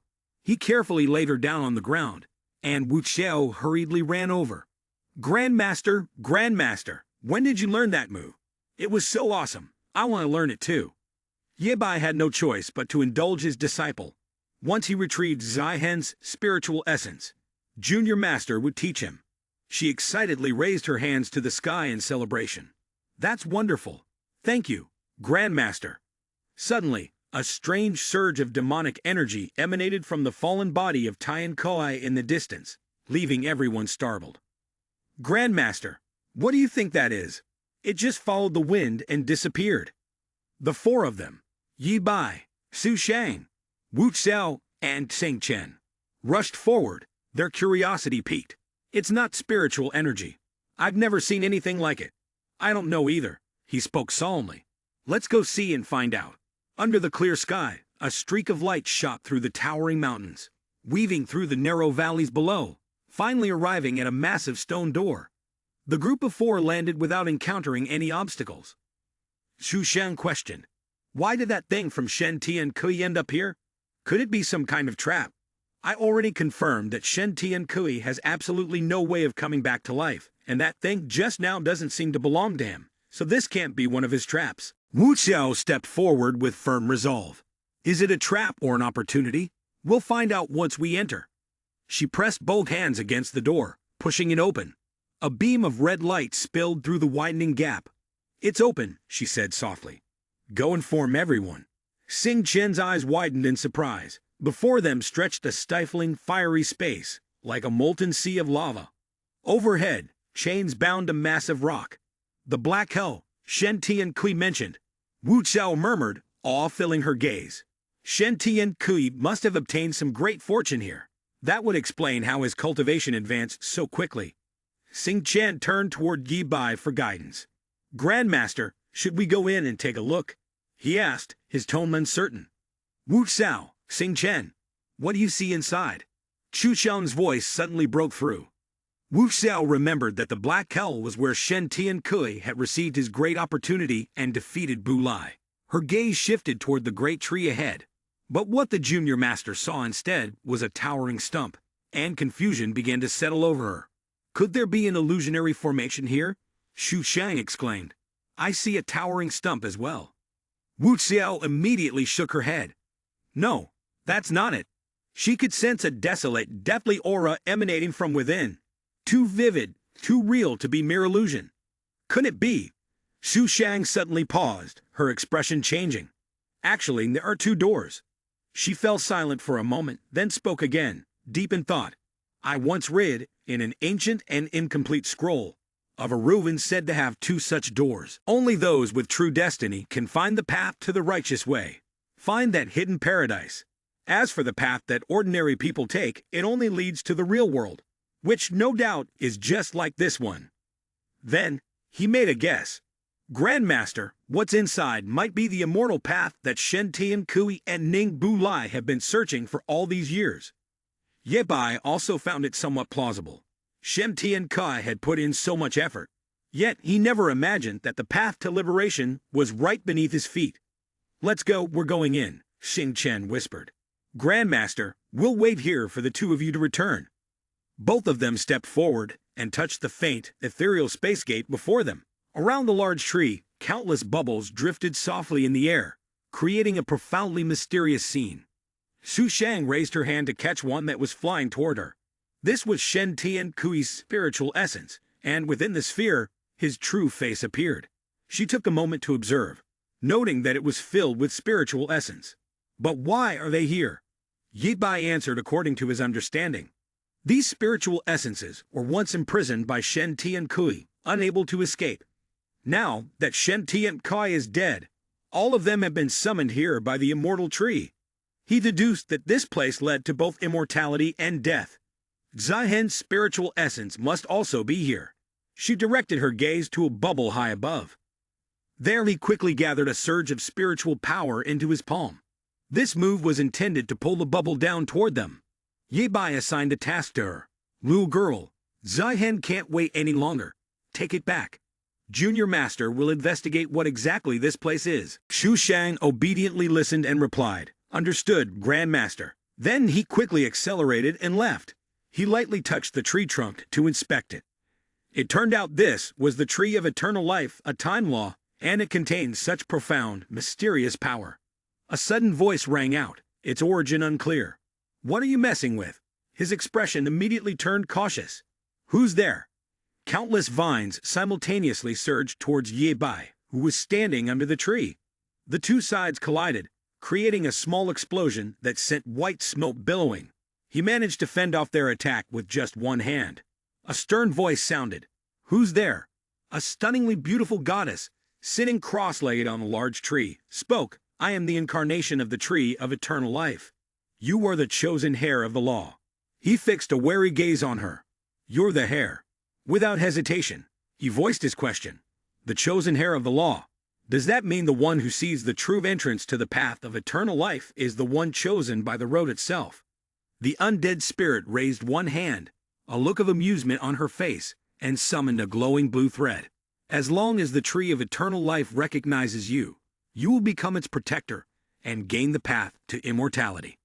She directed the thread to slowly float downward. Stay still, don't move. Next, leave it to me. Yi Bai gazed intently at the strange beam of light that was about to touch him, silently analyzing.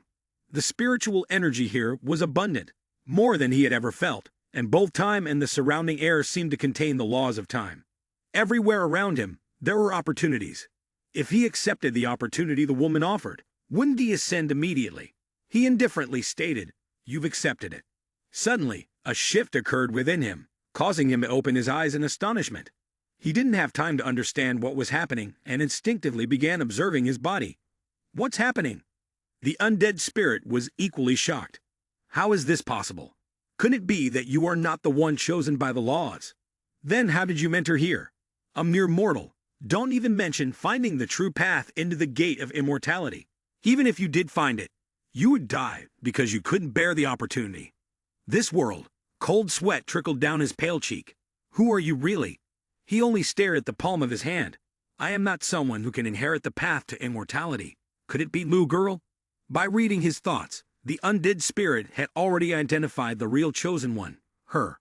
The goddess immediately clasped her hands together and began chanting the summoning spell.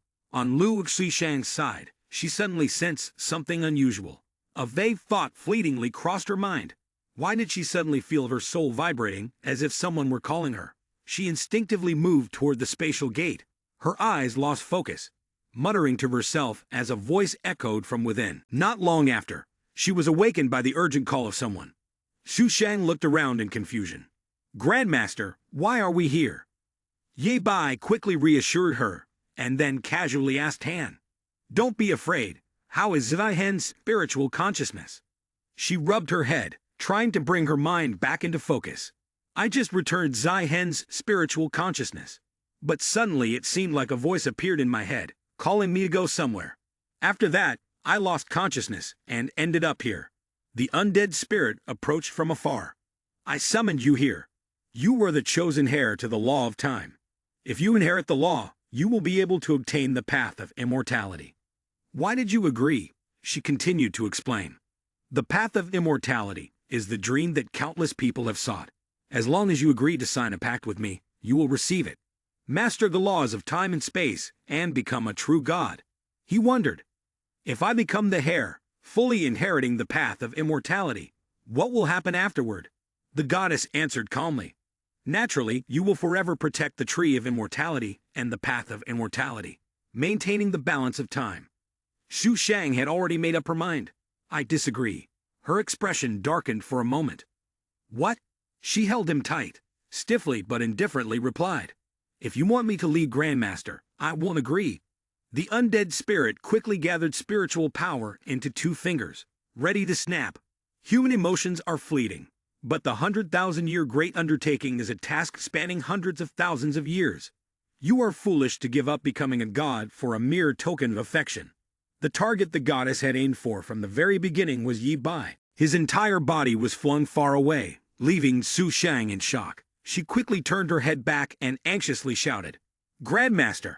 By the time Xu Shang realized what had happened, it was already too late. She couldn't move. The undead spirit, while restraining her body with soul flames, sneered, "In the 3,000 worlds, only a handful can become gods. I will not allow you to easily trample on such an opportunity." She can only helplessly feel her soul slowly separating from her body. "The destructive power that belongs to me is gradually fading, replaced by the strength emanating from the heavenly palace." Her gaze at the large tree in front of her gradually narrowed. "Even my consciousness, my memories, seem to be drifting further away from me." Ye Bai clenched a chaotic energy sphere in his hand and rushed towards the goddess, releasing her. A massive explosion erupted, sending debris flying in all directions. The undead spirit emerged unscathed, floating in midair before speaking. "Relying on your personal desires to keep her here. How selfish." He also flew up, within the other's line of sight. "I know how to guide her to become a god. She has her own will, and you have no right to interfere in other people's affairs." She clicked her tongue in irritation and scoffed. He didn't waste words. Instantly, He summoned another dark energy sphere, and a series of ancient runes appeared, the most sacred and divine.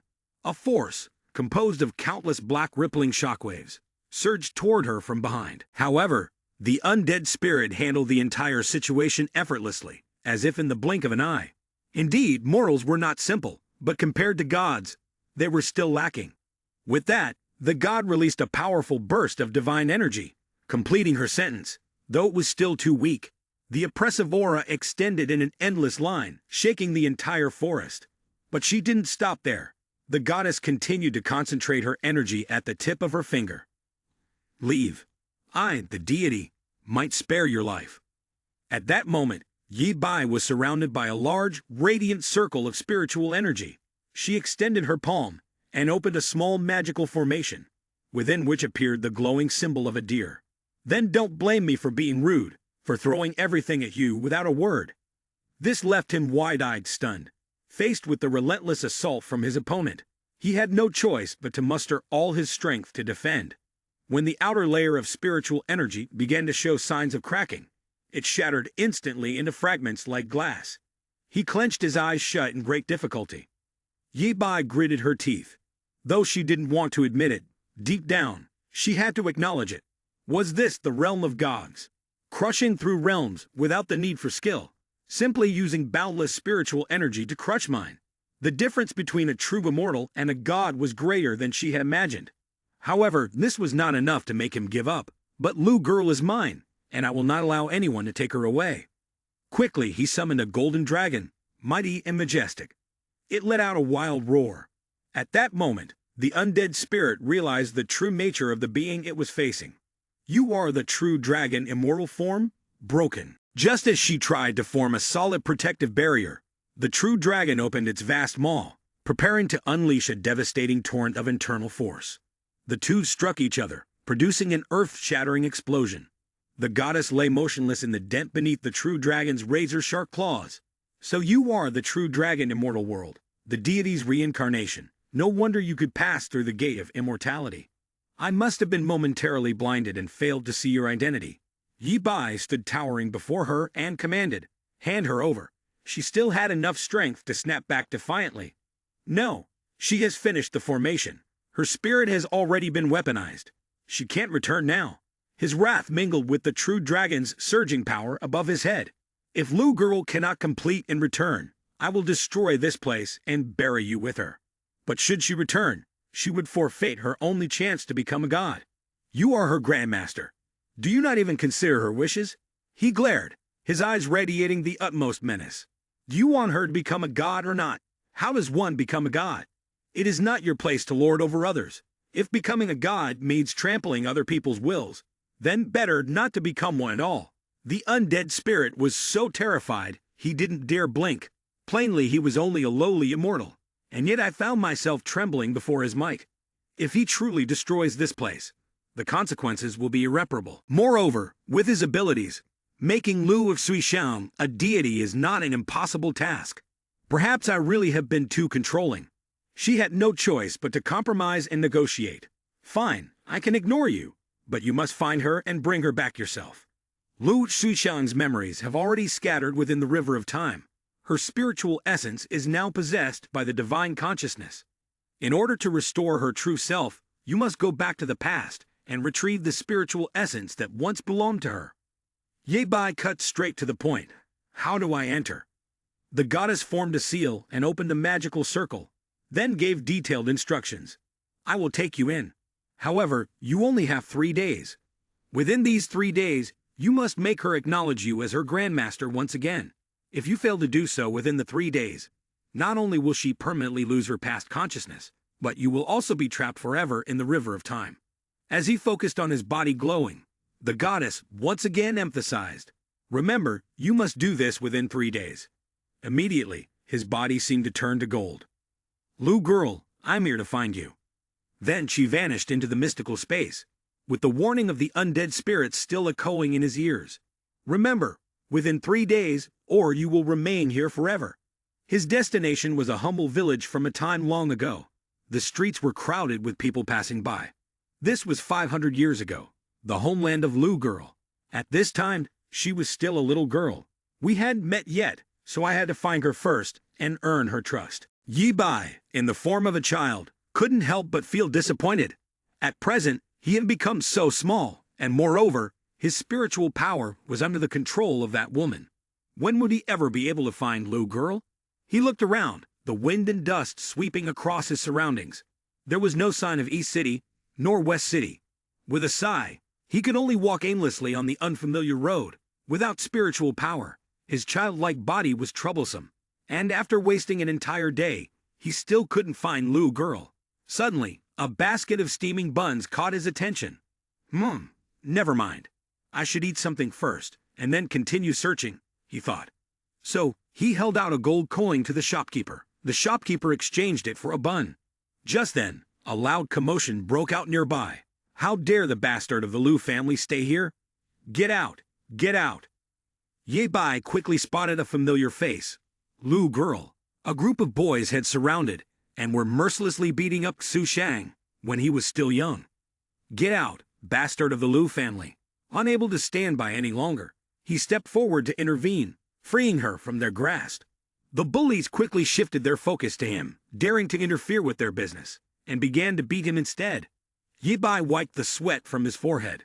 Right now, he was just a child, and his spiritual power was under control. Dealing with these brats would require a bit of thinking. His gaze flicked toward the basket of buns behind him.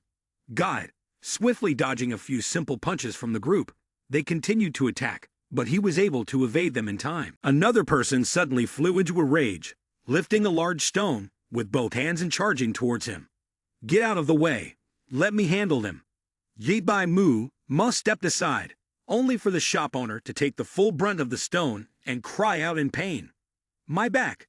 The whole group was then chased away by the shop owner with a stick, running for their lives while holding their heads. You brats, do you want to die?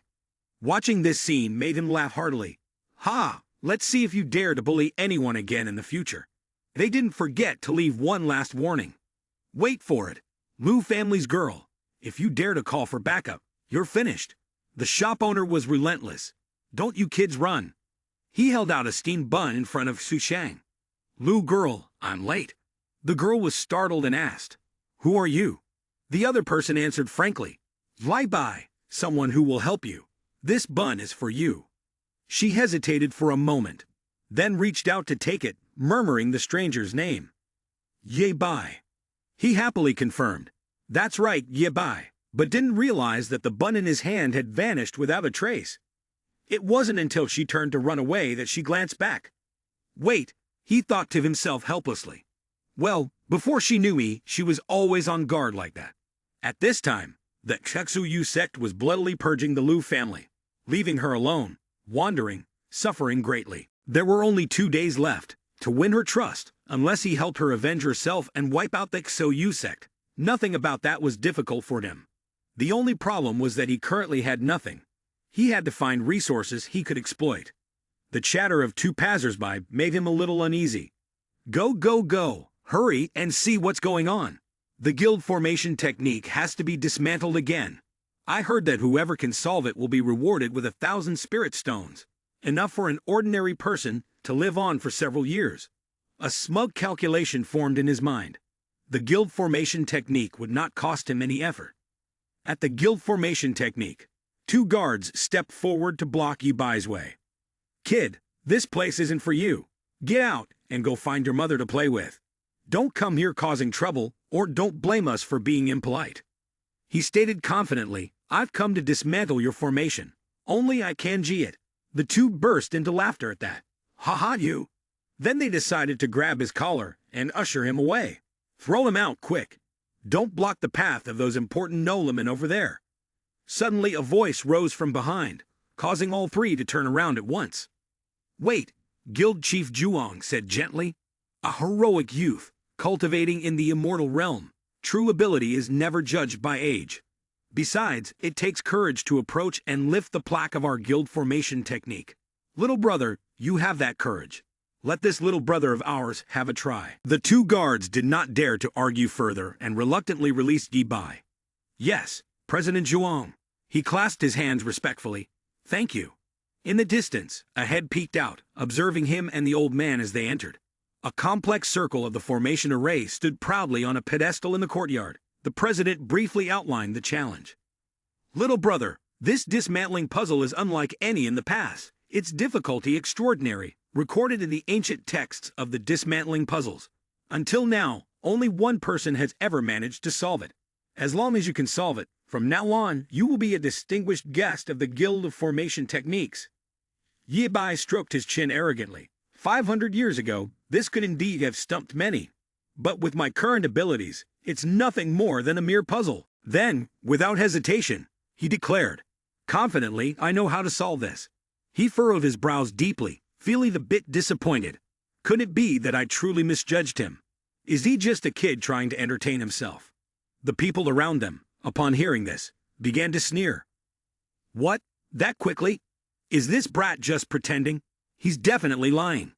He paid them no mind and proceeded with his analysis. This is the 4 symbols 6 harmonies formation, with the eye of the formation interwoven. The most obvious flaw in this formation appears to be the largest gap in the front. But the real flaw is the heart of the formation. If the heart of the formation can be repaired, the entire formation can be restored. The expression on his face suddenly shifted. And yet he could spot the mysterious mechanism of the formation with just one glance. In the next moment, Yi Bai extended a hand in front of the president. President Zhuang, may I borrow a bit of spiritual power?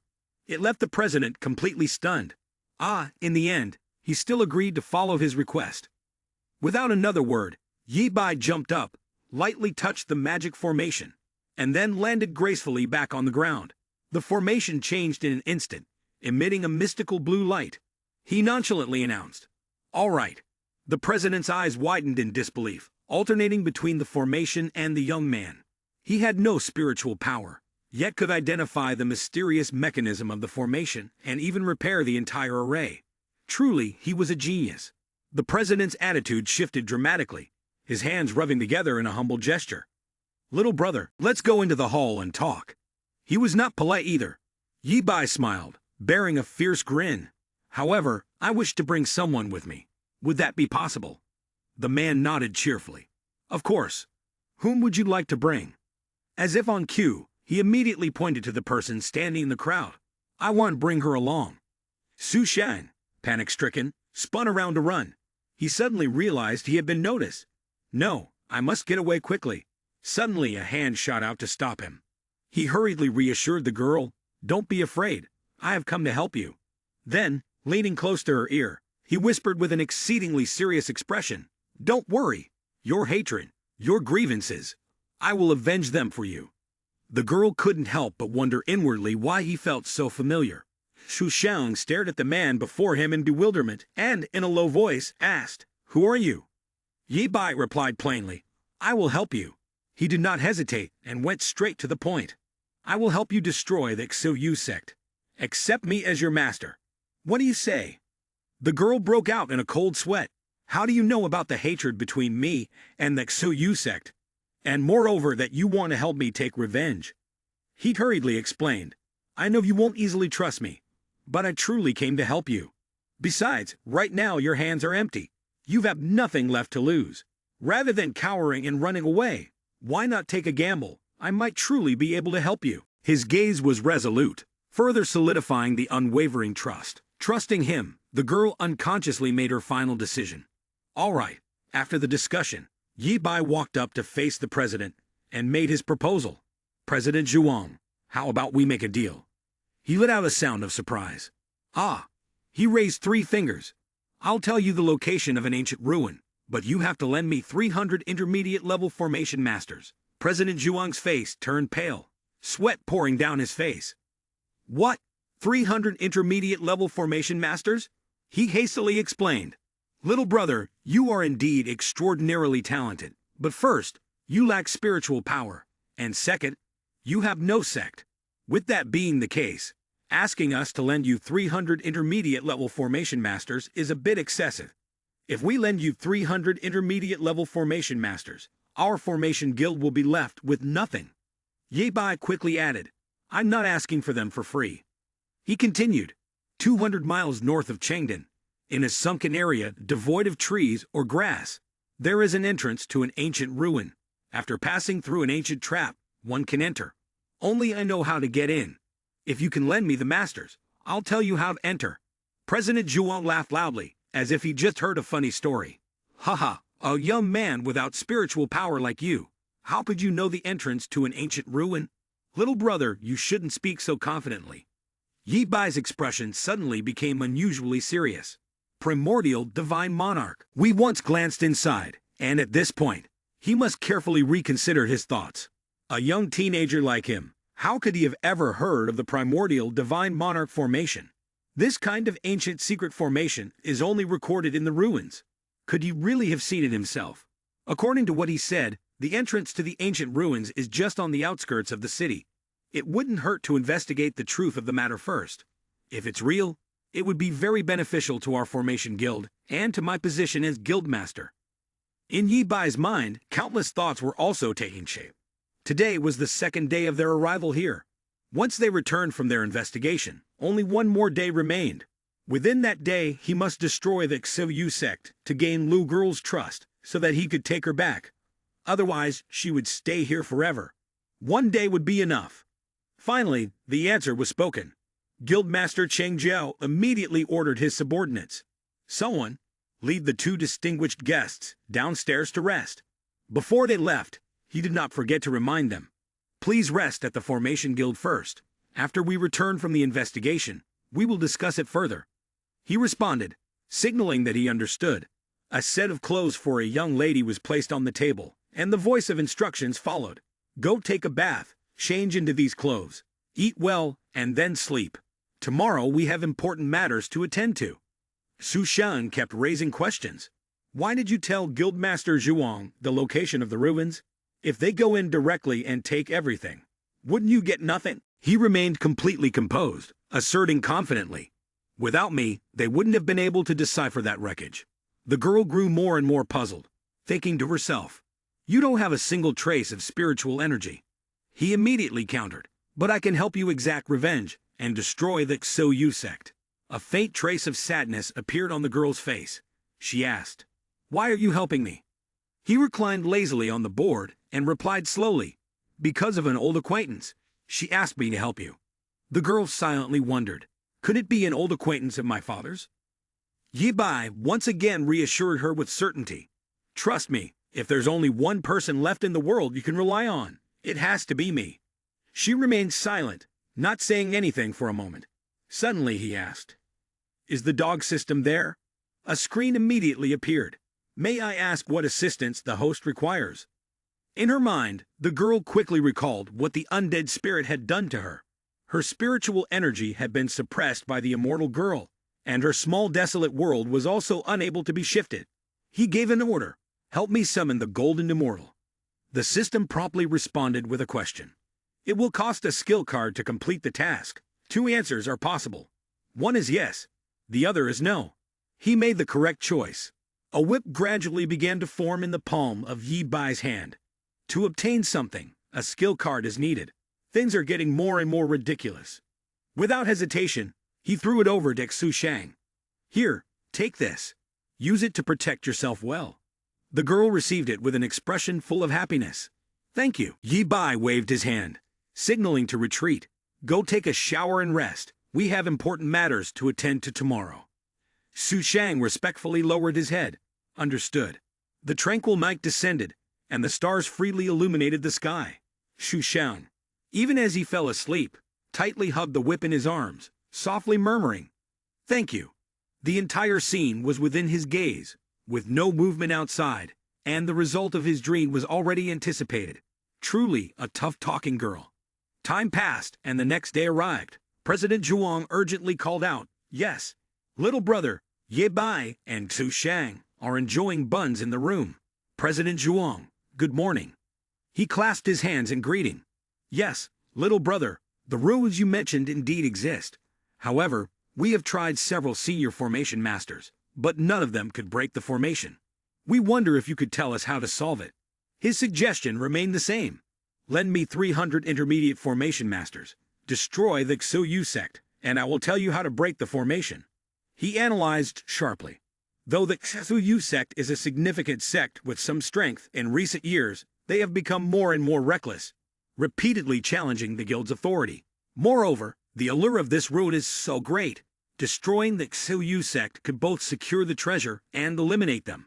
This deal no longer needs to be considered. A decision was quickly made. Agreed, I accept your terms, he urged. Prepare yourselves. The president confirmed the information again.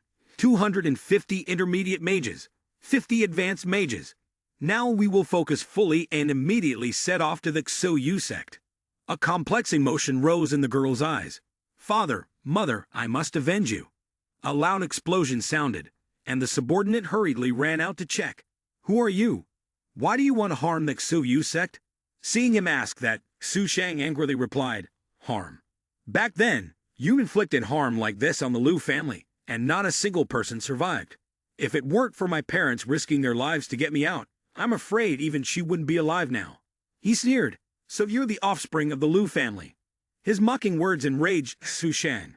She gripped the whip tightly in her hand and shouted, Call the sect master, come out, or don't blame me for not being polite. A flash of light appeared, and a voice from inside shouted, Who dares to attack the Suyu sect? The sect master stepped out, grinding his teeth in disdain. The two little ones, Su Shang, saw him like a lion eyeing its prey, and she shouted, Sect master of Suyu sect, today I will make you come forward and confess to my father and mother. Upon hearing this, the sect master casually said, President Zhuang, so it's you supporting these two brats. I don't know what wrong the Suyu sect has done to offend you. The president stroked his beard and smiled. He replied, You Suyu sect have been increasingly disrespectful of the guild's rules. Years ago, without reason, you exterminated the Liu family. Such actions, everyone wants to kill you. The sect master frowned as he looked at the three of them. Gritting his teeth, he said, It seems you all came here deliberately to provoke us. If that's your intention, then don't blame me for being impolite. Our Suyu sect is not to be trifled with. As soon as he finished speaking, the magic formation appeared, and he stared at it in fear, stammering, So many formation masters, and you are willing to use such a price to destroy us. Before he could continue, the president charged forward and growled, Enough with the nonsense. Prepare to die. With that, he exerted his power, but the sect master managed to block it in time with his hand. The president tightened his grip on the sect master's arm, and at that moment a bright light flashed as though something had been broken. Instantly, the sect master was knocked backward, his face swollen. The president gripped his neck, lifting him up and making it hard for him to breathe. The sect master could only mutter faintly, Please, don't hit me anymore. The president released him, smiling smugly. Little brother, it's up to you now. The sect master trembled in fear. Liu young master, I'm sorry. I was blind back then and attacked you. Over the years, you've seen that I didn't completely annihilate you. Please, for the sake of those years, spare my life. Su Shang looked at him with resentment. Why did you want to destroy my Liu family back then? The sect master answered honestly. Back then, Suyu sect was expanding rapidly and urgently needed treasures. We coincidentally heard that the Liu family possessed a mystic heaven cultivation method, so we came looking for it. As it turned out, the Liu couple not only refused to return it, they even denied that such a cultivation technique existed. In a fit of rage, our two sides clashed, and they accordingly ordered their subordinates to kill them. Upon hearing this, she shouted angrily, The Liu family simply does not possess the mystic heaven technique as you claim, and yet you sent your men to slaughter my entire household. I will kill you to avenge my father and mother and all members of the Liu family. Having spoken, she raised her hand high, ready to unleash an attack. Seizing the moment, Master rose to his feet with a crafty smile. Relying on a mere girl like you, do you still intend to kill me? Master clamped his hand around her throat. His face turned disgusting. Yi Bai, standing nearby, cried out, Let her go. Master glanced at him and barked, Out. He used his strength to send him hurtling away. The sect chief caught Yi Bai and asked solicitously, Little brother, are you all right? He wiped his face and thought silently, Damn. Right now, I have no spiritual force at all. I can't even lay a finger on him. If the Liu girl really comes to harm, young immortal maiden, I will make you pay for it, he vowed. Master lifted her by the neck and snarled, Go to your death. little daughter of the Lu family. The Xuyu clan's master ground his teeth and clenched his fist. Die, accursed Lu clan. Sect Chief Zhuang charged forward with a screech, truly seeking his own death. The radiance of the Tao flashed out. He hurled that master aside and struggled to dig his toes in to keep himself from being thrown away. Ye Bai took Zhu Shang in his arms and urgently called out to Lu Girl. He grasped her hand, trying to reassure her. Lu Girl, Junior Master won't let you die. Hang on, Junior Master will take you to find the Grand Mansion. She weakly replied. Ye Bai brother, thank you. Apart from my father, you're the first person to feed me, give me new clothes, and even give me fruit. Her eyelids grew heavy. It hurts so much. I feel like I can't hold on anymore, but I still haven't repaid you. Ye Bai shouted with tears welling in his eyes. Foolish girl, even if I have to stay here forever, or go out and destroy the immortal tree, I will never let you die. Her gaze slowly lost focus. She whispered, I promise you, if you help me take revenge, I will accept you as Junior Master. She closed her eyes, whispering, Grand Master, thank you. Holding Xu Shan, Ye Bai's rage erupted. The president and sect master of Xuyu sect froze in place. What is that? Ye Bai suddenly grew in size, shedding his childish appearance, and growled. Xuyu sect, when the phoenix's eyes open and its brows narrow, it will pass judgment, die. Their hearts tightened, sweat poured down their faces. The purple energy erupted violently like a bolt of lightning, tearing through the Xuyu sect building, causing everything to explode. As the dust cleared, the place that once housed a sect was now nothing but rubble. The president, holding Xu Shang in his arms, was puzzled. Little brother, how did you become like this? Ye Bai said nothing, silently carrying her to a tree for Xu Shang to lean against. Ye Bai quietly spoke.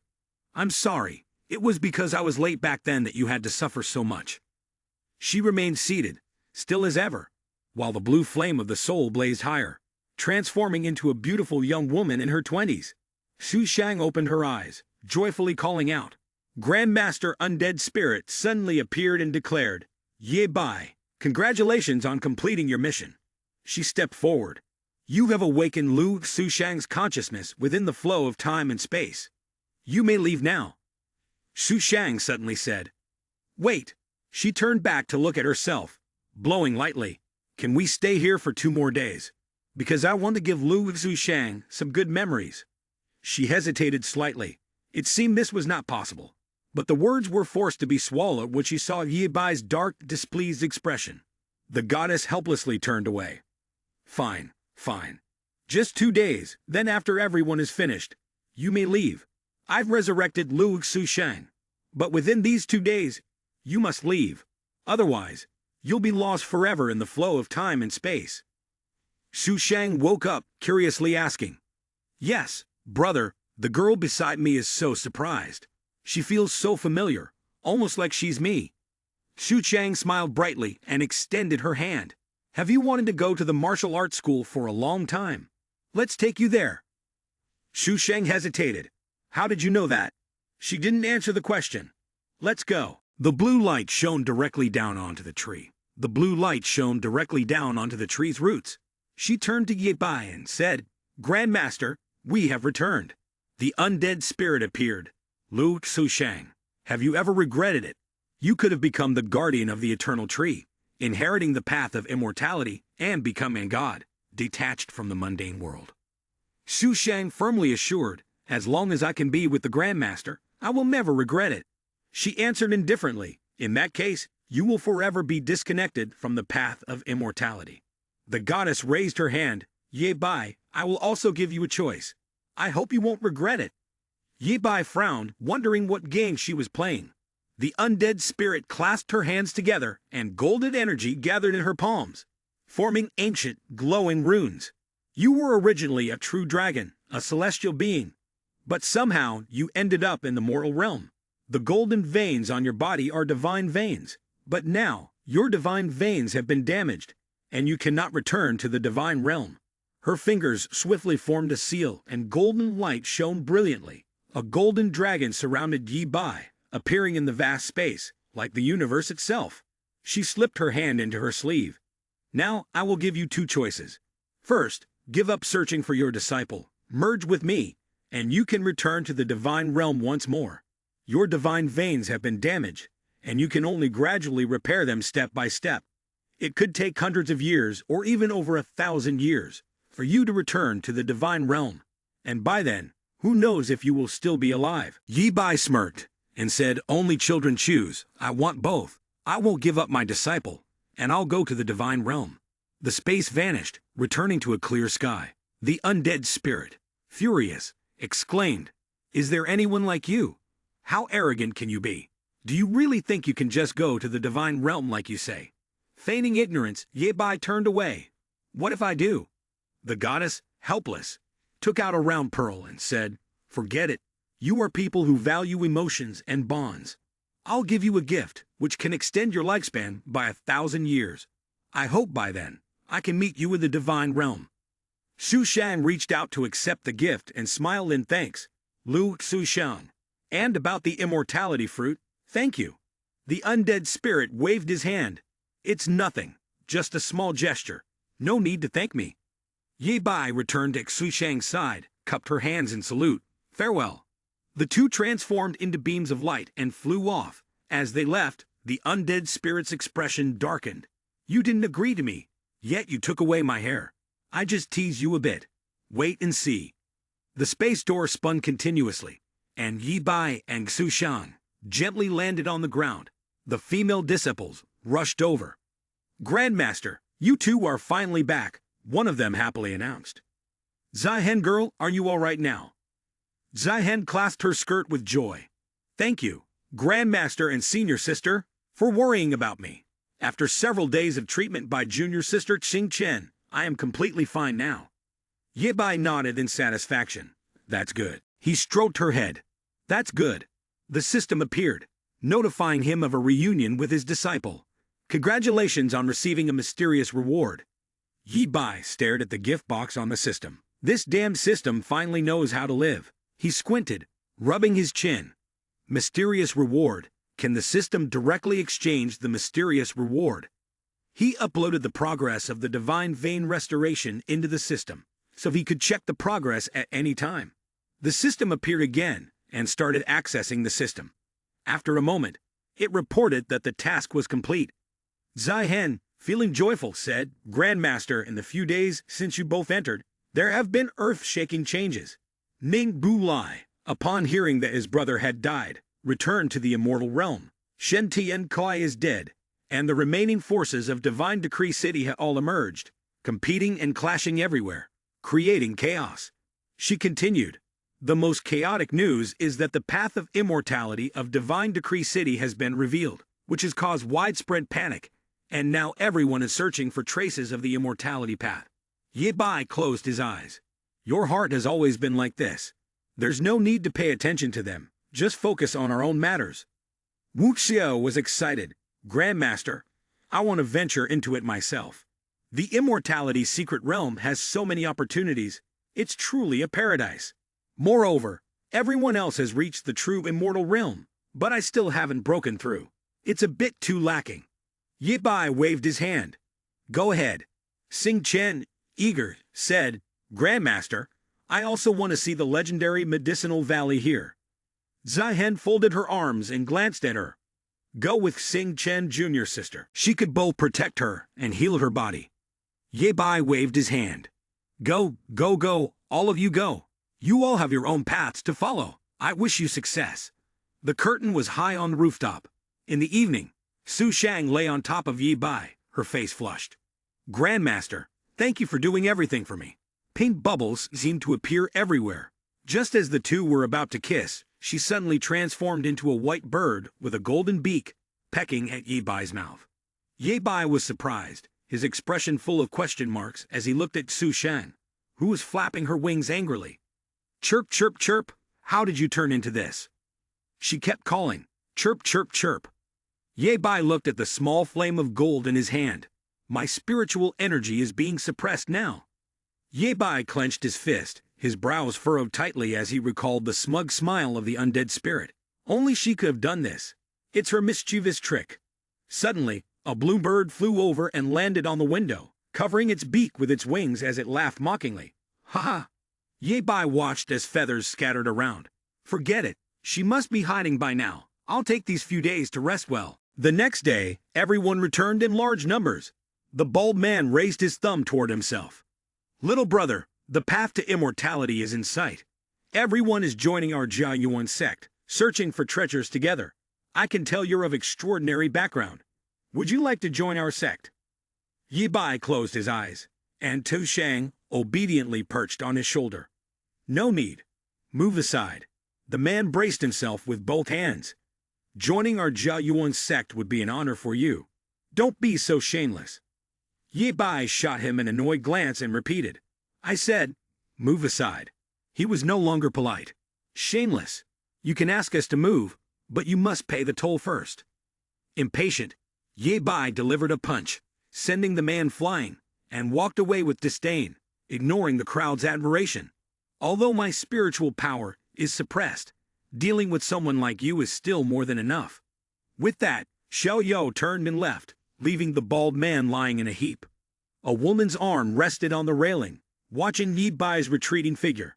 Outside, the sky was clear, and the ancient buildings stood in neat rows. Fu Su, accompanied by 2 guards, looked at Yi Bai with interest. This young man had extraordinary bearing. She stepped forward and lifted Yi Bai's chin. Young man, how about being my male companion? Su Shan, standing by, growled in dissatisfaction. Why does everyone want my grandmaster? Yi Bai shoved her hand aside without hesitation and walked off. Fu Su wasn't angry. Instead, she smiled, her purple eyes full of allure. I noticed you at the inn earlier. Having followed you this far, how could I possibly let you off so easily now? She pointed and ordered, take him back to the mansion for me. Bind him and bring him to my room. The 2 burly guards twisted his arms. Yes, mistress. Su Sha in the cage shouted, Ye Bai. Gritting his teeth, that damned girl. Next time I see you there will be no sweet outcome for you. Fu Su pressed close to Ye Bai and asked, if you drink a cup of wine with me will you agree? If you refuse, I'll just have to kill your bird. Yi Bai stared at the shimmering wine in the jade cup. The woman had casually produced a gourd of wine, and it turned out to be a spirit community treasure that robs money. Her identity was not simple. It seemed she had been watching him for some time. Well, the spirit liquid wasn't poisonous. He decided to go along and see what she wanted. Reluctantly, Ye Bai drained the cup to Fu Su's satisfaction. It was the right move. She placed her hand on her enormous chest, cheeks flushed. I've been lonely for a long time. It's not easy to find someone with your looks. You're a rare catch. I am the richest in Divine Decree City, with prodigious treasures, spirit stones, and relics. Whatever you want I can give you. Will you agree to cultivate with me? Ye Bai was shoved onto the bed, but his face remained calm. Such trifles were not enough to move him. A voice sounded from somewhere.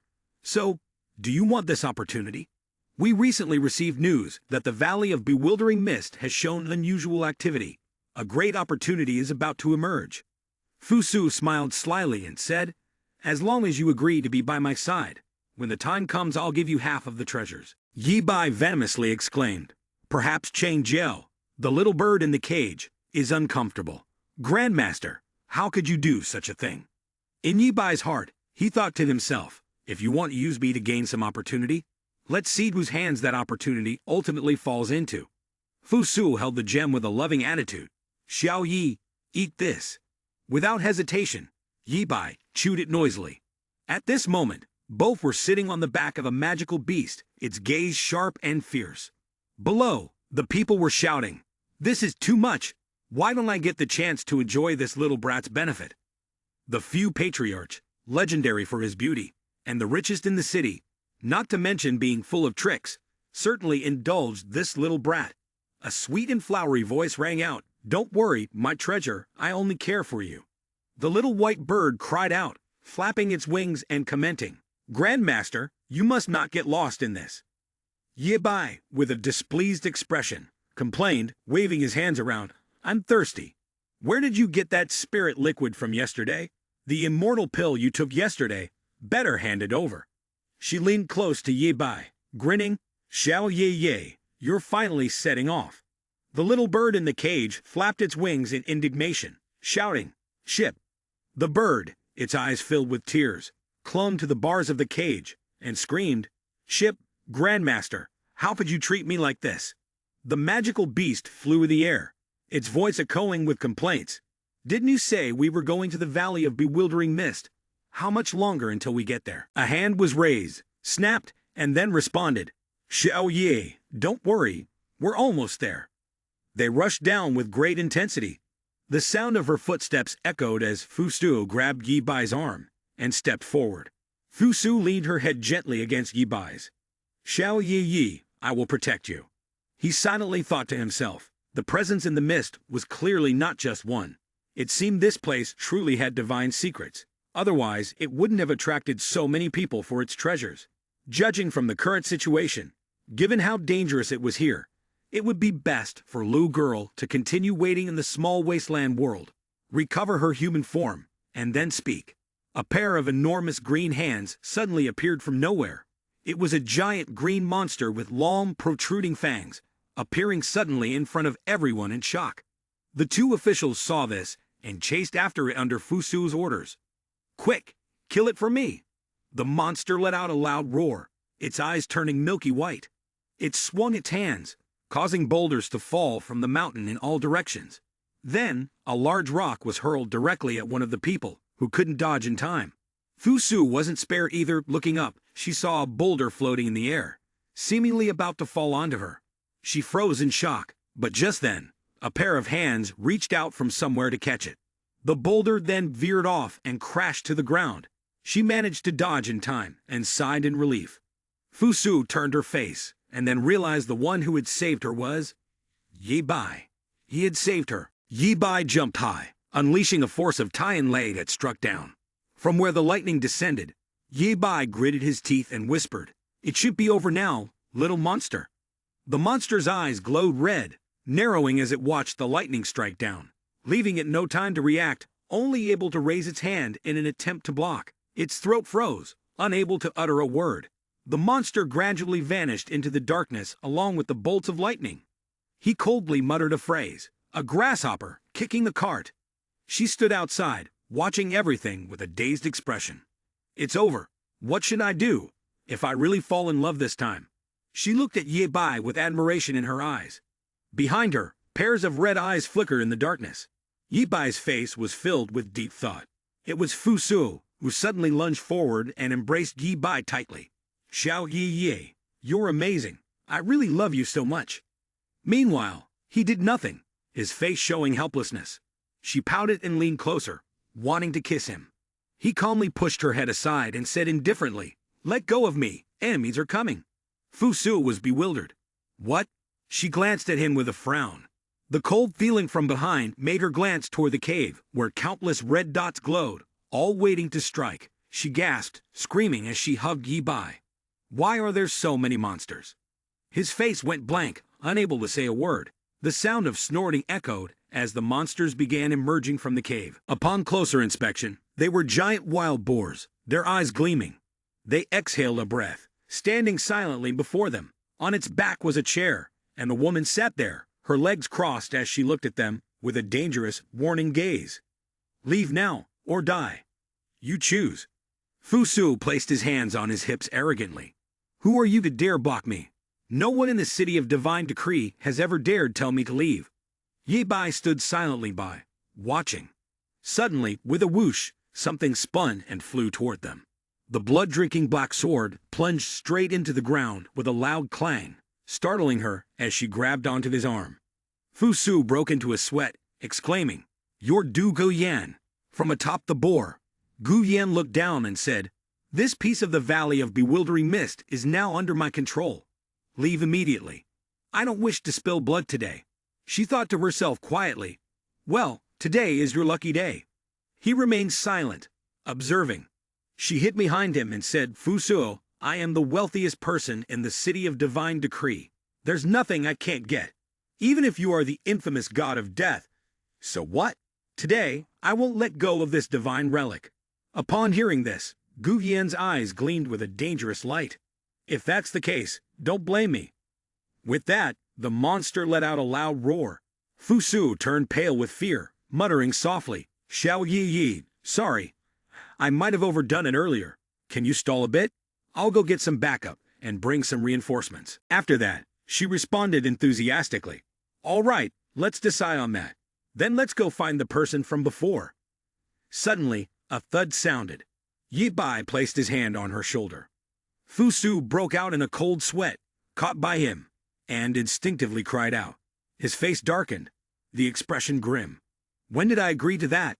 She smiled awkwardly to brush it off, then turned to look at him with eyes that glistened. "Xiao Yi Yi, what time is it now? Can't you stop playing games with me? You are Du Guyan, aren't you? This is about to cost someone their life." Guyan suddenly lunged forward, simultaneously reaching down to pull out the weapon that was embedded in the ground beneath him.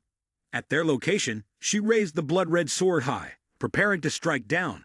Fusu, seeing this, screamed in panic, "Help!"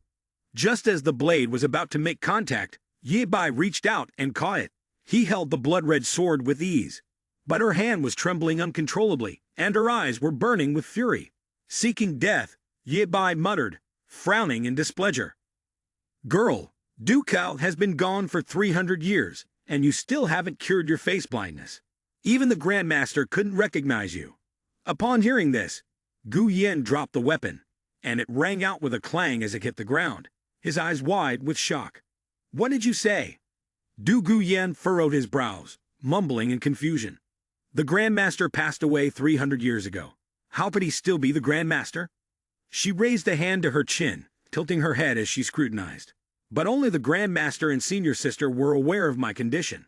Moreover, the Grandmaster even named it face blindness. Could it be that next, the blood-red sword will strike him?" A serious air mixed with the sound of the ferocious beast howling in the background. "You are truly devious. You even managed to dig up what happened to me 300 years ago. And you even have the nerve to impersonate my Grandmaster." Her brows drew together. She ground out, "I must kill." Then she raised her blade. A brilliant red spirit light concentrated along the edge, forming a powerful stream of energy. "Prepare to die." Yi Bai closed his eyes and sighed, his voice full of helplessness.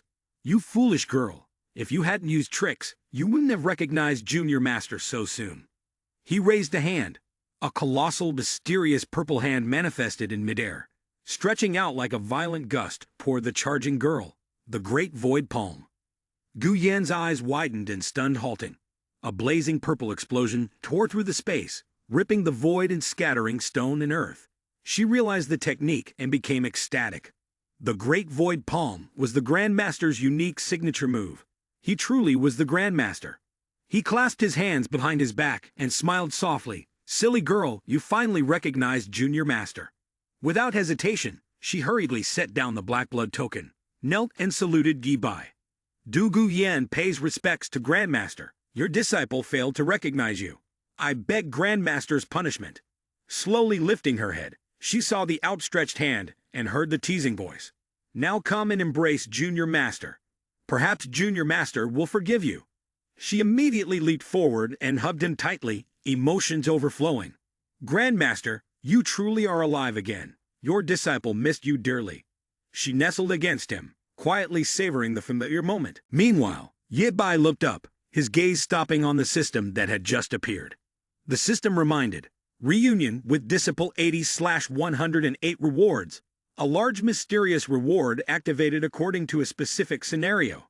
He frowned and silently complained. "This broken system usually feels like it's dead, and now it shows up with some mysterious big reward. Who knows what it's trying to do now?"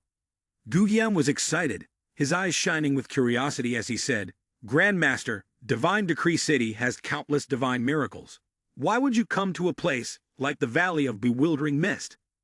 Behind them, Fusu eagerly raised her hand, her voice full of pride. "Ah, it's me." She flashed a radiant smile, quickly taking credit. "It's not that. I'm the one who brought him here. We came together to search for divine miracles here." She frowned in annoyance, her gaze sharp and dissatisfied. Fusu was sweating nervously, her eyes shifting to the side, thinking, could she have figured it out? Gu Yan leaned in closer, covering his mouth as he whispered to Yi Bai, "Grandmaster, which junior sister is this? I don't really recognize her. You know, my eyesight isn't great. Upon hearing this, Ye Bai burst into loud laughter, the sound echoing non-stop. Ha ha ha, truly a silly girl.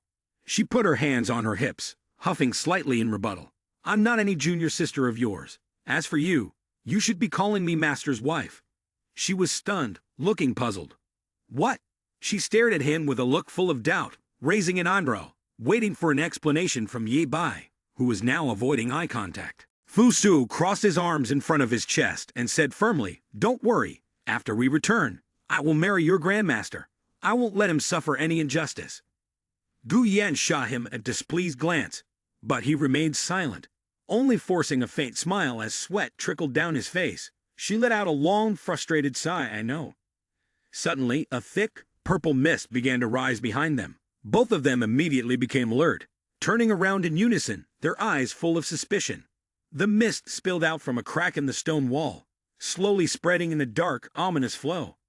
Ye Bai widened his eyes in astonishment and exclaimed. Those three looked tense as they watched the swirling purple mist. Du Guyan suddenly shouted a warning. Someone's setting a trap. Grandmaster, be careful. At that moment, the Tiger Kylan's eyes flashed a fierce red, and it roared loudly, a surge of ferocious energy erupting. Without hesitation, it charged straight into the purple mist, causing her to panic and call out, Tiger Kylan, what are you doing? Without a second thought, she rushed forward, shouting, Tiger Kylan, where are you going? In the midst of the hazy space, her voice echoed, filled with urgent concern, wait for me. Fu Su's face turned slightly pink. He placed a hand on his chest, grabbing Ye Bai's sleeve as he asked, Xiao Ye, do you feel something strange about this purple fog? He turned to her with concern. What's wrong? She frowned and whispered in a somewhat spoiled tone, Xiao Ye, the air here is so heavy with moisture, yet I feel so hot. Someone must have poisoned this purple mist. As soon as she finished speaking, waves of the mist surged toward them. Her fingers moved slightly, and a bright flash of light suddenly erupted, blindingly brilliant. In the blink of an eye, the power from Ye Bai shot straight out, breaking through the dense mist. The purple smoke trembled, its layers torn apart, gradually fading away. His gaze tightened, a sense of doubt rising in his heart. This purple mist spreads quickly and forms rapidly. Wherever it goes, it follows. Someone must be controlling it. The volume of this fog is enormous. The strength of the one controlling it must not be small. I, on the other hand, want to see who exactly is hiding behind this. Suddenly, the purple smoke surged down from above, spiraling into strange, twisted rings. Fu Su's face turned red, staggering as she clutched her chest, murmuring, Xiao Ye, be careful. Upon hearing the noise, he immediately turned his head. His expression shifted when he saw her fall. Taking advantage of the brief moment of vulnerability, the smoke coiled and charged straight into his hand. Ye Bai suddenly felt a chill enveloping him and was startled, his eyes flashing with surprise. This is bad. He immediately focused his energy and unleashed his wrath, golden light flaring violently, sweeping straight through the purple smoke that had tightly clung to him. His hand trembled slightly, the purple veins standing out on his skin, muttering to himself, a slip-up. His eyes lingered, deep in thought, staring at the strange marks left behind. This purple mist harms the mind, damages cultivation, and is extremely deadly. I must get out of here quickly. Fu Su leaned faintly against him, her hand unconsciously groping, her breathing uneven. Xiao Yi, I'm so hot, can you help me? After we return, I'll give you whatever you want. She gently tilted her head, her breath brushing softly against his ear, her voice a whisper full of enchantment. If you don't say anything, I'll just assume you agree, okay? Ye Bai cast a cold, disdainful glance, the sharp look in his eyes betraying his contempt. She thinks she can control me with just that little smile. A deafening explosion followed, the golden light and purple smoke intertwining, forming a powerful shockwave. She crossed her arms and stepped back slightly, gritting her teeth. When did you figure it out? His voice was deep, unwavering. From the very beginning, when you were spying on me at the hotel, I realized at the moment you intentionally tried to approach me. Fu Su chuckled softly, her voice laced with playful teasing. How annoying. So you already noticed, and you've been playing along with me all this time. You really are good at this. Ye Bai chuckled. Otherwise, How would I have figured out your ultimate goal? She raised her hand, teasing him. I'm telling you, I'm only interested in your body. Do you believe me? Yi Bai, growing impatient, raised a finger, activating his spiritual energy. His expression remained as stiff as ever. Looks like I'll have to use a little more force. In an instant, energy exploded from his fingertip, a beam of light shooting forward. It flew straight toward Fu Su like a flaming arrow, carrying a fierce pressure with it. She stood motionless, her hand slowly releasing a poisonous aura. Then, with a cheerful smile, she swung her arm forcefully, blocking the incoming attack. Yi Bai furrowed his brow, startled by what he saw. Fu Su, with one hand resting on her waist, casually lifted the other, and threw it over her shoulder, smiling gently. Xiao Yi, if you refuse to follow me, there's no other way. I'll have to resort to force. Fu Su drew a fan from her person and blossomed a bright smile, her eyes sparkling with mischief. Xiao Yi, you must be able to take this. Having spoken, she struck the fan decisively, sending forth a dense, enormous purple gust that swept forward like a gale. Yi Bai bowed his head, both hands clutching his face to form a solid shield against the attack. He lifted his head, brow knitted, teeth clenched, his legs faltered, and he involuntarily stepped back. Sweat trickled on his forehead as he murmured, "Her level is indeed not ordinary." Suddenly 4 figures in multicolored attire plummeted from the sky and closed in around him. Yi Bai glanced at the hooded men and frowned in puzzlement. It was Fu Su, fan in hand, smiling within the pale purple smoke, calmly laying out her plan. Xiao Yi, my apologies. From the start I deceived you. Apart from the appearance of your disciple, everything about this Lost Valley affair was orchestrated by me. These people were prepared for you long ago. He turned to ask, what do you intend to do? She grinned slyly and proposed, the answer is simple. Become mine. If you sincerely agree to follow me, to be my male favorite, I will tell you the whole truth. When he remained silent, Fu Su narrowed her eyes and added, then we'll see how determined you are. Take him. Upon receiving the order, the 2 subordinates, gold and green, rushed forward to attack. The golden spiritual force erupted, striking upward from below the chin into the first opponent, then continuing with a powerful blow to the opponent across from him. The strength from Yi Bai surged out, sending each of them flying and forcing them to retreat. He gritted his teeth, furrowing his brow, clearly sensing their intent. These people were all at the Emperor Lord Realm. While they couldn't kill him, they were more than enough to hinder him. She wanted him to wear himself out until death. Fu Su smiled faintly, her eyes gleaming with satisfaction as she offered a condition. Yi Bai, raise your hands in surrender, and this palace master will spare your life. As she spoke, a group of tiger Kailins suddenly appeared, their eyes glowing red, rushing fiercely forward. Hearing the commotion, Fu Su quickly turned around.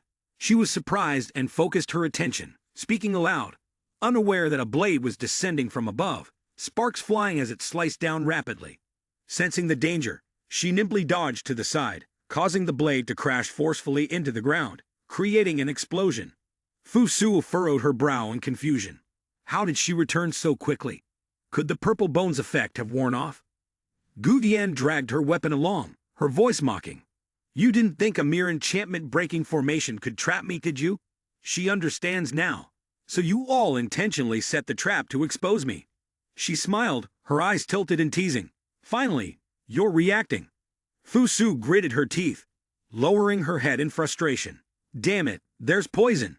Gu Yan and her filthy beasts are here. For a moment, it was basically impossible to capture Yi Bai. They would likely suffer losses themselves. It would be better to wait for the next opportunity to fight. With that, she gave the order for her subordinates to leap off the cliff and retreat. Although leaving, she didn't forget to turn around and compliment him. Xiao Yi, you truly are formidable. You were able to handle so many experts from the Emperor Lord Realm by yourself. No wonder you caught the eye of Lord Master. We will meet again. Yi Bai looked up, watching her retreating figure with a puzzled expression. Lord Master. Gu Yan approached and spoke. Grandmaster, what exactly happened? He then explained. From the moment we entered Divine Decree City, they had set up spies to monitor us and led us to this valley of bewildering mist. They arranged so many purple bones. Did she want to capture me, or was there something else she desired? She looked at him in confusion. But what exactly did she want? Yi Bai raised an eyebrow, rubbing his chin. If he wanted to understand what she was after, he would have to find her. After all, wasn't she the wealthiest person in Divine Decree City? Surely her riches were abundant. Yan Hai, let's give her a surprise. She tilted her head, eyes wide in curiosity. He was talking about going to Divine Decree City. He nodded. Exactly. Yi Bai smiled lightly, full of calculation. Why bother running around searching for divine relics? Isn't the most valuable thing in the entire Eternal Life's secret realm inside Divine Decree City? If we take everything from there, won't that solve the problem? The sounds of branches cracking underfoot echoed clearly. Yi Bai led the way, lightly calling back to Gu Yan, who was running behind. You all know her. She is. Before he could finish, both of them stopped, attentively listening to the rustling sound from above the trees. Zhu Shang descended from the sky, arms wide open, calling out loudly, Grandmaster. Without hesitation, he quickly stepped onto a branch, stretched out his arms, and flew towards her. In that instant, Yi Bai held her tightly in his arms, gently stepping on each branch as he slowly descended to the ground. He excitedly introduced, Lu Xuxiang, your great senior sister, and also the future master's wife of all of you. She waved her hand and said, Hi. Gu Yan, astonished, yelled, What? A moment later, time passed swiftly. After Zhu Shang had explained everything, it turned out like this. She stood facing them, excitedly saying, Grandmaster, you and the great senior sister are just too wonderful. When all our senior sisters gather, we must organize a wedding for you and the great senior sister that will shock and excite the three realms. Yi Bai looked up at the sky, slung his arm round Su Shan, and laughed loudly. All right, we will definitely hold a wedding that will shake the three realms for Lu Girl. She glanced at him, grumbling, Grandmaster, you always listen to Yan and his troublesome ideas. Suddenly, a bright, swirling vortex appeared in the sky. At the same time, voices echoed from the distance. It really is a divine miracle. This is amazing. We finally found it. The group of Yi Bai looked up and shouted, Grandmaster, look, what is that? Without hesitation, he led the way ahead, going over there to check it out. The group of monks hurriedly ran to a large, brilliant yellow ancient tree, which was bustling with activity. Look, it really is a golden leaf. This is the chaos yin-yang leaf. It's been 100 years. And finally, I can break through this bottleneck, said the pavilion master of the longevity pavilion, holding the leaf in his hand and murmuring, As long as I refine this golden leaf, my devouring eye will rise to the next level. Gu Yan arrived and saw them madly collecting the leaves. He quickly said, Grandmaster, this golden leaf is quite unusual. Yi Bai explained, These people have been enchanted by the divine artifact and have completely ignored the fact that the golden leaves are draining their spiritual energy. Once they truly begin refining these leaves and provide even more spiritual energy to them, they will die from being completely drained. She anxiously asked for his opinion. With so many golden leaves and so many people, if they all refine them, this place will likely turn into a land of death. Grandmaster, should we save them? The pavilion master furrowed his brow, but with a joyful expression, he held the leaf in his hand and said, I've finally waited for this day. Suddenly, a voice came from behind, causing him to turn around. I've been waiting too. I suggest you better not refine the golden leaves in your hands, or else the one sitting here might not have a good ending. Upon hearing this, the pavilion master immediately questioned, Who are you? How dare you speak such nonsense? Do you know how long we've searched to find this divine treasure? The two people beside him also interjected. Where did this brat come from? Surely, it's out of jealousy and the desire to seize the treasure, daring to obstruct our inheritance of the divine relic. Kill him. Yi Bai sighed as he saw they had become immersed. If that's the case, I was just speaking nonsense earlier. You all go ahead. One of them stepped forward and said, I don't believe it. I'll go first and try to refine it for someone as ignorant as you. He then clenched his hands together, releasing a surge of abundant golden spiritual power, and the leaf in his hand gradually vanished into the magic circle. Next, he raised both hands triumphantly. See? I told you. There's nothing to worry about. The two people who had been so hopeful just a moment ago were filled with joy. I'll do it too. Let's refine it together. We've waited too long for this day. She quickly clasped her hands together and began the refining process. Suddenly, the golden light that had been present earlier swiftly turned into a strange, dark purple color. Seeing this, she gritted her teeth, struggling to pull her hands away, but couldn't, panic swelling in her chest. What's happening? Her face filled with horror as tears streamed down. It seems like my spiritual power is being drained.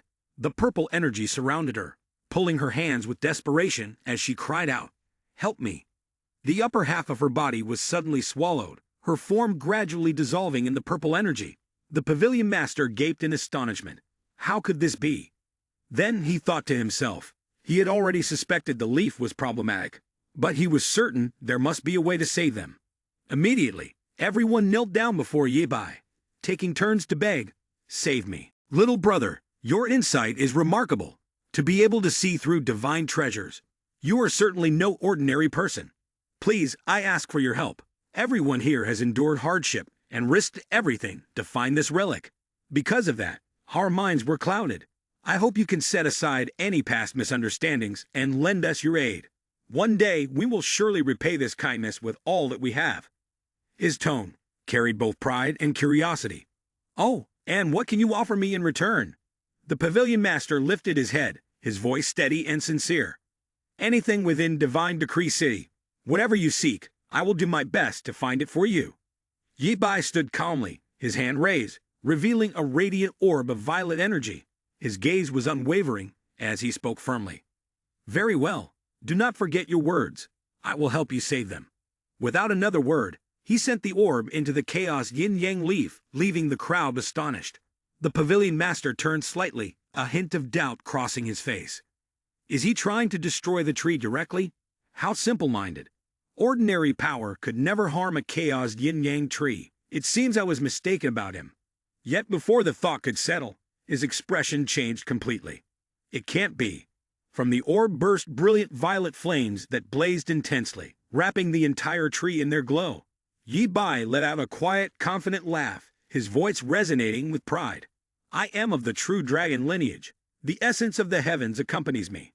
After countless trials and extensions, I have already harmonized with the power of heaven and earth.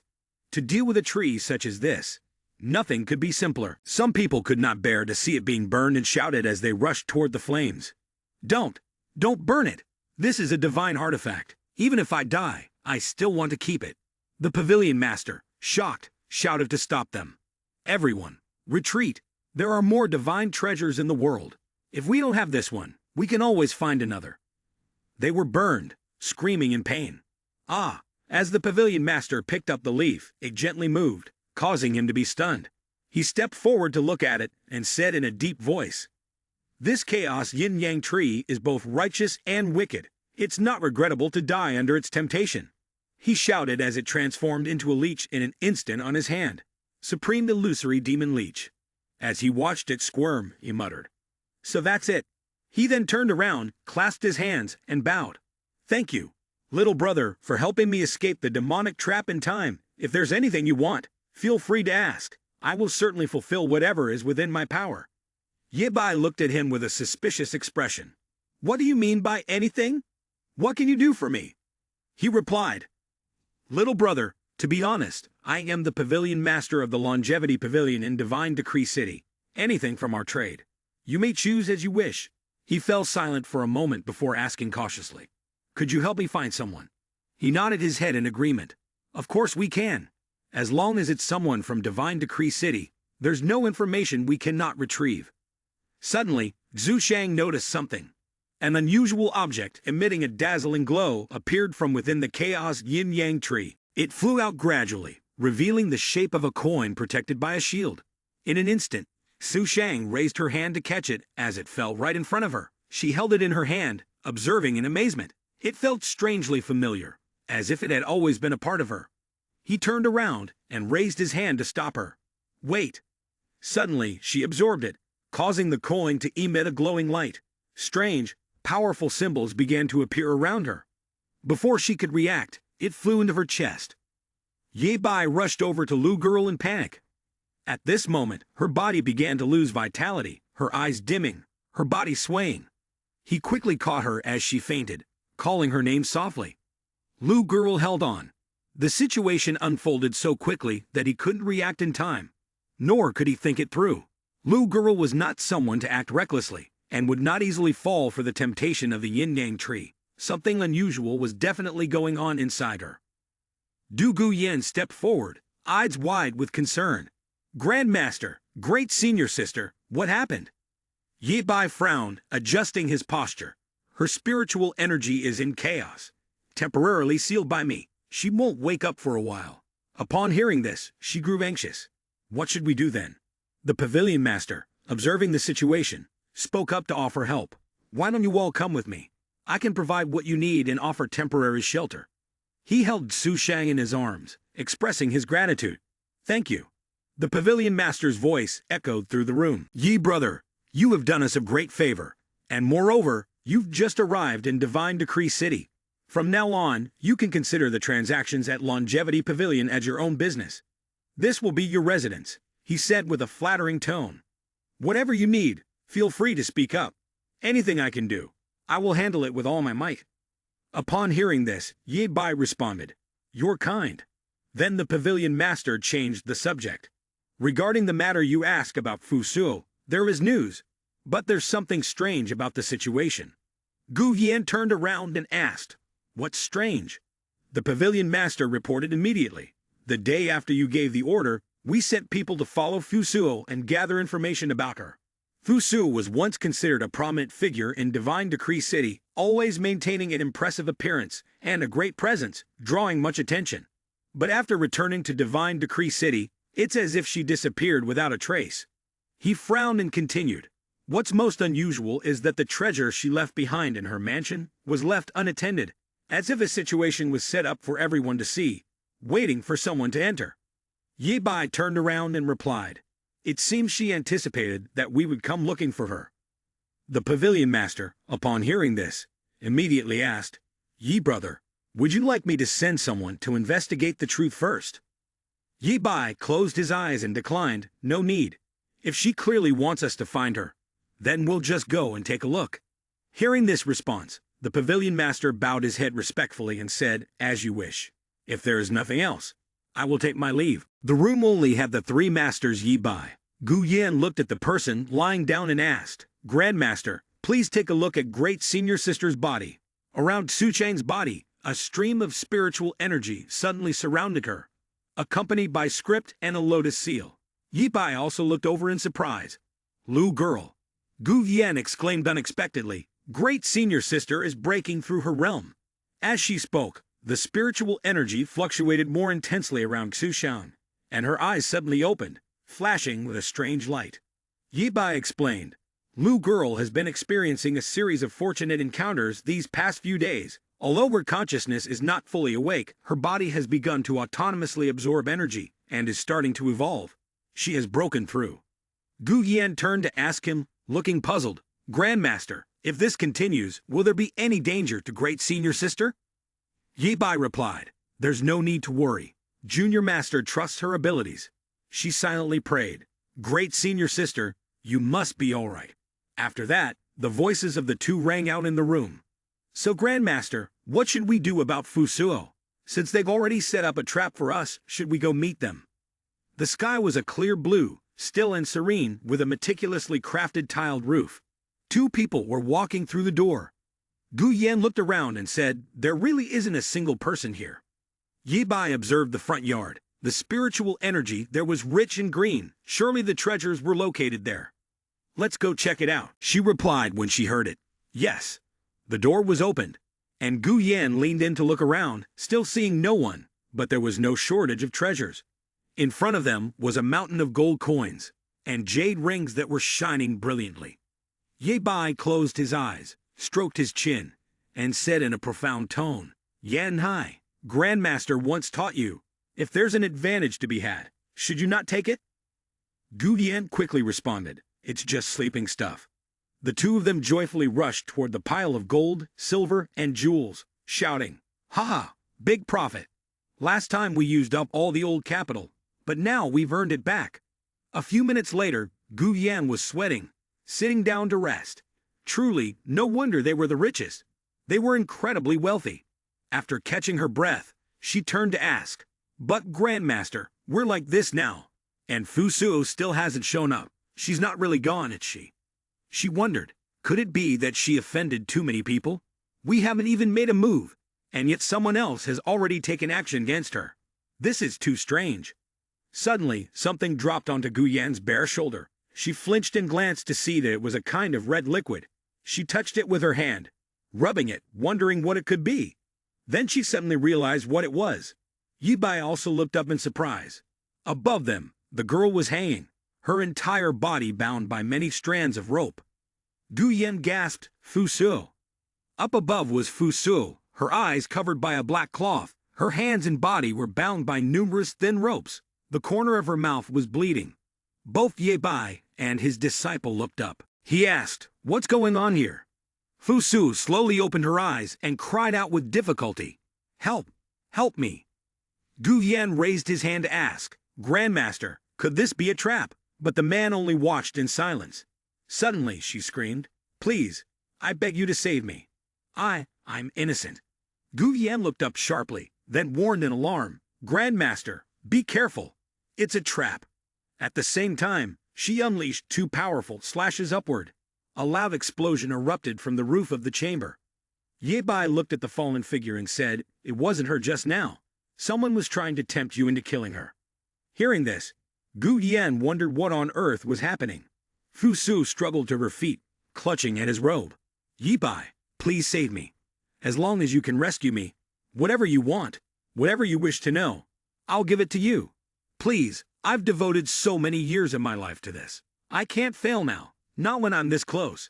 You must save me." But Yibai only replied coldly, "And what makes you think you're still worth saving?" Then he crouched down closer to her. "Everything in your mansion has long been taken by us. You're just a dying woman now, no longer of any use. And since you're our enemy, why should we save you?" Fusuo answered through her pain, "All of this, it's a conspiracy. From the moment you met me to Liu Xushang's current breakthrough, everything was part of the plan. Even when you all arrive here, everything is part of the plan. He wants to use you to break through the limits of Divine Decree City." Yibai questioned, "Who is he?" She frowned and answered, "I have been placed under a binding curse, and I cannot speak his name. Save me, and I can lead you to him." Guyan, standing behind, wondered, "Grandmaster, everything is just one-sided talk from this woman. Do we really have to save her?" Yibai thought for a moment, then extended his hand, using the holy martial purification technique. The blue light of spiritual energy surrounded Fusuo, who was lying on the ground. She closed her eyes and murmured her thanks. Guyan sighed and turned away. "I know now." But suddenly, she coughed up blood violently, quickly raising her hand to cover her mouth. Purple spiritual energy surged, causing her to cry out in pain as she jumped up, clutching her head and shouting, "Yibai, you promised you would keep your word." Seeing this, Guyan rushed over. "What happened?" Yibai replied, "Someone had already placed a curse on her. Once spiritual energy invades, it can trigger the curse immediately." Fusuo's eyes had turned completely white, flashing red. Blue and purple spiritual energy swirled around her body. She continued to scream, "Yibai, I hate you." Yibai ordered, "Withdraw quickly." But before they could move, a loud explosion erupted ahead. Guyan, witnessing the scene, sighed. This Divine Decree City is full of schemes and plots, with everyone exploiting each other. She clearly is a powerful figure, but in the end, even she doesn't know how she will die. Suddenly, Yibai noticed a shadow darting past behind the door. She quickly turned and said, "Yan Hai, someone is still here." Her blade, infused with spiritual power, flew into the courtyard, chasing after the figure in black. At the same time, she shouted, "Stop right there." As she closed in on the figure, her blade clashed with something, creating a flash of golden light. Guyan swung her long sword, warning, "Don't even think about escaping." Her blade plunged into the ground, releasing a burst of spiritual energy. A formation emerged from the sword, descending upon the mysterious figure in black, who was rising into the air. That person turned around and smirked, finding it somewhat amusing. Behind him, Guyan, full of murderous intent, charged forward. He turned back, spiritual energy flashing at the tip of his finger, and Yibai sensed something strange. The clash of spiritual forces sent both her and her sword flying backward. The mysterious figure struck at her, saying, "The game is over, little girl." He landed, and a powerful surge of spiritual energy descended. Ye Bai, anxious, called out, "Yan Hai," to be able to defeat Yan Hai with just one strike. His power far surpasses that of an immortal. Who exactly is he? She trembled as she lay at the feet of the mysterious figure, whispering, "Grandmaster." He arrogantly stood there and said, "Ye Bai, I'll give you an opportunity. 8 steps. If you can reach me within 8 steps, I'll release your disciple. Otherwise, your obedient disciple will only become a soul lost at my hands." With those words, a lotus flower appeared, summoned by his power. The petals unfurled in a circular pattern, forming an illusionary scene. In front of Ye Bai was a lotus pond. He silently sighed, realizing that from nothing came something, and he had reached the realm of transformation. The mysterious figure spoke again. "My patience is running out.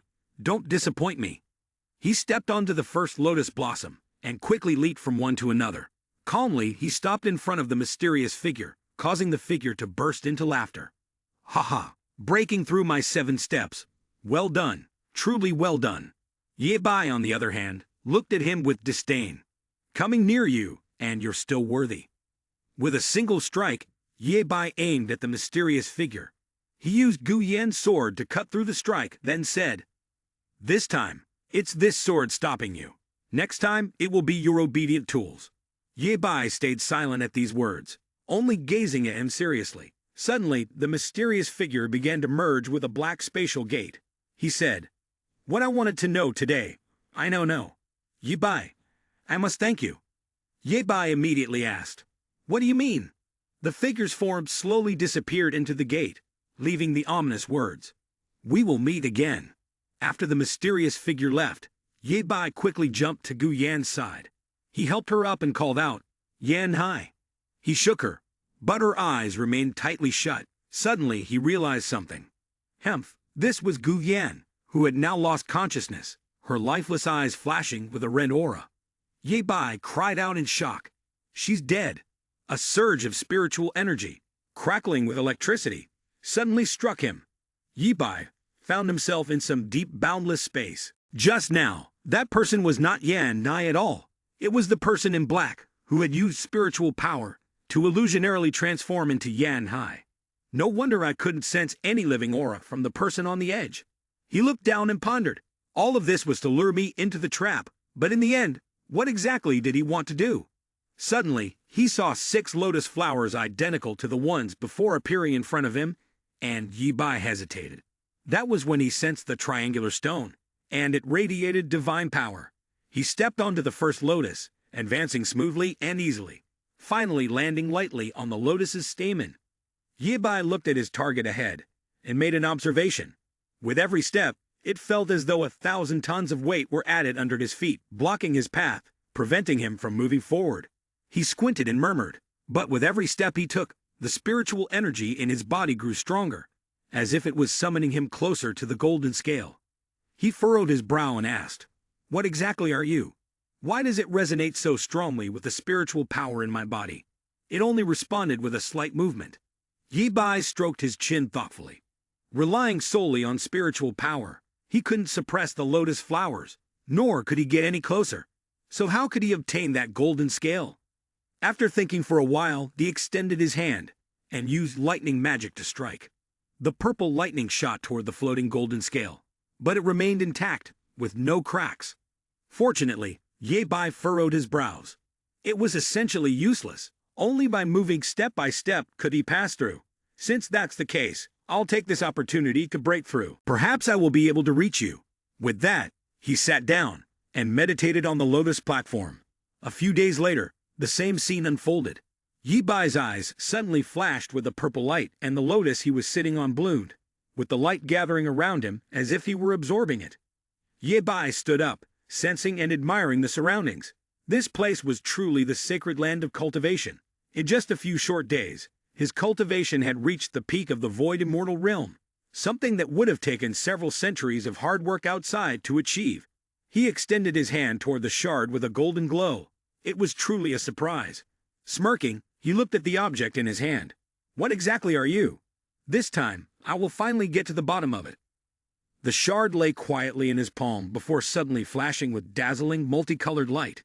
Yi Bai gritted his teeth, struggling to control it once again. He shut his eyes tightly due to the blinding light. When he opened his eyes again, he saw the familiar building before him. Gu Yan quickly asked, "Grandmaster, you're finally back." Yi Bai turned abruptly to look down and asked, "Why are you all dressed like this all of a sudden?" She hurriedly called out, "Grandmaster," and then hugged him tightly, acting coquettishly. "It's been 5 years, Grandmaster. Finally, you've returned." Her words left Yi Bai stunned. 5 years? What are you talking about? Gu Yan spoke up, "Grandmaster, you've been gone for 5 years. Great Senior Sister has also been in deep sleep for 5 years. So much has happened in Divine Decree City over these 5 years. Now, you've finally returned." Yi Bai Exo stroked his chin, silently reflecting. For him, it was clear that he had only spent a few days in that space, but outside, 5 years had passed. The formation had undoubtedly been arranged for him long ago, but what was the real purpose of that man in black? He spread his hands, puzzled. Right, what happened to the golden shard? Suddenly, it reappeared, with powerful spiritual energy swirling around him, causing Gu Yan to exclaim in surprise, "Grandmaster, the intense spiritual energy is affecting both Pavilion Master and you." The force hit him directly, making him cough up blood. She was startled by this and silently gasped. The spiritual energy radiated from Grandmaster's body. She then raised her hand, intending to touch the stream of energy. But how could the spiritual power be this overwhelming? As soon as she made contact, she immediately realized something and was struck with shock. The energy hit her with such force that it sent pain coursing through Gu Yan's body. Just a brief touch, and this energy shattered his meridians, directly attacking his life gate. Don't say 5 years minus 500 years would be insufficient for anyone to cultivate to this level, she muttered, frowning. What on earth has the Grandmaster been through these 5 years? Where has he been? Suddenly, the Pavilion Master's voice rang out behind her. "Lady Dugu, help me." He clutched his chest desperately. "Lady Dugu, after 5 years of our bond, please, save me." Gu Yan turned her back and grasped the hilt of her sword. She took comfort in the things he had done for the great Senior Sister over the past few years. "We will definitely save him." The long sword was drawn, its blade gleaming. She spoke with a serious expression, the waves of spiritual energy completely isolating the sound of the outside world. The Grandmaster was immersed in his own spiritual realm, unable to hear our voices. At this point, the only option was to risk everything for one final effort to awaken the Grandmaster. Gu Yan's figure shot up, leaving behind a burst of powerful spiritual energy on the ground. She leaped high into the air. "Grandmaster, please wake up." The Yi Bai was still lost in its own world, yet it seemed to merge with his body, as if affecting the spiritual energy within him, causing it to begin to stir. It was clear that it was not an item from the immortal realm, but definitely from one of the 3,000 worlds. Yi Bai looked at the piece of jade in his hand, wondering why it had ended up in his possession. He frowned, pondering what the intermittent flashes of light meant. Suddenly, he realized something. I think I heard Gan He's voice." Looking up, he was met with Yuan King's face close to his, a sharp sound accompanying a violent impact. Yi Bai broke into a sweat as he watched the sharp blade land in front of him. "What's going on?" he shouted in frustration.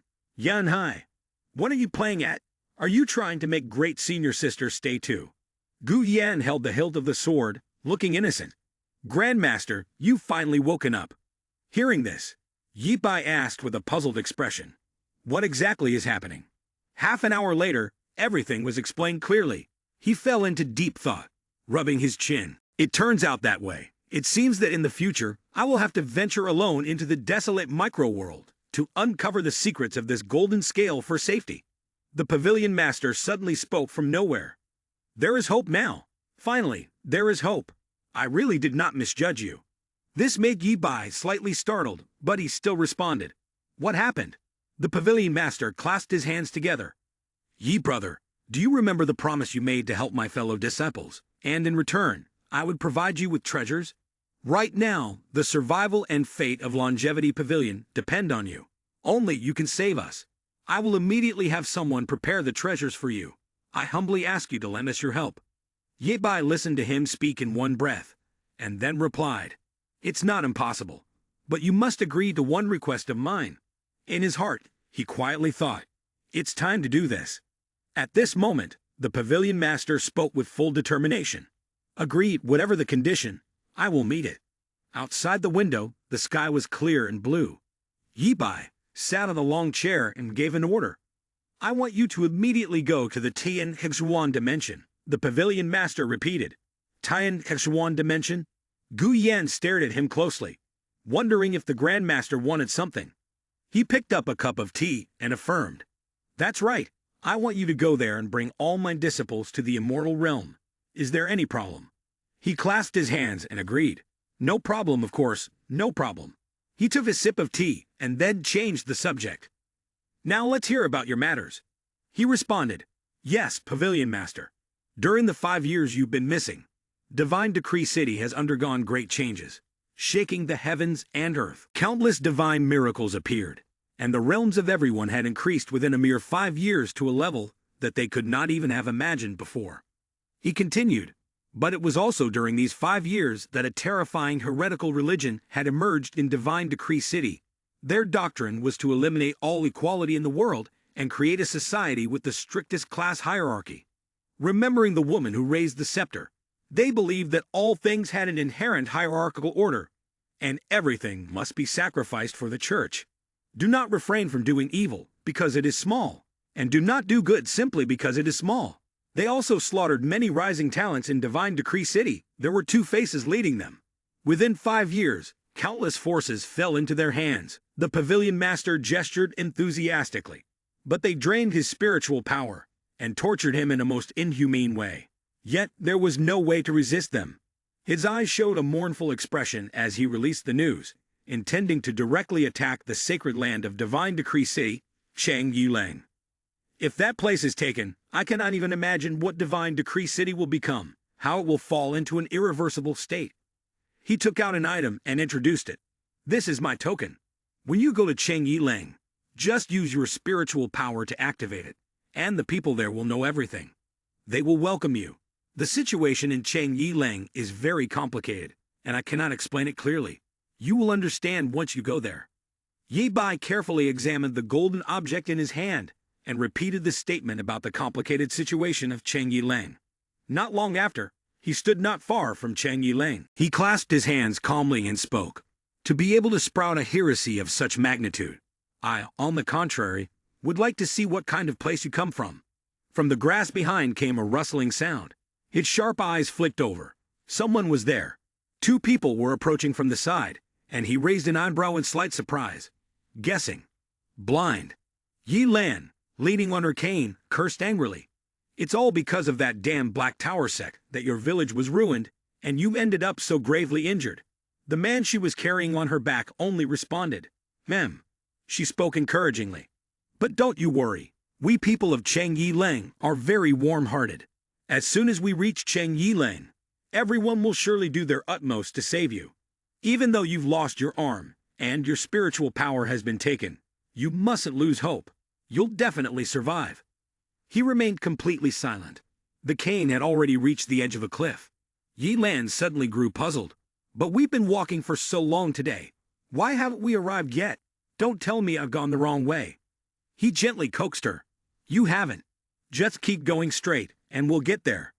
She didn't doubt him in the slightest. Of course, even if she couldn't see, he could. How could they possibly be going the wrong way? His eyes were swallowed by darkness, his lips murmuring. The sect leader once said, "The weak deserve to die. I should die, and so should she. I'm merely helping her find release. I'm not wrong." Startled, she asked, What are you saying?" He raised his hand in grim judgment. "If life has lost all meaning, then death holds nothing to fear." The man in black's face was filled with certainty. "I am not wrong." Then his hand struck down hard on Yulan's nape. She fell straight into the abyss, screaming in terror. "Ah!" Ye Bai witnessed the whole scene and sneered. "Ha! So this is the Black Tower sect. Do not shun small evils. How amusing. However, I intend to save her. You don't get to kill just because you wish to." Without hesitation, He jumped after her. Yi Bai dove toward the falling Yi Lan, descending even faster, his body bending as he caught her midair. The sudden touch startled her, and she cried out. Ah! The two of them turned into streaks of light, plunging straight into the forest below. She covered her face, confused and trembling. Why? Why did this happen? I clearly saved him. Hearing that, he couldn't bear to stay silent and explained. You saved someone you shouldn't have. He belongs to the Black Tower sect. She was stunned, repeating in disbelief. What? What did you say? He is a member of the Black Tower sect. He looked straight at her and replied firmly. That's right. Gradually, Ye Lan understood everything. She had saved the murderer who slaughtered that entire village, and had almost brought him back to Chang Yi Lang herself. Ye Bai added calmly. He wanted to kill you mostly because he knew his identity would be exposed once you returned to Chang Yi Lang. That's why he decided to silence you completely. She lowered her head in sorrow. Thank you. If it weren't for you, I would have died without ever knowing the truth. He extended his hand toward her, sincerity in his eyes. You're from Chang Yi Lang, aren't you? Allow me to take you back. She shook her head in refusal. No need. His gaze held a hint of confusion, but he only uttered a sound. Hemph. Yi Lan embraced her shoulders and replied, Earlier, when he pushed me down a cliff, the gate of my life was severely damaged, and my fate is nearing its end. She took something out and added, I had already lost my sight from cultivating a martial art, and now that my life gate has been destroyed, my spiritual energy has dissipated. There's no saving me. Her pale hand presented a green jade flute. I truly thank you. Though I'm not worthy of being saved, I hope that the person you save will be worthy. Take this whistle to Ye Lang Pavilion, and those inside will treat you well. Ye Bai examined the whistle, silently thinking to himself, so this is the appearance of someone from the legendary Chang Yi Lang. Unfortunately, he turned and walked away, but still promised. I'll tell the people at Ye Lang Pavilion to collect your body. A voice echoed from the tiled wall of a building. I want to meet your pavilion master. Ye Bai clasped his hands behind his back, ignoring the gatekeeper's persuasion. It's not like before. The pavilion master cannot be seen just because one wants to. Please present a token. He nonchalantly raised the round, yellow jade up and frowned. There's no reaction. Ye Bai knitted his brows tightly, falling into thought. His spiritual power had vanished, yet his hand still clutched the jade to sense it. He touched his chin and concluded, sure enough, nothing. Could it be the effect of those golden scales? A few guards brandishing spears shouted, What do you intend? He responded earnestly, I don't intend to do anything. Someone told me to come meet your pavilion master. Besides, since my spiritual power has disappeared, if a fight breaks out, I'd be at a disadvantage. I thought I'd scare them a bit. The guards, impatient, said, We've told you before. The pavilion master doesn't meet just because someone wants to. He spread his hands in a conciliatory gesture. The pavilion master in charge of the Shen Ban Quan's longevity affairs sent me here. They all burst into mocking laughter. Ha ha, boy, even when you lie, you should look at your situation.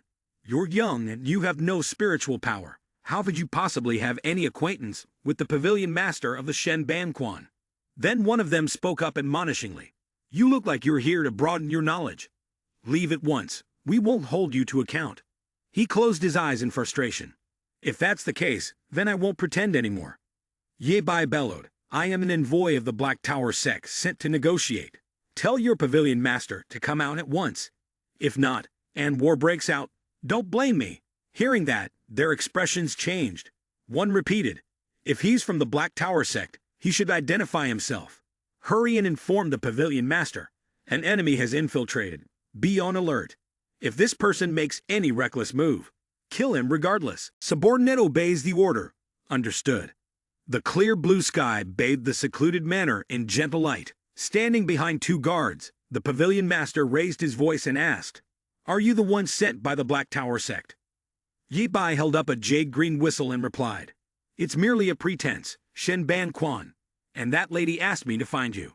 The man's eyes widened as he looked at the whistle. It's her. Then, leaning slightly forward, he said solemnly, Little brother, please come inside. Passing between the guards, Ye Bai walked in with quiet satisfaction, thinking, if they'd done this sooner, wouldn't things have gone more smoothly? White clouds drifted lazily across the deep blue sky as the two strolled and conversed. If Brother Yi's spiritual power has vanished, stay here for a while to recover. As for the coming battle with the Black Tower sect, we will surely claim victory. Yi Bai nodded. Then I must thank you. He handed the token to the pavilion master. This belongs to you. But the pavilion master did not take it. I think Brother Yi should keep this. That whistle isn't a belonging of our Yilang pavilion. Yi Bai looked at him in confusion. What did he mean by that? The pavilion master explained gently. Brother Yi, you may not know. This whistle is a rare relic of a certain subrace from Cheng Yilang. He continued. Within it lies the story of their origin, along with the memories and incantations of the whistle's master. Unless, in the moment between life and death, the master releases its hidden spell personally, it can never pass into another's hands. By now, the two had already walked quite some distance. Pavilion master continued. A person who just arrived at Cheng Yilang could immediately receive such deep affection and trust, which is why the disciples here believe you are someone sent by Shen Pavilion Master. Reflecting on it not long ago, Yi Lan had instructed, you take this whistle to Yilang Pavilion, and the people inside will treat you well. His mind was made clear, so that was what she meant. Pavilion Master turned to him and suggested, Li brother, you should keep this whistle safe. The legend says it can save your life at a critical moment. The red banner with the 4 words Great Unity danced like a dragon in Phoenix. He focused on the characters before him, then began to explain. Great Unity. Yumi, all for the greater good. This is the ultimate belief of Cheng Yilang. There should be no competitive mindset, no thoughts of hierarchy.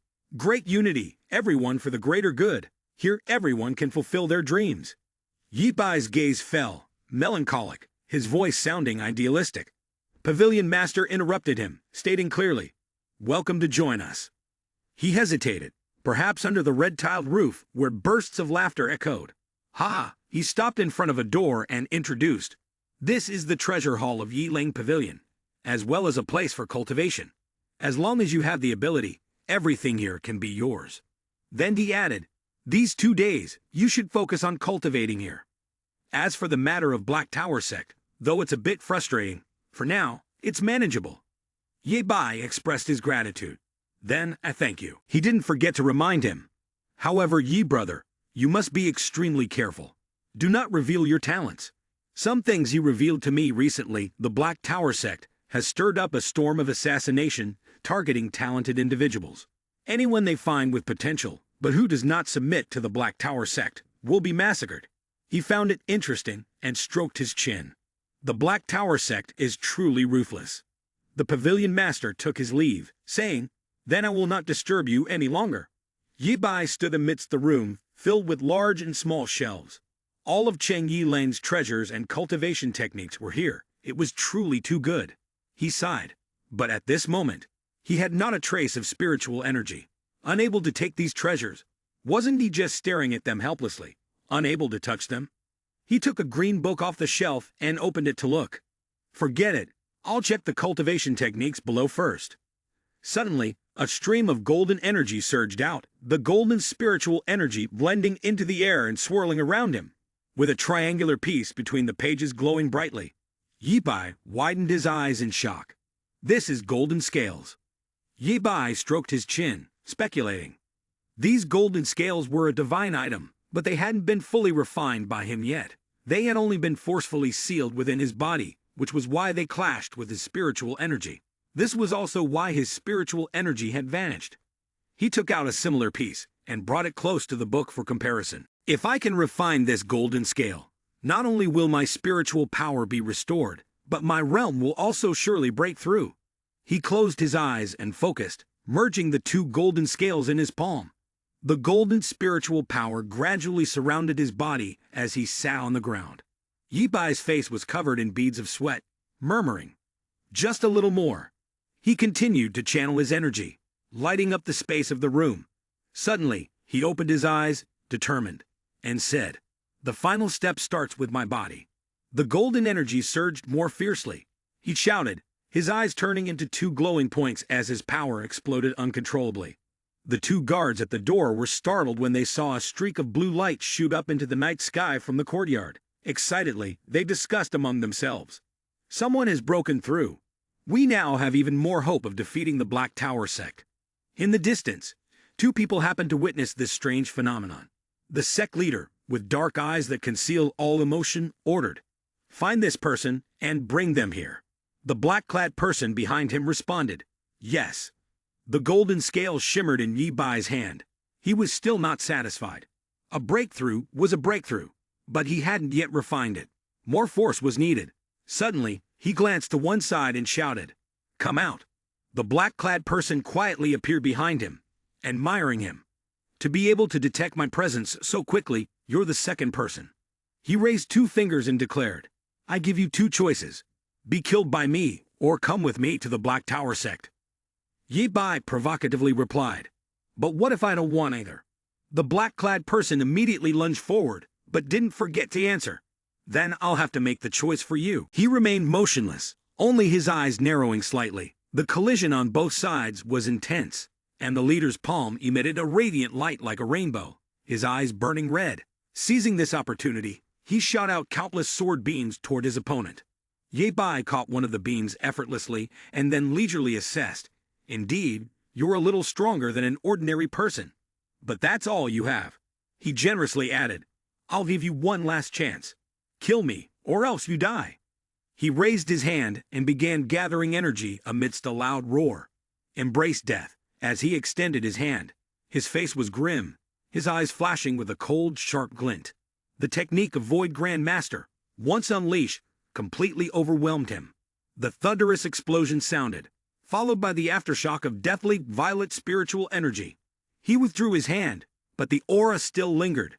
"I told you, I only gave you one chance, and you didn't cherish it," he said with amusement. "I, from the Black Tower sect, am curious to see what kind of performance you'll put on." Leaving behind a massive handprint deeply embedded in the ground, he exited the tower and leaped to somewhere else, to a forest filled with lush green bamboo. Yi Bai landed silently in the midst of the woods, not making a sound. He clasped his hands behind his back and calmly called out, "You come, so come out." The old man approached and greeted him. "Ye Bai, we finally meet." Ye Bai and the sect leader stood facing each other, and he spoke to probe. "You purposely lured me here. What is it you want?" He denied. "Why would I lead you here? Ordinary people could never receive such a sincere invitation from me." His eye sockets turned dark, and he spoke. "Let me see if you have enough qualifications." He raised his staff, and streams of red spiritual energy surged out. He only smirked at this scene, raising his hand to block the attack, while wondering, how many living souls has he consumed to practice this spirit transformation technique? With that, he waved his hand, creating a barrier that blocked all of his opponent's attacks. The old man suddenly laughed with delight. "As expected, you are indeed the person I've been looking for. You can even break my soul flame great art with just one move." He coldly responded, "Just a small skill," which made the old man even more pleased. "I like your strength and your arrogance. Therefore, I sincerely invite you to join our Black Tower sect." The sect leader raised his hand and inquired, "What do you think?" He mocked, "What makes you think I will agree with you? Is it because of that old face of yours?" The old man, uncomfortable, explained, "Because we are people on the same path." He scoffed. The old man continued trying to persuade Yi Bai. "What do you think cultivation is for?" Hearing this, he retorted sarcastically, "Did you really believe in world unity after walking around Yiling Pavilion? Equality for all, is it?" The sect leader raised his voice in rebuttal. "Believe in what Lin TNC said, that as long as one puts in the effort to cultivate, anyone can become a god of Chang Yiling. The so-called cultivation, from the very beginning, is meant to distinguish levels and differences between people. The strong possess resources and the world. The weak are eliminated. If in the immortal realm, the divine realm, everyone were as strong as each other, then this place would be no better than the lower realm." His eyes flashed coldly. "Only rank and hierarchy are the basic rules that govern this world, and you and I are the ones standing at the top of the food chain. We are destined to be the same kind of people." Ye Bai nodded slightly. "I do agree with this point. Truly, what he said isn't wrong." The sect leader, seeing the glimmer of hope, continued, "Are you willing to join the Black Tower sect?" Ye Bai shook his thumb. "Indeed, I am the one at the top of the food chain. His gaze turned cold. As for whether you are, I'm not so sure. The sect leader furrowed his brows, questioning, "Are you mocking me?" Yi Bai sneered. "The most annoying thing is people like you who speak of lofty principles all the time. If you have the ability, fight. If not, kneel down and admit defeat." The sect leader suddenly rose, his staff striking forward, roaring loudly, "You don't know your limits." His spiritual power began to surge violently, with red chains slowly materializing within it. The sect leader controlled each chain to attack, accompanied by an ultimatum. "If you are unwilling to surrender to me, then leave your soul behind." Yi Bai's body was gradually entangled by the chain that coiled like a snake, tightening its grip. First, it bound his arms, then his legs shared the same fate. The old man declared, "Die." Clenching his fist, Yi Bai stared blankly as his opponent's lethal move approached.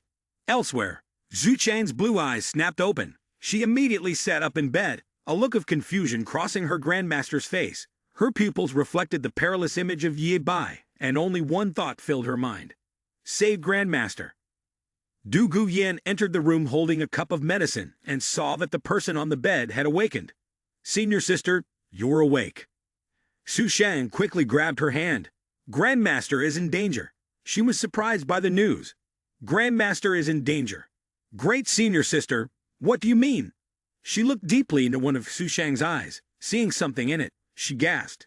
"Great senior sister, your eye." The image in Su Shang's eyes seemed to shift, gradually revealing Yi Bai's figure. Gu Yan, still uncertain, grasped her shoulder. "Great senior sister, is that the future in your eye?" Su Shang nodded. "That's right." She raised her hand to touch one of her eyes, then recounted some past events. "That day, Grandmaster helped me refine the chaotic yin-yang leaf. My body couldn't accept such an immense amount of spiritual power, and I fainted for 5 years. During these 5 years, though I was unconscious, I knew everything that happened to everyone. This is because the chaotic yin-yang leaf helped awaken my prophetic power." Hearing that, Gu Yan began to speculate. So the scene that senior sister had just witnessed was Su Shang impatiently cutting her off. "Grandmaster will face an unprecedented crisis. Junior sister Yan Nai, we must go and assist Grandmaster." Upon hearing this, she quickly turned away. "I'll immediately summon my subordinates to aid Grandmaster." Su Shang hurriedly stopped her. "No." The look on her face turned grim. "We have something even more important to do." On the other side, the sect leader thrust his fist forward and shouted loudly, "Yi Bai, prepare to die." With his punch, a spear shot forth, but it was blocked by a single hand. His eyes sparked with defiant lightning. "With just you?" He seized the monk's spiritual rope and lashed it fiercely through the air. Yi Bai slammed his fist into the ground with immense force, causing the earth around him to heave upward. The sect leader leaped up to dodge the shockwave, astonishment flickering in his eyes. "What?" He tore the formation apart, with pure spiritual power, without even breaking the core node. His eyes turned blood red as he laughed wildly. "Ha ha! So what that man in black said was true. Yi Bai, you really are my destined rival." He soared into the sky, conjuring circles of arcane light. "In that case, this will be simple." Yi Bai gathered momentum. An instant later, he appeared behind the monk, leaving the man stunned. How is that possible? A crimson pillar of light shot straight into the heavens. The sect leader raised his magic weapon to block, swift indeed, but still a little too slow. He suddenly realized something while still hovering in midair looking around. Yi Bai in front of him radiated an immense power. Seeing this, he exclaimed, "It's over." A brilliant light shone in the darkness, and the sect leader had collapsed onto the ground. He looked at Yi Bai and spoke, "Yi Bai, today I only used spirit transformation to play with you a little. Next time we meet, you must be more careful." Yi Bai was surprised to hear this. Spirit transformation was the same technique as the one used by the man in black. Could it be that his cultivation was also above the immortal realm? The old man didn't respond but disappeared, with his laughter echoing through the space. "Ha ha." Yi Bai looked at the scene before him and thought to himself, "No, his cultivation hasn't reached above the immortal realm. If it had, he would have ascended from here long ago." His spirit transformation was achieved through strengthening the soul's power to cultivate techniques. Yi Bai looked at his own hand. It was the same. His spirit transformation could only be so realistic because of this. It was hard to tell apart, and if he could already use spirit transformation, it would prove that cultivating spirit transformation in the immortal realm was absolutely possible. In his hand was some triangular object, something golden that cultivated the soul's spiritual power. Let me see. In a bamboo forest, Yi Bai was sitting with his eyes closed, meditating. He sensed something. Yi Bai looked at the illusion of himself in front of him, contemplating. As expected, it was true. If one cultivated the soul to a sufficiently strong level, they could use spirit transformation without needing to undergo soul transformation. Knowing this made him feel somewhat pleased. For now, he could only transform his form. To fully harness it, he would need to cultivate for a few more days. A golden arrow flew towards him, and Yi Bai sensed it, turning his head slightly. Who is it? The arrow struck a nearby bamboo tree and exploded. He stepped aside to watch it, his eyes filled with a murderous glare. From another side, there were whispers. Up there, further up, it will be revealed.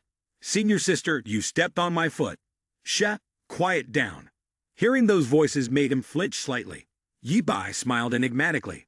So that's it. Suddenly, he clutched his chest and screamed. I've been hit by an arrow. Yi Bai fell to the ground.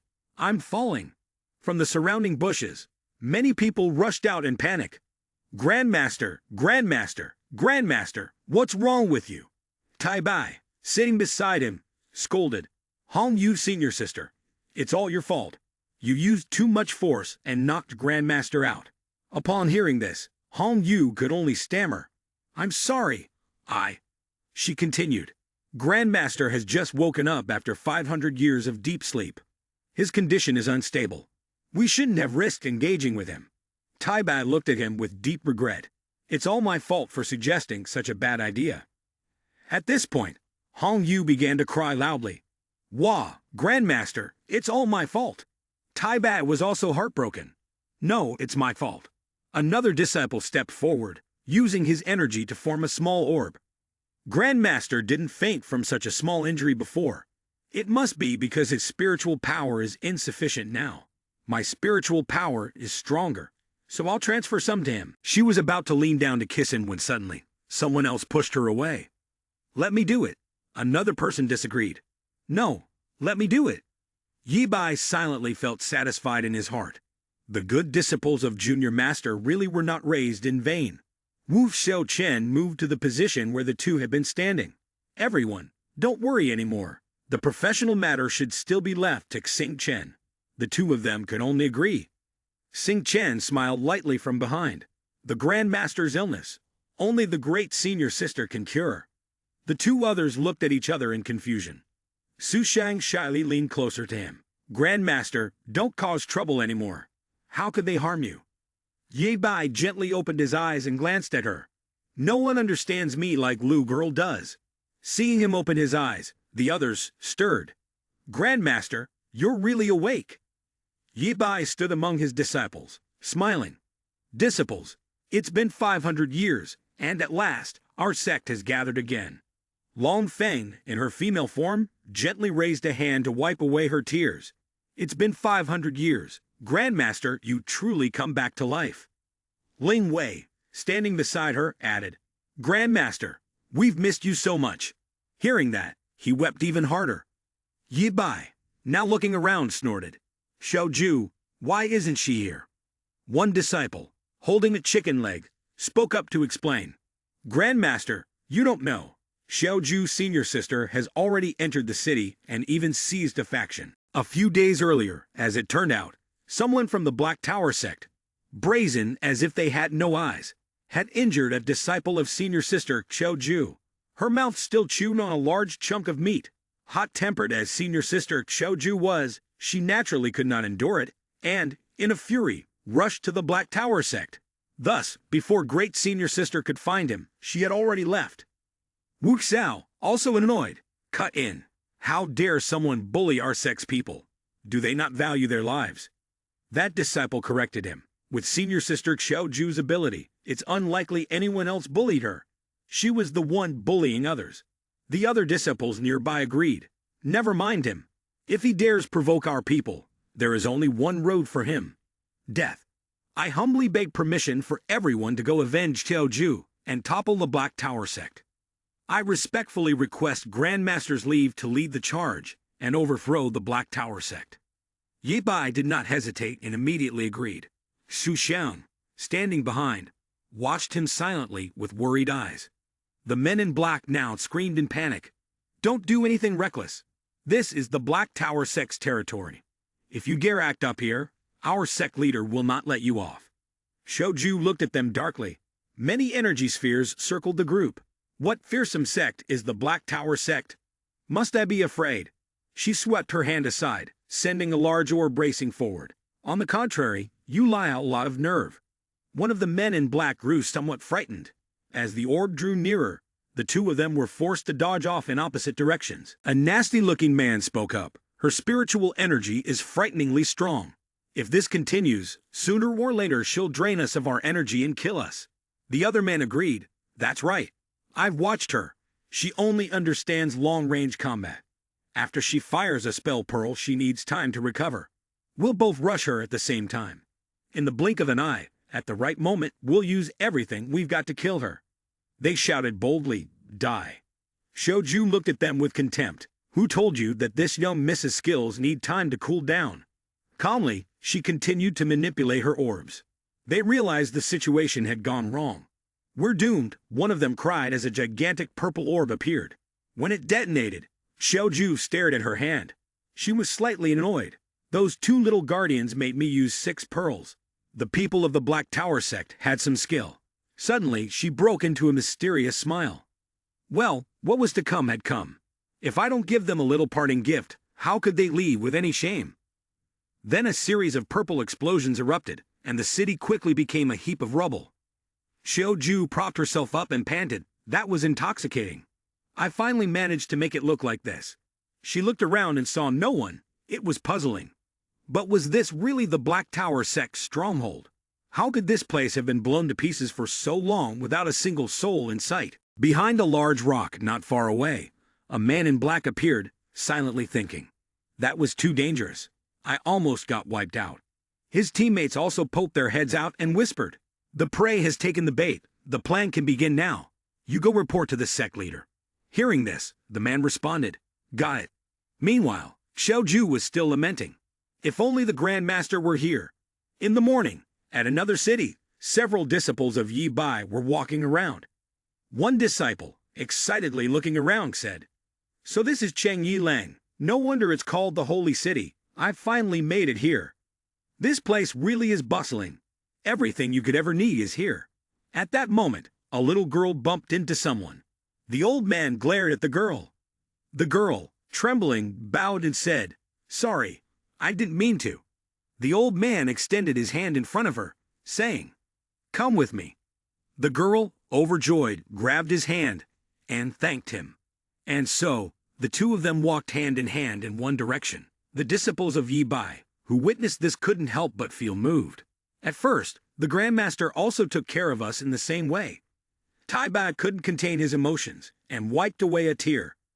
That's right, one of them said, there's strange lights in the sky. Someone in the city is shouting, not good, Black Tower sect is attacking. At that very moment, an explosion erupted in the capital, with flashes of light and smoke filling the air. Suddenly, a protective circle appeared, shielding everyone from the blast. A voice called out, are you all okay? The others responded, we're fine. Then, a devilish figure appeared out of nowhere, causing everyone around to panic and scatter in all directions, shouting, Black Tower sect is attacking.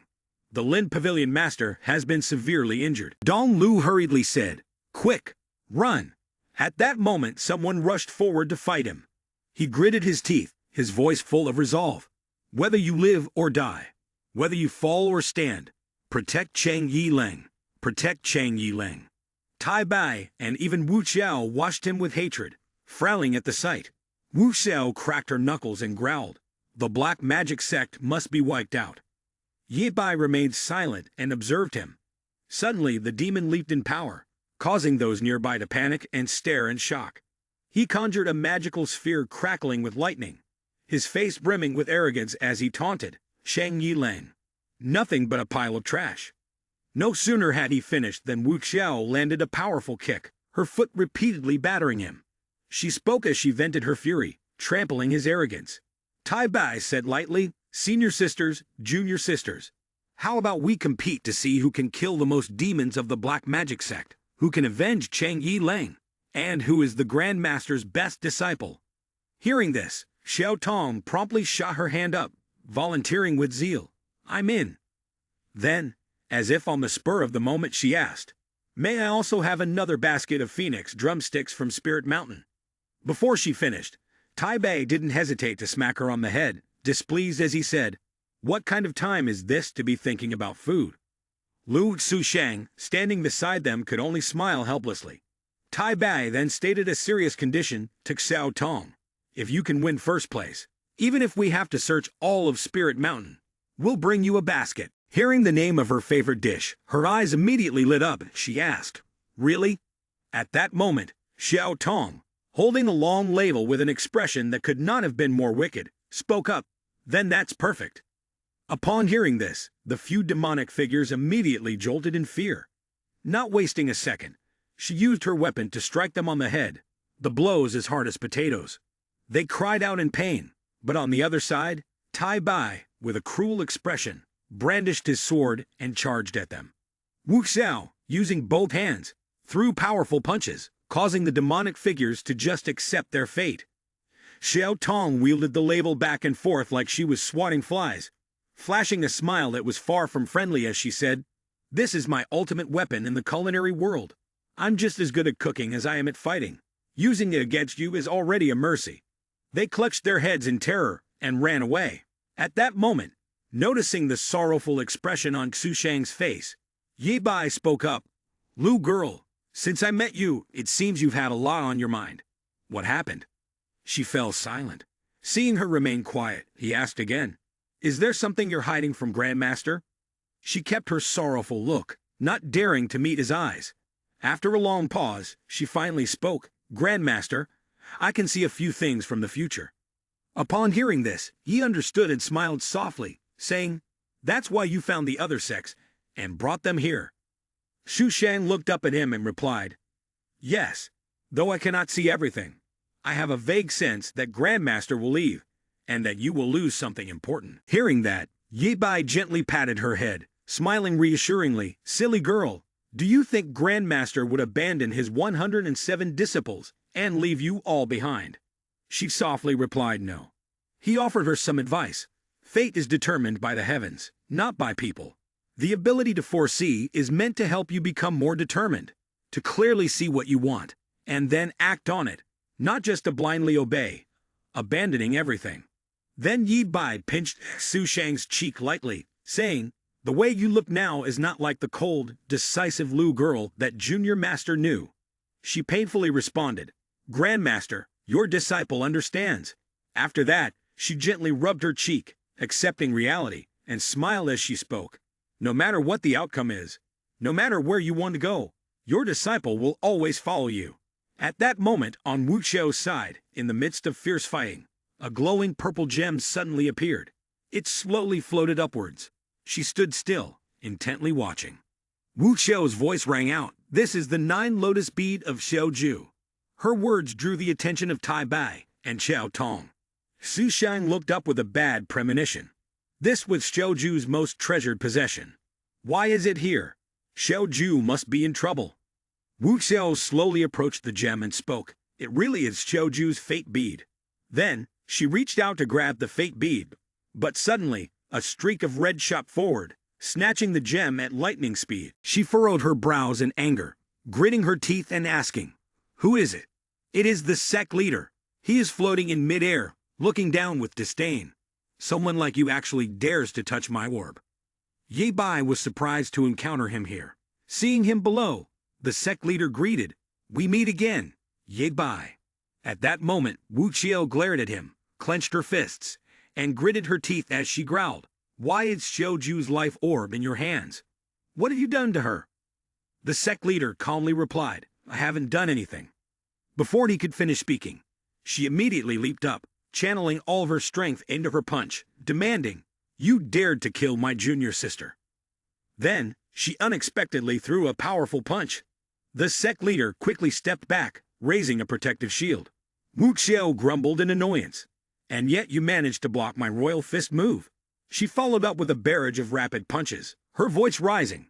But if that's all you've got, you're seriously underestimating me. The sect leader quickly formed a protective circle, but with Wu Xiao's relentless strikes, cracks began to appear in his shield. Clearly irritated, he remarked, "No wonder you're Yi Bai's disciple. Much stronger than the brainless fools I've nurtured with soul essence. But my target isn't you." He then unleashed a powerful attack, sending a sphere of energy that knocked Wu Qiao back. "All you underlings, get out of my way," he commanded. The sphere suddenly glowed blindingly, as if it was about to explode. The light made her wince, and she quickly raised her hand to shield her eyes. Everything happened so quickly that both Tai Bai and Qiao Tong were also affected. After the explosion underground, a smooth, deep gap was left behind. Ye Bai quickly shielded Kexu Shan, and both of them looked uncomfortable. The sect leader arrogantly praised, "Just now, I only used 80% of my spiritual power, and you two are still standing. Truly you are promising young talents." Hearing him, Ye Bai silently withheld his response. Seeing that he remained silent, the sect leader raised his brow and smugly asked, "Why aren't you saying anything? Have you realized that my power is many times stronger than before? Last time, I only used spirit transformation to play around with you, giving you a bit of an advantage, but don't think that was my true strength." The sect leader then confidently asserted, "This is the real confrontation between me and you." Ye Bai furrowed his brows and questioned, "Even if it was your true form last time, you couldn't have had such strong spiritual power. What exactly did you do?" Upon hearing this, the sect leader immediately laughed heartily. "Haha, you saw through me. I won't pretend anymore." However, his tone slowed, and a crafty gleam appeared in his eyes. "All I did was swallow the soul of Lin T&C and your little disciple, absorbing their spiritual power." When the sect leader mentioned the disciple, Yi Bai's face immediately darkened.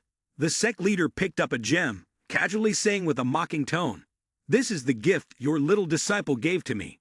Before the sect leader could say another word, Yi Bai moved toward him. Seeing this, the sect leader's eyes lit up with delight. In the blink of an eye, he lunged straight at the sect leader. Yi Bai's eyes flared like a blazing inferno of hatred, as he declared with grim resolve, "Today you will surely die." A tremendous power lit up the sky with a thunderous tremor. Yet the sect leader remained unfazed. He stepped back, raising his staff high. Ye Bai likewise retreated, keeping a measured distance. Then the elder thrust the staff into the ground, and the space around them shifted in an instant. "As it happens, I also want you dead today.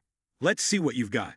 He summoned his underlings. They shrieked and surged toward Ye Bai, crowding together and charging relentlessly. A murderous light flashed in Yi Bai's eyes as he chanted the heaven and earth thunder technique. A golden dragon coiled around Yi Bai's body. Its roar carried an overwhelming force that swept across a wide area. It lunged at the underlings and expelled a torrent of thunderous power. Even spirits struck by it could not withstand the assault and were shattered. The elder watched and could not help but appraise the scene. Calling thunder was indeed formidable, but to him it was nothing. Then a colossal underling charged straight in, mouth wide, as if to swallow him whole. Yi Bai's face hardened. "If you want to defeat me, it won't be that easy." He executed the shield Great Tao, summoning a whirlwind that pushed the demonic underlings back. The sect leader, visibly intrigued, exclaimed, "Interesting." From above, Yi Bai unleashed the sword Great Tao, two sword strokes cleaving the air into twin blue streams that formed a cross. The attack almost landed, but he managed to dodge it. Not stopping there, Ye Bai used the Great Flame Tao, summoning a whirl of fire above his head. The old man squinted his eyes, then with a final, most crucial move, struck down, causing the ground to shake. With just a small exertion, he inhaled deeply, filling his body with spiritual power. The spiritual energy of the heavens and earth was drawn away by him, leaving quite a large portion depleted. Facing Ye Bai, the old man spared a few words of praise. "Ye Bai, although your resolve is stronger than others, these mundane cultivation methods from the mortal world cannot kill me." Ye Bai frowned, clearly uncomfortable, but said nothing. The old man continued, "Do you know why people like you come to this world?" Ye Bai asked in surprise. You know my past. The old man replied smugly, because we are both chosen by those from the upper realm. It is they who guided you here to this world, and it is they who led you to the sacred land where you met me. The old man began to reproach. Originally, I thought you would choose to stand with me, ascend together, and enter the upper realm, a place no one has ever reached. But instead, you foolishly chose to abandon that path.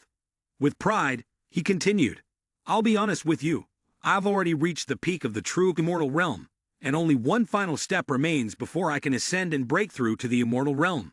I know exactly where you come from and the strength of your cultivation techniques. With your current power, you are no match for me, he decided confidently, so I will give you two choices. Either sacrifice your soul to me so I can break through, or watch your disciples die before you, and then you will die at my hands. Having just heard a joke, he chuckled twice. He doesn't care about your attitude. So, have you made your decision yet? Ye Bai laughed even louder, speaking with the utmost confidence. Haha, don't even mention you. Even if you were some upper realm, I myself wouldn't bother to pay attention. His expression darkened, his face serious. Today there is only one outcome. You must die. The three of them hovered in the air beneath the night sky.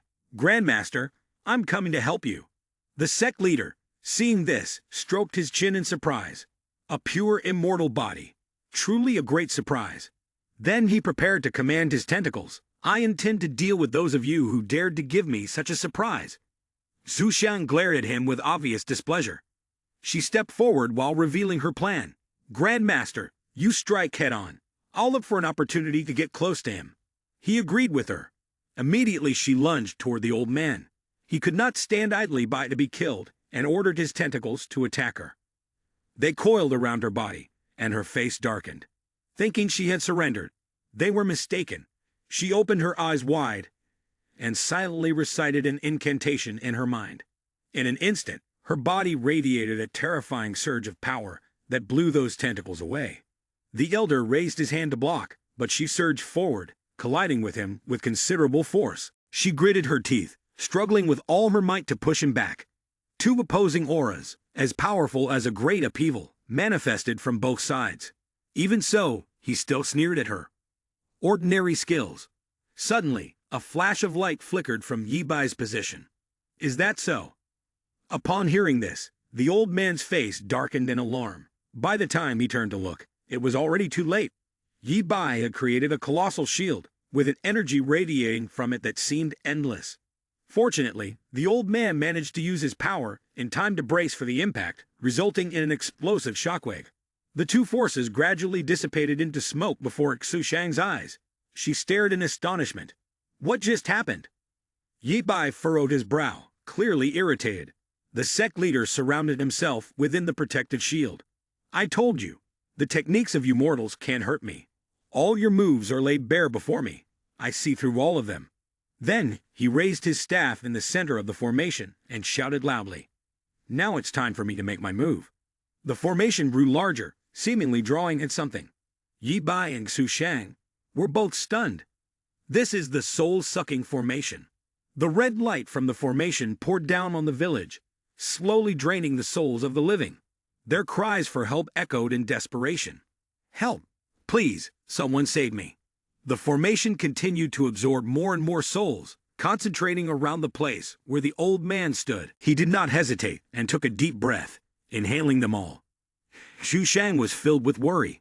Grandmaster, he wants to devour the souls of everyone in the city. I can no longer see the next prediction, nor the outcome of this situation. I'm afraid, but Ye Bai doesn't seem alarmed at all, and only grows more confident. If he wants to devour them, he first has to see if he can. Then, Ye Bai opened his hand. Inside was a secret treasure glowing brightly. Someone as insatiable as him would be best off killed immediately. Suddenly, the object jumped out of Ye Bai's hand, catching him off guard. Then it hovered in the air, glowing. He raised his hand to block the light. A starry, dark space surrounded him. He wondered, have I entered an illusionary realm? Could the golden scales have pulled me here? Then he raised his hand, intending to try and break the object. In an illusionary realm, one day inside equates to a year outside. This was the crucial point. He had to escape quickly. But when Ye Bai tried to grab it, the object darted away. He couldn't help but be astonished. What's happening? It emitted a brilliant golden light. He stood below, stunned. Is this the power of the soul? Yi Bai absorbed it, his gaze becoming resolute. I know how to defeat the sect leader of the Black Tower sect now. The power flowed into him, growing stronger with each moment. He began to understand the function of what was called defensive and offensive magic. No matter how profound it was, there would always be a corresponding strategy. Only a powerful soul, reaching a certain level, had nothing to fear.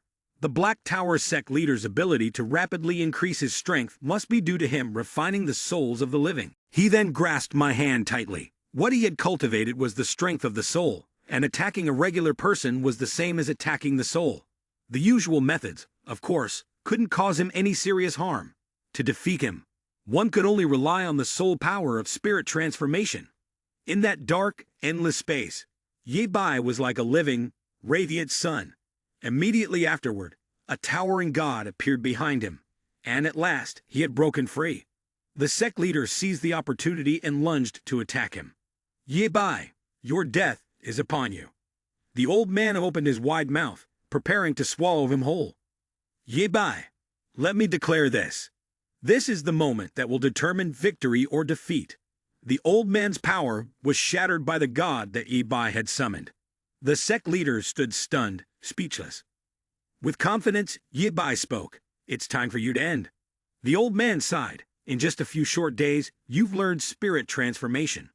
Yi Bai stood at ease. It's a good thing I met you that day, or I would never have discovered your true weakness. The sect leader, who had no sense of decorum, still attempted to bring him down. I don't believe that in just a few days, you could defeat me. No sooner had the old man finished speaking than Yi Bai thrust his fist directly at his face. The old man was sent flying, crashing into the distance with a violent shockwave. The sect leader, severely injured, struggled to rise. He hadn't expected this. So you actually managed to master spirit transformation. To Yi Bai, it was nothing surprising. Is it really that difficult? The old man let out a reluctant sigh. Fine.